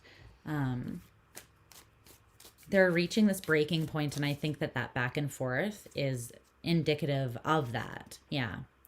The Five of Wands. They're confronting head on the internal tension and conflict right now, which is good because it's going to take them to that breaking point, and then they'll be able to move out of it. But it might feel very uncomfortable right now. I mean, Pluto and Capricorn and the first house. I would bet my life that nothing about that experience feels comfortable to this person or to anyone who's ever experienced that. So let's see. Okay, so now we're just gonna look at, I pulled one major arcana card to kind of signify the experience that you might have if you engage with this person and, like, you know, essentially indulge in this desire at this time, what you could expect. And then from that expectation or projected experience, you can kind of judge whether or not that feels safe to engage with, or like something that you would rather wait or indulge in later but avoid for now. And so you guys got the Hanged Man.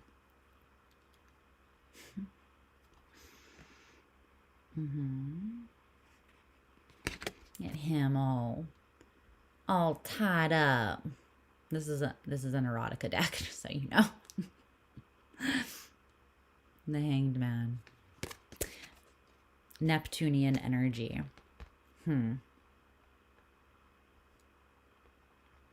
Well, I feel like this would be very enlightening, honestly. I feel like it would not force, but it would naturally bring about a transcendent kind of energy out of illusion and into inspiration.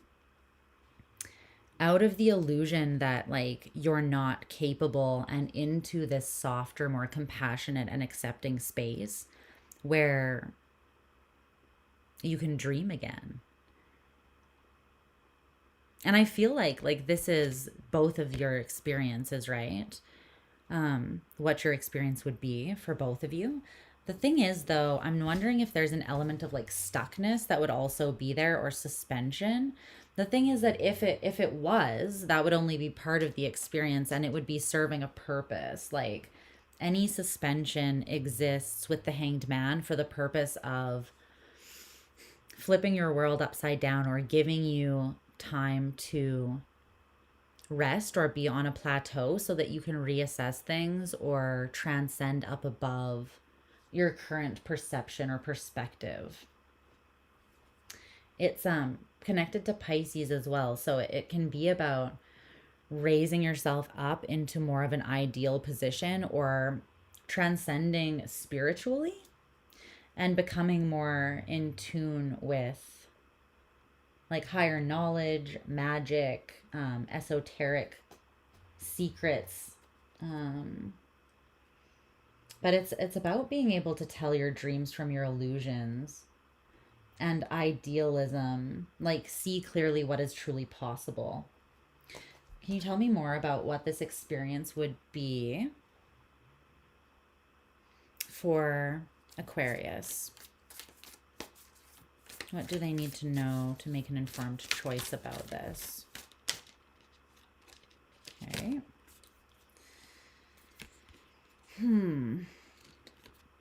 If you move towards this right now, the emotional conviction and feeling is real, but I feel like there won't be emotional satisfaction at the end of that, at least not at this time. And I think it's because of the way that this person is still, it's like the headspace that they are in right now.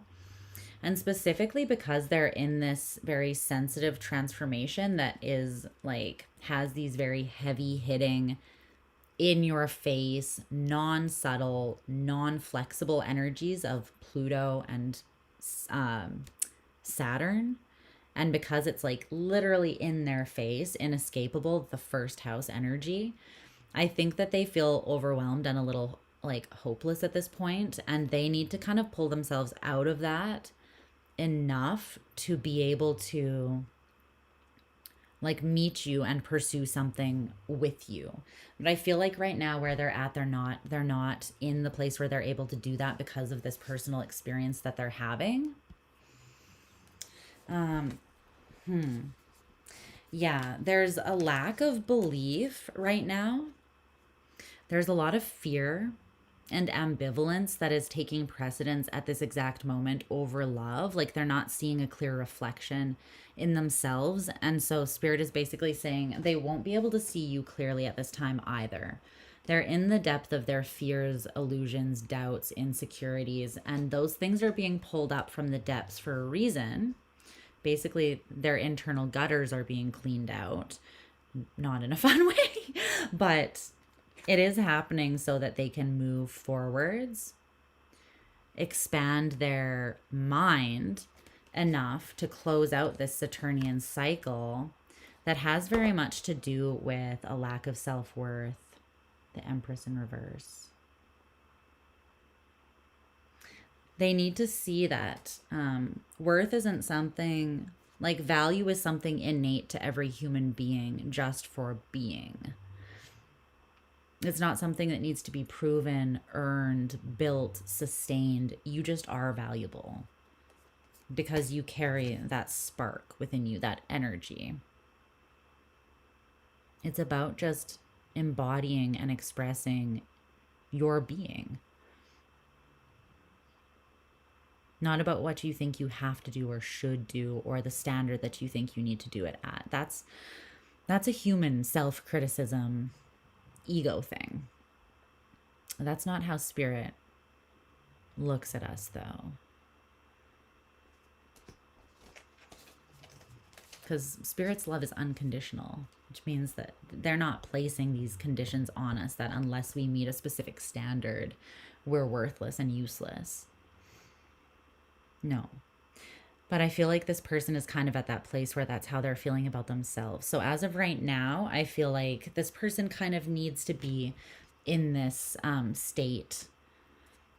They're kind of in a very sensitive place at this exact moment of purging some dark stuff. And it could be pretty loud, like on its way out. Oftentimes, like our demons, our shadow, whatever it is that we're purging or releasing, as it's leaving, it can get super noisy.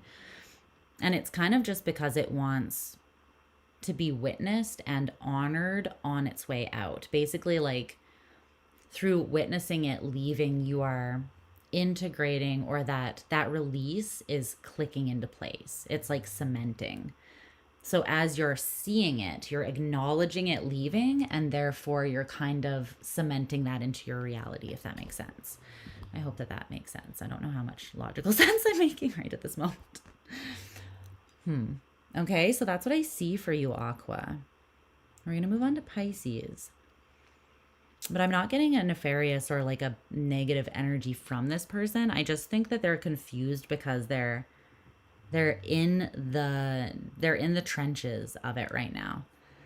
And anyone would be, honestly, with Pluto and Sag, or Pluto and Saturnian energy. Those planets are very heavy hitting. They're, like I said, they're quite stern or inflexible. Like they don't fuck around.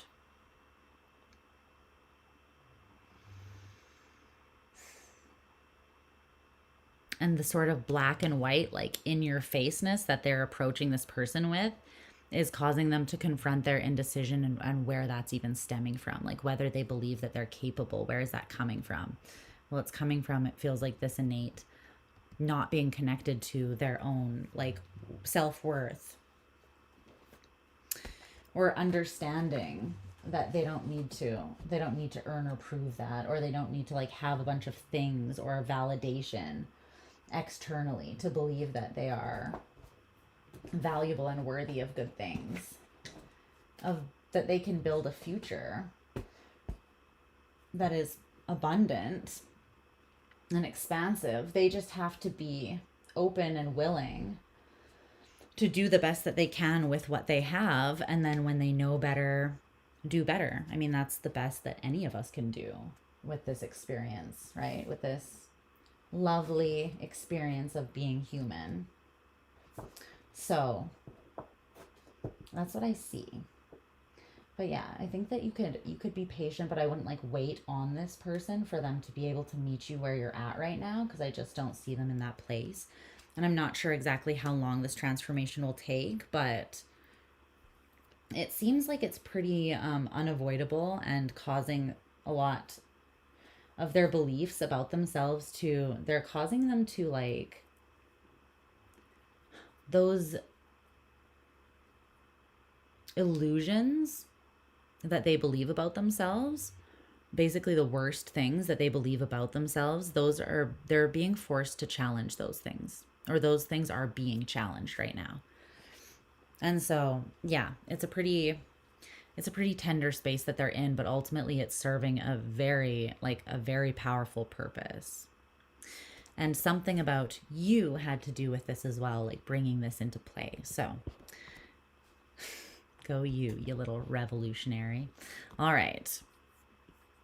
We're moving on to Pisces. Pisces, where are you? Okay, what's up? Have a wonderful holiday weekend. You too, Jean.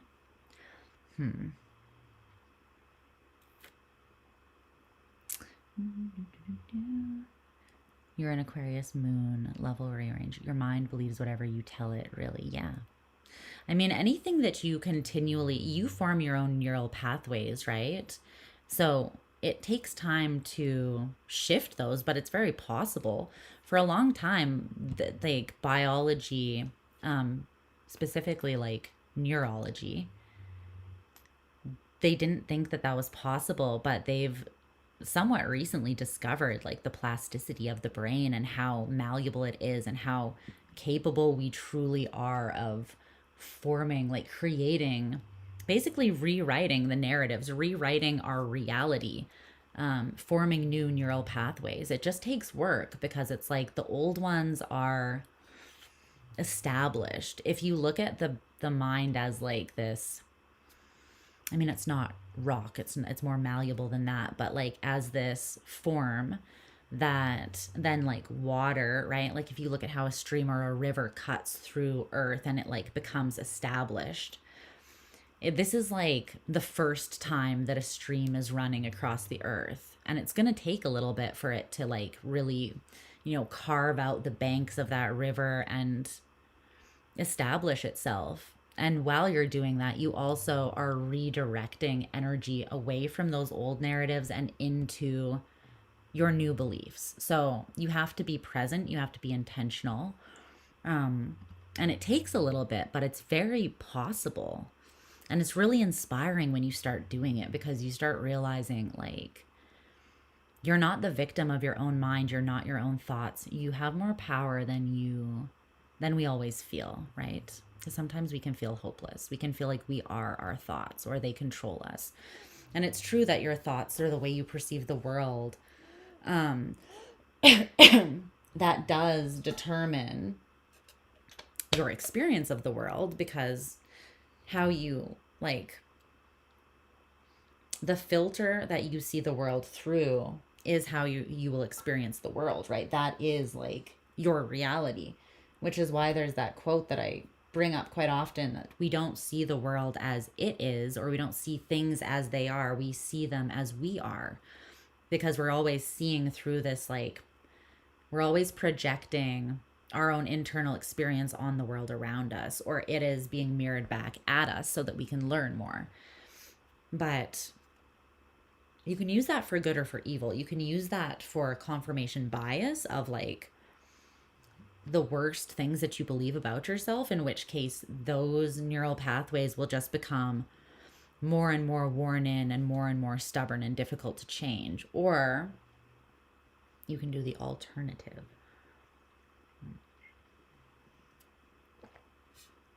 I'm not saying it's easy, but it is worth it. Literally change your whole life.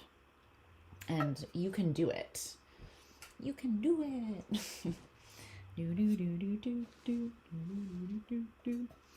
I was just listening to The Offspring the other day. Okay. Back to my old stomping grounds. My old emo/punk days of being a teenager. Scorpio rising. I mean, did you really think that I wasn't an emo teenager? Okay. We're moving on to Pisces here. Why does my face look so, like, dark? It's probably because the sun is now coming in from behind me. It's creating a shadow. All right. Let's see. We were just reading about neuroplasticity yesterday. They've made some really, like, exciting strides in, like, psychology specifically is also a very, like, a relatively new science, kind of like a baby science. So that ties in as well, but where that is conjunct with, or where that overlaps with, like, biology and how we have the capacity to affect, like, our own makeup, really, is super exciting and inspiring to look into, because it's empowering, not the other way around. It's not like, oh, you are, and this is being revealed to us in lots of ways, not just neuroplasticity, but, like, the way that we're learning more about how the body keeps score, how the body holds on to memory in fascia. And we're learning somatic practices so that we can move our fascia and we can release things that, like, have been stored and passed down through DNA and through, like, passed down into our bodies, right? We're learning what we can do to release that, and how we can finally let go of what was, you know, passed down to us but never really ours to hold. And it's exciting. But I'm also a big psych nerd, but I think it's really exciting because I think it's very empowering. So it makes me excited. Such a nerd. All right. Pisces. My spicy Pisces.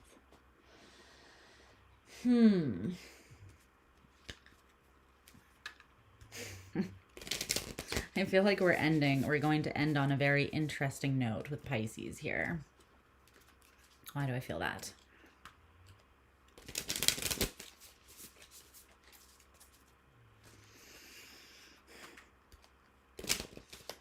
Okay. because I'm looking at what I channeled and I'm like, ah. All right, let's timestamp you and just get right into this because I can shuffle your deck while we talk about this person's energetic signature here. Okay. You guys with me? Are you with me?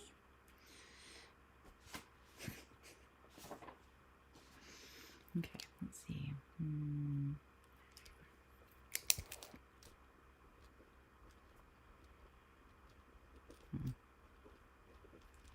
Okay. Hi, Pisces. Fishy fam.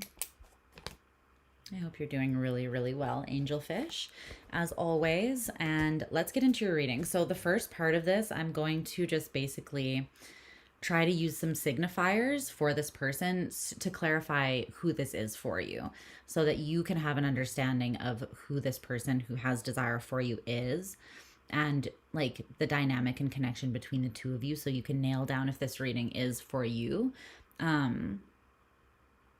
Yeah, and gain a little clarity before we get deeper into the actual like desire that they have for you.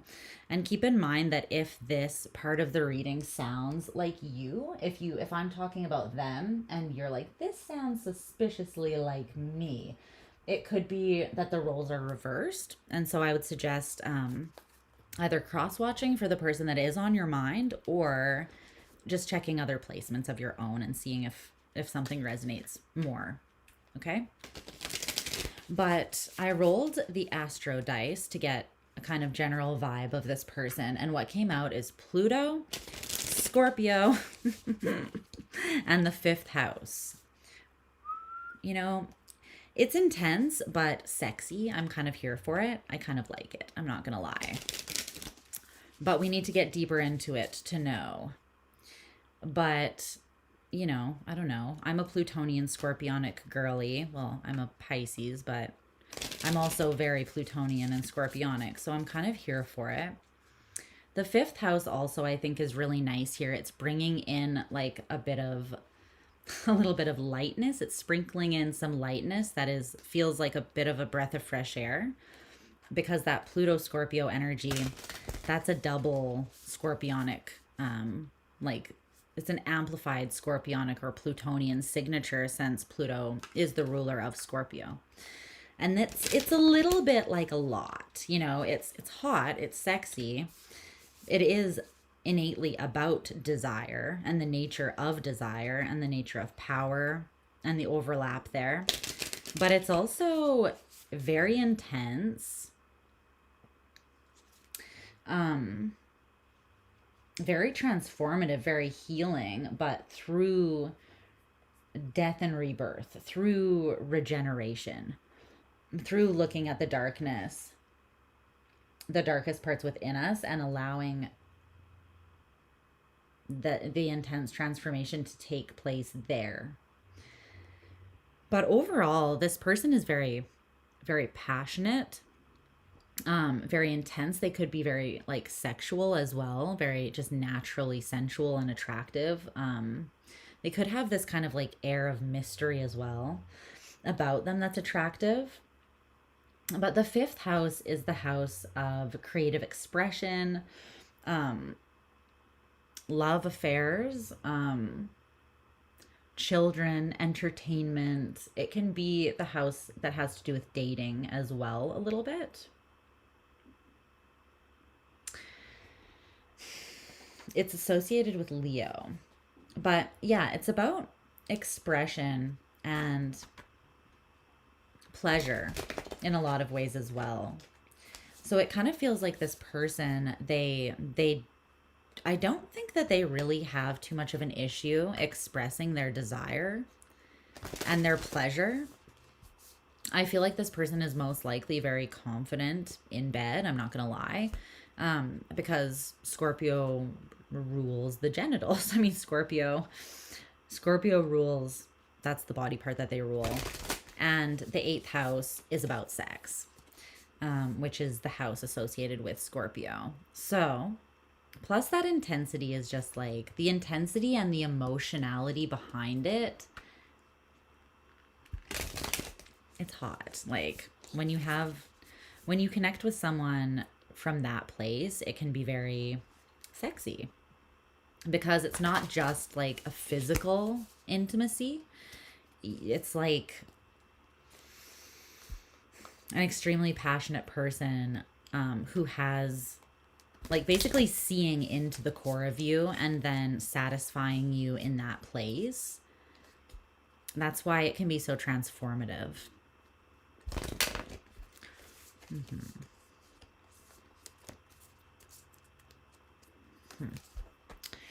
Yeah. So this can be, the fifth house can be about objects of your affection. So I'm getting that this person, they're all or nothing when it comes to the things that they care about, the people that they care about. Yeah, is there anything else that we need to know here about this person's, who this person is, their current energy? They could have Pluto in Scorpio. That's a generational placement. So it's like a big group of people because Pluto moves so slowly, basically. There's a whole generation that has that placement. They could also have Pluto or Scorpio in the fifth house, which means that those themes would extend kind of into like their life experience more so than just being about right now alone. Okay, anything else about this person that will help Pisces know who they are? But yeah, there's this kind of intensity about this person. They could be very private as well. Not secretive, but like private. Not antisocial, but very intentional about who they let close and who they trust. They don't trust easily with that Pluto and Scorpio energy. The 10 of Swords in reverse. This is also someone that if you hurt them, they won't hold on to the resentment, but once you burn that bridge, you'll never have access to them again. I'm not talking about you specifically, but this is how they function. With Pluto and Scorpio there, yeah, specifically in regards to like dating partners with the fifth house as well, or people that they extend this intensity, this all-inness, this like very passionate part of themselves towards. If that is met with rejection, deception, fuckery of any sort, it'll be like, lose my number, and you'll never hear from this person again. They're very all or nothing. And it's kind of like, I'm sort of getting that, again, they don't hold on to bitter energies. They forgive, but they understand the true function of forgiveness, which is like internal reconciliation and release of something, not carrying or internalizing the poison. Basically, like, the point of forgiveness is to pull these 10 swords out of your back so that you can move forwards. The point of it is not to say, oh yeah, that behavior was fine, and I'm just going to go right back to being vulnerable, intimate, and letting you in again. I feel like this is someone who they don't trust easily to begin with, and they don't give second chances very often, if ever. But I feel like that's coming through, like that they don't want to be wounded again. They've already done some liberation through old fears of like old wounds, and they would just rather be on their own than open up to something that doesn't genuinely nurture them, or something that's not interested in being expansive and abundant with them, basically. So this is also someone who at times, like, there's a lot of desire and passion and connection to their sexuality with this Pluto and Scorpio energy, and even the fifth house. But at some times, I feel like they could feel like that's a bit of an affliction, like it's a bit toxic, or they feel like it's something they need to heal and close out rather than like indulge in, because it's almost like they see it as getting them into trouble, or they see it as, yeah, like being a temptation, or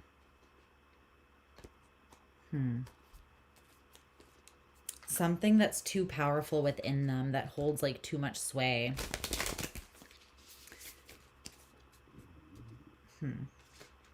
It's like almost becomes something that they are, it's like a compulsion thing, right? Like when I was saying that Pluto sometimes has to do with compulsion.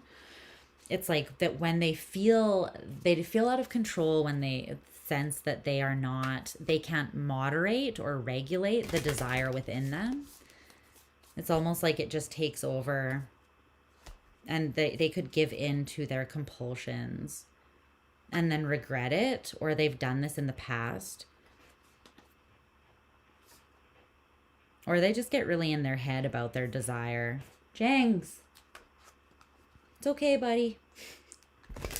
My Rottweiler is dreaming, and I can hear his legs like going like this up against the wall. Just had to gently wake him up there. Okay, anything else about this person, who this person is? No. Okay, let's get into their desire for you and what that kind of looks like. So the song that I channeled is Rehab by Amy Winehouse. The one, the amazing, and the only. Rest in peace, doll. But yeah, Rehab by Amy Winehouse. So, tried to make me go to rehab. I said, no, no, no. What did she say? Yes, I've been black, but when I come back, you'll know, no, no. I ain't got the time, and my daddy thinks I'm fine. It's funny because this person, it's like almost like they're saying, they just finished telling me that they need rehabilitation for their desire, basically, because it's too much and they don't like the way that it sometimes feels compulsive, or like it controls them. But then that was before they met you, babe. But it's like they, what's up, Rochelle? But it's kind of like they, this person likes being, like, they like feeling like they have the authority and like they're in dominion over their life. And I do feel like they're giving like daddy energy, or like in dominion. Daddy energy can be in a woman too. Keep that in mind. God knows some women have bigger dicks than men. Not all men though. But just the self-proclaimed alphas. But then this song, but they're like, I tried to take myself to rehab, but I was like, no, no, no, no. I'm going to go back. I don't have the time. I'm convincing myself I'm fine now. It's like you make them want to give in to the thing that they feel like they need rehabilitation from as well, simultaneously. So you kind of bring a bit of...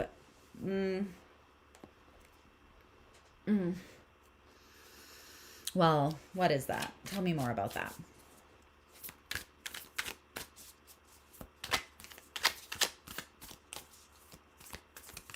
They're like, maybe my desire is not so bad after all. Maybe I could just kind of like give in to it just a little bit. Just dabble. But stick a little tiny toe in the pool, you know? In that pool of desire. The thing is, I feel like this person has never just like slightly dabbled with desire a day in their fucking lives. Pluto, Scorpio, and the 5th house.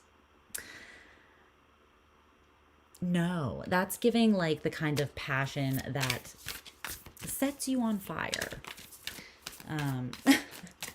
That's not giving subtle. And it's not giving I dabble with passion. It's giving passion consumes me. I find what I love and I let it kill me. I just take me, you know, and they give into it. But that could have maybe like, I don't know, oftentimes when people feel like they need to rehabilitate something like that in themselves, speaking from personal experience,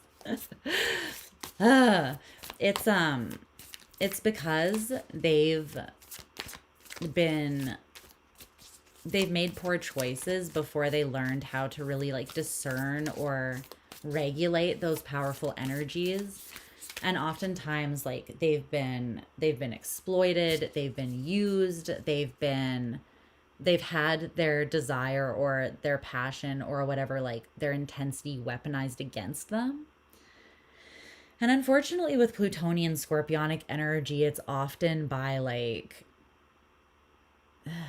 it's often like just really shitty situations, like with your intimate partners or the people that you should be able to be vulnerable with without worrying that you're like sleeping with the enemy, or that, you know, it doesn't have to be just like intimate partners, though. It could be also like your parents or just places where you should feel safe, basically. People who you should feel safe with.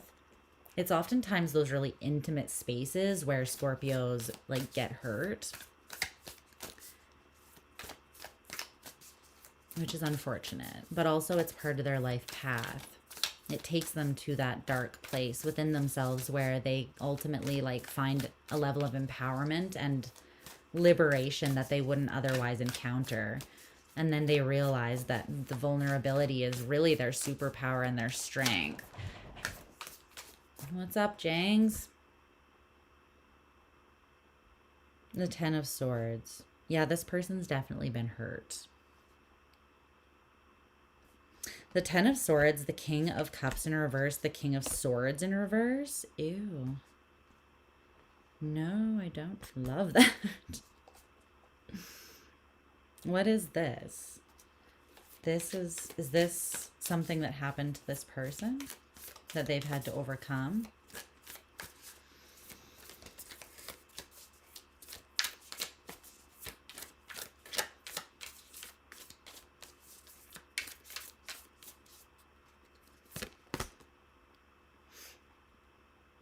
No, it's what they fear, and so they're projecting it onto the future. The Six of Wands in reverse. It's a self-fulfilling prophecy, or it's a fear that this person is worried. It's basically a paranoia that they have, that they will be led astray by their desire, or that they'll be like blinded by it. Basically, that their greatest strength will be their greatest liability or their downfall. That it will mislead them or lie to them and cause them to invest all of this intense all or nothing energy somewhere that it won't be valued or recognized or, well, I'm hearing validated, but what I feel from that is just like understood. It's making me think of this George Orwell quote, and I'm pretty sure he has strong Scorpio in his chart. He's either, I think he's a Scorpio rising, Orwell. He said, perhaps one does not want to be loved so much as they wish to be understood. And I think that there's a lot of overlap. I think that like they're kind of the same in a lot of ways. In a lot of ways, like loving someone is just allowing them to be seen fully without judgment. Basically just like accepting someone for who they are and where they're at. And understanding that they're just human, the same as you. Everybody has the shadow. This is the Death card, and it's called the Shadow in this deck. It's very interesting.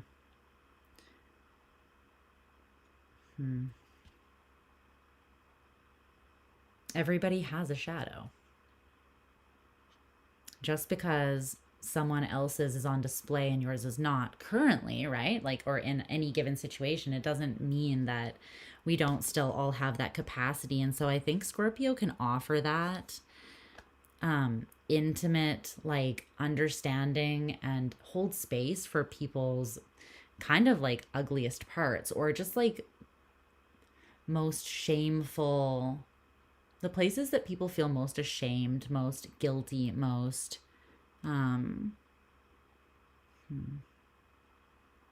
insecure or unworthy of acceptance and love, where they don't accept and love themselves, basically, and they don't expect to be accepted and loved by someone else for that reason. Do you know how powerful and transformative it is when someone chooses to see you in that place and love you there, or hold space for you there? Or when they see you maybe like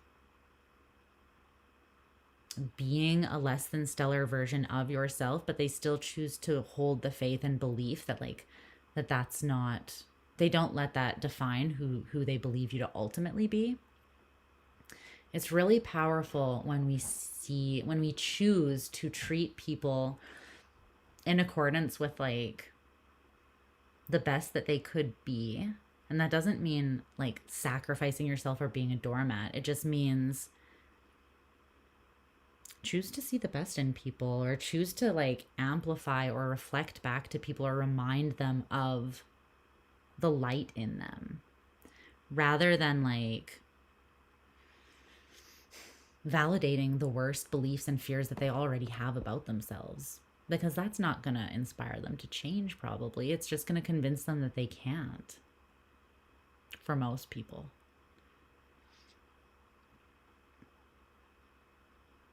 But transformation is very much possible in those places.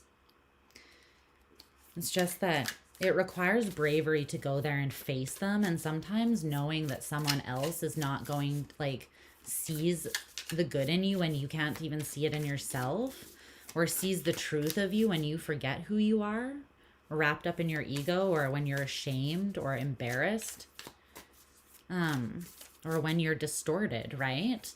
It's like, what's up, Joey?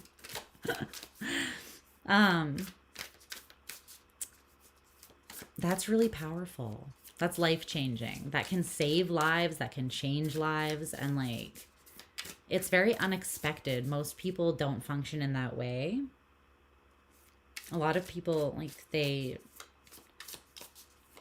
compare and contrast themselves to others, and it makes them feel better to be able to say like, oh, I'm doing better than they are, rather than like uplift them, right? Some people, they build themselves up by, in other words, like tearing other people down, or choosing to judge or criticize when another person shows up like in a less than optimal embodiment of themselves. That's not everybody, but I do think it's like a human thing to do that, because, you know, we just have that kind of built into us, which is why it's not expected for someone to do the opposite, and why it can be so powerful, because it is like an unconditionally loving thing. It is like a radically accepting thing, and those are like divine traits. They're not really human traits. Humans are selfish by nature. You know, we can do good things, but at the end of the day, if you see like a Venn diagram, it's going to be like a good person capable of bad things, a bad person capable of good things, and in the middle, it's just a person. And we're all just a person capable of good and bad things on any given day, under any given like pressure or circumstance. And so when we can see that we are that, and everyone else is also just that, and probably doing the best that they can do, while walking wounded through the complexity of the human experience, it's like, let's give each other a little bit of grace and credit,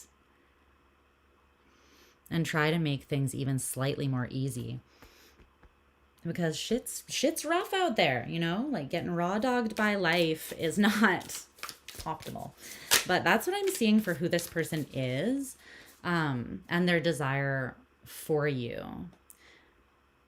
They want to be seen, they want to open up, but they have this insecurity about not being enough and not being able to, I don't know, there's something about, what is that?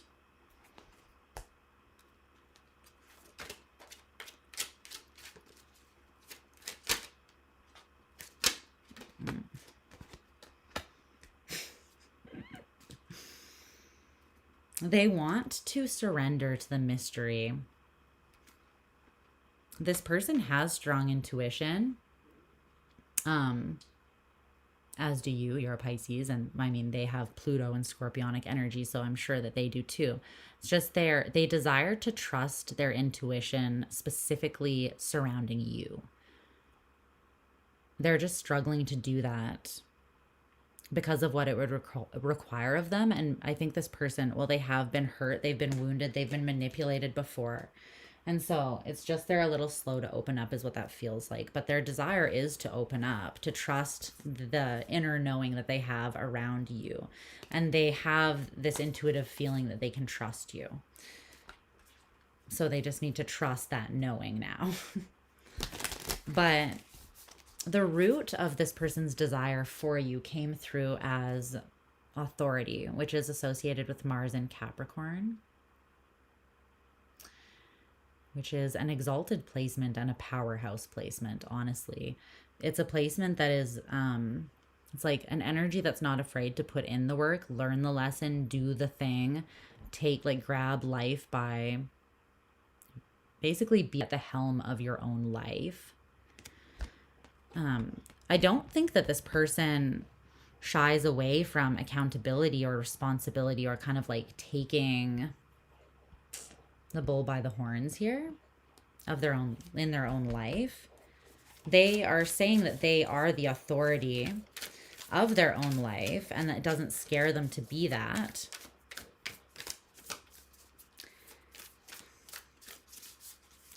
Okay, there's something deeper about that though that's coming through.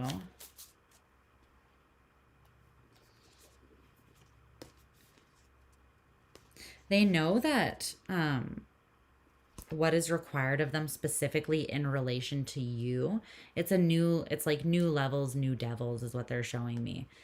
They're aware that there's an element of like back to the drawing board, or you stimulate or catalyze something in them that they would be like a beginner brain, or there would be a learning curve. Specifically, in order to align with you, there's something that they would probably have to heal, and it might have to do with their trust issues and their paranoia. just going out on a limb here, it could have to do with that. So they're a little hesitant. They know that they can handle it. They just are like, but do I want to put myself out there again? I still remember. Do you remember? They're like, I still remember. The pain is still somewhat fresh. And while I may have romanticized it, that was a supposedly fun thing that I never want to fucking experience again. You know, they're like, I want to believe that I closed that cycle out. But the thing is, they may have closed out a cycle of pain, but I think that they've been in a cycle of self-preservation or avoidance. And it feels like it's kind of subtle until it's not. Like they're okay avoiding when they don't have any like genuine, deep, compulsive desire to not avoid, but to lean into something. And I feel like you are something that they want to lean into. They want to like be the authority, not over you, but like they want to show up in a capable and committed way. But they know that they can't do that without offering this part of themselves that they're realizing is a little bit wounded. And they also are like, I don't want to do that work to face that and heal that right now. Which, well, relatable and understandable, honestly. Fixed water, it's very difficult to like fully let go. You might forgive, but you will probably never forget. And it's the remembering that can keep us stuck sometimes. You can reconcile that something happened and let it go and move on with your life, but that doesn't make it easy to open up again in the same way. Not at all. But the thing is, wounds sometimes that we get through relationships, the only way to heal those wounds is through relationship. Right? It's like wounds that came out of a relationship, they need to be healed in relationship again. Like if there's been trust lost through a relationship, You're not going to heal those trust issues through just like isolating yourself from relationships and trusting yourself and only yourself. You're going to like rebuild the ability to trust others through being in a healthy relationship with someone that you actually can trust and building that up like bit by bit again, right? You see what I'm saying? So this person, while they are very comfortable being like the established authority in their own life and being in this like sexy, intense, like boss, like baddie energy,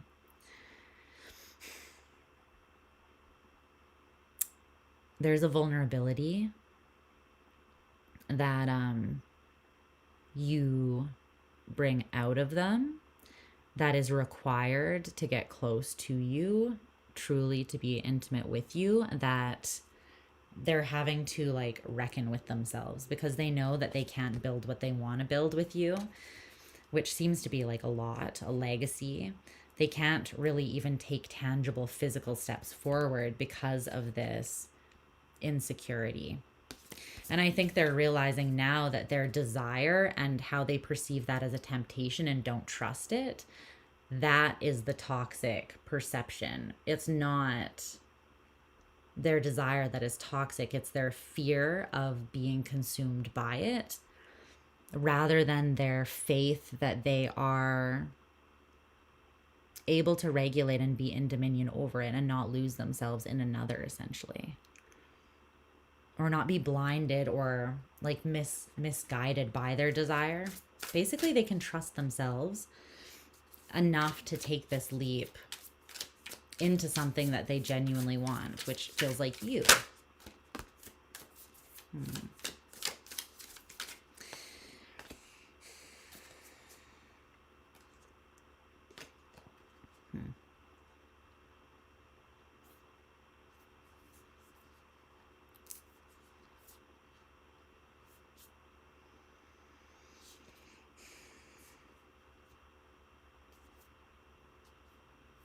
There's something where what is that? They connected with you and it became very clear on like what they need to work on within themselves. I think that they entered into something with you, potentially like reconciled something with you or came together with you when they were in an energy of disappointment over something not working out, like before they met you, the loss of an opportunity or feeling like they weren't worthy. And it's like they're showing me that right after coming out of that disappointment is when they met you, the Empress, who is like this nurturing energy that it's like they received this deep wounding in a relationship with someone that brought out their insecurities and their trust issues. And as they were in the depth of the disappointment of that, coming out of that is when you came on their radar, basically. And it feels like you were very like at peace with the truth of the connection, which it feels like was strong, or at least this person is saying was very strong, or they have a very intense pull to you. And it kind of just like they weren't expecting you to match their freak, match their intensity, match their openness and their propensity for like genuine depth and intimacy. And you did. And it sort of shook this person. Like they were like, fuck, I met my match, you know? And it put a pressure on them that exposed the places where they weren't quite as big and bad and brave as they were walking around, you know? And that's okay. It's like they really didn't see it though, because I don't think this person's ever actually met someone who had the same capacity as them, the same intensity as them, the same like desire and drive for depth, and to really be seen and see another in the depths, right? In that really profound place where transformation can happen. So you kind of exposed where they were like, oh, well, I've never actually been challenged. I've always been the person that was more intense, more full of desire, more open to going to those deep places and not fucking around in like the shallow end with the kiddie pool, you know? And they met you and you were like, I'm Pisces. I'm the fucking ocean. I'm not afraid of the depths. I am the ocean, you know? And I think that they were not expecting that. Scorpio is like a well, but Scorpio is fixed water. And there's something, I think that Pisces is one of the very few energies or signs that can actually genuinely give Scorpio a run for their money and intimidate them. Because not only is a Pisces not afraid of emotional depth or of being seen intuitively, because they are very tuned in that way as well, but they are generally very graceful and loving and empathetic and compassionate. And also there's like a safety that is there with fixed water that is very intimidating, like mutable water. When you enter the ocean, right? Think about like fixed water being a deep pool, right? And it's like the depth of the water might be a little bit scary or whatever, because like if you sink and you can't get up for whatever reason, you're gonna drown, right? Just like you're gonna drown in the ocean. But there's also like a stillness and a control element there that's not there with the ocean. The ocean, there's riptides, there's waves, there's tsunamis, there's all sorts of stuff happening out there that is wild and uncontrollable. And I think that's the scary part for Scorpio, because it requires surrender. Yeah, they're not that great at that. A lot of people aren't that great at that, but to be fair, you know, that's why Pisces is the last sign of the zodiac, because they are about faith and surrender. And while it seems maybe like, oh, anyone can do that, that's just like giving in. It's like, try it. Try it and tell me how easy it is. Tell me how easy belief in things unseen is. Tell me how easy it is to leap out into the unknown and having genuine faith.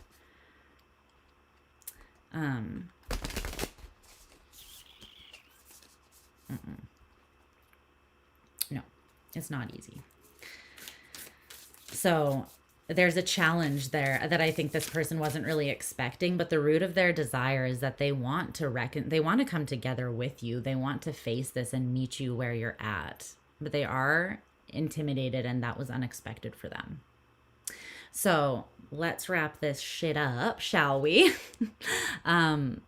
The Judgment card, as if we didn't have enough Plutonian and Scorpionic energy, is what came out for the card that is basically representing like what your experience with this person or within this would most likely be if you were to engage or like give into the desire that if your desire is also, if that's like a reciprocated thing. This is basically going to give you an idea of what you could expect, so that you can kind of decide based on that, based on the gain, cost, or consequence of engaging with that desire, whether it's something you feel safe indulging in or whether it's something you would rather avoid, at least for the time being. So, well, with Plutonian energy, you can definitely expect intensity. I mean, you can expect great sex, like mind-blowingly good sex. Like that's not gonna ever be an issue. You will see into each other's souls and it will be life-changing.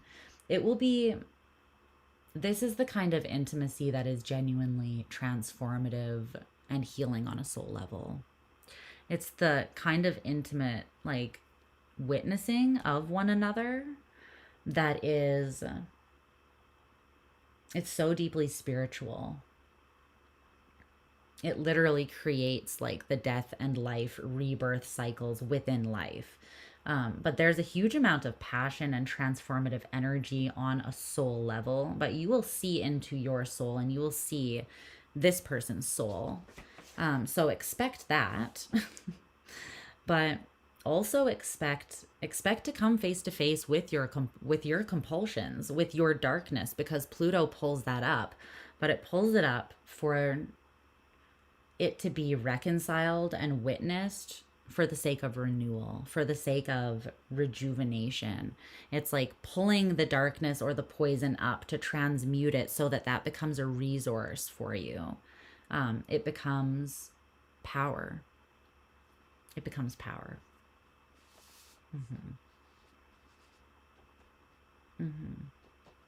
So I don't know if you F with that, but it's gonna be hot. It's not gonna be lackluster, Pisces. It's not gonna be lukewarm water. No. It's gonna be spicy. So are you spicy, Pisces? Are you in? Well, that's what I see for you. All right. Let's see, what are you guys saying? Josephine, you have Pluto and Scorpio in the 6th house. You're here for this person, Squish Bish. You felt this. That's the interesting thing about scorpionic placements. Hey, it's interesting. You can feel it. And you're like, my spidey senses have located scorpionic energy. It's so interesting because it's very magnetic, but also like mysterious, right? But if you yourself know, if you know that kind of energy, then you can pick it up kind of like easily, and you're like, I feel it, I sense it, I know it's in there somewhere. I might not know where, but I do know it's in there. But yeah, intensity and people who don't need to speak. A scorpionic person can literally just like,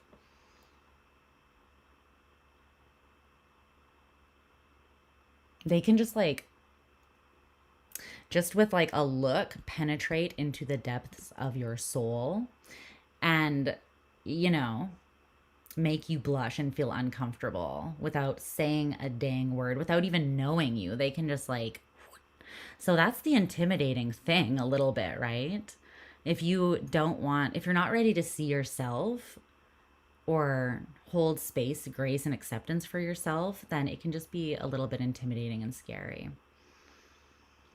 Private and intentional is hot to me. I can understand why. Yeah, private and intentional. Like, I want mutual obsession, open devotion, and power couple vibes, staying in our own lane, privately just like taking over the world and having the best sex imaginable.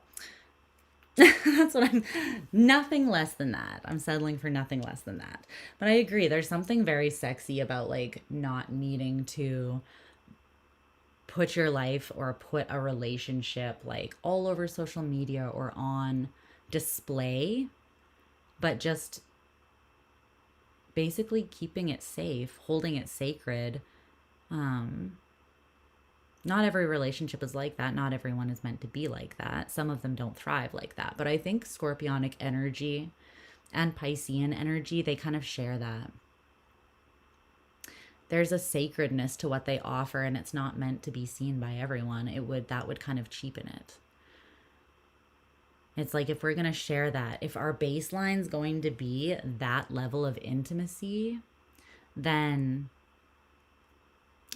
you're more likely to get lost in one another and forget that the rest of the world exists, honestly, than be like, let's post our lunch on Instagram and like get in here for a selfie, babe. It's like, no, that's most likely not going to be the route.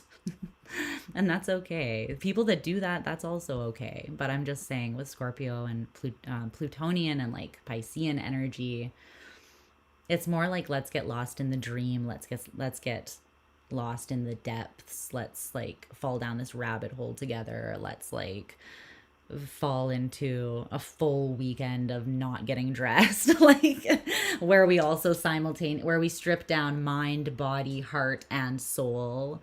And we just like, you know, It is super intense. You can definitely get lost in it, but when it's with the right person, it's beautiful. It's not toxic, it's renewing, and yeah, it's very transformative. It's like literally a power that you can harness and use however you like, you know, use to take over the freaking world, use to manifest together. And so it's positive, I think, to stay in your lane as well when you're when you're powerfully manifesting something, either by yourself or with a partner. Just because people are weird, you know. Humans are weird. Sometimes we're insecure and we try to like sabotage or even we just project and we don't even realize that we're projecting. Like the evil eye is just like comparison or jealousy or whatever. Let's get lost to never be found again. Exactly. I'm down. I'm okay with never being found. Found by who? I never wanted to be found. Leave me alone. I want to find like the one person who I'm okay with perceiving me in every single way. And then I want to be perceived by like no one else ever again. Optimally. Everyone else, leave me alone. Don't look at me. Don't perceive me. Don't see me. But no, I'm kidding. But there is this something so satisfying about being just witnessed and like having someone hold space for you where you can be unfiltered and all of you can come forth. It's like knowing that someone embraces and accepts your demons and doesn't like define you by your shadow, but just sees you as like all parts of you as just part of the whole, which is reality, right? That's so liberating. Like you can truly be your whole self and experience life and intimacy and relationships to a much more profound level when you have the space like being held for you to do that safely. So yeah, it opens up spaces within us that we can't really otherwise access, and that's very powerful. It's not for everybody. Not everybody wants a relationship like that. Not everybody wants to experience themselves like that, and that's, again, totally fine. Different strokes for different folks, but I'm just saying it's intensity or nothing for me. It's going to be intensity or nothing for me. I'd rather be single than have like a relationship that doesn't like plunge into the depths of my spirit and want to know like every last little crevice and like space. I think that that's very attractive. But yeah. All right, my loves. I'm going to leave it there. I love you so very much. And if you did enjoy this reading, if you like the kind of theme of digging into desire, or if you want to come at it even from a different perspective, let me know. What's up, la la love? Ron, you guys are still here. What's up? You've just been quiet. How's it going? I hope that you're doing good. Thanks for hanging out. I appreciate you guys. I love you. And I'll be back soon. I think the next live that I'm going to do will probably just be the messages you need right now. We'll just do another sort of general check-in. I'll just leave it open for Spirit to come through and deliver what's needed. And then I might also do another like your truth, their truth, and the truth, because I think it's been about a month since the last time I did that one. And those are kind of staples that I repeat. And then we'll go back to...